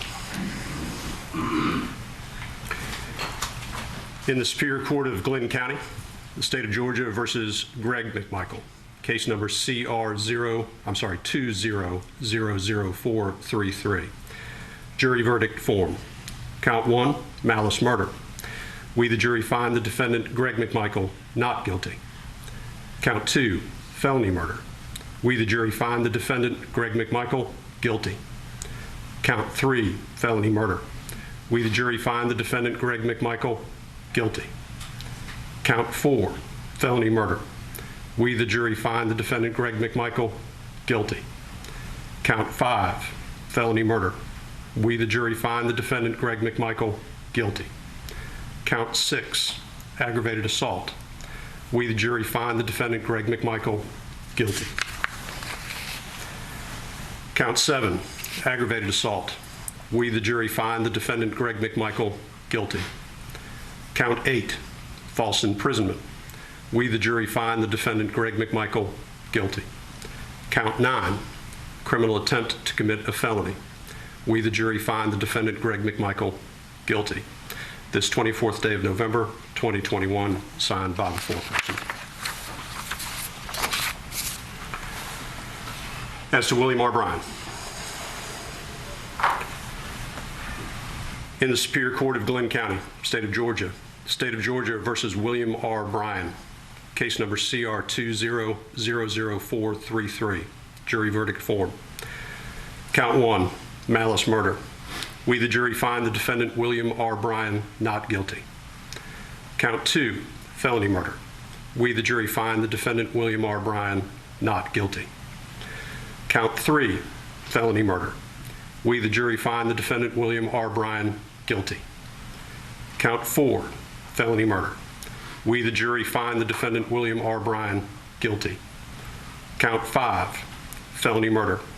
We, the jury, find the defendant, William R. Bryan, guilty. Count 6, aggravated assault. We, the jury, find the defendant William R. Bryan not guilty. Count 7, aggravated assault. We, the jury, find the defendant William R. Bryan guilty. Count 8, false imprisonment. We, the jury, find the defendant William R. Bryan guilty. Count 9, criminal attempt to commit a felony.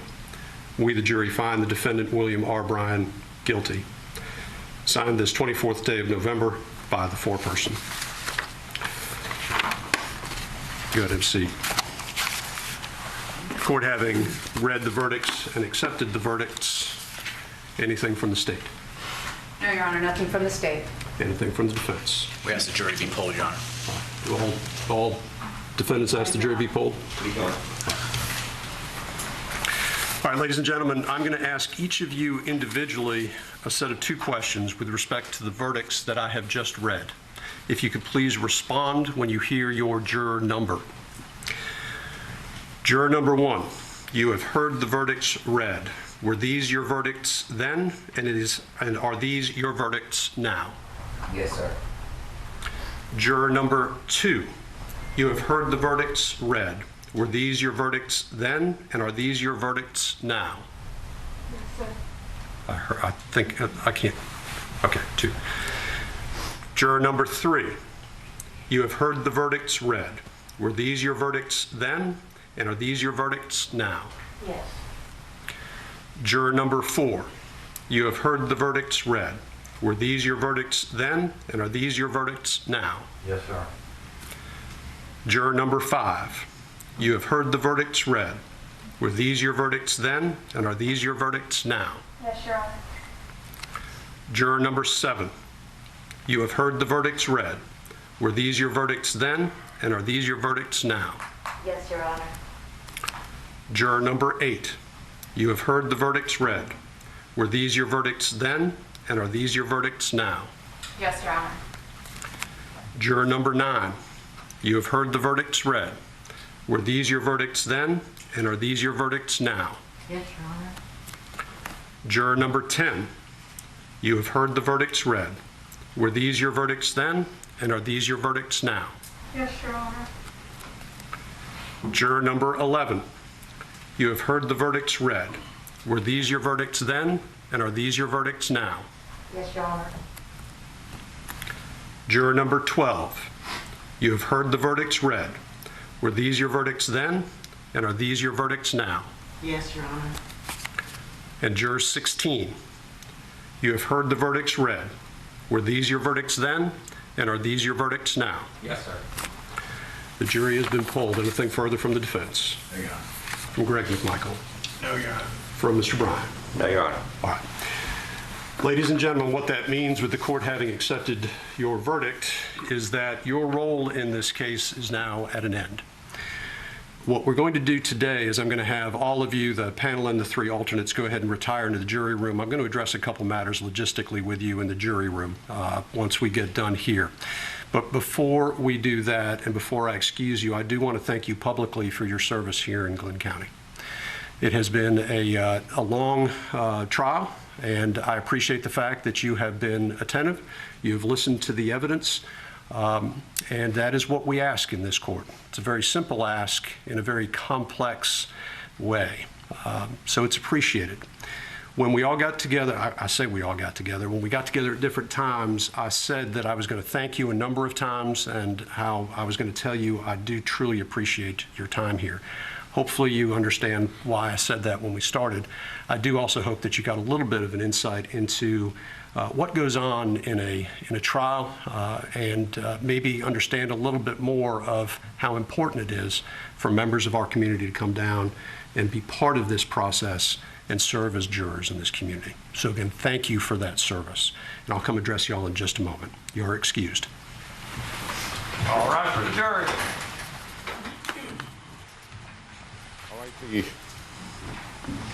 All right, the jury now exiting the courtroom after delivering their verdict for Travis McMichael, the only person accused of actually pulling the trigger that killed Ahmaud Arbery, guilty on all counts. There were split verdicts involving his father, Gregory McMichael, on the case. He was found not guilty on malice murder, but guilty of felony murder.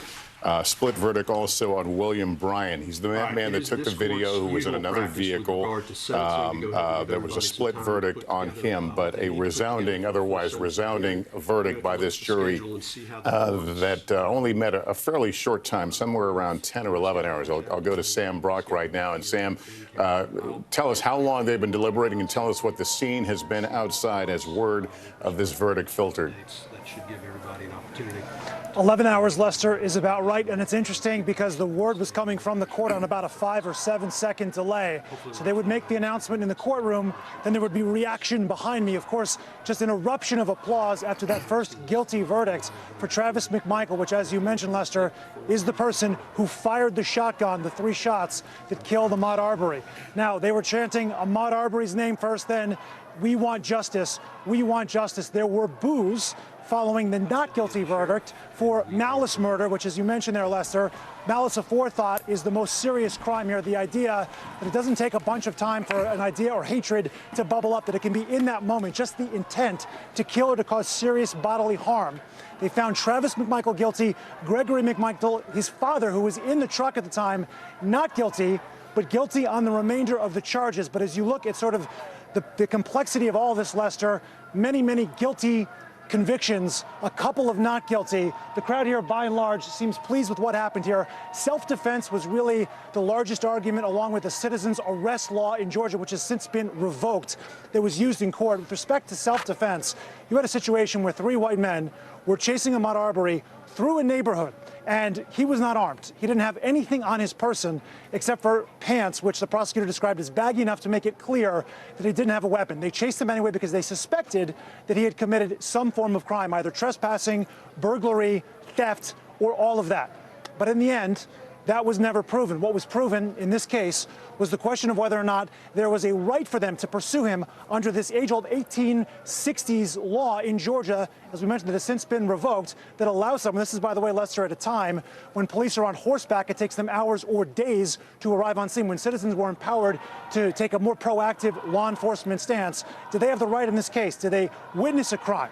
Or do they perhaps have probable cause to do so? The jury in this case finding that that was not applicable. And for self-defense, if you instigate a situation like this, if you are looking for someone, as the McMichaels, as the jury found, were in fact looking for Ahmaud Arbery, and you hold a gun towards them, this would be the equivalent, we were told by legal experts, of walking into a convenience store and holding up the cashier for money. And if they raise their gun and try to fight back, I should say, if you raise your gun and they try to fight back and you shoot them, claiming self-defense. They said that is not applicable in this case. And again, as you look at the verdict here, guilty for felony murder, which means that you committed murder in the act of other felonies. Aggravated assault was one of them, false imprisonment as well. Then you are guilty.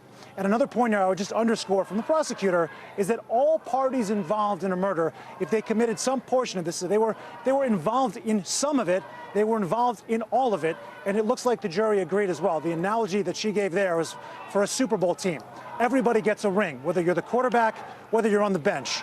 And in this case, there was a shared responsibility. The jury found, with respect to the 3 gentlemen who are now convicted of crimes in the death of Ahmaud Arbery, that there was shared responsibility there, Lester. And Sam, we'll obviously be trying to find out what the jury was thinking as we perhaps get more details, but they made a request today to see some evidence or listen to some evidence. Can you describe what that is?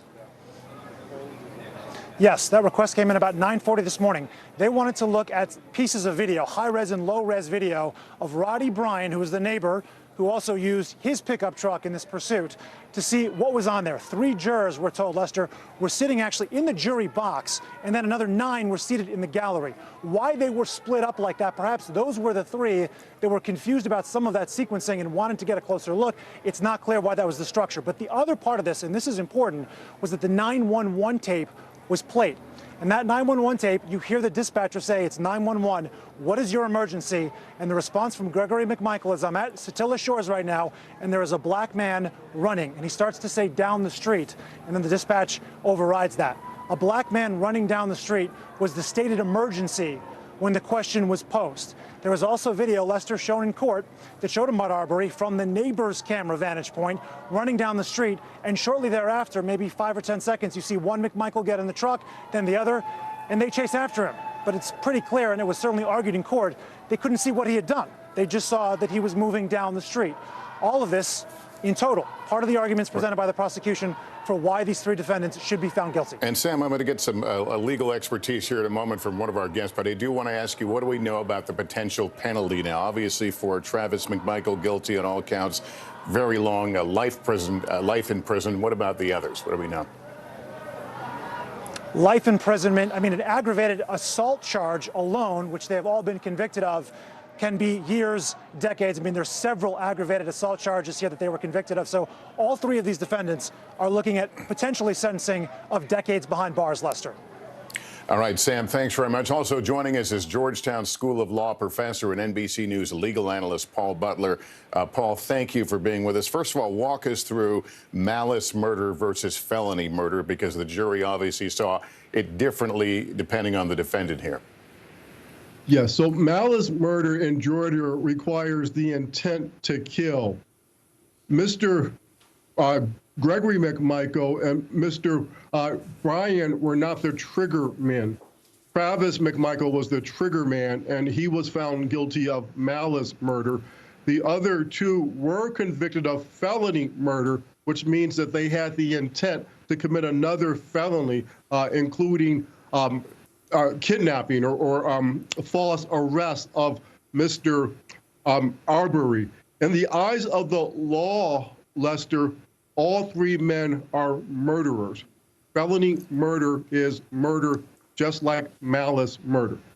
All right, so let me get your reaction in general to this verdict. 11 hours of deliberations, the jury wanting to hear a little bit of that phone call, 911 call, and then coming to this verdict. And a split verdict, as we noted, on the 2 non-trigger men, if you will, in this case. Break it down for us. How do you think this went? You know, to many Americans, this case looked like a modern-day lynching. 3 white men in 2 pickup trucks hunted down and killed Ahmaud Arbery, who was jogging through a neighborhood.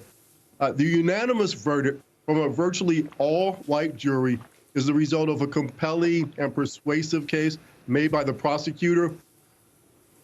This case had a lot of historical resonance. The tape that the jurors wanted to hear today is the 911 call to the dispatcher. What's your emergency?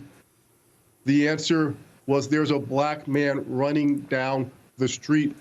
Lester, there's a lot of historical resonance in those words. There's an American history of racial violence and white supremacy and unequal justice under the law. Criminal trials are not instruments of social change, but they can tell us something about social progress. In Georgia in 2021, in one case, 1 black victim received equal justice under the law, and in this country, that counts as progress. Once you establish the fact that they did not witness Mr. Arbery commit a crime, did that completely take off this idea of a citizen's arrest, take it off the table, and leave the jury with no other choice? So the Georgia citizen's arrest law comes from the 1800s. It predates slavery, and it was designed to allow private white citizens to capture runaway enslaved people. The law was changed after this case happened, and so the defense successfully allowed the jury to consider the old law. But even under the old law, if you wanted to arrest someone, you could only do that if you saw the crime happen yourself or you were in hot pursuit. If that wasn't the case, then you had no right to stop these people. What the jurors were instructed on the basis of the strong demand of the prosecutor is that if the defendants didn't have a legitimate right to make a citizen's arrest, the case was over. That would mean that they provoked the encounter with Mr. Arbery. They had no legal justification for doing so. And in Georgia, if you start the fight, if you're the initial aggressor, you can't claim self-defense. So as soon as the jurors discounted the citizen's arrest law, they almost had to convict these defendants of murder. And you rightfully point out this is one case, this is one verdict, this is one state, but a lot of people are going to see this in the context of the Rittenhouse verdict that still has touched a raw nerve in this country. Can you help explain what the difference between these cases is? Every day, every case is different. Obviously, the facts were different in each case. The facts were much better for the prosecution. In this case, Mr. Rittenhouse successfully claimed self-defense, and he made an argument that the jury bought that each of the 3 people who he shot posed a deadly threat to him. A difference we have to acknowledge is also counsel. Mr. Rittenhouse had a $2 million legal defense fund. Money was ginned up after people like former President Donald Trump advocated on Mr. Rittenhouse's side. We'd like to think that money doesn't make a difference in our criminal legal system, and just the fact that Mr. Rittenhouse had a lot of money on his side doesn't fully explain why he won. But that is another difference between that case and this case, in which the killers of Ahmaud Arbery were found guilty. All right, Paul Butler, we appreciate you being on. I want to turn, if I can, now to Caroline Polisi, a white-collar and federal criminal defense attorney who is an attorney and is here with us. Good to have you with us. Let me ask about the next step in this. This was not tried as a hate crime per se, but now the federal prosecutors will get a bite at this apple. Can you tell us what that might entail? That's right, Lester. And it's actually pretty rare that the feds came in prior to seeing the verdict in the state case, announcing ahead of this trial, actually, that they were going to charge these 3 defendants with federal hate crimes. And so regardless of what happened today, these 3 men were not going to walk free. You know, I think the family of Ahmaud Arbery is breathing a sigh of relief today that they got some semblance of justice out of that courtroom. I would just note that the quote unquote split verdict that we're referring to, it's really a distinction without a difference. As Paul noted, in Georgia, murder is murder, whether that's malice murder or felony murder. And the penalty is indistinguishable. These 3 defendants are all looking at life in prison, Lester. All right. Let me ask you about going forward in terms of whether there might be an appeal. Probably not unexpected, but what might be a basis for an appeal for any of these 3 men? Absolutely, there will be an appeal. Any defense attorney is always going to make a motion for a mistrial. We heard actually multiple motions for mistrials during the rebuttal closing arguments by the prosecutor. There was this argument over the really, really important law that was key in this case, which was the citizen's arrest law, that defunct law that Paul was referring to, no longer the state of the law in Georgia now. Nonetheless, it was in play during this case. And you saw the defense attorneys there question the prosecutor's statement of the law, and they were referring to the temporal boundaries of whether or not these 3 defendants could effectively effectuate a legal citizen's arrest, even though they had not seen any crime take place in their presence by Ahmaud Arbery, even though it was merely their suspicion that perhaps a crime had taken place.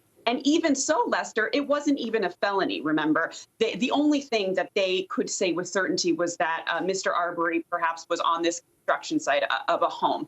Well, that's not good enough. Even under this citizen's arrest law, it's not good enough to think somebody may have committed a crime. You heard that 911 call there. You heard it from Greg McMichael's mouth himself. He called 911 because there was a black man running down the street. That is not what qualifies as enough probable cause, if you will, for implementing that citizen's arrest law. And you saw the defense attorneys make motions for mistrials. Likely there will be an appeal in this case, but I don't think they will win. All right, Caroline Polisi, thank you for joining us. We are also joined by Washington Post columnist and NBC News political analyst Eugene Robinson. I'd like to get your thoughts, Eugene, on not only this verdict, but the impact and how it will be received in different circles in this country.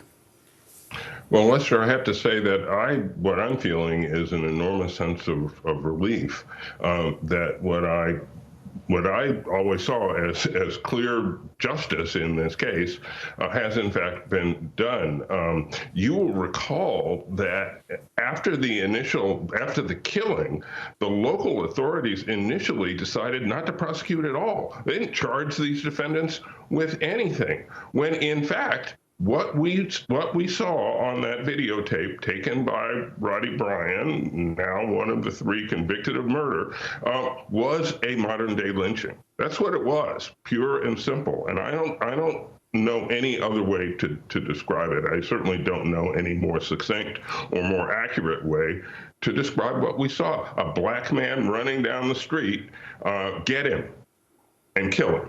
And that's what happened. And I think that the jury verdicts were fascinating to listen to, because the jury obviously took its charge very seriously. They made fine distinctions between malice murder and felony murder and who was guilty of what. But in the end, all 3 participated in this lynching of Ahmaud Arbery.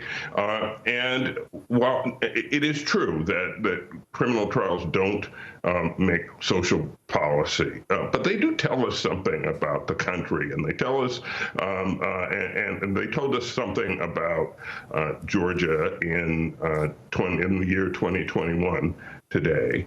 And I think that news comes to the enormous relief of a whole lot of people in this country who were watching this jury and this trial on pins and needles, and hoping that the Arbery family would get justice. This verdict comes at a time that I guess things the jury doesn't know about in terms of the efforts to prevent members of the black clergy from being in the courtroom. They did hear in one of the closing arguments of a defense attorney a reference to Mr. Arbery's physical condition, his toenails. I guess it's hard to know right now, but do you think that sort of thing had an impact? You know, it's hard to know if it had an impact on the jury, that disgusting and vile and Jim Crow era reference to Mr. Arbery's toenails by the defense lawyer in the closing. You know, it certainly had an impact on me, but who knows how it impacted the jury.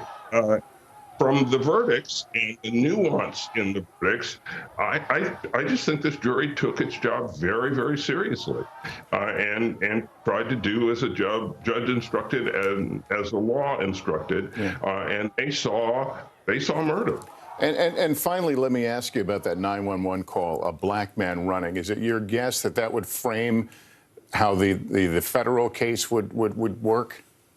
Oh, I certainly do believe that will be a major issue in the federal case. If a black man running down the street is a crime, then this country is in trouble. And that's what he reported on the 911 tape. That seems a clear violation of Ahmaud Arbery's civil rights. And I'm happy that the federal government is going to pursue the case. I'm even happier, however, that justice was delivered. Eugene Robinson. Eugene, thanks very much. On the right side of your screen, you'll get some of the crowd on the courthouse steps in Brunswick, Georgia, celebrating the verdict. And again, all 3 men guilty of murder, all counts guilty for Travis McMichael, who actually pulled the trigger, fired the fatal shot. Gregory McMichael, his father, also found guilty on murder charges. William Bryan, guilty on murder charges. And we'll, of course, be hearing more about malice versus felony murder. But as the point was made, there will not be a huge difference in terms of the potential fates these men face. There's a lot to talk about here, a lot to cover. We'll be working the story throughout the day. That concludes our coverage right now of the verdicts in the trial for the killing of Ahmaud Arbery. More reaction tonight when I see you for NBC Nightly News. For now, I'm Lester Holt, NBC News, New York. Good day, everyone.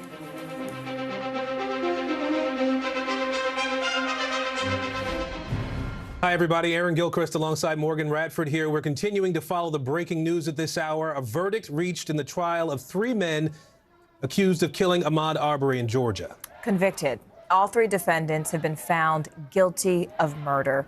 We have NBC News correspondent Sam Brock, who's there on the ground in Georgia for us there. We also have NBC News legal analyst and former federal prosecutor Cynthia Oxney, all here to help us break down what the charges were, what we saw happened inside and outside that courtroom. Sam Brock, I'd love to go ahead and start with you. I know you've been outside following what's been happening. But before we even get into the charges, I want to know what's happening behind you. Because I think people are seeing the clergy celebrate, but I want to be very clear to everyone watching. They are celebrating what they consider to be justice, but they are mourning the loss of a life. What are you hearing the people chant behind you? Well, look, I think it's really interesting to point out, Morgan, that earlier today we heard from Al Sharpton and Benjamin Crump, who talked about the precedent of this decision, that you had some of the most racist things said in a courtroom. Al Sharpton said this, that he had ever seen, possibly the most racist in his life. Okay, that's what's going on in the courtroom. Just the optics of also what happened with 3 white men chasing down Ahmaud Arbery in February of 2020, who wasn't armed at the time, who had committed no crime that they had observed, and chased him down in their community, Satilla Shores, and ultimately ended up shooting and killing him. Okay, so that's the starting point here. If this was not found to be guilty, these 3 defendants of murder, which, as you said, Morgan, they were. Both Mr. Crump and Mr. Sharpton said, what kind of precedent would this set for where we are right now as a society if that sort of behavior is not punished with life in prison? Well, I think, as you described the emotional tenor and reaction here right now, people here are celebrating justice but relieved. Yes. You look over my shoulder, and it might be hard to see from here, there's probably 200 to 300 people. That crowd continues to grow, and they've been shouting, Ahmaud Arbery, say his name. Ahmaud Arbery, say his name. Because there was definitely concern, as this was one of the cases, Morgan, that we saw tip the scales in 2020 in a very turbulent year. This was one of the cases that was a springboard that drove people to get out onto the streets of whatever city they live in and demand social justice reform. This is a very important case, and perhaps the possible downside of not seeing murder convictions would be even greater than just the relief and chanting now, knowing that they were convicted. Travis McMichael, Gregory McMichael, and even William Roddy Bryan, there was some talk of the fact that, you know, they might not see a conviction of murder for him. He was convicted of felony murder. And now you talk about some of the charges that did come out.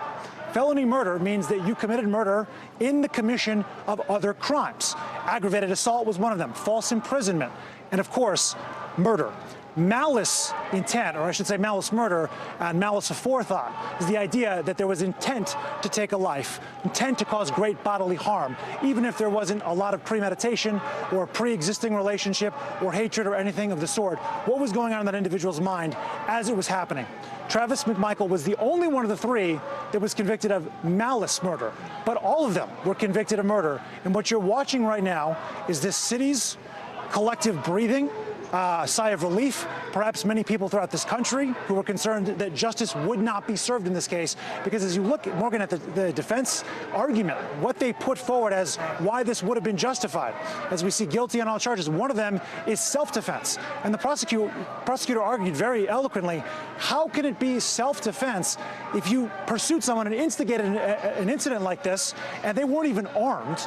And it would be as if you walked into a store and held someone up at gunpoint and that person tried to fight back and you shot them and claimed self-defense. That doesn't really check out. The other part of this is this citizen's arrest law that was revoked by the state of Georgia in February of 2021, 1 year after, that comes from, 150 years ago when there were law enforcement that were riding around on horseback that were not able sometimes to get places for hours or days. And so citizens were granted more leeway, I suppose, in policing. But how is that relevant to what's going on here right now? And ultimately, the jury decided that it's not, because all 3 of these individuals were convicted of murder.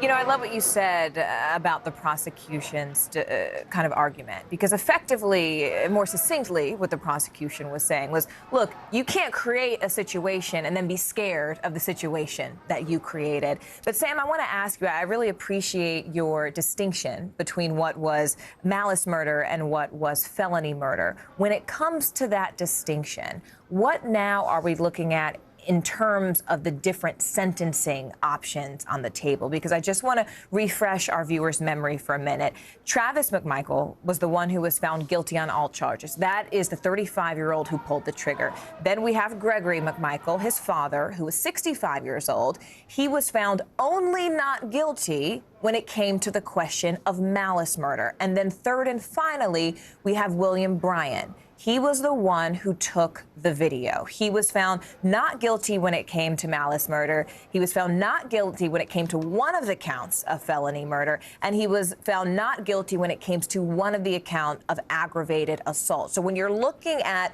sort of the big picture here, Sam, of these three different defendants on the stand, what are the options on the table when it comes to what they will face next? I am going to defer to your legal experts in terms of the exact sentencing lengths, but it's my understanding, Morgan, that it is multiple decades, if not life, for the felony murder charges. And when you look at aggravated assault charges also coming in at 5 to 10 years minimum, and there's multiple charges of those, now convictions, these three people, defendants, convicted felons, are going to be looking at life behind bars. And again, that's part of the narrative here. What would be an appropriate punishment if you were part of a process that led to the death of another human being? And one of the most striking moments of this entire trial occurred during closing arguments. It was the end of closing arguments, when you saw a picture from the prosecutor put up before the courtroom of Ahmaud Arbery when he was breathing, split screen, and on the other side, what his face looked like after he had been killed. And you saw Wanda Cooper Jones, his mother, and his father and supporters curl up. Wanda Cooper Jones put her hand right here over her eyes so she didn't have to look anymore.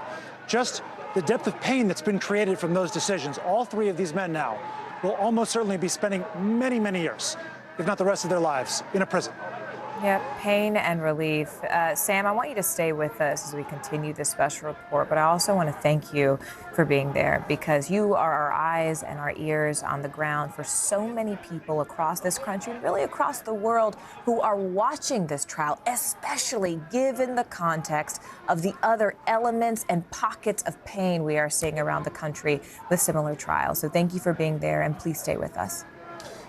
Let's bring in our NBC News legal analyst and former federal prosecutor, Cynthia Alksny, now to help us understand how this all unfolded from a legal perspective. Cynthia, obviously we had three defendants here, 27 charges between them. In this case, we saw 24 guilty verdicts from this jury. There had been some concern that this was an incredibly complex set of charges for this jury to consider, but it seems as though they had clarity about what happened here and how they were going to find these three defendants in terms of the charges that were against them. Is that your perspective too?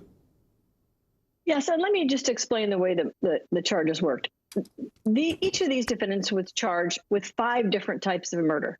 They were charged with malice murder. They were charged with felony murder with a shotgun. That was one count. Another count was felony murder with the truck. Another count was felony murder, and the felony being false imprisonment. And the other count was felony murder, and the felony being attempted false imprisonment. And so the jury was pretty thoughtful about the way they did that. The murder is the murder. I mean, they're all going to jail for life because they've been convicted of murder. But they convicted the person who actually shot Mr. Arbery with the malice murder and the felony murder with the shotgun and everything else. But they were more discriminating when it came to Roddy Bryan because he didn't have the shotgun in his hand, but they convicted him of the felony murder with the assault with the truck and the false imprisonment and the attempted false imprisonment.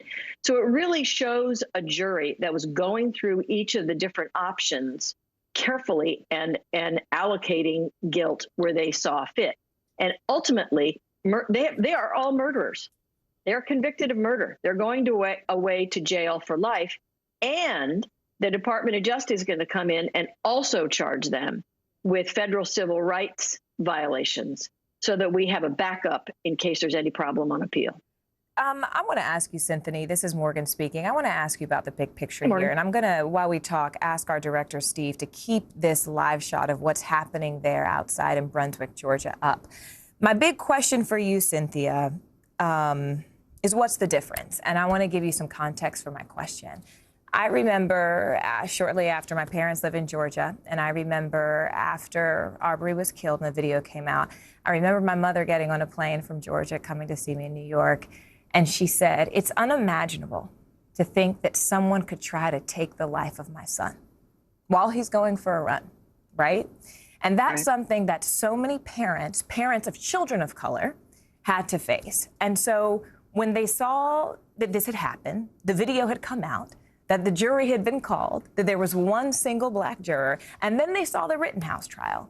There were so many people in America who sat with bated breath, wondering if our justice system was in fact going to deliver justice. So for many people watching this trial, Cynthia, this legally was a shut and closed case. For many people, that's how they felt. Right. But the question was the law going to supersede what we have seen happen in society when there have been so many cases like this that perhaps weren't even caught on video? So my question to you is, given the context of this trial and the Rittenhouse trial, what is the difference? Well, there's a big difference factually. There's a big difference factually, and there's a big difference in the manner in which they were prosecuted. I mean, factually, this man, Mr. Arbery, was essentially treated like a runaway slave and murdered. And that's different from the Rittenhouse case. The Rittenhouse case, and the prosecution in this case was superb. In the Rittenhouse case, there was bad jury instructions, but also in the Rittenhouse case, one of the victims pointed a gun at him. In the Rittenhouse case, one of the victims was chasing Rittenhouse. In the Rittenhouse case, Cynthia, I'm sorry, I'm going to interrupt you victims, here. We are seeing the family of Ahmaud Arbery, accompanied with some of the ministers and lawyers that are with them there in Georgia, coming to the microphones here. Let's listen. This is Reverend Al Sharpton. Let us say, first and foremost, we're going to start by thanking God for shining on us. Let us thank these lawyers. Amen. Let us thank the prosecutors. Amen. Let us thank the activists that y'all called the mob, that marched and stood up. Let us thank all of the people that believed. And let us, more than anything, thank the mother and father of Ahmaud. They lost a son. That's right. But their son will go down in history as one that proved that if you hold on, that justice can come. This mother would tell me, Reverend, we're going to win this. When I had doubts, she kept praying. This father said, we got to get some justice for my son. And let the word go forth all over the world that a jury of 11 whites and 1 black in the deep South stood up in the courtroom and said that black lives do matter. Let it be clear that almost 10 years after Trayvon, God used Wanda and Marcus's son to prove that if we kept marching and kept fighting, we would make you hear us. We got a lot more battles to fight, but this was an important battle today. This was proving that our children know their value. And that's why those people that march, I'm talking about the people here, that was here when nobody else was here. Come on, they stood up. Come on. Brunswick. It's real tough. Real tough. Brunswick, Georgia will go down in history as the place that criminal justice took a different turn. Let us pray. Thank you, Lord. Dear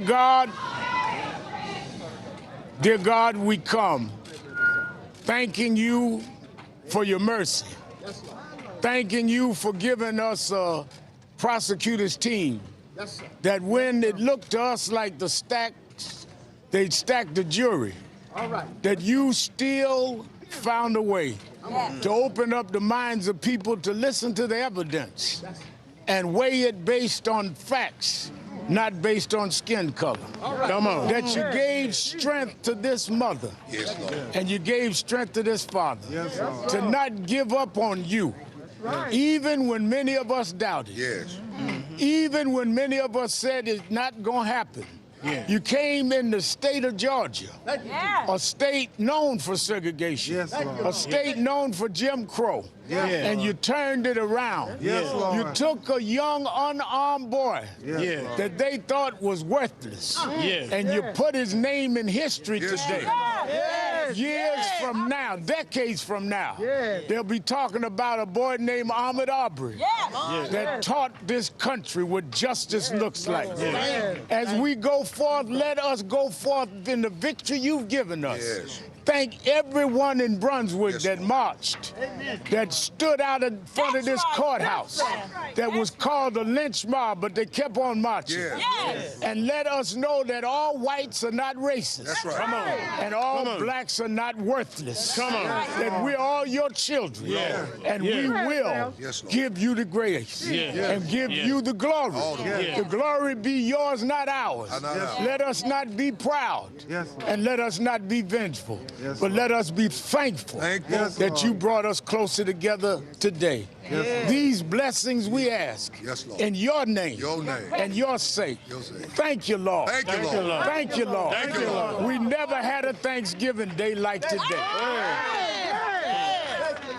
We were here from the attorneys and the parents. Let us hear from the attorney for Wanda, who is running for the Texas Attorney General.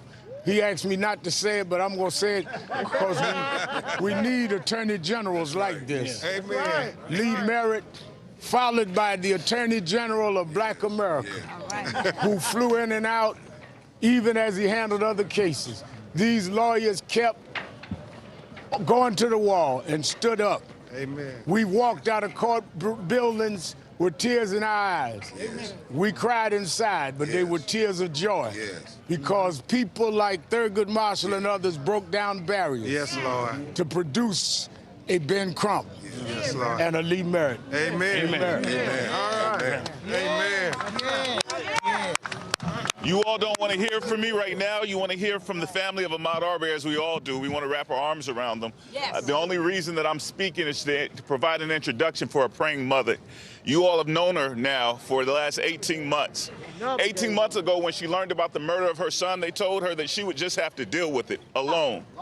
They told her that there would be no arrest, that there would be no accountability, that there would be no justice. And she made her son a promise before she laid him in the ground that his mom would fight for justice for him. In order to do that, Glenn County had to change. That's right. That's right. She couldn't find justice in the Glenn County that she found in the year 2000. That's right.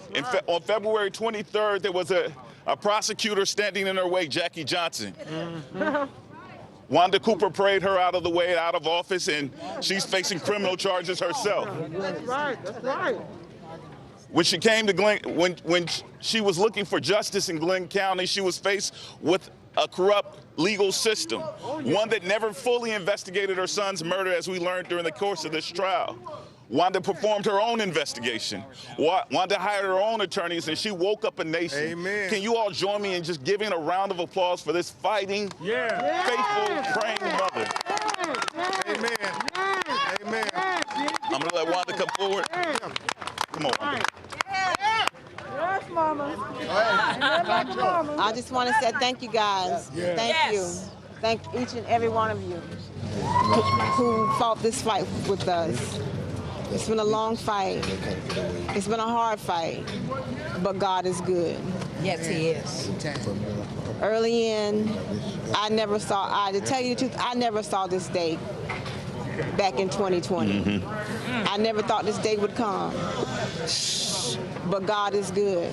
Yes, He is. And I just want to tell everybody, thank you for those who marched, those who prayed, most of all the ones who prayed. Yes, Lord. Thank you, guys. Yes, Lord. Thank you. And now Quez, which you know him as Ahmaud, I know him as Quez. Yes. He will now rest in peace. Yes. Amen. Thank you. Thank you. Amen. Thank you, Lord. Come on. You can find a way to step out of it. You all heard the gut-wrenching grunt Oh, my goodness. that came out of Marcus Aubrey when they pronounced Travis McMichael guilty. He could not contain it any further because think about how long he and Wanda have been enduring all the innuendo, all the allegations, all the character assassinations, long legs with dirty toenails. Just imagine all they went through. That when he heard that, Reverend Al, he could not contain himself because Marcus, as a father, they see their job as to protect their children. That's right. And That's right. you can experience the pain of a mother and a father who witnessed what they witnessed, not being there to protect their child. Every parent in America can take solace in knowing that we have an example of how to deal with tragedy and grief when they look at the example of Marcus Aubrey and Wanda Cooper, and we should applaud them. They should be applauded. And I tell you all, we together did this. We all together, black, white, activists, faith members, lawyers, prosecutors. We did this together. We said, America, we will make us better than what we saw in that video. And I would be remiss if we didn't acknowledge,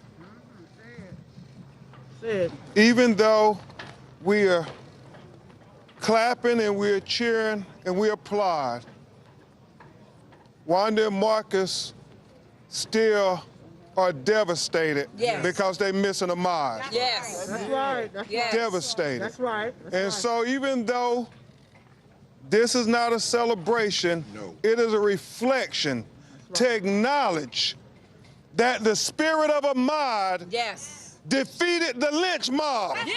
The spirit of Ahmaud defeated the lynch mob. The spirit of Ahmaud defeated the lynch mob. Marcus Aubrey. Go,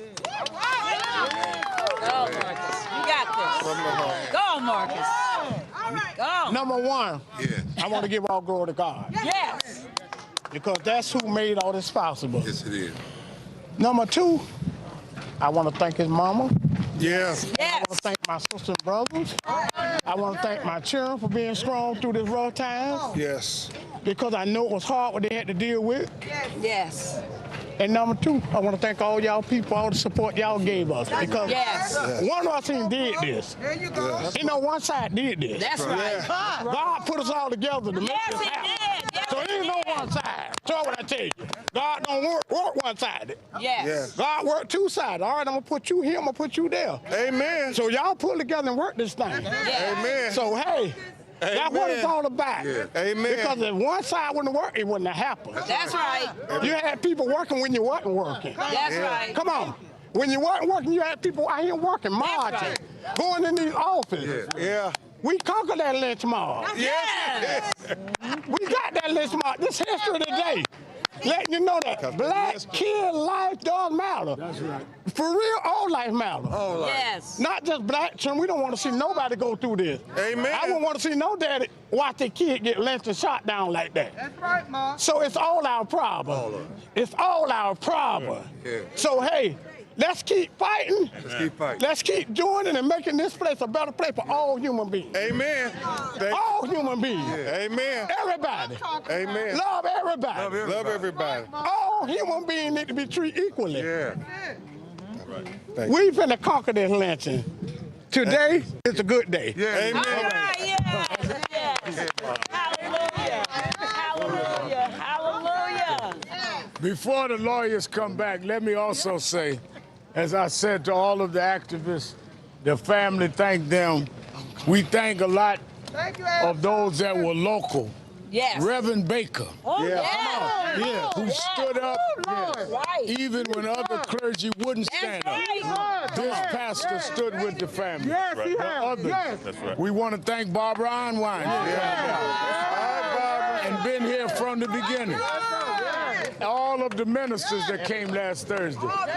We want to thank Cliff, who's been a rock in the word land. And I want to thank, if he's watching, Reverend Jesse Jackson, who, despite his illness, came down and sat in that courtroom. And all of us, this is a day white and black activists showed we could unite and beat the lynch mob that killed our man. That's right. And though I never say this often, I must say, we want to thank the prosecutors. Right.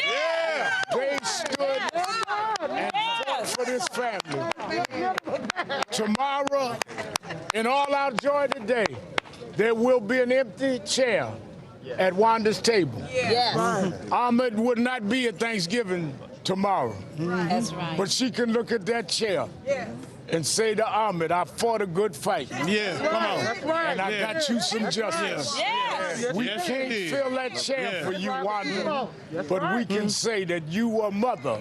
Above all mothers. You fought for your son. And Marcus, you fought for your son. That's right. And even though it'll be a sober and solemn Thanksgiving, you can thank God you didn't let your boy down. Come on. Yes. Come on. Come on, man. Thank you. Thank you. So, Ben and I had a difficult task to do when showing up to this courthouse and turning the case over to the prosecutors. We want to exercise, as attorneys, as advocates, we want to exercise control over something this important. Yes. And it was difficult to relinquish that control to the Cobb County's prosecutor's office. Of course, we had to, under the law, and they did what they had to do to secure a conviction. I applaud them for putting on a airtight case that resulted in conviction for all these men. They've invited Wanda and Marcus and their supporters to stand with them for their press conference. And so we're going to do something else that's difficult to do. We're not taking any questions. We're going to step back. We're going to allow the prosecutors to make a presentation about their case as we stand with them in solidarity and thank them for their efforts. Amen. And it's a good example for when Lee Meredith, Texas Attorney General.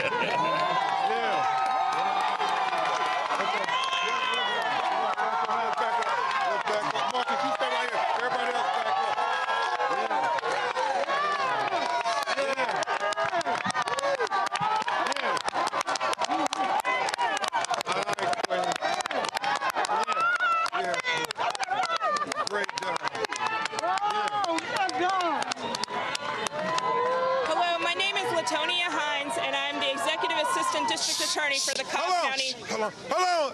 Hey, y'all, please be quiet so we can give them the respect they so richly deserve. Hello, my name is Latonia P. Hines. I am the Executive Assistant District Attorney for the Cobb County District Attorney's Office. I bring you greetings and remarks from our District Attorney, Flynn D. Brody Jr., who was appointed as District Attorney Pro Tem for this case and for the prosecution of this case. Unfortunately, he was not able to be here due to a family medical emergency. First and foremost, we want you to know that from the moment this case came to our office, it was our foremost goal to ensure that we got justice for Ahmaud Arbery's family. And in particular, we are so very proud and thankful for the confidence that the family has given to us. We admire and commend the courage, the steadfastness, and the strength of Miss Wanda Cooper Jones, Ahmaud's mother, and Mr. Marcus Arbery Sr., the father of Ahmaud, in seeking this justice during this process. It has been a long road, and we are so happy that we're able to be here at this end of this road. We'd like to also say thank you, and we commend the courage and bravery of this jury to say that what happened on February 23rd, 2020 to Ahmaud Arbery, the hunting and killing of Ahmaud Arbery, it was not only morally wrong, but legally wrong. And we are thankful for that. Amen. We want to thank and specifically recognize some people who have been involved with regard to the prosecution of this case. In particular, our team, our lead attorney, Senior Assistant District Attorney Linda Dunikowski.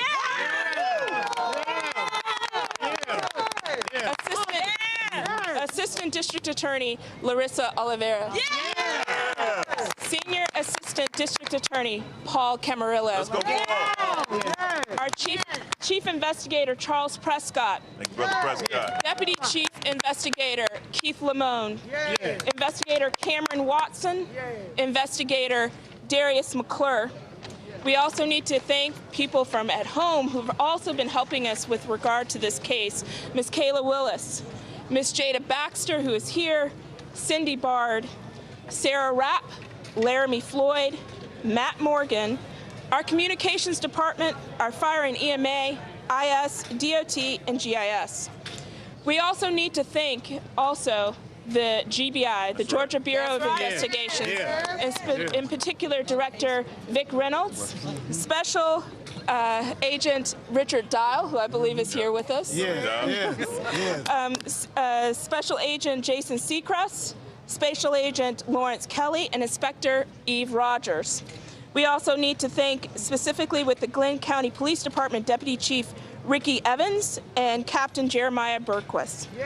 We also, with the Glenn County Sheriff's Office, need to thank Glenn County Sheriff Neil Jump, Glenn County Clerk of Court Ron Adams, Georgia State Patrol Major Thornell King and Sergeant Chris Black. With GMA, we also thank Operations Managers for Homeland Security Todd Keys. What we can make note of this is that Ahmaud's death has significant changes in this community and in our state and in this nation. With the passing of Georgia's first ever hate crime bill and the changing of Georgia's antiquated citizens arrest law. We want to thank this community for the support that it has given to the family and to us and the community at large. And we want to have some opportunity to have some remarks also from our team. So our Senior Assistant District Attorney and Lead Attorney, Linda Dunikowski.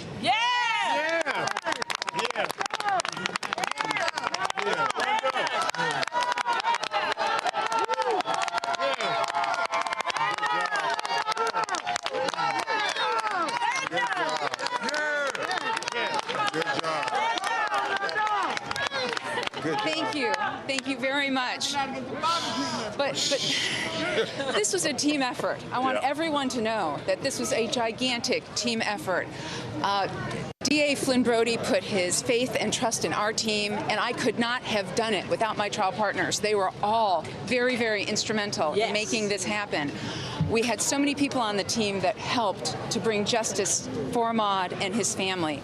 And we really, really appreciate the support that we had and the faith from Mr. Arbery, and from Ms. Wanda Cooper Jones, who have been with us and have put their faith in us and trusted us to bring justice for Ahmaud. And the verdict today was a verdict based on the facts, based on the evidence. And that was our goal, was to bring that to that jury so that they could do the right thing. Because the jury system works in this country. And when you present the truth to people and they can see it, they will do the right thing. And that's what this jury did today in getting justice for Ahmaud Arbery. Thank you.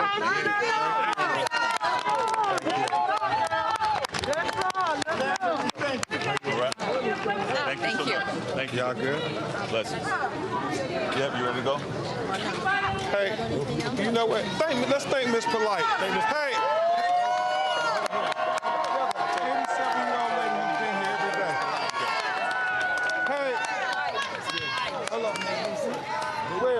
Let's thank this 187-year-old lady who came every day.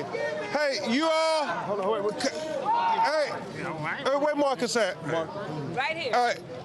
The parents, Wanda and Marcus, and the family of Ahmaud Arbery, Lee and Cliff and Reb, all of us, we've been here most days of the trial.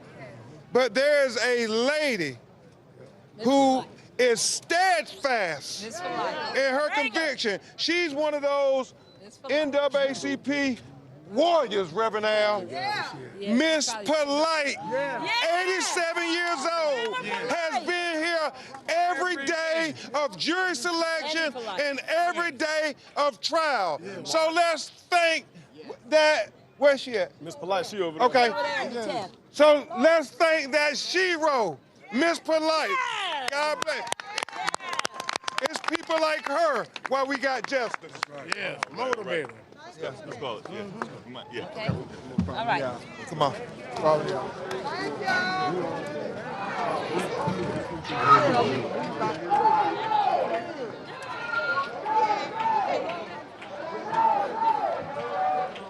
Hey everyone, I'm Allison Mars. You're watching NBC News Now. As you can see, we are in Brunswick, Georgia, where a jury has found all 3 defendants guilty of the felony murder of Ahmaud Arbery. Let's listen to the judge reading that verdict this afternoon. First verdict form I have is the state of Georgia versus Travis McMichael. Mr. McMichael, please stand. Verdict is as follows. In the Superior Court of Glenn County, state of Georgia, the state of Georgia versus Travis McMichael, case number CR 000433. Jury verdict form. Count 1, malice murder. We, the jury, find the defendant, Travis McMichael, guilty. I'm going to ask that whoever just made an outburst be removed from the court, please. Count 2, felony murder. We, the jury, find the defendant, Travis McMichael, guilty. Count 3, felony murder. We, the jury, find the defendant, Travis McMichael, guilty. Count 4, felony murder. We, the jury, find the defendant, Travis McMichael, guilty. Count 5, felony murder. We, the jury, find the defendant, Travis McMichael, guilty. Count 6, aggravated assault. We, the jury, find the defendant, Travis McMichael, guilty. Count 7, aggravated assault. We, the jury, find the defendant, Travis McMichael, guilty. Count 8, false imprisonment. We, the jury, find the defendant, Travis McMichael, guilty. Count 9, criminal attempt to commit a felony. We, the jury, find the defendant, Travis McMichael, guilty. Dated this 24th day of November, 2021, signed by the foreperson. As to Gregory McMichael. In the Superior Court of Glenn County, the state of Georgia versus Greg McMichael, case number CR 2000433. Jury verdict form. Count 1, malice murder. We, the jury, find the defendant, Greg McMichael, not guilty. Count 2, felony murder. We, the jury, find the defendant, Greg McMichael, guilty. Count 3, felony murder. We, the jury, find the defendant, Greg McMichael, guilty. Count 4, felony murder. We, the jury, find the defendant, Greg McMichael, guilty. Count 5, felony murder. We, the jury, find the defendant, Greg McMichael, guilty. Count 6, aggravated assault. We, the jury, find the defendant, Greg McMichael, guilty. Count 7, aggravated assault. We, the jury, find the defendant, Greg McMichael, guilty. Count 8, false imprisonment. We, the jury, find the defendant, Greg McMichael, guilty. Count 9, criminal attempt to commit a felony. We, the jury, find the defendant, Greg McMichael, guilty. This 24th day of November, 2021, signed by the foreperson. As to William R. Bryan. In the Superior Court of Glenn County, state of Georgia versus William R. Bryan, case number CR 2000433. Jury verdict form. Count 1, malice murder. We, the jury, find the defendant, William R. Bryan, not guilty. Count 2, felony murder. We, the jury, find the defendant, William R. Bryan, not guilty. Count 3, felony murder. We, the jury, find the defendant, William R. Bryan, guilty. Count 4, felony murder. We, the jury, find the defendant William R. Bryan guilty. Count 5, felony murder. We, the jury, find the defendant William R. Bryan guilty. Count 6, aggravated assault. We, the jury, find the defendant William R. Bryan not guilty. Count 7, aggravated assault. We, the jury, find the defendant William R. Bryan guilty. Count 8, false imprisonment. We, the jury, find the defendant William R. Bryan guilty. Count 9, criminal attempt to commit a felony. We, the jury, find the defendant William R. Bryan guilty. Signed this 24th day of November by the foreperson. We have team coverage this afternoon. NBC News correspondent Sam Brock is outside the courthouse in Brunswick, Georgia. We also have our legal experts standing by. Sam, we're going to go to you first. All three men here found guilty of felony murder. Would you just walk us through the verdicts this jury reached today that we just heard the judge reading? Yes, this was obviously a period of hours here where it wasn't clear, Allison, and good afternoon, good to be with you, and you, what the outcome was going to be. But we do know this. There were so many people out here who are concerned about the fact that justice was not going to be served, that you would have a situation, one of these cases that happened in 2020 that caused people all across the country to leave their homes and go out into the streets crying for social justice reform, that justice might not be served in the case of Ahmaud Arbery and the three defendants, Travis McMichael, Gregory McMichael, and William Roddy Bryan. As you just mentioned a second ago, Allison, all of them were convicted of some form of murder. The felony murder, which is the common thread for all three, means that they committed murder in the commission of another crime, whether it was aggravated assault or it was false imprisonment. As you see, that's for Travis McMichael. He pulled the trigger, and he has also been convicted of malice murder. Malice murder means there was malice aforethought. It does not require premeditation. It doesn't mean that there was a pre-existing relationship or weeks of animus or anything of that nature, but that in the moment there was an intent to kill or an intent to cause great bodily harm. Travis McMichael was in the pickup truck with his father when they saw Ahmaud Arbery running down the street, chose to chase him, and pulled the trigger. Now, what the defense had contended here was that there was self-defense, that Ahmaud Arbery had charged him multiple times. Clearly, the jury did not subscribe to that interpretation because, as the prosecution laid out, you can't go track someone down, instigate a violent incident like this, and then claim self-defense.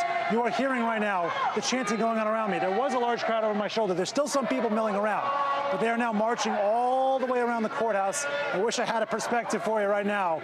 We do not. But earlier they were chanting, Ahmaud Arbery, say his name, Ahmaud Arbery.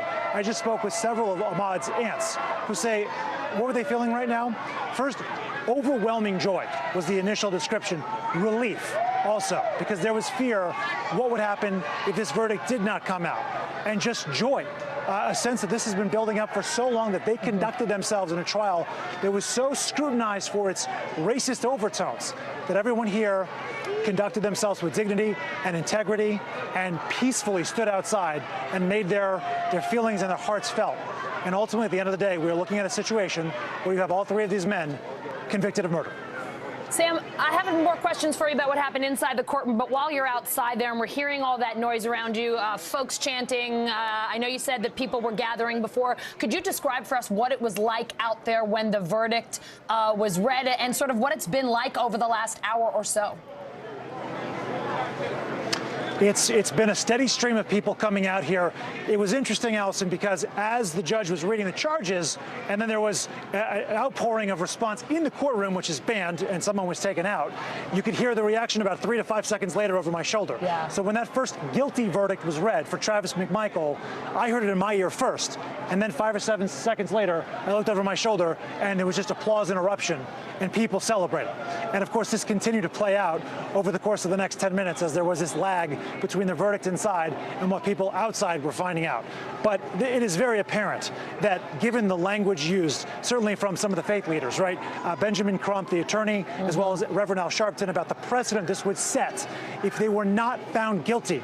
In America right now, if 3 men chose to just chase someone around a housing complex, and when they called 911 eventually at the end of that chase, were asked, what's the emergency? And the response was, I'm in Satilla Shores, and there's a black man running down the street. That sort of dynamic would not go unpunished. The legal system would work. Because as we just heard over my shoulder a second ago, it was not just morally wrong what happened. We just got confirmation and affirmation that it was legally wrong too. And that's a distinction that's important. I think everyone here are feeling like this at least serves as an example. This type of behavior will no longer be accepted in society in 2021. Sam, we talked about what went on outside the courtroom as sort of the news trickled out. Let's talk a little bit more about what went on inside the courtroom. We know Ahmaud Arbery's parents were in there today. His father jumped up and cheered when he heard the first guilty count. What else can you tell us about their reaction today, what you know about the mood inside the courtroom when that verdict was read?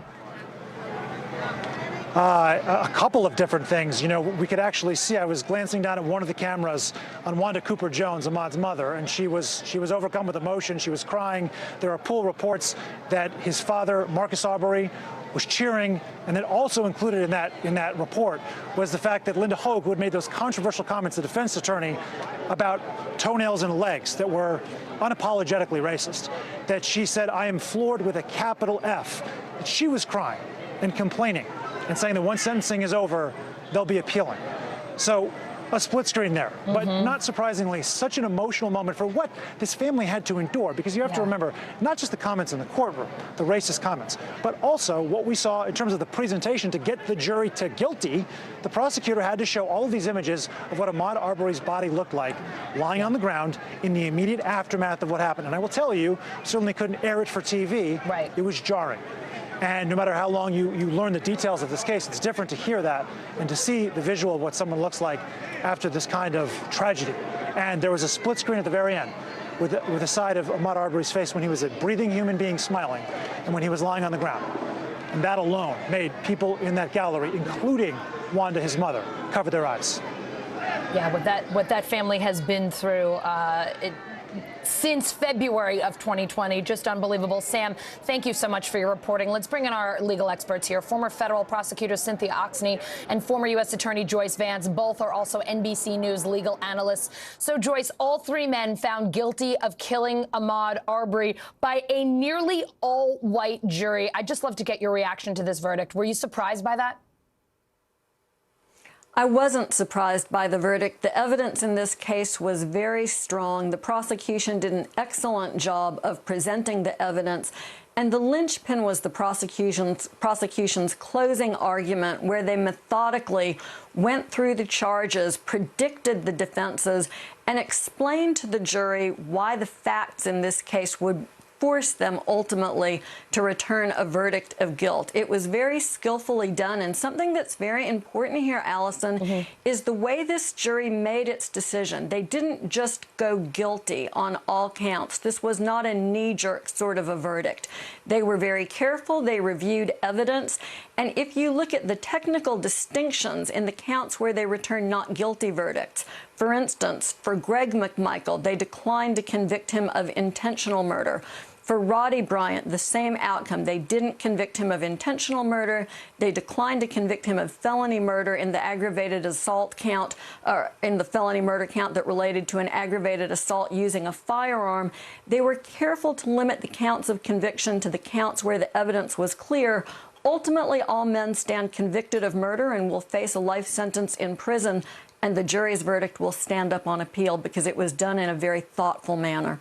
Joyce, for viewers of ours who are looking at this and seeing all of these counts, seeing so many different types of murder, different charges here, and are confused by it, could you just sort of walk us through once again what the differences are here and what each of these men was found guilty of? Sure. It's important to remember that you should be confused because the murder law is different in every state. So, for instance, the Georgia statute is very different from the Wisconsin statute that we saw in the Rittenhouse case. In Georgia, there are a number of kinds of killings that can be considered and will lead to a conviction for murder. And two of those types of charges appear here.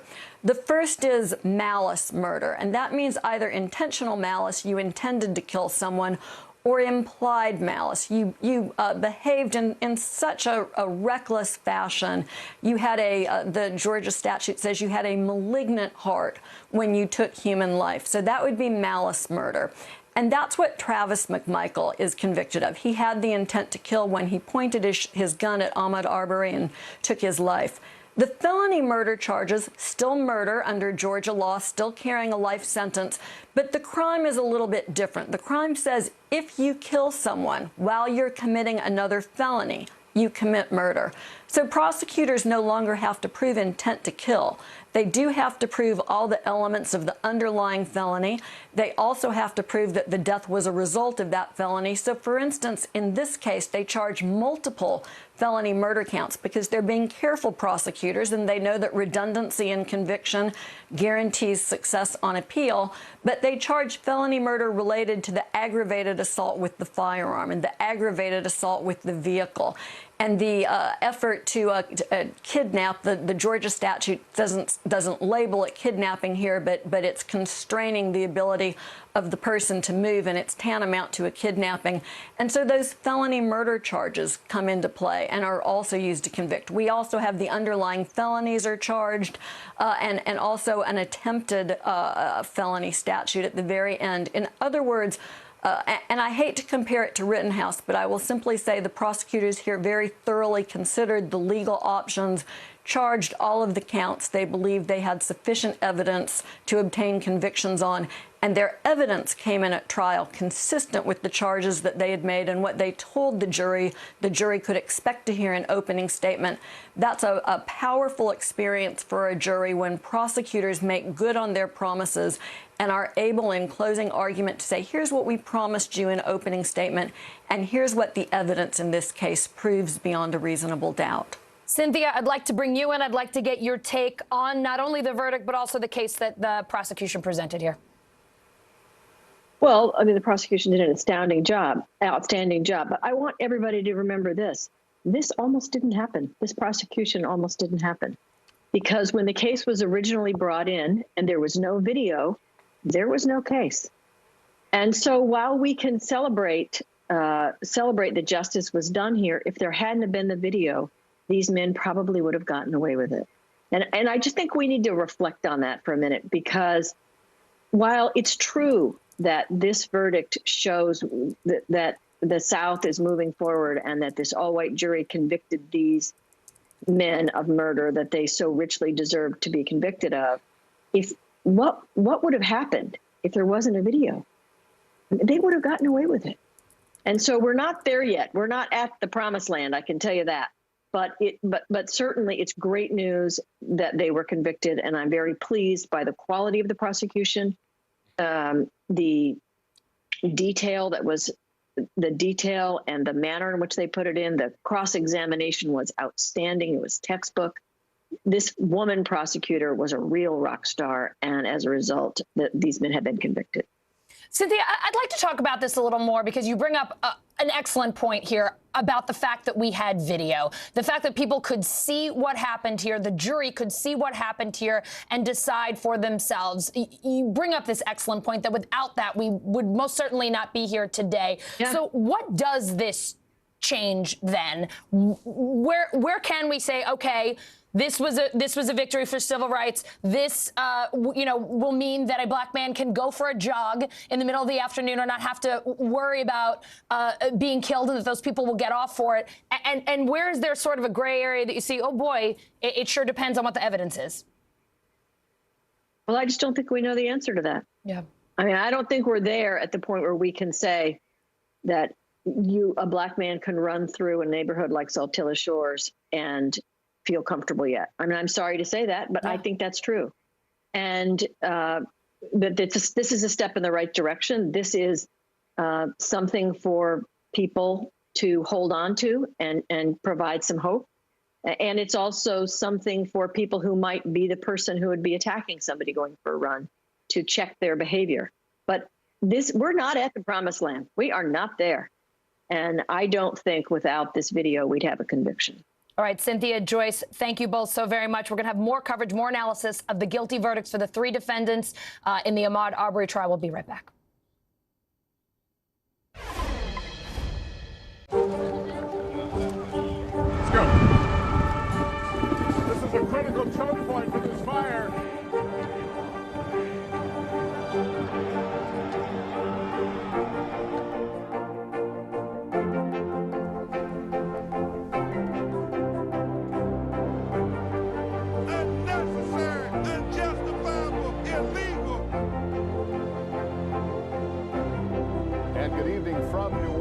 late military operation, witnessing the massive crowds. I admire you both.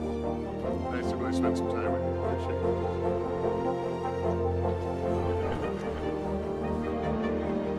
At any moment now.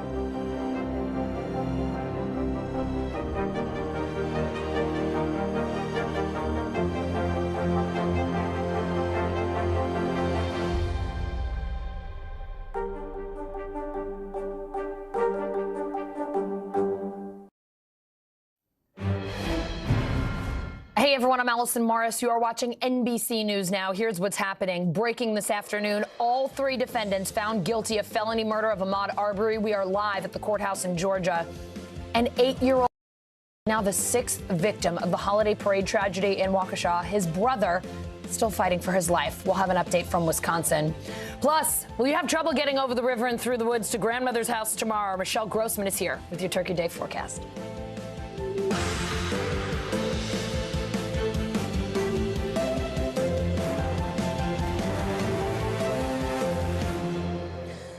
All right, let's get right to Brunswick, Georgia, and that breaking news. Guilty verdicts for all 3 defendants in the trial for the killing of Ahmaud Arbery. NBC News correspondent Sam Brock is outside the courthouse. Sam, all of the men found guilty of felony murder in particular. The family and their supporters coming out of this courthouse just moments ago, having a news conference there. What did they say?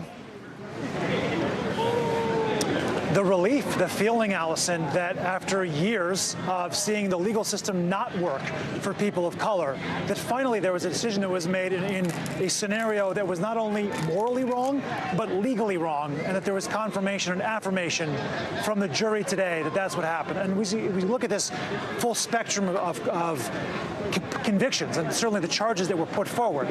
You're talking about a scenario in which you had 3 men, white, going after 25-year-old Ahmaud Arbery, black, in a neighborhood where the 911 call that had been placed that day as that chase was going on was 911, what is your emergency? I'm in Satilla Shores, and there is a black man running down the street. There are many folks here who have been supporting Ahmaud Arbery and his family throughout this that have been there for months, who felt like this is finally a testament to the fact that there's recognition this is wrong, that self-defense doesn't apply, that the idea that there could be a citizen's arrest that dates back to a Georgia law from the 1860s that has since been revoked is not applicable in this case. And I want to bring in 3 people who have been here several days of each week for the last several weeks. They went to class actually with one of the defendants, William Roddy Bryan, the neighbor that taped it all. And you described to me, guys, we have Kendra, we have Lorraine, we have Leah. You described it as an exhale, a sigh of relief. But when you saw the judge getting ready to announce the verdict, tell me what was going through your mind. Oh my, I can't describe it. I was nervous, but I wasn't nervous. I told her early on the phone that I really wasn't nervous because I just already knew. You knew that it was going to be a guilty verdict. I did. For murder. I did. That thought never crossed your mind that the legal system would fail you in this case? No, it did to me because we know how it is here. You know, the injustice has been going on for so long. So you kind of knew it could really have went either way. But we knew that guilty. I mean, you know that. Was it a mixture of emotions? Because I saw an initial outburst of applause when that guilty verdict came in, right? But I know it's joy in the justice system and the verdict, but it's so much pain in the fact that Ahmaud Arbery is no longer here. How do you balance these competing emotions, and what were all of them that you were feeling? Oh man, I felt that justice was served for Ahmaud. I feel that he's resting peacefully, knowing that the individuals that murdered him came with a guilty verdict. That the system didn't fail him. Yes. Now, you know. And it didn't fail us as Glenn County residents. Yeah. As you watch the day by day of this case, and especially as we got into closing arguments, and we heard conversations from the defense attorneys about long legs and dirty toenails, clearly racists. Yes. Did that harken you back to another era? Did you feel like this needed to happen to correct that level of racism? Yes. Yeah. It just really showed her ignorance. Really. It showed what's been going on in this city for a long time. Yeah. Now, the world sees. Yeah. You know what we've been going through for such a long time. Do you believe that might have played a role in how the jury perceived this case? I think everything played a role from start to finish. As we call her Auntie Linda, the prosecutor, that was our nickname for her. Yes. She just drove it home every time. Every time. Every time. Did her style of trying to explain this in sort of everyday language, here's what they're saying, and here's why that doesn't work. Every member of a party that is in the midst of a crime that's committed, they're all liable for the crime. You know, you can't have, I think she said, a Super Bowl team. They all get rings. The quarterback and the backup tight end, they're equally getting rings. Do you think that was an appropriate and sort of a proper way to explain that everyone who is part of a crime is liable for that crime? Yes, she did a phenomenal job that even maybe a second grader would have been able to understand exactly the different felony, the different classifications and the different ways of understanding these crimes. I really like the way she explained, like if you go in the store to rob a store and your intent is not to kill. Y'all remember that one? Yes. Yeah. And then when that person see a gun raised up at them and they come back in defense, I really loved when she said that. Because it strikes a chord. Self-defense is not applicable when you're instigating something. If you were to go into a store and try to rob someone and you held up a gun and they tried to fight back and you shot them, you're not self-defending yourself. That's right. And that was a concept you feel like was easily understood by this jury. Yes. Yes, I really did. Growing up, did you all grow up here? Yes. We did. Do you feel like sort of the balance of this city right now is kind of hanging on this verdict and how people would perceive the community and their place within it and fairness in Georgia and in Brunswick? Did that feel like it was on the line? It was. It was. To me, go ahead. To me, I think it helps Glenn County a lot because I've been here all my life as long as just like the rest of them. And the things like Kendra said, we've been seeing it since the 60s, the 70s when we were in elementary, the 80s when we were in high school, the 90s. I left, came back here because I love my city. But the way the city treats the minorities, whether you're black, brown, yellow, it's different. And for this indictment to come down and for this verdict to come back guilty on all three of them, it shows that we're moving in the right direction, but we still got a long fight and a long ways to go. And that's my last question, really. As you look at the national implications for this, do you think there's people living in communities all over the country that would voice the same concerns? They've lived there their whole lives, and for decades, they've watched discrimination play out before their eyes. And here is an example you can hold up right now that there will be accountability, and that kind of behavior is not acceptable anymore. Yes. Does that create a connection with America? Yes, we hope it does. Yep. If you didn't know about Brunswick, you know about it now. You know about it. The world was watching. Yes. Yeah. The world was watching. And Brunswick proved that we can and we will do better. Yeah. Stick together. Come together. What don't come out. Brunswick was under the spotlight. Guys, thank you so much for your time. I truly appreciate it. And that really gives you some insight, Allison, into how people are feeling right now. That there is this idea of history repeating itself. This was one of the cases that really created national awareness of social justice reform and the treatment of unarmed African Americans and people of color in this country, and the sorts of things that if they weren't documented with video, would they still be allowed? But there was video in this case, and now there's a conviction of murder for all three defendants. Sam, thank you so much for that great interview. It was wonderful just to get a slice of what life is like there in Brunswick and to just get their perspective, not just on the verdict today, but how far we've come and how far we have yet to go. And on that note, I want to ask you about the president. President Biden has released a statement that really sort of touches on what you've been saying throughout the afternoon, calling Arbery's killing a devastating reminder of how far we have to go. What else did the president have to say? Let's go through this. You know, I'm glad you asked. I actually was receiving that same statement as we were coming to air, so I haven't read all of the statement, but I will say that comment there, Allison, does ring true. This is a starting point. This is an opportunity, as I know President Biden has voiced before, to correct a problem that's been going on for so long.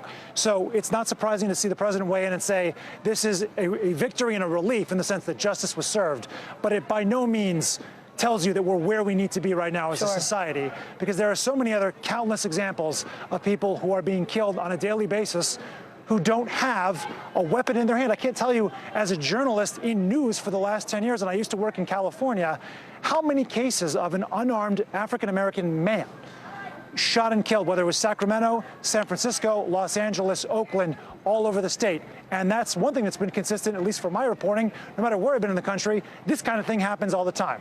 Here was an opportunity right now to put a bookmark in it and say, at least with George Floyd and the conviction of Derek Chauvin, and now with the McMichaels and William Roddy Bryan, that there is justice that's being had in some of these cases, especially when there are eyes on it and video on it. Yeah, let's bring up the president's statement again, because I want to point to two things that he said there. I think Sam will all agree are so poignant there, saying that Mr. Arbery should be here today. He should be celebrating the holidays with his mother. Let us not forget that tomorrow is Thanksgiving Day, and the president there, of course, pointing out that he will not be here to celebrate that holiday with his family, but reminding us that this verdict ensures that those who committed this horrible crime will be punished. And I think that really gets to the heart of it. Why people are both celebrating and also still have heavy hearts today, because Ahmaud Arbery is not here. Sam Brock, thanks for all of your terrific coverage for us this afternoon. I'm sure I'll be chatting with you a little bit later. Thank you. I suspect we will. Thank you, Allison. All right, for more on this, let's bring in our legal panel. We have Glenn Kirshner, former federal prosecutor and NBC News legal analyst, and Bernardo Villalona, former prosecutor and criminal defense attorney. Great to have you both with us this hour. Glenn, I'm going to start with you. The jury deliberated for a day and some hours today. This was day 2. They announced their verdict early this afternoon. Your take on the timing here and what we heard from this jury today? Allison, the timing shows this was a thoughtful jury, but, this was a jury that was determined to hold these 3 men accountable for all of the crimes they committed, but none of the crimes the jury believed were not proved by the evidence. But the fact that it was a quick, definitive verdict, I think speaks volumes about how they were convinced beyond a reasonable doubt that all 3 of these men were guilty of some form of murder. Now, we know Travis McMichael was the gunman, and they convicted him of all counts, including malice murder, malice is a fancy word to say you have hate in your heart when you intentionally killed Mr. Arbery. And then Gregory McMichael and William Bryan were convicted on a theory of felony murder, which means they were participating in a felony, and during the course of that felony, a homicide occurred, a murder occurred. So the jury very thoughtfully found him not guilty of the malice murder count, but guilty of felony murder and all of the other counts. What that means, Allison, is all of these men are now facing life in prison. And let's remember, they have a federal hate crime civil rights trial coming up in February.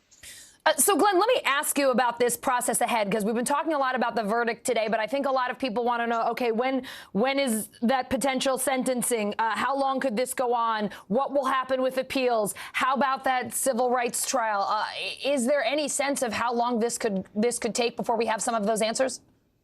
Yeah, so I haven't seen the court set a sentencing date yet. But as I say, these men will be facing up to life in prison. They're very likely to get what I would call de facto life sentences, given their age and given how much time in prison they're facing. You then have the federal trial coming up. And, some people will say, well, you can only confine a man for but 1 life. So what's the point in trying them in a federal court of law? The different jurisdictions, state and federal, are designed to vindicate very different rights. So whereas this was a murder case in Georgia, the federal case is a civil rights case, because Mr. Arbery also had a right to be, doing whatever he was doing, running, walking through that neighborhood without having his civil rights violated, without having hate crimes perpetrated against him. So there are different rights being vindicated by the different jurisdictions. The one other thing I'll say, Allison, is, the federal case, when it goes forward, and if there are convictions,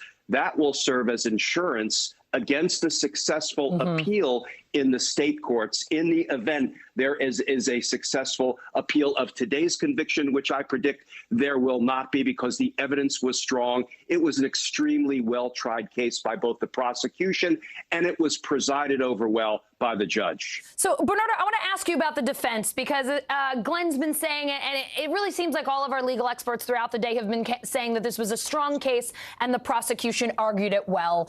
As a defense attorney, what would you say on the defense's behalf? Could they have done something differently? Did they argue a strong case here? Did you agree with calling Travis McMichael to the stand? What's your take on how the defense did in this case?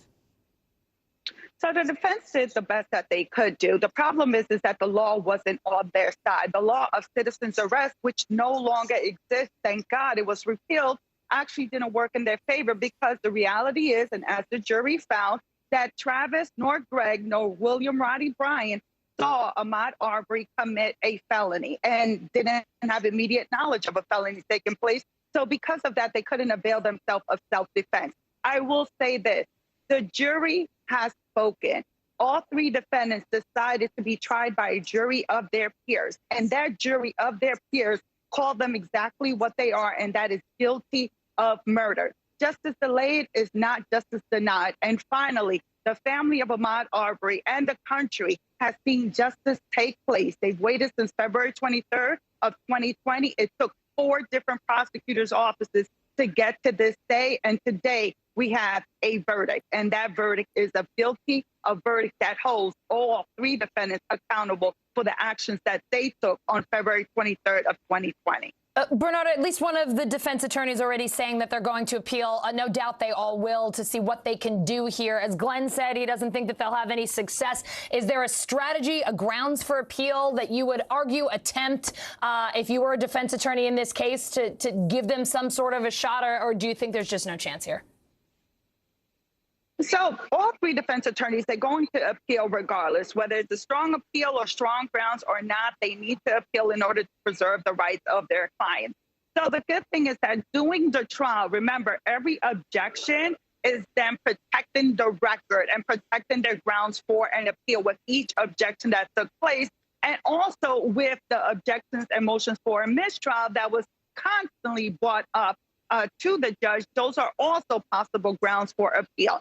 It's going to take a long time before an appeal is actually filed, but I do not believe that any of these 3 defendants would be successful at appeal because I don't see a strong ground for an appeal, especially since the prosecution went to great lengths not to make this case one about rape.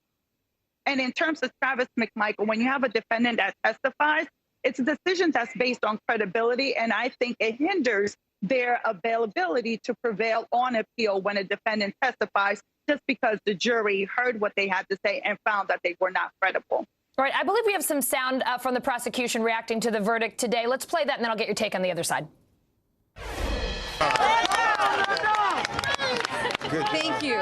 Thank you very much. But this was a team effort. I want everyone to know that this was a gigantic team effort. DA Flynn Brody put his faith and trust in our team, and I could not have done it without my trial partners. They were all very, very instrumental in making this happen. We had so many people on the team that helped to bring justice for Ahmaud and his family. And we really, really appreciate the support that we had and the faith from Mr. Arbery, okay, and from Ms. Wanda Cooper Jones, who have been with us and have put their faith in us and trusted us to bring justice for Ahmaud. And the verdict today was a verdict based on the facts. Yes. Based on the evidence. Yes. And that was our goal, was to bring that to that jury so that they could do the right thing.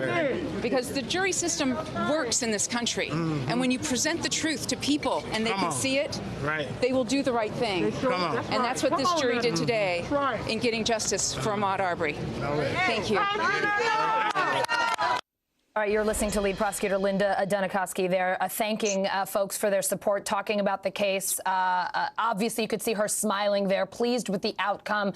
So, Glenn, let's talk about their strategy. Listen, whether you're a legal expert or not, I heard people over the last couple of weeks just saying That lady was good. You know, the average person on the street watching this trial thought that she did an effective job arguing this case, saying that the McMichaels and William Rodney Bryant initiated this incident and chased Ahmaud Arbery with malicious intent. What do you think was their strongest moment? What was the most effective part of their strategy? Obviously, keeping in mind that we've all said that the evidence here was very strong. So, you know, Allison, when I was chief of homicide at the D.C. U.S. Attorney's Office, I supervised 30 federal homicide prosecutors, and I watched Linda Dunikoski argue to the jury. And I think perhaps one of the strongest points about the prosecution's presentation was her ability to distill everything down to a way that it appealed to everybody. Yeah. You know, in the jury box, you're going to have a cross section of the community. And you need to be able to make your arguments in a common sense way that brings everybody along for the ride, all 12 jurors. And boy, Ms. Dunikoski did that. And she struck me as a public servant because, you know, prosecutors don't get into the business for the money or for the accolades. They get into the business for justice, helping victims, protecting the community, and honoring the rights of the defendant by making sure everything they do in court is on the up and up in accordance with the rules of law, the rules of evidence, and the Constitution. And boy, that prosecution team really did a remarkable job in the way they pursued this case. Bernardo, I want to ask you about the makeup of the jury. Glenn saying that, you know, one of the effective things there was that the prosecution was really able to appeal to connect with that cross-section of the community. We're talking about a nearly all-white jury hearing this case. What role do you think that played here? So you also got to remember that the prosecutor here is from Cobb County. That prosecutor is not from Glenn County, so she also is an outsider. So I have to applaud the prosecution in their ability to be able to select a jury that can hear this case, that can be fair and impartial, and also be able to decide that once she proves her case beyond a reasonable doubt, they can come back with a guilty verdict. So I think what helped here is the extensive voir dire that took place. Remember that these jurors, once they were questioned in a pool, they were also questioned individually and at length. Remember, it took over 10 days to get a qualified jury pool. So yes, the jury was 11 Caucasians and one male, but one African-American male. But what we can say is that those 12 jurors were fair jurors, and that despite of their racial makeup, they were able to see what happened on February 23rd, 2020 was wrong no matter what race you are. And they were able to hold these defendants accountable because it wasn't about race. It was about a wrong that was committed against another human being without just cause. When you heard today, Bernardo, when we said there was going to be a verdict and the judge brought the court back in to read that today, for a moment, did you stop and pause and think, I wonder what the verdict is going to be? Did you think that a nearly all-white jury could reach this guilty verdict? Because I remember we were all sitting here on set a matter of weeks ago when they selected this jury, and a lot of eyebrows were raised when there were so many white folks on it. What were you thinking this afternoon? Absolutely, Allison. Remember, I was on air with you when this 12-member jury was actually selected, and we were like, how is it that 11 out of 12 African-American qualified jury members were able to be struck off? So in terms of when the verdict came down, girl, I became nervous, like if I were the one that were on trial or I were the prosecutor on trial. Like, because there are no guarantees when you take a case to trial and you have 12 human beings that have to come together, and you hope that they can see the case from your eyes. So yes, I was nervous, not just because of it's unpredictable, but also because of the history of this country when you're dealing with a Caucasian killing an African-American male. And that's just the truth about it. History has given me this fear. So, Bernardo, let's talk then about the video factor here, because a lot of people are saying, great, this is terrific. Justice was served here. This sends the message that you cannot kill a man going for a run in a neighborhood for no reason. But does this also send the message that you can't kill a man for running in a neighborhood for no reason if there's video of it? Look, the reality is that regardless whether there's video or not, there's no video. You can't kill a man that's coming into your neighborhood who's not committing any wrong. Because my thing is, I pay taxes. I pay federal and state taxes. So you know what that allows me to do? To go into any neighborhood in my state because my taxes is helping to pay for that neighborhood. So what helped here, of course, is that there was video because Allison, let's be honest and let's be real. Had there not been video, that cell phone camera video, there wouldn't have been an arrest in this case because even with the cell phone video, remember, it took 4 prosecutors' offices to be able to finally get to an arrest of the McMichaels as well as William Bryan. So that tells you that we need more still, even though we're in 2021, when we're talking about a case like this, especially when you're dealing with self-defense. Because without video, all you have is a he say, she say. And just remember, I was a homicide prosecutor, and the most difficult cases were those self-defense cases where you didn't have video because you'll have the defendant get on the stand and testify how they were in imminent fear for their life. And what happens? The dead person is dead. They can't talk for themselves. They can't say what really happened. So thank God there was video in this case, but it still doesn't give William Bryan a pass because he was able to produce the video. Let me ask you about the defendants here and how they defended themselves. I mean, Travis McMichael on the stand, do you think it was effective to bring him to the stand? Do you think he did anything to help this case? So Travis McMichael, because he claimed self-defense and because we have portions of the video, he had no choice but to be able to testify. And testify why? Because he had to say what was in his mind at the time that he decided that he had no choice but to pull that trigger. The problem is that he really didn't come off as credible. And he didn't come off as credible because certain things backfired on him. And what backfired on him is his own training in the Coast Guard, how he knew the use of force continuum, how he's familiar with how to work a firearm. And because of that, the prosecutor was able to question him like, well, you're familiar with the use of force continuum, so you can start at point 1, but you went to point 100. And aside from that, you got from Travis McMichael's own mouth, he knew Ahmaud Arbery wasn't armed. He knew Ahmaud Arbery didn't threaten him. He knew Ahmaud Arbery did not have anything in his hands. So knowing that as a fact coming out of Travis McMichael's own mouth, then that deads any idea that Ahmaud Arbery was a threat. Because the only threat here were two pickup trucks chasing an unarmed African-American male, and those 2 pickup trucks, one of them having a shotgun and also a handgun, and the other one trying to corner and play human ping pong with Ahmaud Arbery's life. Glenn, I want to bring you in here because we've been sort of picking apart whether Travis McMichael did himself any favors on the stand in this trial. The prosecution basically picking apart his defense here. Your take?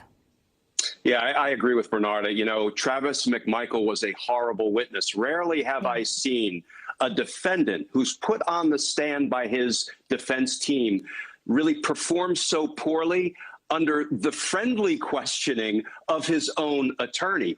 And then when the prosecution got to cross-examine him, I thought it was, you know, all over but the guilty verdict at that point. Because, you know, one of the principles in a homicide case is if you are the first aggressor, then you really have an uphill battle convincing a jury that you have the right to take the life of another when you provoked it, when you were the first aggressor.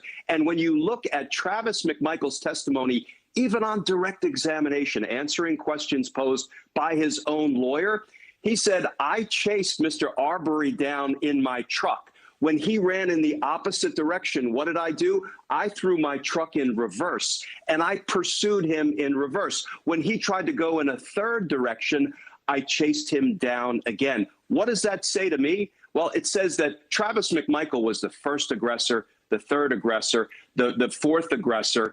And ultimately, you know, these 3 men anointed themselves sort of judge, jury, and executioner of a young man who was doing nothing but running in a part of town that apparently offended the McMichaels and Mr. Bryan. So, yeah, his testimony, I thought, was a train wreck for him. The reason he took the stand, of course, is because in a homicide case, a defendant will have to show that he has an actual subjective, honest fear of deadly force being used against him. And then the jury has to decide whether that actual, honest, subjective fear is objectively reasonable. Well, he couldn't even get past the first hurdle. His testimony was a train wreck, and he should have been convicted.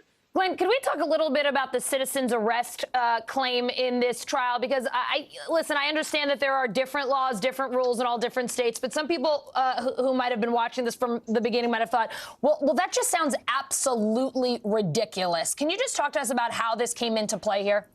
Yeah, different states have different versions of the citizen arrest laws. Some states do not authorize a citizen's arrest under any circumstances, but the jurisdictions that do basically say if there is a crime, either a felony or some states say a crime of public disorder that is committed in your presence, well, then you may have a right to detain that person, temporarily make a citizen's arrest until the authorities can get there and take over. However, the reality is Mr. Arbery committed no crime in their presence or apparently otherwise, and you don't get to arrest a young black man for running through your neighborhood. And that really is what the evidence boiled down to. So even in a perfect world where citizens arrest statutes do give some rights of the citizenry to stop, to temporarily detain a person who commits a felony or a crime of public disorder in their presence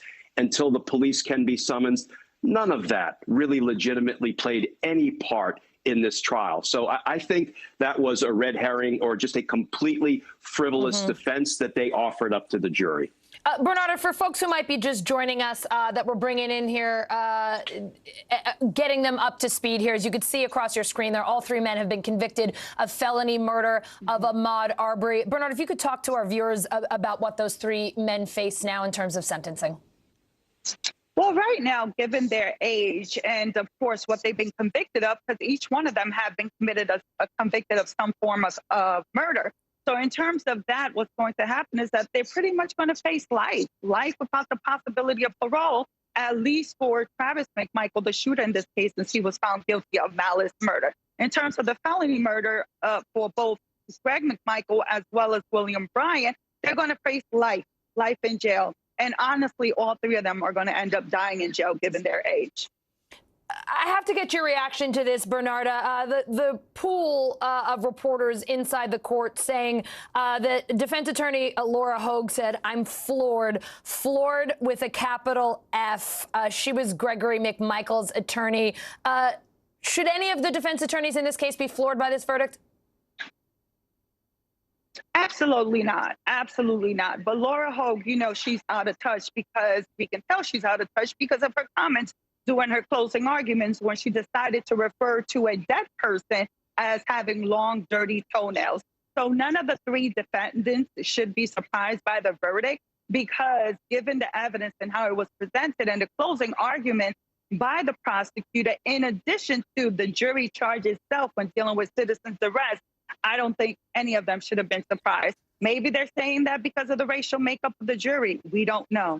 You know, race came up a few times, not central to the issues in this case, but the defense not wanting black pastors to be present. I mean, can we talk about kind of the role that some of these comments played in this case? Again, the racist remarks you mentioned about, I hate even to bring it up, but the toenails of a deceased person. I mean, how did that kind of float around the courtroom throughout this trial? It just seemed like it was always there.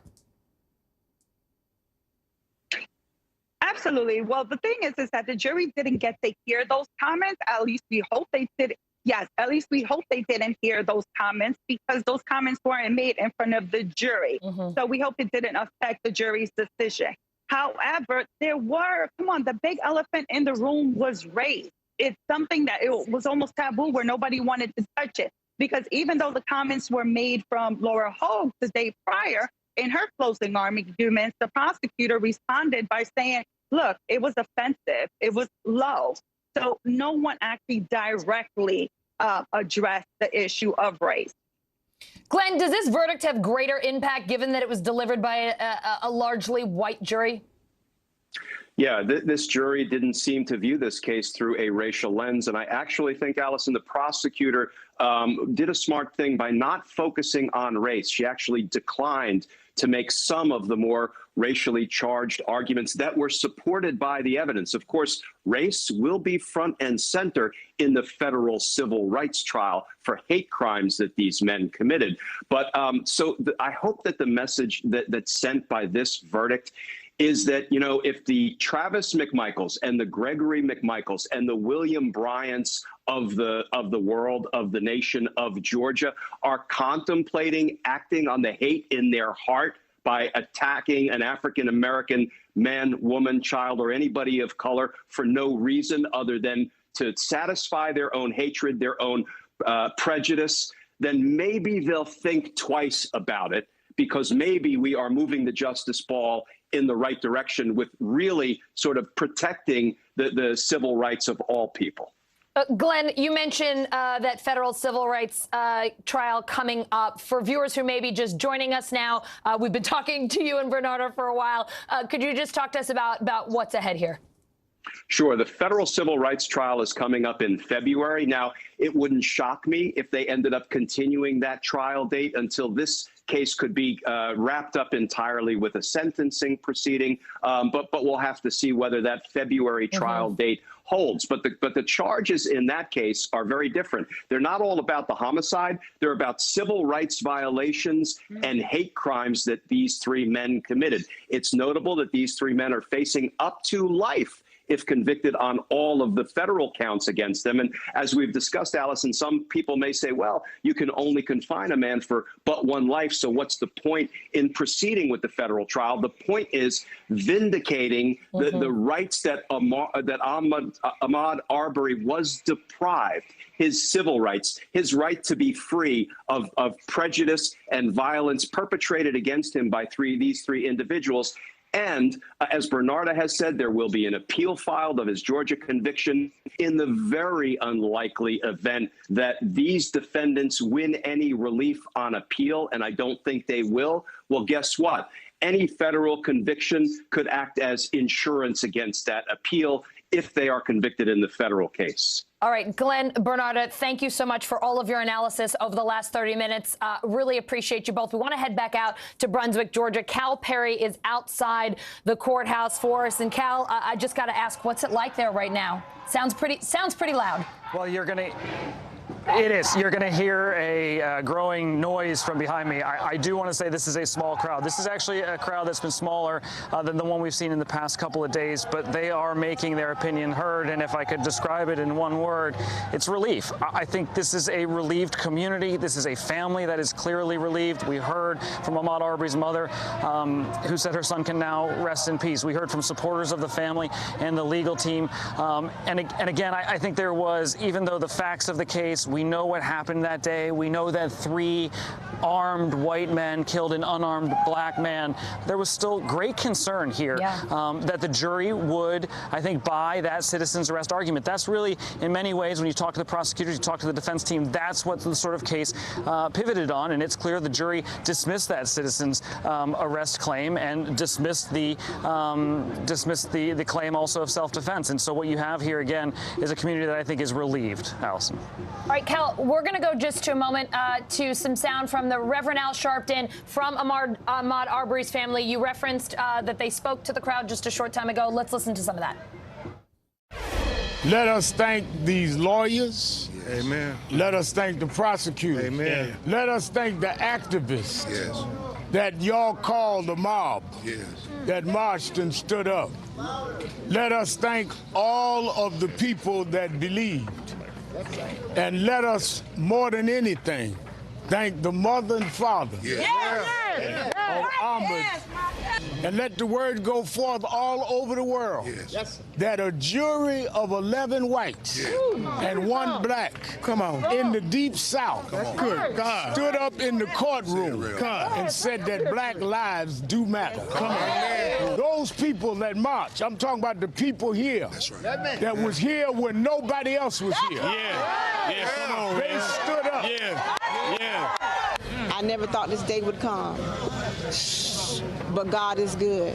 Yes, He is. And I just want to tell everybody, thank you for those who marched, those who prayed, most of all the ones who prayed. Yes, Lord. Thank you, guys. Yes, Lord. Thank you. And now Quez, which you know him as Ahmaud, I know him as Quez. Yes. He will now rest in peace. Amen. This history today, letting you know that black kid life does matter. That's right. For real, all life matters. All life. Yes. Not just black children. We don't want to see nobody go through this. Amen. I wouldn't want to see no daddy watch their kid get lynched and shot down like that. That's right, Mom. So it's all our problem. It's all our problem. Yeah. So, hey, let's keep fighting. Let's keep fighting. Let's keep doing it and making this place a better place for all human beings. Amen. All human beings. Yeah. Amen. Everybody. Amen. Love everybody. Love everybody. All human beings need to be treated equally. Yeah. We finna conquer this lynching. Today is a good day. Yeah. This was a team effort. I want everyone to know that this was a gigantic team effort. DA Flynn Brody put his faith and trust in our team, and I could not have done it without my trial partners. They were all very, very instrumental in making this happen.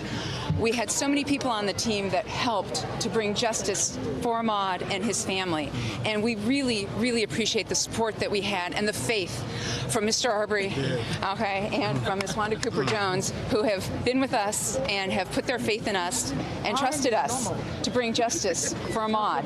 And the verdict today was a verdict based on the facts, based on the evidence, and that was our goal, was to bring that to that jury so that they could do the right thing, because the jury system works in this country, and when you present the truth to people and they can see it, they will do the right thing, and that's what this jury did today in getting justice for Ahmaud Arbery. All right, we are back now live in Brunswick, Georgia with Cal Perry. Cal, you were hearing from the Reverend Al Sharpton there, from Ahmaud Arbery's family, from the prosecution. What have we heard from the defense so far? We haven't heard anything, not that I'm aware of. I haven't heard from any defense attorneys. They haven't come out and spoke. We are sort of monitoring for that. It will be interesting to hear what they do have to say. I will tell you that one of the defense attorneys in particular, the defense attorney for William Roddy Bryan, who has been saying some fairly outrageous things and who has been walking into a lot of the sort of race discussions, was out here earlier today, and he was actually saying that he hopes this will bring some kind of satisfaction to the family, talking about how it was important that the trial be held here and not somewhere else. It is worth reminding our viewers, it was February the 23rd of 2020 when Ahmaud Arbery was killed. It has been a long time coming, and again, this was nearly a case that never saw the inside of a courtroom. If it hadn't been for the video that was shot by one of the defendants being leaked 2 months later, we probably never would have seen this court actually take place. That's one of the things that sort of the defense team has been pointing out, and the prosecution certainly as well. Cal, according to the pool of reporters in there, Laura Hogue, Gregory McMichael's attorney, said, "I'm floored with a capital F when the verdict was read, and that she plans to appeal." It seems like from what we've heard from all of our experts here that regardless of whether they'll have any success, we should expect appeals across the board. Yeah, and look, I think you're going to see it and as it relates to that citizen's arrest law, right? I'm going to sort of channel Danny Savalas here, who's been talking about it. In his words, it's sort of a sloppily written law. It's a 150-year-old law that the defendants were relying on. It's now a law that no longer exists. And we saw this in the court proceedings day after day, this discussion about the wording of the law and how the jury would be sent home. And in the end, they were sent home with the instructions, if the defendants didn't witness a felony in front of them, that citizen's law should not be applicable. That's going to be the discussion on the appeal. That was certainly the discussion during this trial, Allison. Cal, I know the judge did not set a sentencing date today. Do we have any idea how far off that could be?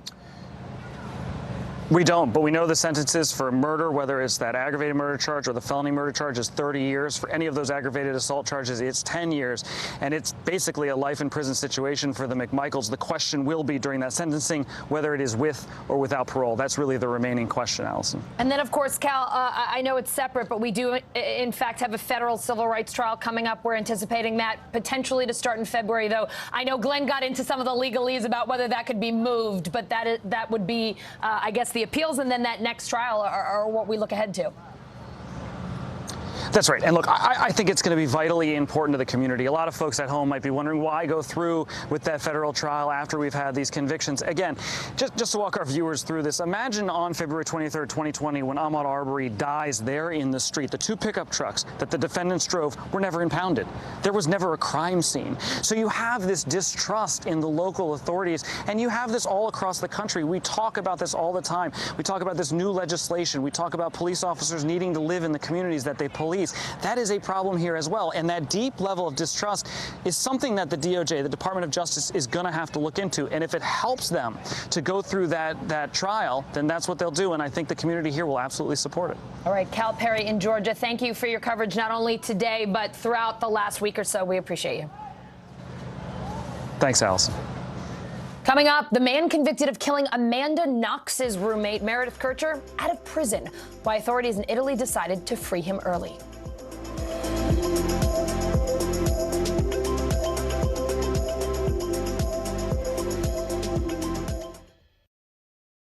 Do you feel like the bad guy in this? Why should they believe you when they know that people are getting in? Has it been worth it to make this trip? Do you feel like you're giving a green light to politicians? How do you explain why your case has become so important?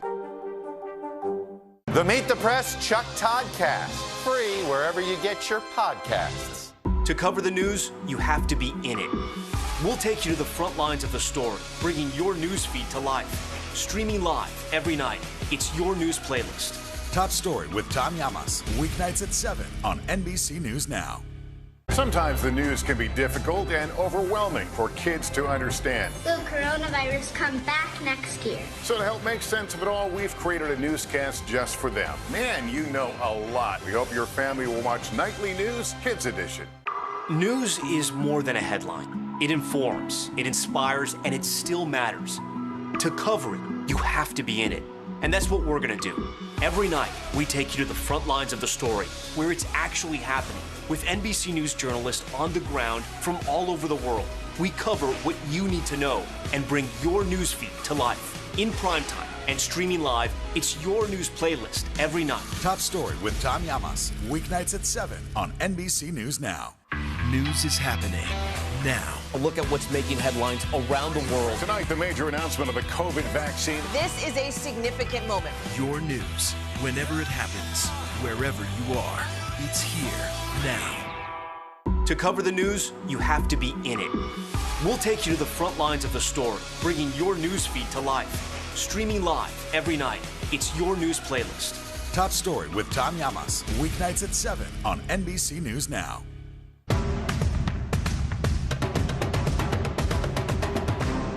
The Meet the Press Chuck Toddcast, free wherever you get your podcasts. Let's go. This is a critical choke point for this fire.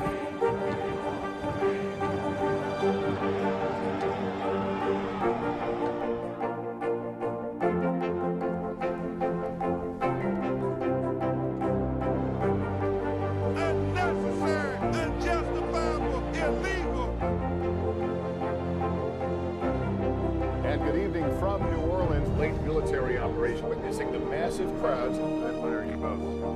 Nice to really spend some time with you. Appreciate it.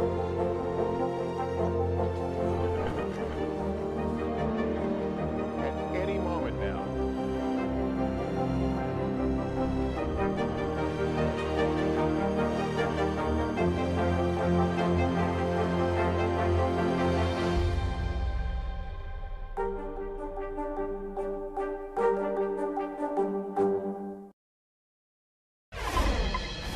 An 8-year-old boy, the first child and the 6th person to die from that holiday parade tragedy in Waukesha, Wisconsin. NBC News correspondent Megan Fitzgerald has the latest on the victims and also the investigation.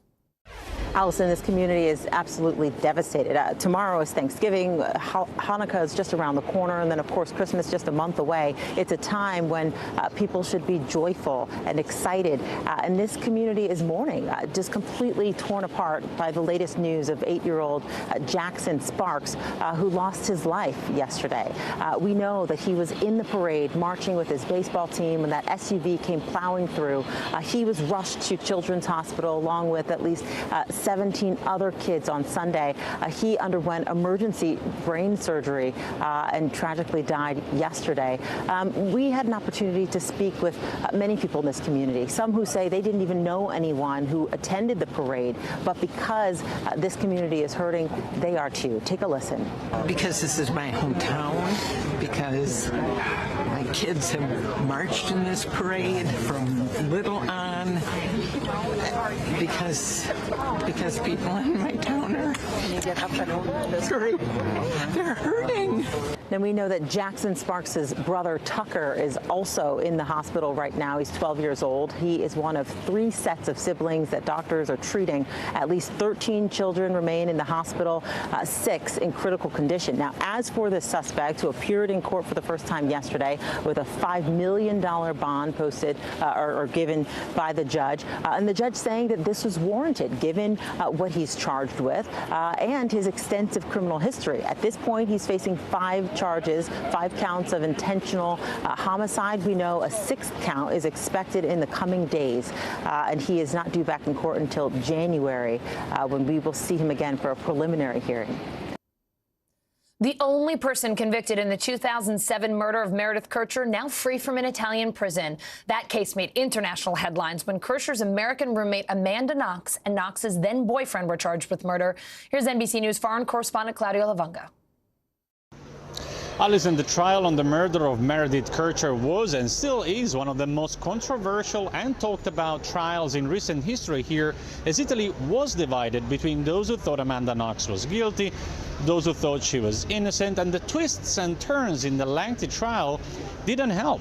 Amanda Knox and her former Italian boyfriend Raffaele Sollecito were initially found guilty in 2009 for the murder. Their conviction was overturned 2 years later, but then they were reconvicted after the Italian Supreme Court threw out the acquittal.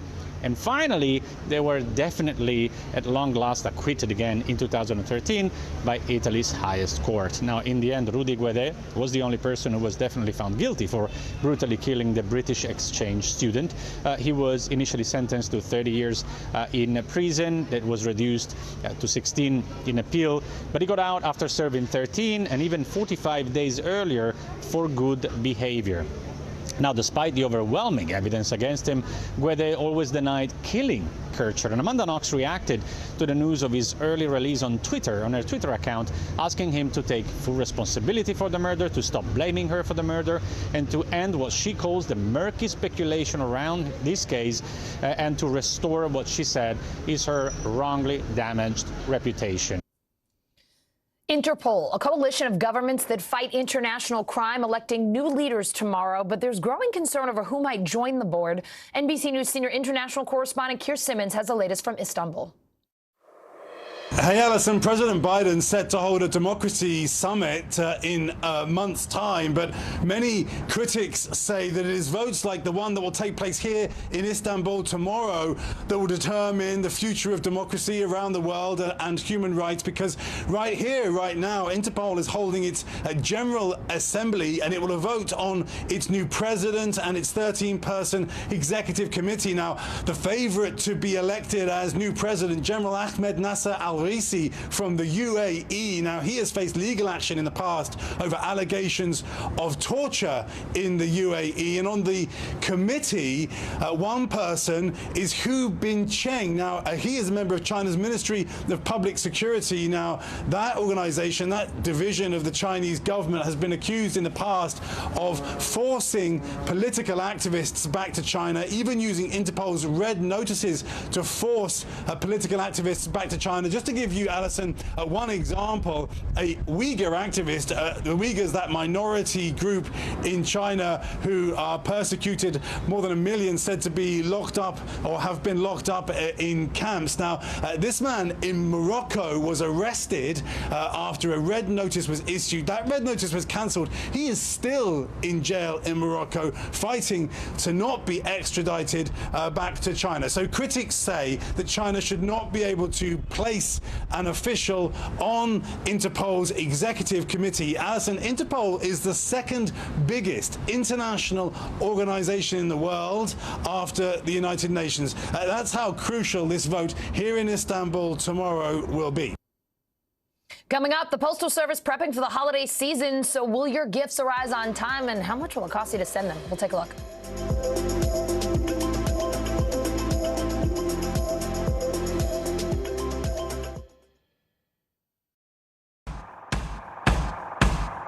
News is happening now.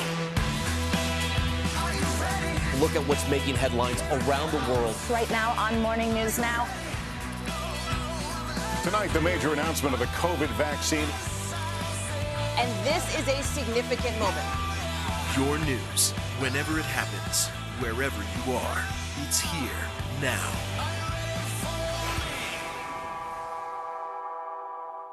The Meet the Press Chuck Todd Cast, free wherever you get your podcasts. It's an issue dividing communities and influencing elections across the country. An in-depth look at how one small town confronted race and education and how it tore the community apart. Shame! This is Southlake. All episodes available now. Our world is facing some complex issues. Chuck Todd breaks them down. Every Thursday, a deep dive into a new subject. Meet the Press Reports. All episodes of Season 3 are now available on demand on Peacock.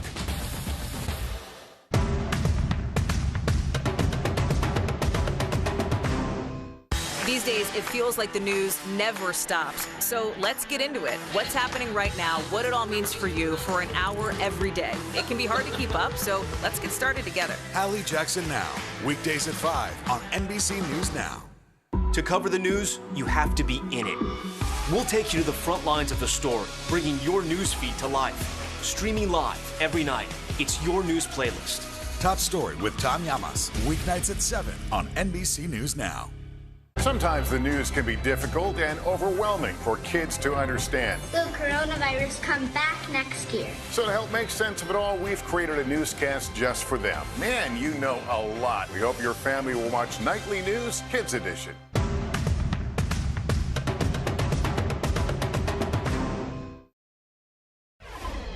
Is the U.S. Postal Service about to come back bigger and better than ever before? Well, they're trying, beefing up seasonal staffing earlier than usual, opening extra facilities.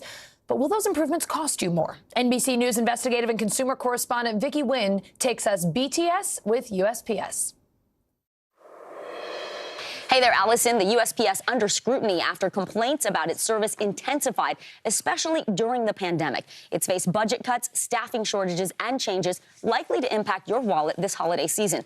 This afternoon, an exclusive behind-the-scenes look at what the agency is doing to shore up its services.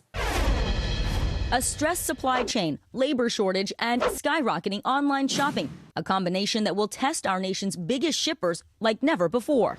But unlike UPS or FedEx, the United States Postal Service weathering a cloud of customer skepticism after 2020 saw cost-cutting and pandemic challenges that led to more than 10 million complaints, with 69% of them involving missing or delayed packages. This holiday season, USPS expects to deliver an estimated 850 million packages alone. Should consumers be confident in the USPS this holiday season? Yes. USPS Executive Vice President Jackie Stracco says the agency started hiring seasonal workers 6 weeks earlier than last year. Some 40,000 additional employees at facilities across the country, including here in New York City. Do you think the U.S. Postal Service is properly staffed right now? Yes. As of October, we had more people working for the Postal Service than we did the highest week during December of last year. The boost comes after USPS handled a record 13 billion packages and letters last holiday season. The COVID crush of mail overwhelmed the Postal Service, delaying essential mail like Social Security checks and prescription mail. According to a report from the Office of Inspector General, between October and December 2020, the agency missed its on-time delivery target for letters and flat mail by up to 14%. And this year, the USPS set new, slower delivery standards by 1 or 2 days for some first-class mail. And even then, the agency still failed to meet its on-time delivery goal. We've made considerable investments in our people, in our facilities, and in our package sortation equipment. The agency also opened 100 facilities across the country to handle the anticipated holiday volume. How are you handling those concerns that come up when postal workers say they feel they're being spread too thin? Our leadership around the country is working on their operations and their facilities and working with their teams. And don't expect your packages to go dashing through the snow without a seasonal surcharge. From now until December 26th, it'll cost 25 cents to $5 more to ship a package, depending on which type of service you choose and how far it has to go. But when it comes to your holiday cards, you can still send those just with a regular stamp, and that costs 58 cents. FedEx and UPS have also implemented seasonal surcharges, along with raising base rates, both by an average of nearly 6%.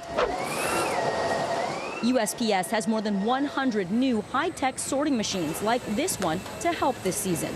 When you're in peak holiday season, are all of these boxes going to be full? Oh, absolutely. Many times a day. This automated machine can process at least 4,500 packages an hour. That's 50% more than before. We are going to deliver for the nation. We are ready.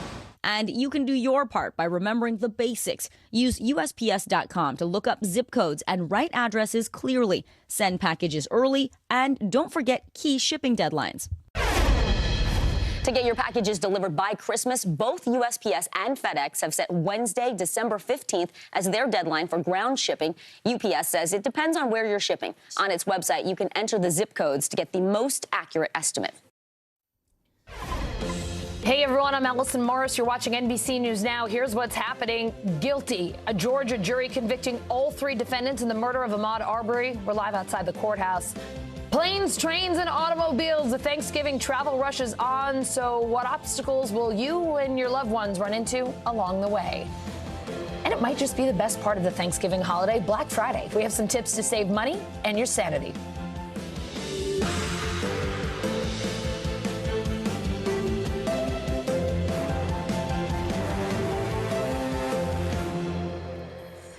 We start this hour in Brunswick, Georgia. All 3 men on trial for killing Ahmaud Arbery, guilty of felony murder. Let's get to NBC News correspondent Cal Perry. He is outside the courthouse. So, Cal, walk us through today's verdicts, if you will.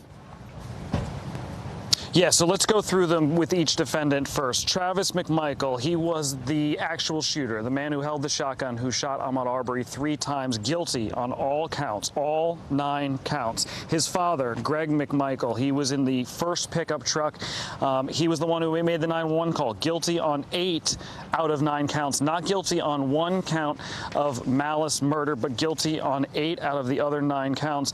And then William Bryan, who was in that last pickup truck, who was filming the entire thing. Without his video, this probably never would have seen trial. Guilty on 6 out of 9 counts. Not guilty on 2 counts of murder. Guilty on that 3rd count of murder. And then not guilty on 1 of the aggravated assault charges. That aggravated assault charge was the charge that related to the gun, to the shotgun itself. So guilty on the aggravated assault charge using his truck to try to strike Ahmaud Arbery, but not guilty on that shotgun charge. Either way, relief here on the ground because you have guilty murder now convictions on these 3 individuals. We heard from the defense that they will appeal them, but that will have to come at a later date after sentencing. Allison.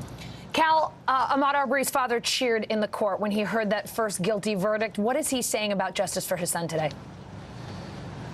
Yeah, according to the pool report, he gave out a woo, like a relieved sort of thing, and it's understandable why. He was actually escorted out of the court, but then he turned apparently before he left the court and said, quote, "This is a long time coming." And as you've alluded to, we heard from him just shortly after that outside the court. Take a listen to a little bit more of what he had to say. This history today, letting you know that black kid life does matter. That's right. For real, all life matters. All life. Yes. Not just black children. We don't want to see nobody go through this. Amen. I don't want to see no daddy watch their kid get lynched and shot down like that. That's right, Mom. So it's all our problem. All of it. It's all our problem. Yeah. So, hey, let's keep fighting. Let's keep fighting. Let's keep doing it and making this place a better place for all human beings. Amen. All human beings. Yeah. Amen. Everybody. Amen. Love everybody. Love everybody. All human beings need to be treated equally. Yeah. Right. We finna conquer this lynching. Today is a good day. Yeah. Amen. Very emotional scenes outside the court today. We heard from Ahmaud's mother as well, who said that today her son is finally resting in peace. Allison. Cal, folks outside the courthouse, emotional, excited, relieved today. You could choose any of those words when that verdict made its way out to them. What kind of reaction are you hearing as you've been there for a couple hours now? Yeah, all of those words, but especially relief. Keep in mind, it was February the 23rd, 2020, before the pandemic, when Ahmaud Arbery was killed. And this may never have seen the inside of a courtroom again if it hadn't been for that video that leaked 2 months after his death. Here's a little bit more of some sound from supporters. Take a listen. Going through something like this, you hold a lot in. You intake a lot, you embrace a lot, you don't express what you're really feeling. And so I don't know if you've ever been in a situation where you just need that cry, that good cry to get it all out. And that's what I'm feeling right now. But at this moment, I'm overjoyed that God heard our prayers. Some extended family and supporters talking to our own Sam Brock just shortly after that verdict was released. And again, Allison, no question about it, the sort of way we're describing this, and they have been small crowds here, but jubilation. They did a little march through sort of downtown Brunswick, what would sort of double for downtown Brunswick, and then came back here to the courthouse. They've been doing those marches every week, and they think maybe today will be the last one, Allison. All right, Cal Perry, maybe this will be the last one. Thank you so much for reporting throughout the day, throughout the week. We appreciate you. Thanks, Allison. All right, we're going to bring in former federal prosecutor and NBC News legal analyst Glenn Kirshner. Glenn, I want to get your take on the verdicts today and the case that this prosecution presented. Yeah, the prosecution really masterfully tried this case. Fortunately, the judge presided over this case, I think, extremely well. And the jury, which, of course, was made up of 11 white jurors and one African-American juror, they hopefully looked at it not through a racial lens, but through an evidentiary lens. And when you assess the evidence, you know, these three men, Travis McMichael, Gregory McMichael, and William Bryan, had exactly zero self-defense claim to assert. They also, I would suggest, had zero justification to make a citizen's arrest of what? A young African-American male who was running through their neighborhood. They knew of no crime he'd committed, imminent or otherwise, and they chased him down, they cornered him, and they executed him, and he was unarmed. So this was the right verdict at the right time, and let's hope it sends a signal to others who have hate in their hearts, like apparently the McMichaels and Mr. Bryan have. Maybe it will cause them to think twice before doing what these three men did. Glenn, I know you're a former federal prosecutor, but I'm going to ask you to jump into the other seat and take a look at the defense here. They argued self-defense, the citizen's arrest law. Could you walk us through their strongest argument here? If you think they had one at all, is there something in particular you think that they did right?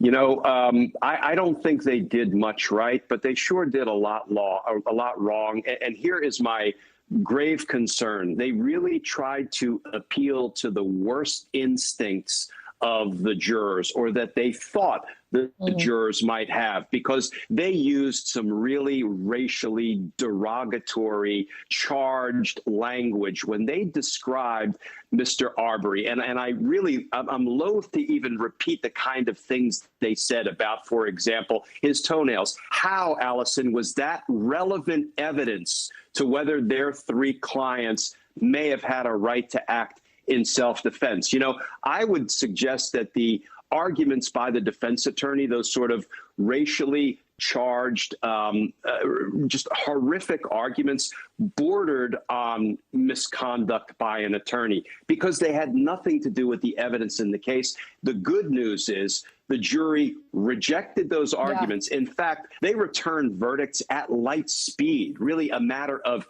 hours when it was all said and done, that they took deliberating before they handed down these definitive verdicts of guilty of some form of homicide, some form of murder against all three defendants. I mean, look, Glenn, it tells you about the strength of their case if we're talking about toenails here. I mean, to be perfectly honest, it doesn't seem like much to stand on there at all. Let's talk sentencing and appeals here. What's ahead? Yes. So we don't have a sentencing date yet. Now, I suspect we may see a pretty prolonged period of time between today's guilty verdict and the time the judge actually sentences these three defendants. What may happen is the judge may give the defense attorneys an opportunity to file motions for a new trial. Those will have to be resolved. There really is no basis for a new trial. And in my opinion, there's no basis for a successful appeal of these convictions. But you're going to see several months now before we ultimately see these three men sentenced. What we're going to have potentially in the interim, Allison, is a federal civil rights trial, because that is set presently for February, and we'll have to see if that goes forward as scheduled, or if the federal prosecutors get together with the defense attorneys and decide to sort of push that trial date off into the future until these three defendants can be sentenced and these state cases are finally resolved. Glenn, for viewers who may just be joining us and aren't familiar with this federal civil rights trial, could you just explain the difference between that and the criminal trial we just saw here? Sure. What the criminal trial was all about was murder. Right? Did these three men murder Ahmaud Arbery? What the civil rights trial is about is whether these three men acted in a way that deprived Mr. Arbery of his civil rights. These are basically hate crimes charges that have been brought by the federal government. And some people, Allison, will say, well, look, they're already facing up to life in prison, and you can only confine a man for but one life. Why should we go forward with a second trial? And I think it's to vindicate the important civil rights, aspect of what these three men did to Mr. Arbery. And hopefully, if there is a conviction of hate crimes and of civil rights violations, that will send a message loud and clear that, anybody who is thinking about doing this born of racism or prejudice or hate in their heart should really think twice before doing what these men did to Mr. Arbery. All right, Glenn Kirshner, you have been with us for quite some time today. Really appreciate it. Have a very happy Thanksgiving. You too, Allison. Thank you. Speaking of Thanksgiving, turkey check, stuffing check. Everyone got their shots. How to keep your family safe in vaccine mixed company.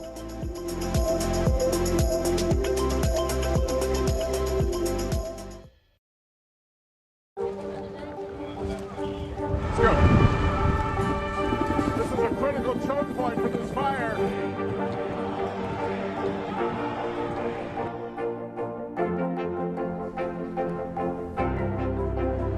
And good evening from New Orleans. Nice to really spend some time with you. Appreciate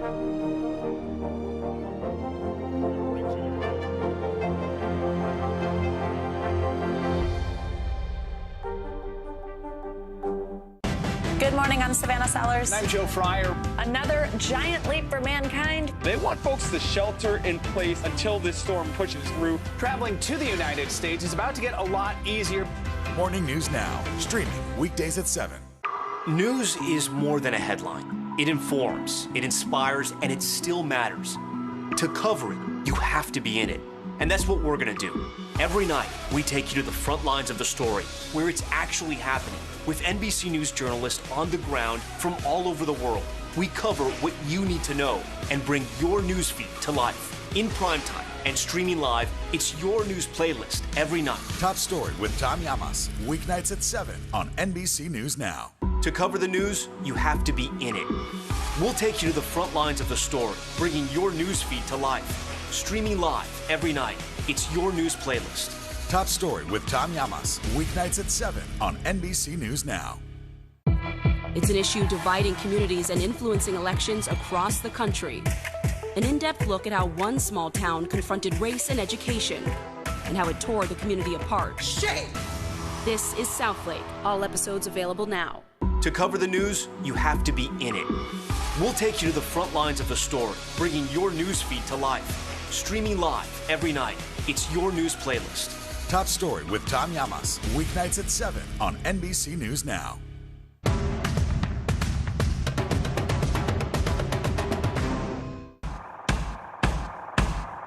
News is happening now. Look at what's making headlines around the world. Right now on Morning News Now. Tonight, the major announcement of the COVID vaccine. And this is a significant moment. Your news, whenever it happens, wherever you are, it's here now.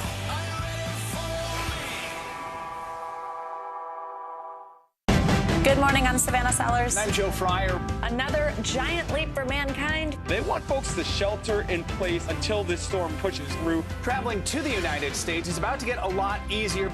Morning News Now, streaming weekdays at 7. The Meet the Press Chuck Todd Cast, free wherever you get your podcasts.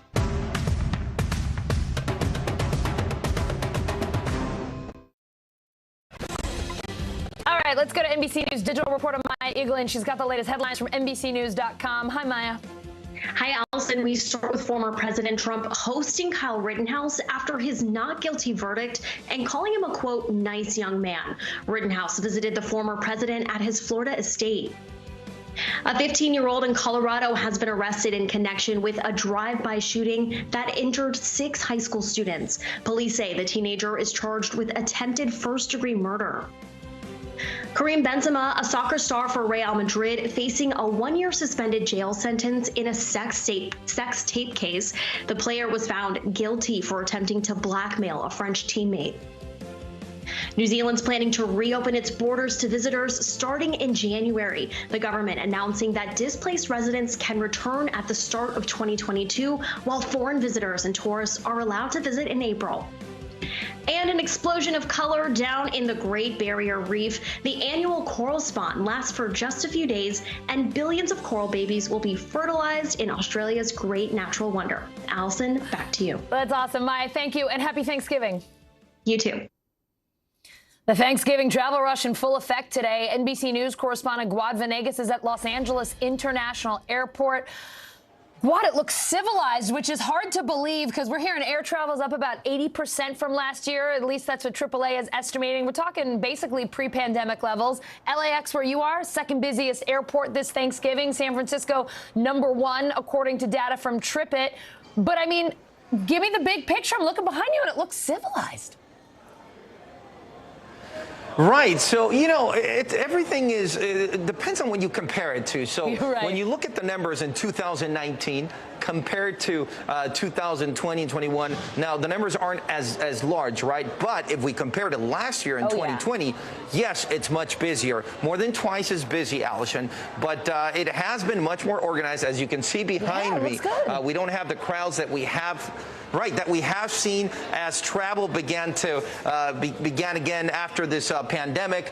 We saw lines that were a little crazy over the last few summer holiday weekends. But today it's been pretty organized here in LAX, which, as you said, you had the list there of what we expected with these airports, right? LAX expected to be the second busiest. Now, the people here have been coming in, and it's been pretty organized all across the airport at LAX. But as you said, the numbers compared to last year are almost 3 times as much, but not the numbers we had back in 2019 pre-pandemic. We're going to hear from one of the customers that was in here checking in just a few hours ago.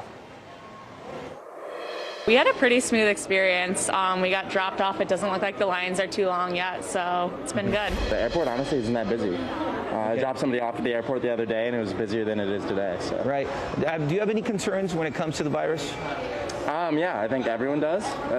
This is time spent with family usually, so you just we are all vaccinated, you just get tested. Now, we did speak to officials here at LAX who told us they made a few changes here when it came to the construction. They opened up a new parking lot with thousands of spots for cars. So these changes, they think, help so that the flow would be much smoother during this weekend travel, this holiday week travel. Yeah, Guad, I got to say, usually when people tell me that they're traveling on Wednesday, the night before Thanksgiving, I kind of give that look and try to keep my opinions to myself because it's like miserable. It looks like they're doing a pretty good job over there today. I got to notice, though, of course, you were wearing a mask. Let's talk about COVID and safety. The TSA saying 93% of its employees are vaccinated. United Airlines mandating vaccines for all of its customer-facing employees. Let's listen to United CEO Scott Kirby. He talked about that on the Today Show. Here he is. There is a silver bullet here, and we can do something to stop this from happening. And that was the decision point for us. It was all about safety, and I'm really glad that we got 99.7%, 100% of the customer-facing employees are now vaccinated, and this is really in the rearview mirror for us at United Airlines. So, Guad, what else are the airlines, the airports doing to make sure that people are safe and that they're ready for all those travelers this holiday? Allison, well, of course, we have a lot of things in play here, right? We have the mask mandate that exists for all passengers. More passengers complying now that we know the FAA has these fines for passengers that break the rules on the flights. We have President Biden with the mandate for the vaccine for any federal employee. We know that airlines are contracted by the federal government, so that would affect the airline employees as well. Now, United made this decision to require their employees to be vaccinated. Alaska Airlines has done the same, with all the other major airlines asking their employees, just asking them to try and comply. So different airlines have taken a different approach when it comes to this vaccination rule. But a lot of the airlines have stepped up by saying that the majority of their employees have chosen to be fully vaccinated. Here, I should say also that all the customers that we spoke to this morning as they came through told us that they were vaccinated, and that made them feel much safer to travel and to go meet up with their family members to their destinations.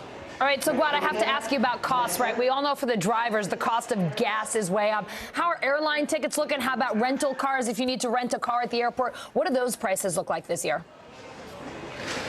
So I would like to say that on the way to the airport this morning, I drove by a gas station and gas was $5.59. No! Of course, that's Los Angeles prices, right? Oh, my God. That's how expensive gas can be here in Los Angeles. And when it comes to rentals, so we've had this issue with rentals all across the country through the summer. It was nearly impossible to get a rental, and they were much more expensive than people are used to.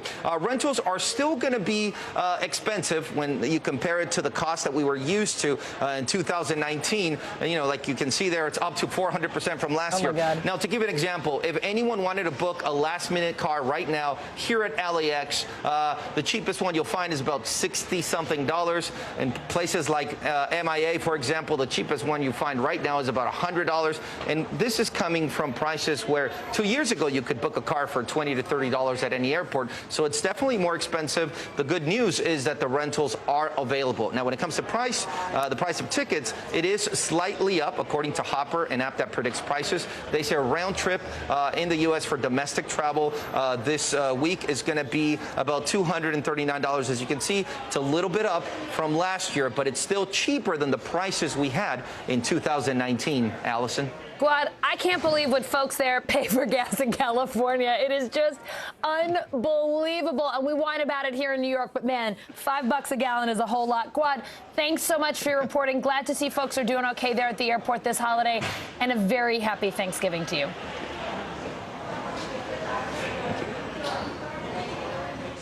All right, another thing to add to your holiday to-do list, getting a COVID booster shot. NBC News national correspondent Miguel Almaguer takes a look at the holiday vaccine rush. Allison, about 53 million Americans are getting ready to travel for the holiday, and many are doing so from regions and states that are becoming hotspots, and now many are seeking an added dose of protection. Relax, relax, relax. The race to vaccinate hitting new benchmarks just as travel begins to surge and new infections start to mount. For 3 weeks, average inoculations have topped more than 1 million a day for the first time since spring. And now it's booster shots making up the majority of jabs, with Thanksgiving and family gatherings 2 days away. Not only do boosters work, they work even better than the peak dose, the peak response after the second dose. It comes just as new infections and hospitalizations climb nationwide, pushing some ERs back to the brink all over again. But despite the troubling trend, Dr. Tyson Bell says there are ways to protect your family for the holidays. For my family, everyone who's eligible, who's gathering, is going to be vaccinated. I'm having a smaller gathering than I would normally have, so about 5 or 6 adults. And everyone's taking a rapid test before they come. While PCR tests remain the most accurate, fairly inexpensive and easy to use at-home test kits can provide another layer of protection, with the White House spending $3 billion to quadruple supply from September to December. Major pharmacies tell NBC News demand has been high for weeks. The rapid tests are not the gold standard. They're not perfect, but I think they're a really good layer to add to the other measures that you're doing to try to keep people safe. For Dr. Bell and families nationwide, moving from virtual to personal, a way to safely gather just in time for the holidays. Authorities say it takes about a week for the full immunity of that booster shot to kick in. They're urging anyone who hasn't gotten one to go out and get it as soon as they can. So what do you do if your holiday dinner table includes some unvaccinated guests? Dr. Megan Ranney says big gatherings can feel nerve-wracking, especially if you know some folks around the table this year won't be vaccinated. She joins me now to help us figure this one out. Dr. Ranney is an associate professor of emergency medicine and public health at Brown University. Great to see you. Let's get right into it. What's the first thing you should do if you might have unvaccinated guests coming over? So the reality is most of us are going to have unvaccinated guests, right? Those kids, the 5 to 11-year-olds, have only been eligible for a first shot at this point, and any younger children will not have received a vaccine. So the first thing that I think about is how common is COVID in the area that my guests are coming from, and how many of us are getting together. That helps me get a gauge of how high of a risk it is that I'm going to be exposed to COVID at the gathering. The next thing that I think about is how do I reduce the risk of myself getting infected should there be someone there who is infectious? And the last thing is I think about how to kind of sort folks out. And that's where those rapid tests come in. And we can talk about each of those steps in turn, Allison. All right, so let's talk through the steps. I'm already thinking about our Thanksgiving tomorrow. My goodness, do we put all the kids at a kid's table and stay far away from them so no one has an issue? What is the safest way to share a meal this year? Because we don't want to be sitting at a big table, social distancing. I mean, I know my family doesn't have enough room to space everybody 6 feet out. No, much less to wear a mask where you're trying to eat turkey and stuffing, right? That doesn't work so well either. So first thing is I'm telling everyone to rapid test the day of. Okay. Dr. Bell talked about that a little bit. I can't say strongly enough. It's super easy. Takes about 15 minutes. Read the instructions beforehand. If you are positive, you should not go to the gathering. If you're negative, you can feel confident that you're not going to go and spread COVID to someone else. So that's step one. The second thing is if there are a high number of unvaccinated people, or if you are in one of those hot spots, to think about improving ventilation, open windows, have an air filter, maybe even consider taking the celebration outside. The last thing is if a lot of the folks are going to be unvaccinated or you're in a real surge spot, like looking at Michigan and Minnesota right now, I would think about trying to decrease the number of people that are there. I know that's so tough after the last year. And I'll be honest, my Thanksgiving gathering is going to look an awful lot like it did in 2019. Not going to be a Zoom Thanksgiving like 2020, but I'm lucky in Rhode Island that we're not in one of those hot spots, which allows a lot of us to get together. Yeah. So look, everyone's holiday looks a little bit different. Some are small, others are very large. You mentioned an app that can help people figure out their real life mitigation risks. Could you talk us through this and how we can use it? Yeah, so here at Brown, at our Center for Digital Health, we created a program called mycovidrisk.app. You just put that in on your web browser, on your phone, or on your computer, and it takes you through a bunch of steps to figure out how high risk a gathering is, what your chance of catching COVID is, and then takes you through steps to lower the risk. Through vaccination, through boosters, which obviously we're not going to get in time for tomorrow, but also again through those things like opening windows or decreasing the amount of time that you're around folks. Useful for Thanksgiving Day, also useful for those post-Thanksgiving get-togethers at the bar or the holiday parties that we all have coming up over the weeks to come. Yeah, it's a busy sprint, if you will, till the end of the year. A lot of activities and events to go to. Great way to figure out if you're putting yourself at risk or if it's okay to go ahead and have some fun. Dr. Ranney, thank you for being with us. A very happy Thanksgiving to you. Thank you. Same to you. Enjoy tomorrow. Thanks, you too. Thanks. Food banks are feeling the supply chain pain this holiday season. They are trying to feed hungry families with fewer supplies that suddenly cost a whole lot more. NBC News Now correspondent Dasha Burns is at the Greater Boston Food Bank.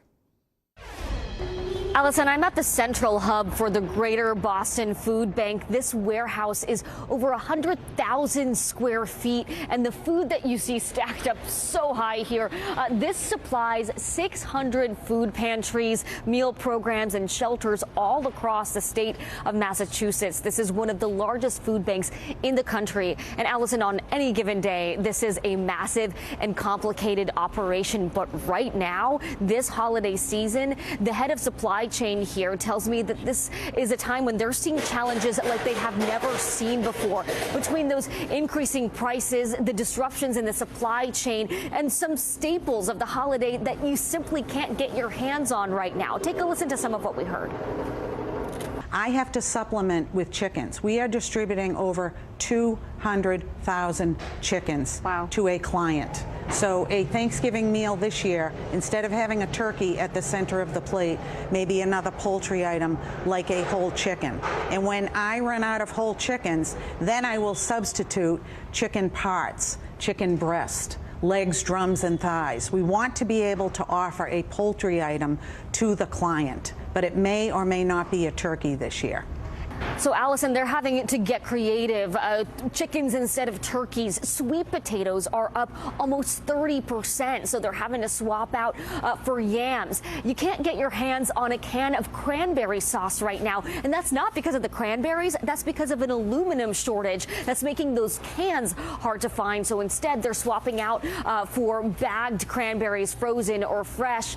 And it's not just the food, it's also the packaging, the boxes, the pallets for these goods. The entire ecosystem surrounding food supply has become a challenge. There's also a labor shortage. Where we're walking here right now, this is where trucks bring supplies in and take supplies out to their various food pantry partners. On any given day, they might be expecting 15 trucks to come through these garage doors, but 5 of them may not show up because there's a shortage of truck drivers. So every single day, Allison, they're having to have a plan A, B, C, D, and so on, because they just don't know what will or will not show up. But one thing is for certain, even though the Thanksgiving plate may look a little bit different, they will be getting food out to those food pantries and into the hands and the homes of the families that need it, because they do need it, Allison. Yesterday, we were at one of the food pantry partners that they supply, and we saw hundreds of people waiting in line to get food, and some folks coming there for the very first time. Their paychecks just not going as far with the prices at the grocery stores. I want you to hear from the executive director of the Brookline Food Pantry. Take a listen. We definitely are finding people who are coming for the first time, and unfortunately what we're also finding is that people who did come in the spring or summer of 2020 and actually things started to get better for them last fall and they've been doing very well are now coming back again. With the prices in the grocery store being what they are, they just can't afford to buy enough food for their families. And Allison, it's not just Thanksgiving. There's also the Christmas holiday coming up. And frankly, the folks here, they're telling me that they don't see an end in sight to these challenges. They say they're going to have to keep getting even more creative in order to keep getting food into the hands of the folks that need it. Ready, set, shop. How to get the best Black Friday deals and keep stress levels down this holiday weekend.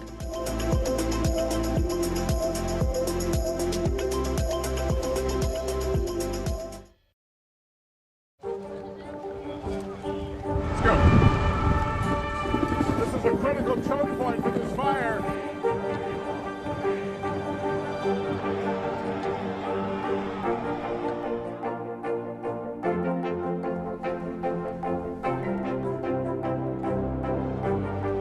Unnecessary, unjustifiable, illegal. And good evening from New Orleans. Late military operation witnessing the massive crowds. I admire you both. Nice to really spend some time with you. Appreciate it.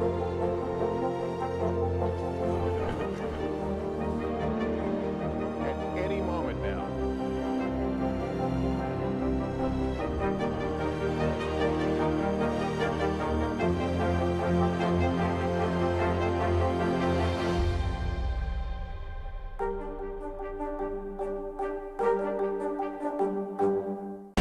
Good morning, I'm Savannah Sellers. I'm Joe Fryer. Another giant leap for mankind. They want folks to shelter in place until this storm pushes through. Traveling to the United States is about to get a lot easier.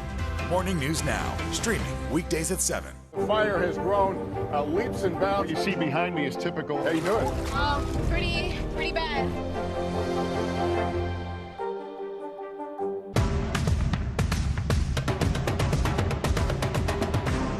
The fire has grown leaps and bounds. What you see behind me is typical. How you doing? Pretty bad.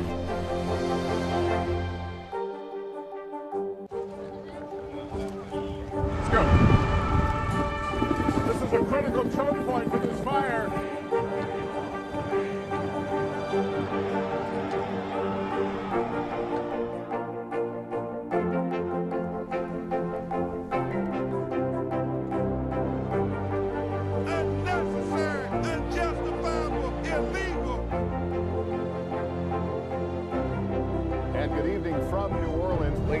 delivery operation, witnessing the massive crowds. I'm admiring you both.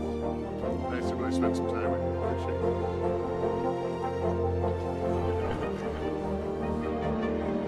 At any moment now.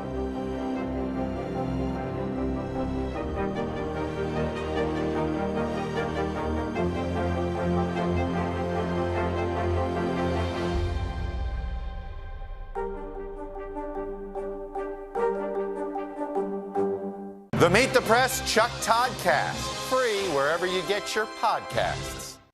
Good morning, I'm Savannah Sellers. I'm Joe Fryer. Another giant leap for mankind. They want folks to shelter in place until this storm pushes through. Traveling to the United States is about to get a lot easier.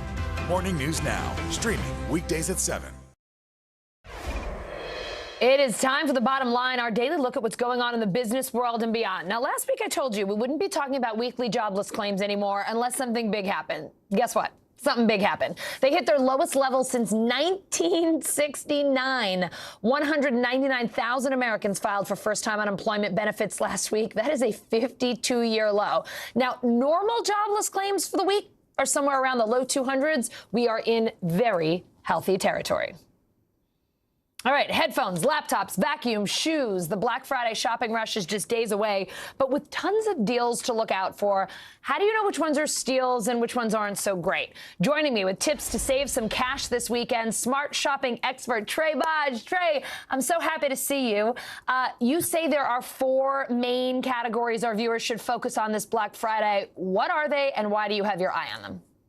So great to see you as well. So my 4 favorite categories are tech, like laptops and TVs, small home appliances, like air fryers and Instant Pots, and then we have fall apparel and footwear, and then beauty. I like those categories because year after year, I see more deals in those categories and deeper discounts.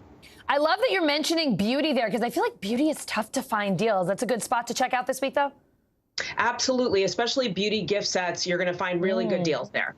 All right, anything you're particularly excited about? Like, what are the deals that you're like, ooh, don't want to pass this one up?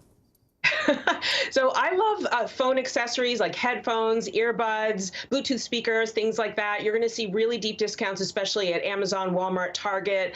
And then I would also look at small home appliances. If you're looking to try something like a buzzy new appliance for your countertop, like an air fryer or maybe a robotic vacuum, Amazon will be discounting very deeply there. But I will say that a lot of consumers have a hard time making the move because they don't know if they're getting the best deal or not. So I would recommend installing a browser extension called Smarty. And what Smarty will do as you're browsing, it will let you know if you're getting a great deal where you are or if there's a better deal elsewhere. So that's really good for this Black Friday, Cyber Monday time. All right, and just you work with Smarty as well, just in interest of full disclosure, you partner with them, correct? I do. I partner with them. And I will say, too, that they do go a little bit further. They have a subscription plan that you can sign up for, and they will find price drops for you, too, and help you get those refunds. So that's really helpful right around now. All right. Well, I know you only work with places that are good for shoppers. I've known you a long time, and you've never led me astray when looking for deals. So good advice there. Trey, let me ask, what if you can't find a specific item you really want this year? Maybe something the kids have asked for and they're dying to get. Any advice? Yes. So you can use Twitter as your guide there. There are a lot of experts out there that are looking for these items and searching for them. And there is a site that I work with called slickdeals.net. They have 12 million deal seekers voting on and vetting deals at any given time. And they have a community board where you can post a request. So if you're looking for a PS5 or another video game console, the deal seekers can help you find this item. And then also they have a feature called the Deal Alert, which helps you find a deal on a specific item. I actually saved $100 off of AirPods Pro just yesterday by using a deal alert from Slick Deals. Yes, I totally scored yesterday. Oh, now you got my interest peaked because I could use a new pair of those and they never go on sale. All right, Trey, you also say, though, so let's just say you're not ready. You don't have your list together. You just can't deal with shopping this Friday. Don't worry. You say there's still some really good deals to look out for on 3 specific days in December. Tell us about those. Yeah, so we have Green Monday on December 13th, and that tends to be a good day for deals. And then we have Free Shipping Day, which is December 14th. That's typically when retailers will promise on-time shipping for the holidays. Now, given shipping delays and supply chain issues, it's a little iffy, but that is a good day for sales also. And then there is Super Saturday on December 18th, and that's kind of the last sale of the season. So those are the 3 days that I would look at in December. Trey, I can't thank you enough for coming on. We have been doing segments together for years now, and you have helped me save a lot of money over that time. So I know our viewers will benefit from your advice as well. Thanks, Allison. Happy Thanksgiving. You too. Supply chain delays are making it harder for the Navajo Nation to access healthy food. This community is already suffering from high diabetes and obesity rates. NBC News reporter Kiara Sutale shows us how a group of farmers and chefs are finding new ways to bring better food to the tribe. It's delivery day at Jermaine Simonson's Rocky Ridge Gas and Market, the only place for groceries across more than 100 miles of the Navajo Nation. My store, it's a small, independent, Navajo-owned grocery store. For a while there, we weren't able to get tissue products, Clorox products, wipes, sanitizers. Delivery trucks sometimes can't make the drive, and rarely does she get her full food order. Fish without water. That's how I feel much of the time being here in this rural community. Because you don't have the resources? I just don't have the resources. I mean, did you see a bank coming here? Did you see an accountant's office, a small business administration office? Nothing. You saw nothing. Some of Simonson's customers must travel 30 miles each way, down washboard gravel roads to buy their essentials here. Most folks here will drink the Folgers brand. And Jermaine, you're not marking that at $11.49 to make some huge profit, am I right? Absolutely not. It's, you know, a markup that basically allows us to stay open. Food inflation is on the rise across the country, but on the Navajo Nation, food prices rose nearly 15% more this fall than in urban centers, especially produce and deli products, according to research firm Data Assembly. It's gone. We already have cereal, honey. The prices is kind of high, but sometimes I don't have the gas money to go all the way out into Border Town. So this is my last option of getting stuff here. So what do you notice is more expensive here in the community? Meat and milk, cheese, and sometimes the potatoes. Navajo Nation is more than 27,000 square miles, but there are only about a dozen grocery stores here. That means it was difficult to find affordable food even before the pandemic. But with the supply chain holdups, that's only gotten worse. Pandemic conditions led regional grocery chain Bashas' to sell to Raley's, a larger supermarket chain, after 40 years of serving the Navajo Nation. And so as a small regional, we were struggling to get product into our distribution center. We don't have the buying power, so we don't have the clout that the national retailers have. Now, some have taken matters into their own hands. A few slices of radish on there. Chef Carlos Deal is trying to decolonize food on the Navajo Nation, one crisp kale salad at a time. And I have local veggies that I got from Coffee Pot Farms and Chichi Farms. After the U.S. government systematically destroyed traditional tribal foodways in the 1860s. They burnt all the food, they burnt all the crops, they destroyed all the fruit trees, and they burnt all the homes, and then they started sending everybody to concentration camps. But now Carlos is part of a developing community-based food system, working with local Navajo farmers and grocers like Simonson to provide people with healthier food. We grow probably about 20,000 seedlings a year. 2 hours west at Shishi Farms, Tyrone Thompson is growing the veggies that Chef Carlos will serve back at Rocky Ridge Market. What are you all growing out here right now? So we have a variety of things growing right now. We have carrots, we have Swiss chard, we have a mixture of lettuces, spinach, radish. So it's just getting back to our roots and you know, our traditional ways, as well as adopting innovative ways like the hoop houses. And he's sharing that knowledge. He's helped others in the region build more than 40 of these sustainable greenhouses. He hopes to grow and reach. Next stop, a hoop house on site at Rocky Ridge Market. The kids love the carrots. Oh, it's so spicy. And the tomatoes. Cultivating a healthier future for the next generation. Kiara joins me live now. Thanks for being with us. Kiara, you also spoke with a restaurant owner whose business took a hit. What happened to her? Hi, Allison. That's right. We met chef and restaurateur Blue Adams, who told us she actually had to remove beef from her menu because the costs have gotten so high. Take a listen. We're seeing immediately a lot of empty shelves. We're very often the last rung on the supply chain ladder. We get what we can after all the big box stores their orders have been fulfilled. Our food costs here started to triple and quadruple.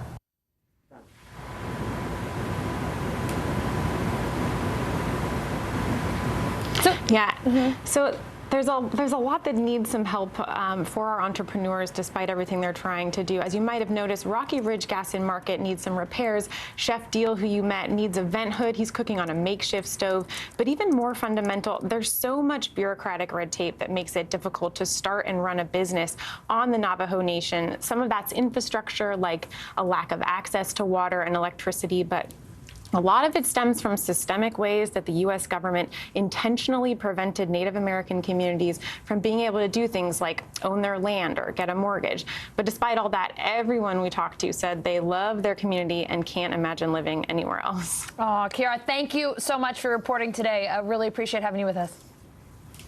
Thank you for having me. Coming up, a Native American tribe that helped the Pilgrims 400 years ago, now mourning that first Thanksgiving. Their stories next.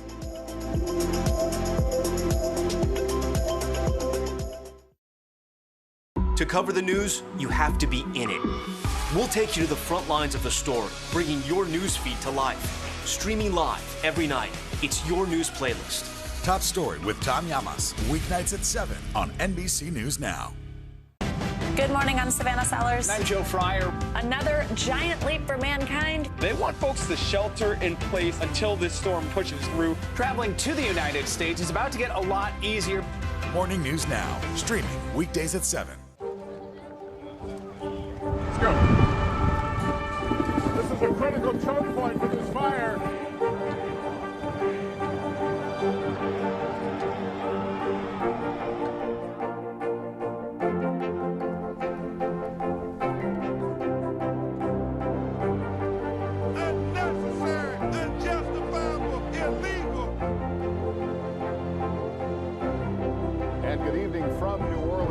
Military operation, witnessing the massive crowds. I admire you both. Nice to really spend some time with you. Appreciate it.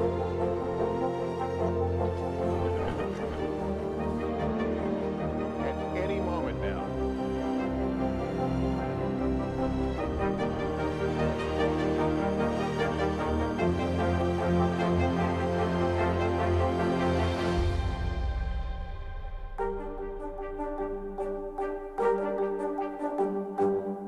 These days, it feels like the news never stops. So let's get into it. What's happening right now, what it all means for you for an hour every day. It can be hard to keep up, so let's get started together. Hallie Jackson Now, weekdays at 5 on NBC News Now.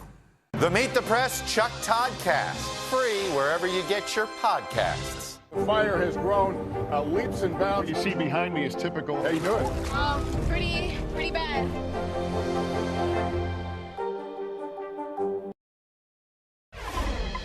While most Americans celebrate Thanksgiving tomorrow, the Wampanoag tribe will be mourning the land and lives they lost after the first Thanksgiving. NBC News Now correspondent Dasha Burns spoke with the chairman of the tribe about why they regret helping the Pilgrims 400 years ago. Here's a story most Americans think of when they imagine the first Thanksgiving. The Pilgrims traveled to North America aboard the Mayflower in the fall of 1620. The Pilgrims struggled to survive until a local tribe, the Wampanoags, came to their aid. And in the fall of 1621, in a colonial village just like this, the Pilgrims and the Wampanoags came together for a big feast, the first Thanksgiving. But those who know the history best say the feel-good lore overshadows the real story. What do you think is the biggest misconception around Thanksgiving? Everyone thinks that we were welcome there, and that really wasn't the case. Brian Whedon is the chairman of the Mashpee Wampanoags. He says his people have lived in southeastern Massachusetts for more than 10,000 years. I think it's important to know that the Wampanoag people are still here. Some of the challenges that we faced over the past 400 years are still going on today in our current world. Here's what really happened in 1621. Both pilgrims and natives were in trouble. Each side needed the other. They made an alliance. There was sickness. There was fighting that had taken place. It was a roll of the dice, but you needed to survive. Stephen Peters and his mother Paula say their ancestors showed the pilgrims how to live off the land the settlers would eventually take. What is now Plymouth, Massachusetts, was once a region the Wampanoags called Patuxet. To say that the friendly Indians taught the pilgrims how to hunt and fish and survive and would have otherwise perished is true. But the treatment of the Wampanoag, both before and after, is another truth that doesn't get told. Over the last 400 years, the tribe lost more than 99% of their land, colonized by the one-time newcomers. And on that first Thanksgiving, were there headdresses? No. Were there shared turkeys? Possibly. I mean, there's a lot of turkey around. Was there an invitation? No, way. No Wampanoags were invited. Instead, the tribe arrived not to feast, but to fight. They'd been alarmed by the sounds of muskets that the pilgrims fired to celebrate their first harvest. They felt that there was a threat, whether it be a threat against them or a threat against their newly formed allies. So they were ready to go to combat. In the smoothing over of the situation, they invited the warriors and their families to stay. Which they did for 3 days. But for the Wampanoags today, the fourth Thursday in November is a national day of mourning. Mourning the centuries of loss that followed that day of bounty. They took our kindness for our weakness and used it to their advantage. 400 years later, and the fact that our tribe only owns half of 1% of our ancestral territory, I think is unacceptable. Even now, the Wampanoags are still fighting for that small portion of land they have left. The Obama administration had placed about 300 acres of land in a trust for the Wampanoags, but Trump's White House tried to undo that, putting the land in limbo. They're now waiting on action from the current administration. You know, it's on President Biden and the administration, the Department of Interior, to do the right thing. I'm sure that he would want to spend his first Thanksgiving in the White House knowing that this was taken care of for the tribe that started it all, and unfortunately, I can't say that today. It also marginalizes our story because of the myths that are associated with the Thanksgiving holiday. We aren't erased so much as we're overwritten. It's a time when we as Wampanoag need to reflect back on the sacrifices of our ancestors and remind people that there was a time before 1620 and there was a time before the Mayflower, and the consequences of that colonization were really devastating. It is the celebration that floats your boat. The Macy's Thanksgiving Parade back tomorrow with real live crowds. We'll check out the parade preps next.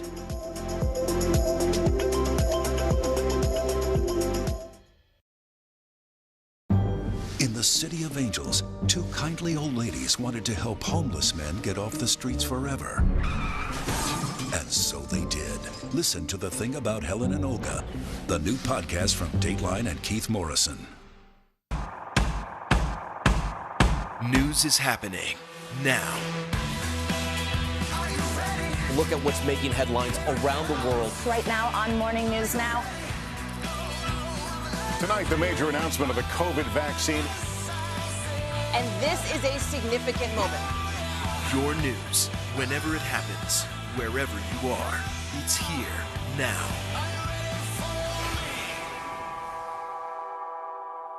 Do you feel like the bad guy in this? Why should they believe you when they know that people are getting in?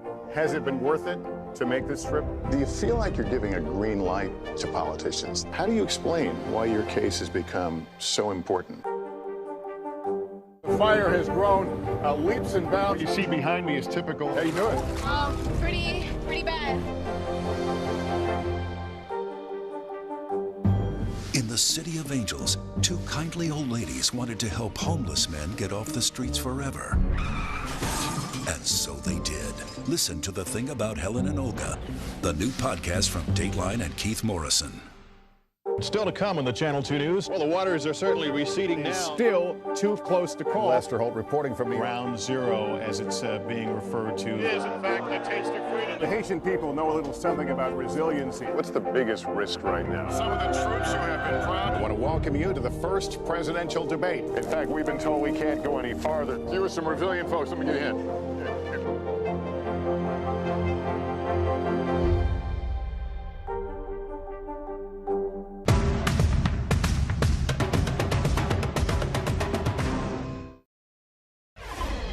Nothing can mess up your travel plans quite like the weather. So how is it looking this holiday? NBC News meteorologist Michelle Grossman is here. Michelle, any major problems over the next few days? Not really. Hi there, Allison. Great. We're actually looking really, really good. We have a couple hiccups, but really overall looking really, really quiet. Let's look at what's happening now. Then we'll look at tomorrow morning, Thanksgiving Day in the afternoon, and then Friday. So this is what it looks like on satellite and radar right now. Really quiet across the area. Where you see the blue, that's some snow in the Rockies. We're also seeing some rain. You can see that cloud, the cloud stretching from the upper Midwest down to the southern plains. That's a front that's going to bring some rain tomorrow to those areas. Right now, we're starting to see those showers develop, but overall really, really quiet. So as we look towards the parade forecast, another great one. We're looking at temperatures really nice, 42 to 50, sunshine giving way to some clouds. We'll have high clouds mixing in with that sunshine, but really a nice morning. And then for your Thanksgiving Day, I mentioned that front. That's where it's stretching from the Ohio Valley down to the southern plains. You can see heavy rain in the southern plains. Could see some thunderstorms too. So if you live in those areas, you want to factor that into your plans. Otherwise, really quiet along the East Coast. Heavy rain affecting the Pac Northwest. That's going to bring our next storm system that's going to move across the country, and Santa Ana winds in southern California. Rainfall forecast, we're looking anywhere from 1 to 2 inches from Houston, Victoria, down to Corpus Christi, even Brownsville, seeing some heavy rain. So that's the eastern part of Texas. Now, as we look towards Friday, we have lake effect snow, but I don't think anyone's complaining about that. Along the Great Lakes, downwind of Lake Erie, Lake Ontario, into upper parts of New England. That's on Friday, but really nice in the southeast, sunny and pleasant in the middle of the country, mild in the Rockies, so no complaints on Friday either. And then we get a little bit of a pattern change. So Saturday, notice all that blue in the map, northern plains. That's our next storm system. We're seeing some snow from, let's say, Milwaukee down to Green Bay, areas like that. We'll see some snow. And then we'll see it dotted along New England as well. But then it moves into the northeast on Sunday. So this is what Sunday looks like. We have near record highs in the west, another chilly day on Sunday in the east, and we have snow showers that will impact Pennsylvania, also New York. And by the evening, New York City could see their first snow showers. So Sunday night into Monday morning, snowflakes could be flying in New York City, Philadelphia, Washington, D.C. So we're going to continue to watch that. But overall, really quiet weather patterns as we go throughout today, tomorrow, Friday. Overall, a really nice next couple of days. We haven't seen this in a while. It's been a while, Allison, where we've seen this really, really quiet weather pattern, and not just these huge areas of storms that's bringing these the storms. And airport delays, I just look at them. They're looking pretty good as well, too. Michelle, you cooked up a perfect forecast for Thanksgiving. Thank you so much. Yes. Have fun tomorrow at the parade. Thank you. We'll report back. Yes. Speaking of the parade, there's been a lot of talk about inflation this year, but we promise this is the good kind. New York is ready for the Macy's Thanksgiving parade again, and so are the iconic balloons. NBC News correspondent Jay Gray joining us now from New York. The latest on the preps for the 95th parade. Jay, we all know this is a New York classic, going for almost a century now, but what's unique? What stands out this year? Yeah, I think this year what's unique is that it's back. Last year it was a made-for-TV event. We didn't have the crowds, and we didn't have the inflation party. We've got it this year. Everybody's showing up to see these balloons inflated. Astronaut Snoopy, always one of the big favorites here, and you can see he is geared up and ready to go. And we talked about it. The crowds are back as well. You can see people here lining up, taking pictures and touring through. You know, they're asking people to social distance where they can. The adults are required to have a vaccination card. But overall, it feels like the party again here. It feels like the day before Thanksgiving, the day before the parade, and people celebrating, gathering to be a part of it. So, Allison, it's really, it's a sense of normalcy that we haven't had in quite some time. Oh, Jay, it looks terrific. You mentioned you need to be vaccinated if you want to march in this parade. So what does that mean for the kids 5 to 11 who just became eligible? I know we usually see a lot of young folks in this parade. Yeah, and as long as they're with a parent who's vaccinated, and again, they're trying to make sure everyone wears a mask, and they're really stressing that. So that's how they're going to handle that for this time around. It should be great. I mean, it's 2.5-mile parade route. I think we're going to see hundreds of thousands again like we used to see. And there are new characters this year, including the guy behind us here. We're not going to reveal who it is, but it rhymes with maybe soda. You know, I have to say, Jay, I saw that arm and I was like, that looks like a Baby Yoda to me. That looks like a Baby Yoda. Oh, you got it. Yes, that's it. That's it. Baby Yoda. Jay, any other tips, things we should know for tomorrow? I'm a New Yorker and I'm mortified to say this. I've never been to the parade before. I'm going tomorrow for the first time. Any quick advice for me? Yeah, bundle up if you come out early. I think there'll be people camping out like they used to well before the parade. But it's going to be a beautiful day. My tip for you would be get a good spot and stay there and let it come to you. It's going to be a fun time tomorrow. That's the plan. Jay, thanks so much. Happy Thanksgiving. That does it for us. Happy Thanksgiving to all of you. Hallie Jackson starts now.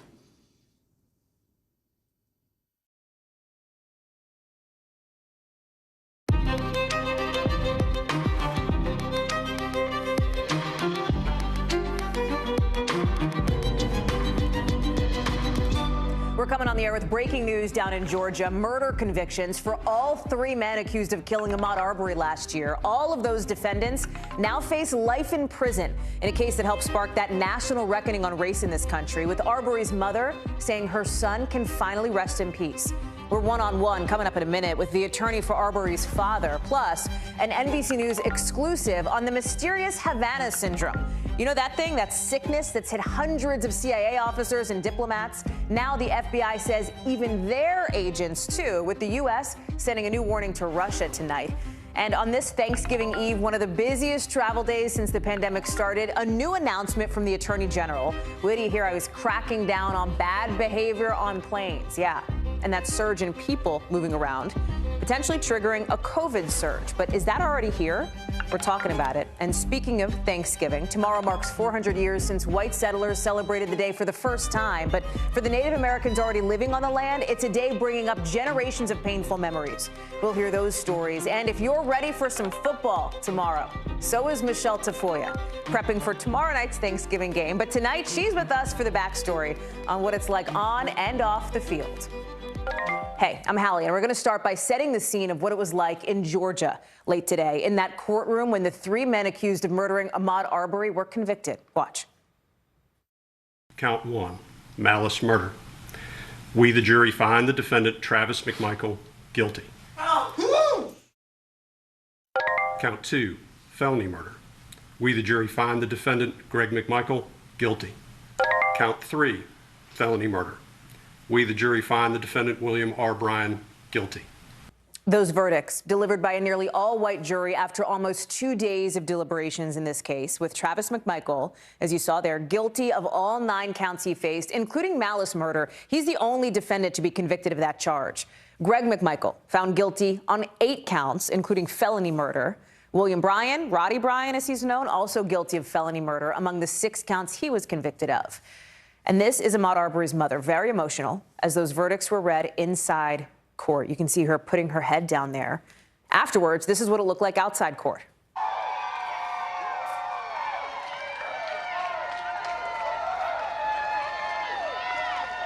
That's Arbery's family, their attorneys, supporters leaving with their arms raised, with Wanda Cooper Jones saying this to the crowd that gathered there tonight. I never thought this day would come, but God is good. You know him as Ahmaud. I know him as Quez. Yes. He will now rest in peace. Amen. Joining me now from outside the courthouse is Sam Brock, who's been covering this. Sam, our viewers know you've been out there. And listen, so many people had been waiting and watching for this day, and there is so much emotion here, not just from the family, but we heard it from the prosecutor. We heard it from the defense, too. Talk to me about the moments that are standing out to you tonight. There's quite a few that stick out. And Hallie, good evening. Good to be with you. Certainly one of them you just showed a second ago. That moment in time when the judge in this case read off that first guilty verdict for Travis McMichael, and you could hear someone in court, against the decorum that's established, cheer. It appears to be Marcus Arbery, Ahmaud Arbery's father, who did. But you could understand from that parent's perspective why that would have been such a relief. And that did stand out. After the fact, we find everyone come outside, which is so quiet right now, but there were hundreds here earlier. And Wanda Cooper Jones says, now my son can rest in peace. That really struck a chord, too. Those were the big ones, but just the everyday folks that were out here commenting as well. Hallie, I interviewed a father who has lived here his entire life. He's 53 years old. He's about to go to his job at 5 o'clock tonight. I guess he's there right now at the paper mill from 5 p.m. until 5 a.m. He has 4 sons. He said, I broke down when I heard that verdict. And the reason I did is because that could have happened to any one of my boys. It could have happened to your neighbor's son. It could have happened to your friend's son. It could have happened to anyone in America's son. And that just really, I think, embodied some of the feeling out here right now. We've been watching for so long as we've seen situations like this, typically involving people of color, and vigilante behavior as it's been characterized, folks who have acted with some sense of entitlement, and that the legal system has not always found its way to accountability for them. At least that's what many of these communities feel, how they feel after so long. And Al Sharpton said it best. He said that Brunswick, Georgia, now finally showing that we can turn the tide, turn a chapter on history here, and what we've seen for so many years in this country. Yeah, I had the chance to talk with Reverend Al Sharpton, who's been close to the family today as well. He's really echoing that. We also talked a little bit about this piece of it, Sam, the steps of what's next, because the defense attorneys here say they plan to appeal. And listen, legal experts say that doesn't seem very likely, right? We don't know, but likely that that's not going to be successful. Really, the next step for them in the immediate future is the sentencing. And these defendants face decades in prison, regardless of the fact that some of them were guilty of felony murder versus malice murder here. Right, and I guess the question becomes, what exactly are they appealing? There were motions for a mistrial during closing arguments based on the interpretation of the citizen's arrest law that is no longer on the books, Hallie, in Georgia. And the reason that it's not is the legislature and the governor in a conservative state here in Georgia decided this has got to go. Its application dates back to a time when there were law enforcement officers on horseback that took hours, if not days, to get there, and there was more policing from individuals. Clearly here, you know, the idea that a crime may or may not have been witnessed, there would have been probable cause for a citizen to go out after a fellow community member with a shotgun and multiple pickup trucks counter him and corner him, I should say, not knowing exactly what he'd done, and claim a life. Those are sort of the grounds that were being debated. If a citizen's arrest would be allowed here, perhaps the crowd, there were certain conversations being had about whether if they were too loud, that it might have disrupted the jury during its proceedings. Some of the defense attorneys raised that. But I did speak with Kevin Goff, who's the attorney for William Roddy Bryan, who said he does plan to appeal the decision today, but has to respect the justice system and the decision made today. Sam Brock, live for us there on what I know has been an incredibly busy day for you, busy several days. Sam, thank you for being with us to bring us this very big developing news tonight. I appreciate it. One of the other emotional moments today, Ahmaud Arbery's father, Marcus, telling reporters today was a good day and calling on people from here to keep up the fight. For real, all life matters. All life. Yes. Not just blacks, and we don't want to see nobody go through this. Amen. I wouldn't want to see no daddy watch their kid get lynched and shot down like that. That's right, Mom. So it's all our problem. It's all our problem. Marcus Arbery joins me now, along with his attorney, Ben Crump. I want to say a good evening to both of you. Thank you both for being with us. Want to make sure you can hear me okay? Yes. Yes. Mr. Arbery, I have to ask, you know, we've seen you now on the courthouse steps. You've had a few hours to sit with this verdict. How are you doing tonight? I'm doing good. It's a lot of relief on me after I got that guilty verdict. Relief? Is it celebration in your view, or is it just relief here? It's just relief. Ain't no celebrate because Mark's still in here. Yeah. He gone. Can you talk to me, sir, about that moment in the courtroom? We showed it earlier on in the broadcast. And I actually spoke with, as you know, Reverend Al Sharpton, who was with you and your family there, who said, you know, you had a moment of almost jubilation when that first guilty verdict came down. Can you tell me what that moment was like for you? What was going through your mind? When they got the guilty verdict for the trigger man, I already know the rest of them were finished. Because he the one really did all the shooting, but they played a part in that too. You know, there was a lynch mob together, but he really was the trigger man. He knows exactly what he was doing. So anytime you shoot somebody 3 times, that just out of hate and rage. And so when they read that guilty verdict on him, I already know we were gonna get some justice. So for you, once you heard that first guilty verdict, you thought you knew how the dominoes were going to fall? Yes. Yeah. Mr. Crump, I want to bring you into the conversation here. In a statement after the verdict came down, you talked about the deep cracks in our justice system. You talked about the idea that this was at least some peace for the Arbery family, but the systemic changes that still need to happen. I wonder if you can explain that here in light of this verdict. Certainly, Hallie.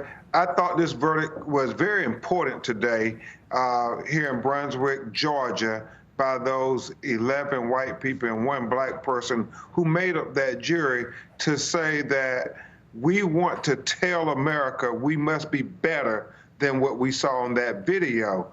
And even though we know this is but one measure of justice for the Arbery family, it did speak to everybody in the world that even though we know this unfortunately won't be the last time a person of color is unjustly killed in a racially charged situation, we know that there are jurors who will come and sit, who come from a different perspective, different background than Ahmaud Arbery, than George Floyd, but they too understand that Ahmaud was a human being, and he was worthy and deserving of every American constitutional promise that is granted to every citizen just by breathing their first breath as an American.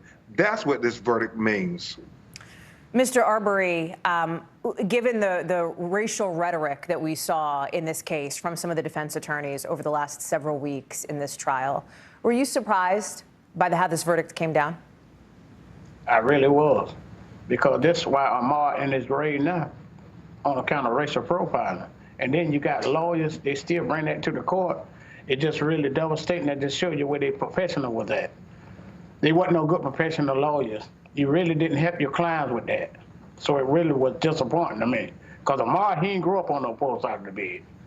Me and his mom worked hard and made sure our children had everything they need. Yeah.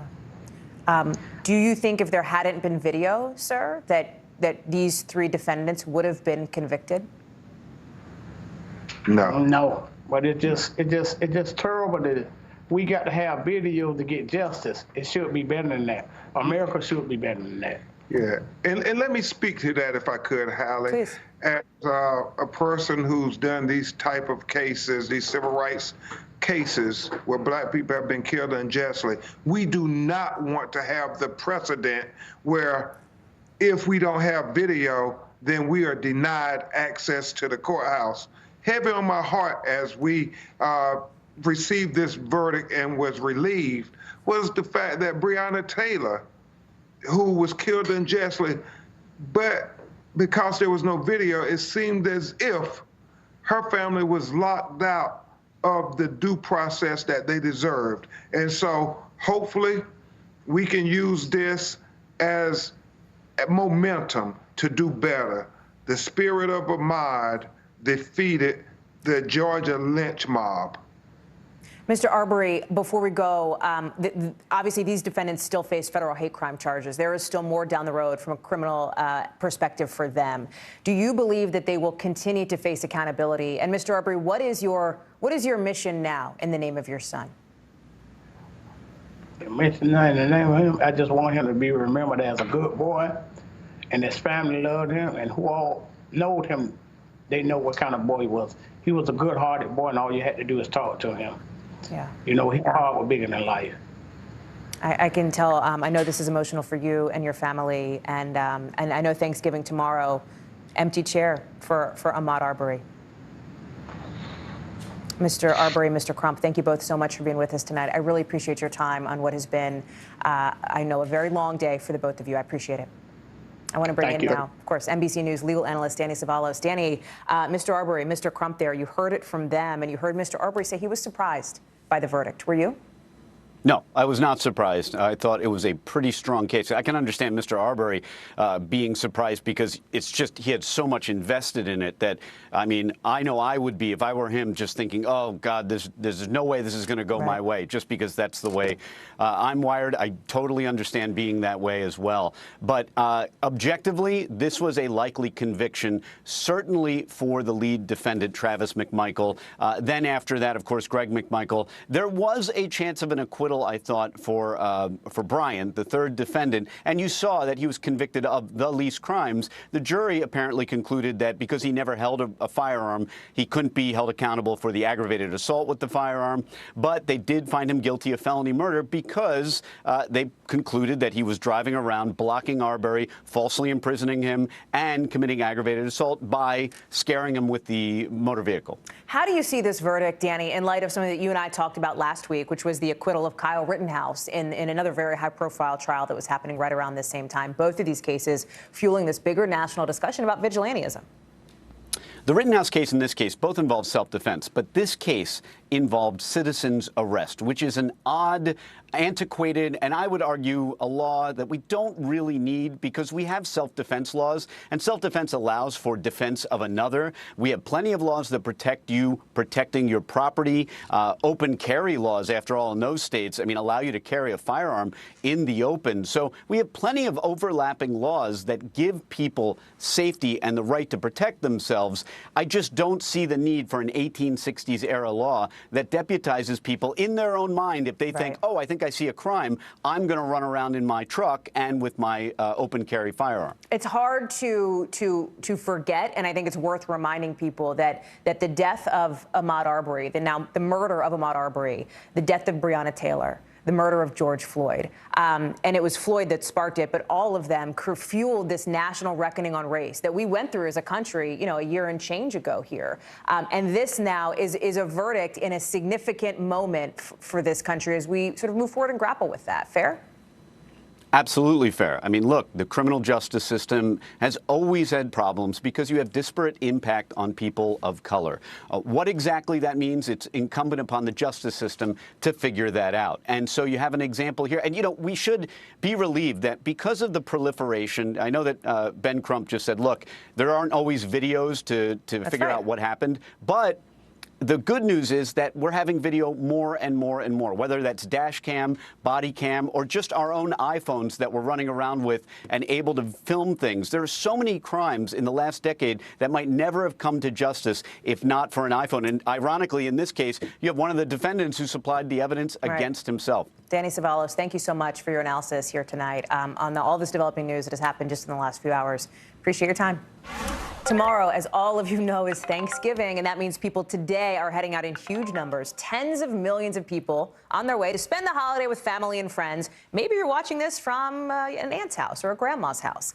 It's not just the travel surge, though, but the COVID surge that has healthcare workers really concerned, with cases and hospitalizations already going up in the Northeast and Midwest right now. Just look at these headlines from some of these papers around the country. In Minnesota, COVID hospitalizations set a 2021 record once again. In Illinois, it's the worst of the Delta-driven summer surge. And then in New Hampshire, COVID cases are at its highest in the pandemic ever, with the governor predicting a bumpy road ahead. That is the landscape around the country right now. Our Dr. John Torres joins us. So, Dr. John, with that backdrop here, we're now talking about this surge that is almost certain to come after the holiday. When you hear the cases are going up in 30 states, what does that tell you about what this surge post-Thanksgiving is actually going to look like, the stress that that's going to put on the healthcare system? You know, Hallie, I think you're right. It's going to put a big stress on the healthcare system. I don't think it's going to put as big a stress as we had last year, and here's why. Last year, the Wednesday before Thanksgiving, we had 195,000 cases here in the U.S. Within a month and a half, we were up to almost 300,000 cases. This year, we're at 95,000, 100,000 less. One of the big differences, there are 60 million people who have not been vaccinated, but there are almost 200 million people fully vaccinated in the country, and that's what's keeping those numbers lower than they were last year. But like you mentioned, it still is climbing, and that's a concern because we know once families start getting together, once people start congregating, those numbers are going to go higher again. But most experts think it won't go as high as it did last year, keeping our fingers crossed that that's true, and the hospitalizations won't rise quite as rapidly, and neither will the deaths. So I think we have some bit of relief from that, but not nearly enough because you're seeing from the headlines there that some hospitals are already starting to get to the point where they're reaching capacity. We want to make sure that doesn't happen more and more often, Hallie, especially after the holidays. How much will booster shots, I should say, help on that front? Because there's this interesting discussion that's happening now around some of the country's top health experts, like Dr. Anthony Fauci, who are saying, okay, fully vaccinated, we know to be 2 shots for Moderna and Pfizer, you know, the other for J&J. Should boosters be included in that definition of fully vaccinated? Should that be on the table at this point? You know, I think at this stage, not yet, mainly because we still have those 60 million people that have not even gotten that first 1 or 2 vaccines, depending on which one they get. And we want to get them captured first. We want to make sure that they get vaccinated and then start talking about boosters. Plus, you have to remember, being fully vaccinated protects you from serious illness, hospitalizations, and death. Might not protect you as well from getting COVID in the first place. That's where boosters come in. So let's get the first set of people fully vaccinated, then start working on the boosters. I think that's our best plan right now and the best way we can move forward, you know, encouraging people to get boosters as much as possible. Yeah. My guess is, you know, by springtime, we might be talking about boosters being fully vaccinated. In a tiny nutshell, Dr. John, tomorrow, Thanksgiving dinner, if you're spending, you know, time with family, I'll be honest with you, before I came on the air, I stuck a swab up my nose for a rapid test just to make sure that I'm good when I see, you know, vaccinated adults tomorrow. Is that, you know, is that the best practice here? Should people be in masks when they're not eating? What would you recommend for a typical family gathering? You know, the first thing I would recommend is simply ask the question, are you vaccinated? And saying, hey, I'm not judging, I'm just asking so we know how to make things, arrange things, especially for those that are more vulnerable. And if you can get a hold of tests, have some tests that people can take. It's a simple test, like you mentioned, takes about 15 minutes. Mine just came back a couple hours ago negative. I want to make sure I'm safe for the holidays. That's one of the best things we can do. And then if there are vulnerable people, especially the elderly or those that are young and can't get vaccinated, then think about masks, think about opening windows. But the main thing, Hallie, is just to really enjoy this. Don't judge anybody, but just find out what their vaccination status is, so that way you can arrange the settings, you can arrange where people are, and you can still have a good time. Dr. Torres, great to see you. Thanks, Dr. John. Appreciate it. Happy Thanksgiving, sir. You too. Speaking of that travel surge, by the way, we are in it. The TSA says they expect 20 million people are going to be traveling in this week and a half period. And that sounds about right? TSA checked in more than 2 million people every day since last Friday. And we just learned something from the Attorney General. Merrick Garland is telling U.S. attorneys to make prosecuting federal crimes on airliners a priority. Why?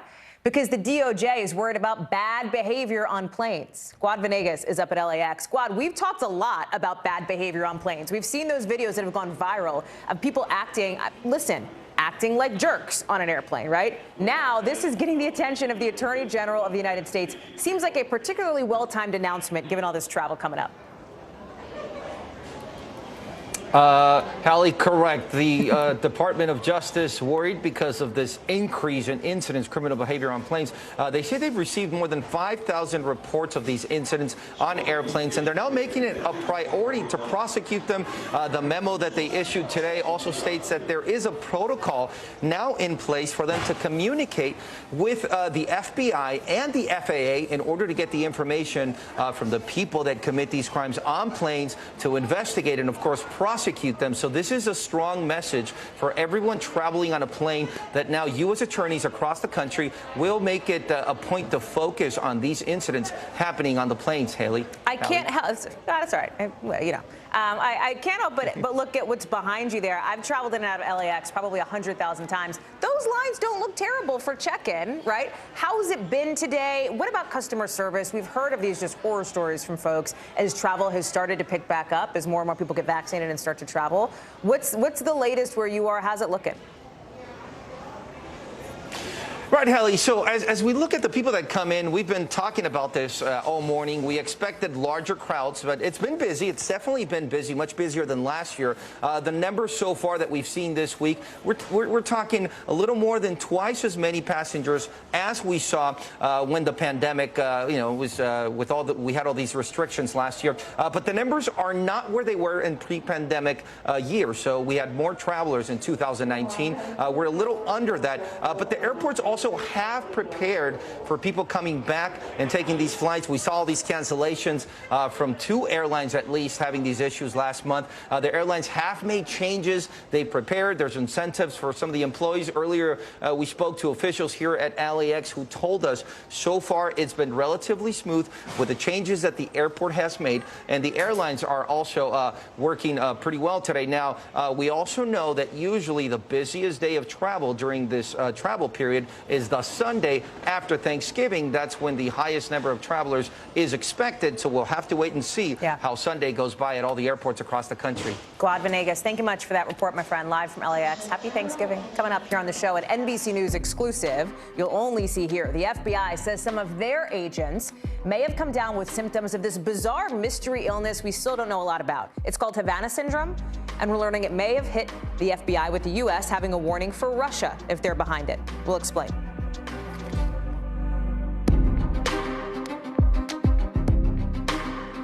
These days, it feels like the news never stops. So let's get into it. What's happening right now, what it all means for you for an hour every day. It can be hard to keep up, so let's get started together. Hallie Jackson Now, weekdays at 5 on NBC News Now. Our world is facing some complex issues. Chuck Todd breaks them down. Every Thursday, a deep dive into a new subject. Meet the Press Reports. All episodes of Season 3 are now available on demand on Peacock. Let's go. This is a critical choke point for this fire.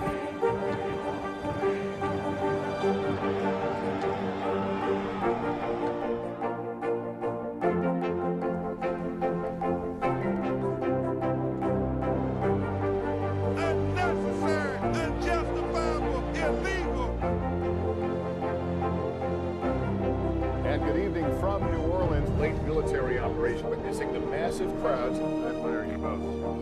Nice to really spend some time with you. Appreciate it.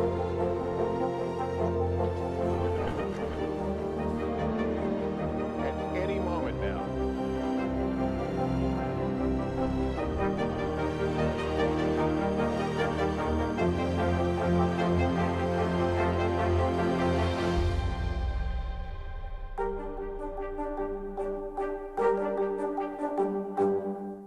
News is happening now. A look at what's making headlines around the world. Tonight, the major announcement of the COVID vaccine. This is a significant moment. Your news, whenever it happens, wherever you are, it's here now.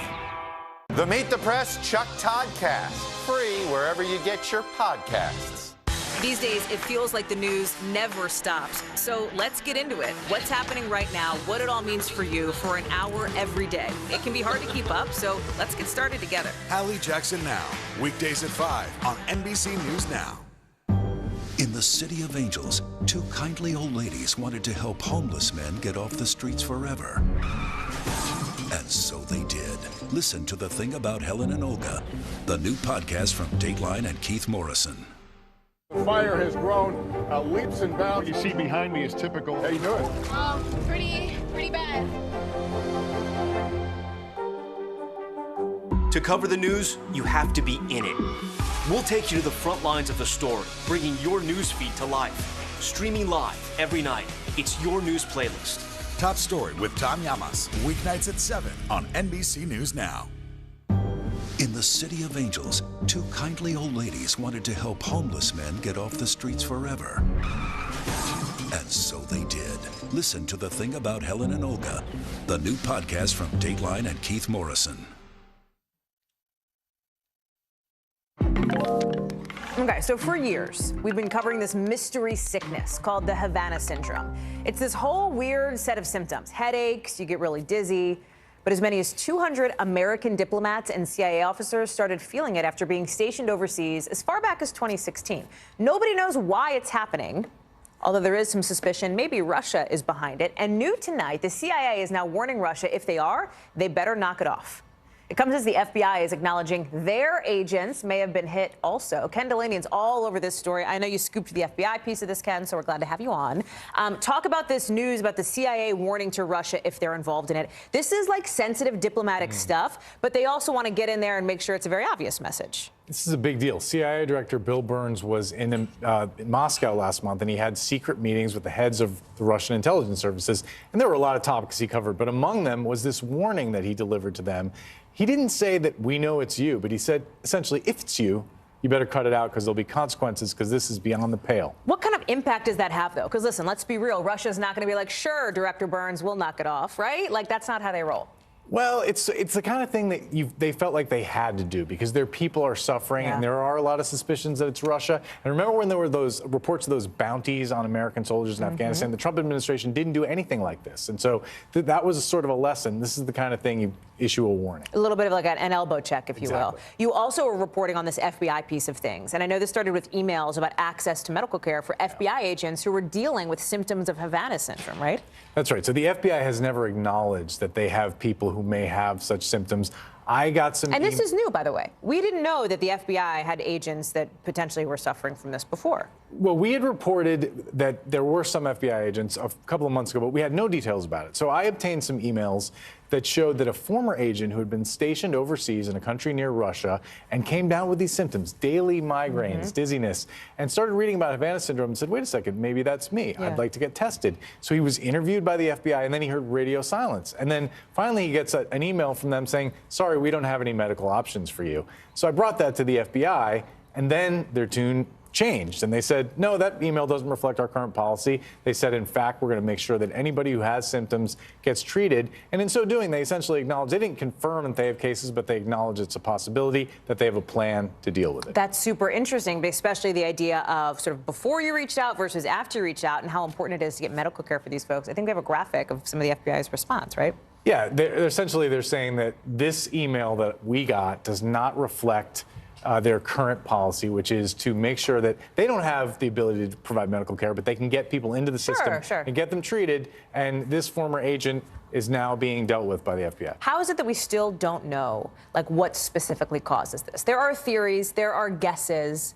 But like years and years later, Ken, we've been talking about this, like, no joke, with you, with Josh Lederman, with Andrea Mitchell, with like our NBC stable of reporters who's been covering this for a very long time. Hallie, this is a devilish mystery. You know that the National Academies came out with a report that said the most likely culprit is microwave energy, and we know that Russia has studied that. But after years of investigation, the intelligence community does not have hard evidence pointing to Russia. And the longer that goes on, the more questions it raises about whether it's something else entirely. That's a really good point. Ken Delaney, thank you very much for being on top of Great it. to be with and you. for joining us in our newsroom tonight. I appreciate it. Thank you, you too. Coming up, one of the country's most popular discount store chains might need to change its name because Dollar Tree is permanently raising the price of most of what it sells. So how much is it going to cost? Plus, a loss for Apple, but maybe a win for you. You finally have the right to fix your own iPhone on your own. But there's a catch. We'll explain coming up.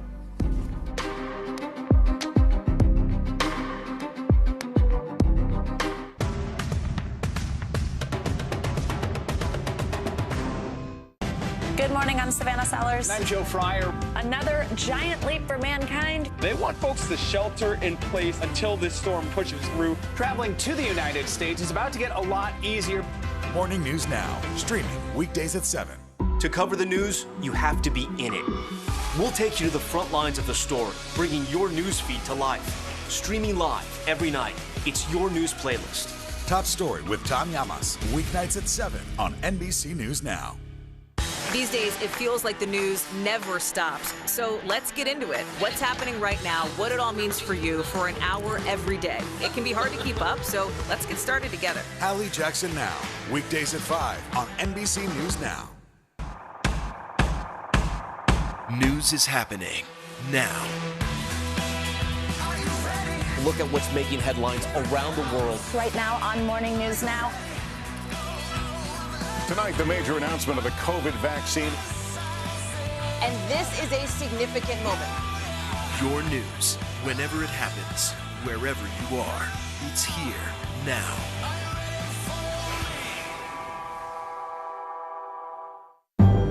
the City of Angels, two kindly old ladies wanted to help homeless men get off the streets forever. And so they did. Listen to The Thing About Helen and Olga, the new podcast from Dateline and Keith Morrison. Good morning, I'm Savannah Sellers. I'm Joe Fryer. Another giant leap for mankind. They want folks to shelter in place until this storm pushes through. Traveling to the United States is about to get a lot easier. Morning News Now, streaming weekdays at 7. Fire has grown leaps and bounds. What you see behind me is typical. How you doing? Pretty bad.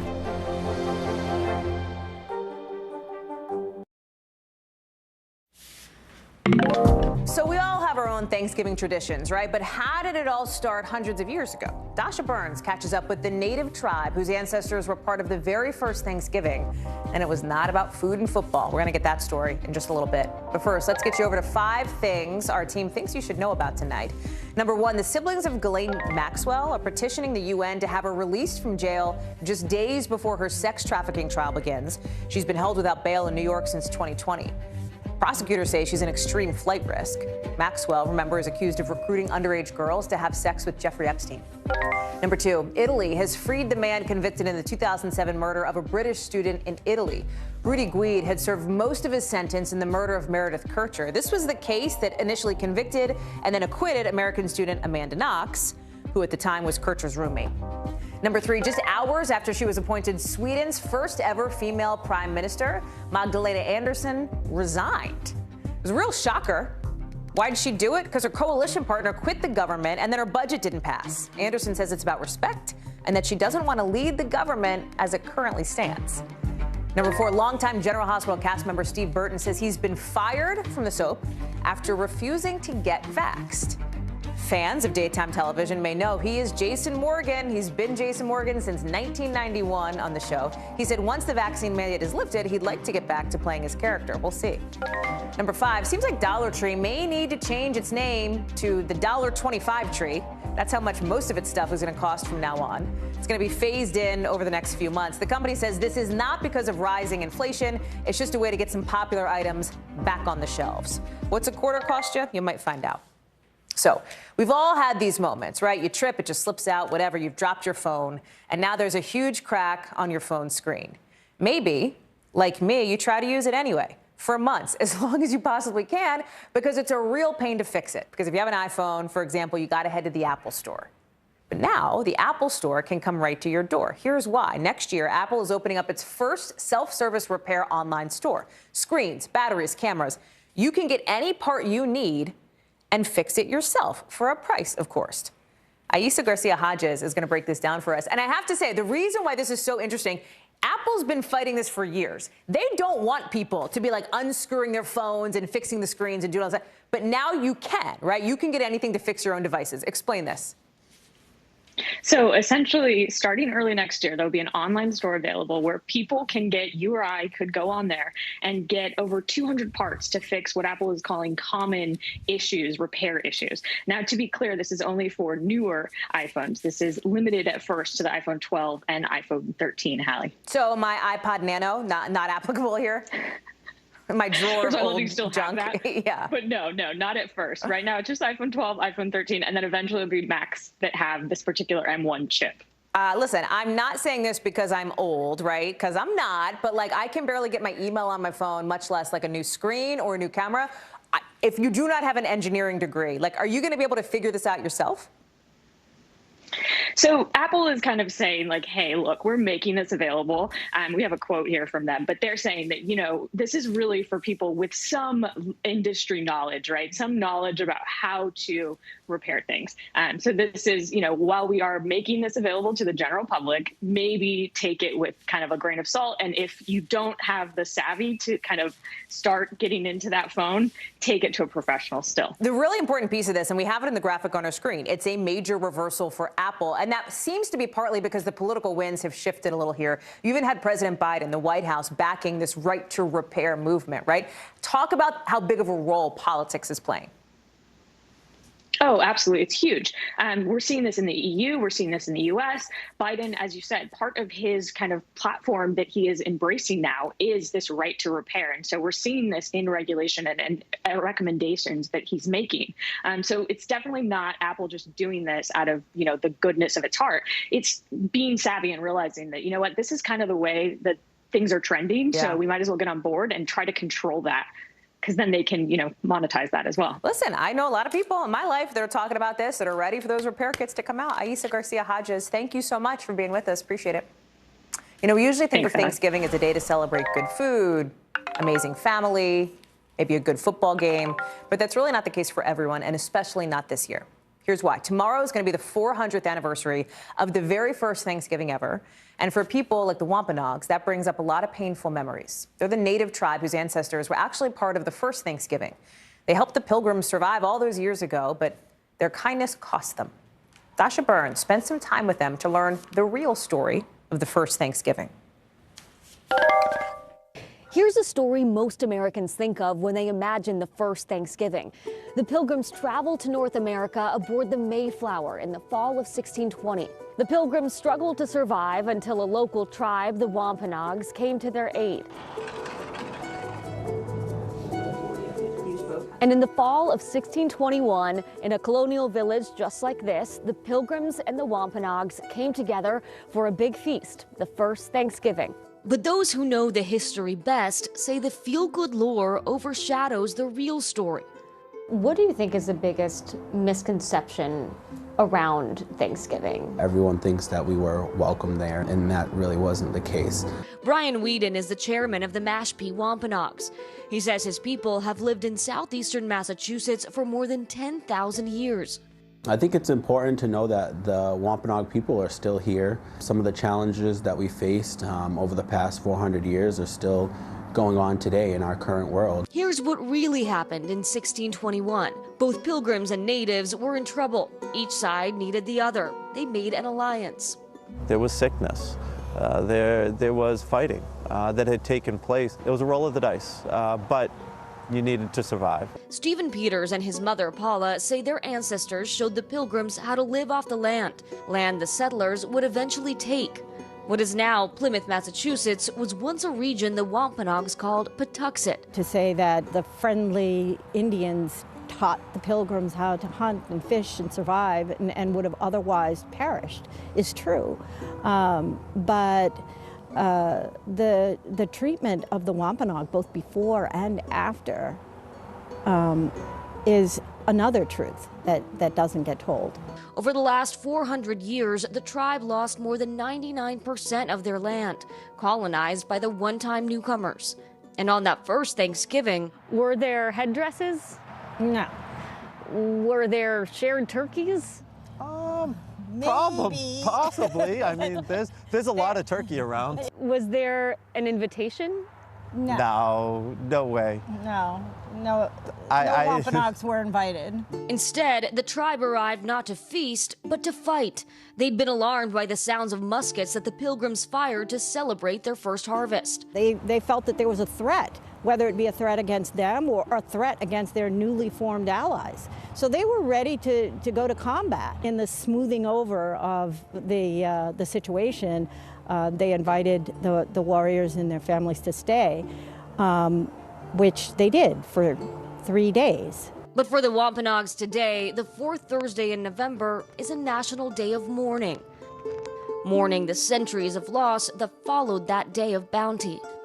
They took our kindness for our weakness and used it to their advantage. 400 years later, and the fact that our tribe only owns half of 1% of our ancestral territory, I think is unacceptable.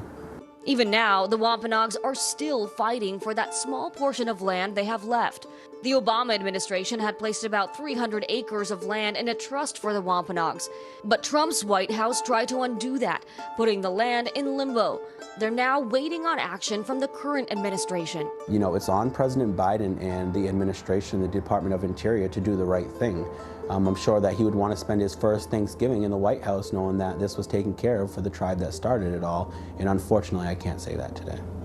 It also marginalizes our story because of the myths that are associated with the Thanksgiving holiday. We aren't erased so much as we're overwritten. It's a time when we as Wampanoag need to reflect back on the sacrifices of our ancestors and remind people that there was a time before 1620 and there was a time before the Mayflower, and the consequences of that colonization were really devastating.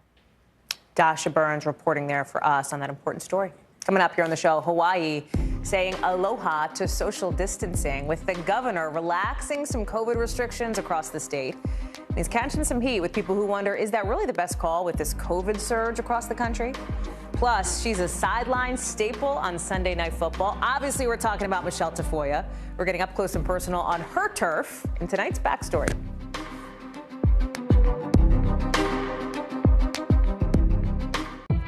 It's an issue dividing communities and influencing elections across the country. An in-depth look at how one small town confronted race and education and how it tore the community apart. Shame! This is Southlake. All episodes available now.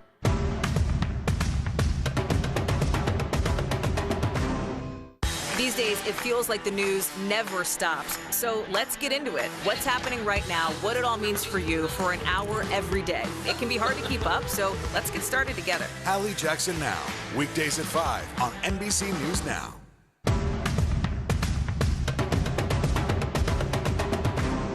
Sometimes the news can be difficult and overwhelming for kids to understand. Will coronavirus come back next year? So to help make sense of it all, we've created a newscast just for them. Man, you know a lot. We hope your family will watch Nightly News Kids Edition. To cover the news, you have to be in it. We'll take you to the front lines of the story, bringing your news feed to life. Streaming live every night. It's your news playlist. Top Story with Tom Llamas, weeknights at 7 on NBC News Now. Let's go. This is a critical choke point for this fire.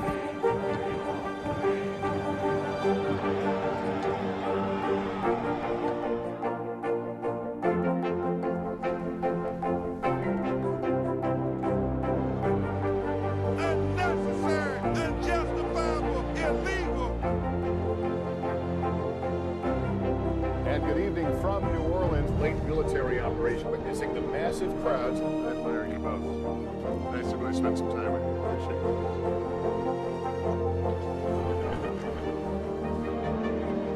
At any moment now.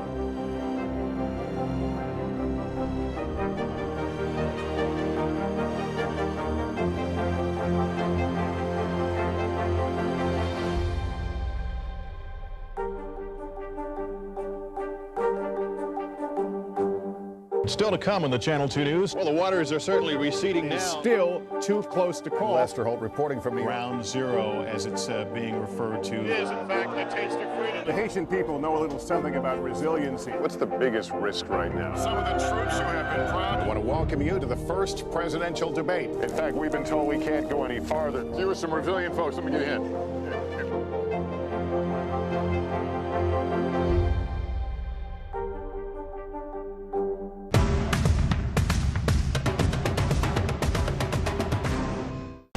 Good morning, I'm Savannah Sellers. I'm Joe Fryer. Another giant leap for mankind. They want folks to shelter in place until this storm pushes through. Traveling to the United States is about to get a lot easier. Morning News Now, streaming weekdays at 7.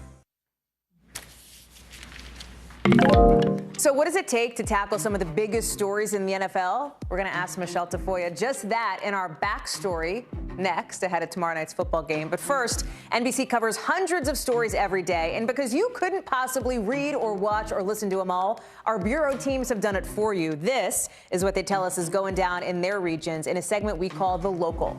Let's start with our Midwest Bureau and some devastating news from there. A 55-year-old woman and a 4-year-old girl have died after an explosion in Flint, Michigan. This is video you're looking at from a home security camera. It's the moment one of the houses on the street burst into flames. 3 houses ended up being destroyed altogether. Several others were very badly damaged. From our West Coast Bureau, Hawaii is lifting some of its COVID rules. Starting December 1st, next week, you're not going to see any more social distance restrictions on restaurants, bars, and gyms. And the governor is also going to leave it up to individual counties to put in place any kind of emergency orders on a case-by-case basis. And from our Northeast Bureau, Rutgers University is honoring the late Supreme Court Justice Ruth Bader Ginsburg next week, naming a building on its Newark campus for her. Ginsburg taught at Rutgers Law School in the 60s and 70s. Now, time to get the backstory, our behind-the-scenes look at how a story comes together and how it fits into the bigger picture. And listen, I'm willing to bet after you're done the turkey tomorrow, after you eat your stuffing, after you have your pumpkin pie, you might turn on a football game, right? So let me channel my best Sports Center anchor impression here and tell you about the 3 matchups that are happening on Thanksgiving Day, starting with the traditional one between the Bears and the Lions, then the Raiders and Cowboys. Then there's the nightcap on NBC between the Saints and the Bills. And that's where you'll find NBC's Michelle Tafoya. How did all of this happen? Let's go to Michelle Tafoya. Michelle. Michelle Tafoya, a staple on the sidelines on Sunday Night Football in her 11th season of reporting for the highest-rated primetime show on TV. Downstairs we go to Michelle. Tafoya tackles the big plays. You know what a Super Bowl team looks like, Travis. What do you make of the team you've got right now as you keep marching toward that goal? The tense scenes. We saw Lamar Jackson go down hard on his head, and you'll see it on this play. And the moments that matter off the field. I spoke with Texans Executive Vice President of Football Operations, Jack Easterby, about the team's decision to stay in the locker room for both Lift Every Voice and the national anthem. She's interviewed some of the biggest players in the NFL. You have a second, or are you running out for just really quick? Looks like I have a second. All of it on what you could call her turf. What they're doing is they're taking the matchups that they're giving. Michelle Tafoya is with us now. Michelle, welcome. Thank you so much for being on the show tonight. Oh, it's my pleasure. Thanks for having me. Okay, so listen, Thanksgiving weekend, Thanksgiving Day, all about football, right? I know you're covering the Saints and the Bills game tomorrow. Talk us through how you prep for something like that. Like, when does that start? Is it kind of something that's always happening? Walk us through it. Yeah. It's always happening. It's never ending because you could be preparing for 2 games at once. All the things going on in the back of your mind. We just finished a Sunday game, and it goes right into this Thursday night game, and you're thinking about both as you're progressing through the week. I spent a lot of time on the phone with players, with people affiliated with the players. I just talked to Josh Allen's quarterback coach a few minutes ago, and that is a lot of the preparation, is digging in, finding out what these players are up to, what they're thinking about, not only game-wise, but on the Thanksgiving night game, we get to have a little fun. You know, we get to ask them, who were you in the backyard when you played as a little kid? You get to ask them, what's your favorite side at the Thanksgiving table? And 99% of them say mac and cheese. And, it's the fun stuff, too, that gets to happen on Thanksgiving. But there's a lot of prep. It's ongoing. A lot of it is really tedious and mundane, and I won't bore you with that. Well, listen, tedious and mundane is like, how I roll here. So I get it. Yeah. I wonder, especially at a moment like this, and there have been so many moments in your career covering football where you've dealt with not just like the X's and O's and the football piece of it, but the headlines that have come up, outside of that, whether it's, concussions, whether it's what we're looking at now with vaccinations for players, et cetera. How are you thinking about, like, okay, reporting on the game strategy versus reporting on some of these things off the field that sports fans and viewers might be interested in? I know this sounds like I'm a player, but you take what the game gives you. If there are issues that we know that are timely, a COVID issue, a political issue, a contract issue, a legal issue that we know we have to cover to be, a respected broadcast that's documenting everything, then we find our moments to put those in. So it's very nuanced. It's a lot of balancing. It's picking your spots. And sometimes you're teed up for something and it's going to work perfectly at this moment because of what just happened in the game. And boom, someone throws an interception, and now your whole plan changes. Yeah. So it's very much dictated to us by what's happening in the game. So our viewers, I think so many viewers know you. You know, they know you in the world of sports. You've expanded beyond that a little bit, especially recently. I know you were on The View a couple weeks ago, caught a little heat over some of your opinions on vaccine mandates. How do you think about sharing, as a public figure, your personal views, right? Like, how do you think about how much to reveal of, like, Michelle Tafoya, the person, versus Michelle Tafoya, like the sideline reporter that we all know? Yeah, you know, I understand that there's a balance there, because when I got into sports, it was specifically because I wanted to avoid all the controversial and the downside of the news and, you know, all that stuff. I wanted to do something that was really fun. And that's what sports is supposed to be. And so we want our telecast to be fun, to be an escape from some of that. But as we all know, the world has changed a little bit, and some of these things intersect. So it's a delicate balance. I didn't mind sharing some of my opinions on The View, but I do have a lot to say. I've had a lot of life experiences. I've dealt with anorexia as a teenager. I've dealt with infertility as an adult. I've dealt with adopting a baby internationally. There's just a large scope of my life that is really, really important to me. But you got to pick your spots. And I think about you and your family, who I know is so important to you. And like, Thanksgiving is a family holiday, but here you are working on Thanksgiving. You work all the Thanksgivings. Listen, as news reporters, like, I get the idea of working on a holiday, but how do you do that, right? Like, are you bringing the fam for Thanksgiving dinner before the game? Are you FaceTiming in? Like, how are you managing tomorrow? My family has only known one life. From the time I've had these kids, they've seen me maybe on a handful of Thanksgivings that they're probably too young to remember before I did the Thanksgiving night game. So Christmases, same thing. We adapt. Believe me, it pulls at my heartstrings. I've missed a lot of great stuff in my kids' lives, a lot of it.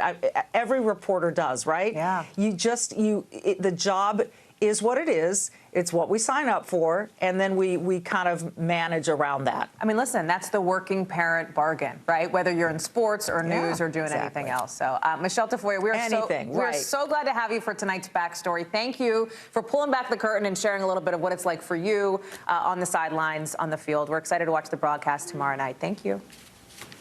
Enjoy it. Thanks so much for having me. Coming up, Father, Son, and House of Gucci. That movie in theaters today. And while we don't know whether it's going to be a big box office hit, the memes are fire.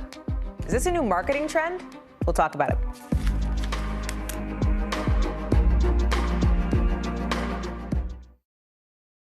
The Meet the Press Chuck Todd Cast, free wherever you get your podcasts. Good morning, I'm Savannah Sellers. I'm Joe Fryer. Another giant leap for mankind. They want folks to shelter in place until this storm pushes through. Traveling to the United States is about to get a lot easier. Morning News Now, streaming weekdays at 7. Let's go. This is a critical choke point for this fire.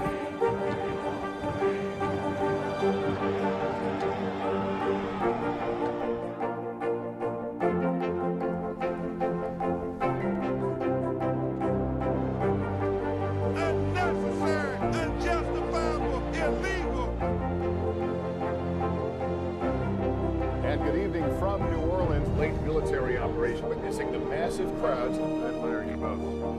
Nice to really spend some time with you. Appreciate it.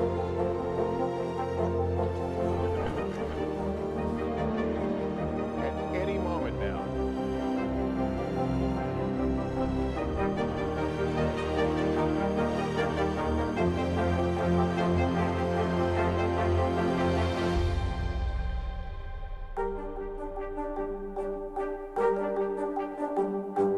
Do you feel like the bad guy in this? Why should they believe you when they know that people are getting in? Has it been worth it to make this trip? Do you feel like you're giving a green light to politicians? How do you explain why your case has become so important? Good morning, I'm Savannah Sellers. I'm Joe Fryer. Another giant leap for mankind. They want folks to shelter in place until this storm pushes through. Traveling to the United States is about to get a lot easier. Morning News Now, streaming weekdays at 7. The fire has grown leaps and bounds. What you see behind me is typical. How you doing? Pretty bad.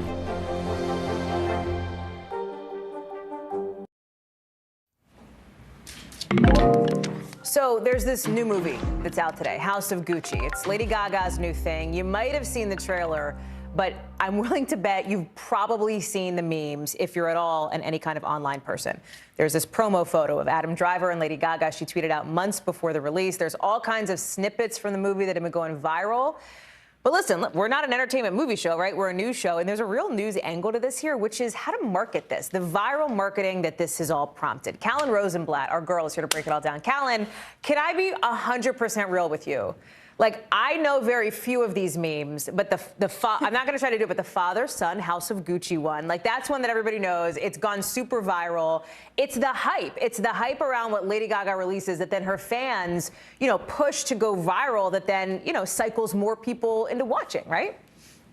Absolutely. I mean, when you are a pop star of the magnitude that Lady Gaga is, you have scores of what we call stans, which are super fans, who are dedicated heart and soul to promoting what you do, whether it's a pop album or whether it's a movie. And creating memes is sort of part of this strategy to have other people fall in love with the pop star that you're in love with and have them go support that entity or that thing, that movie, that album, what have you. So yeah, fans are driving this. It's just kind of a guerrilla marketing tactic almost, and it's spun by fans. But is it expandable beyond, the Lady Gaga realm? Meaning, do you see this as a viable marketing strategy, beyond somebody who is a mega pop star whose stans are gonna, make Adam Driver go viral? So here's the thing. When you have an entity that does become a meme, I think you can really lean into it.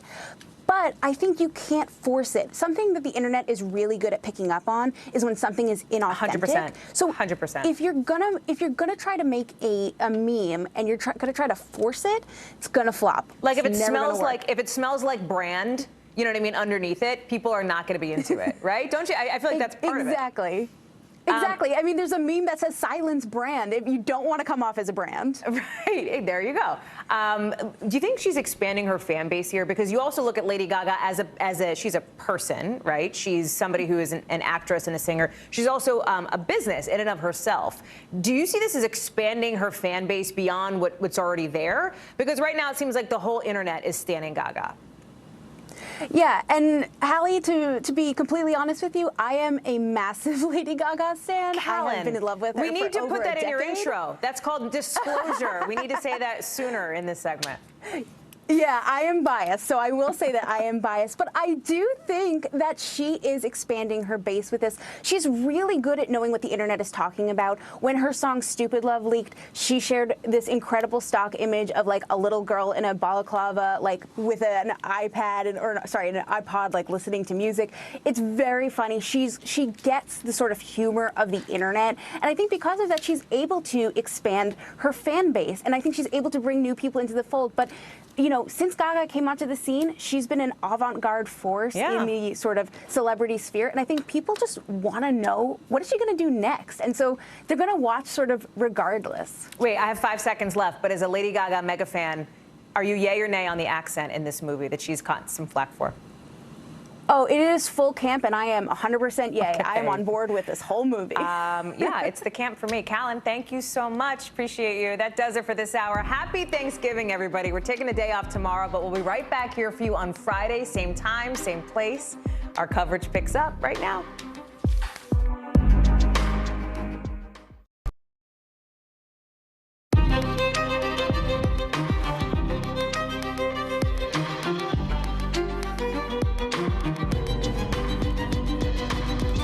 We're coming on the air with breaking news down in Georgia. Murder convictions for all 3 men accused of killing Ahmaud Arbery last year. All of those defendants now face life in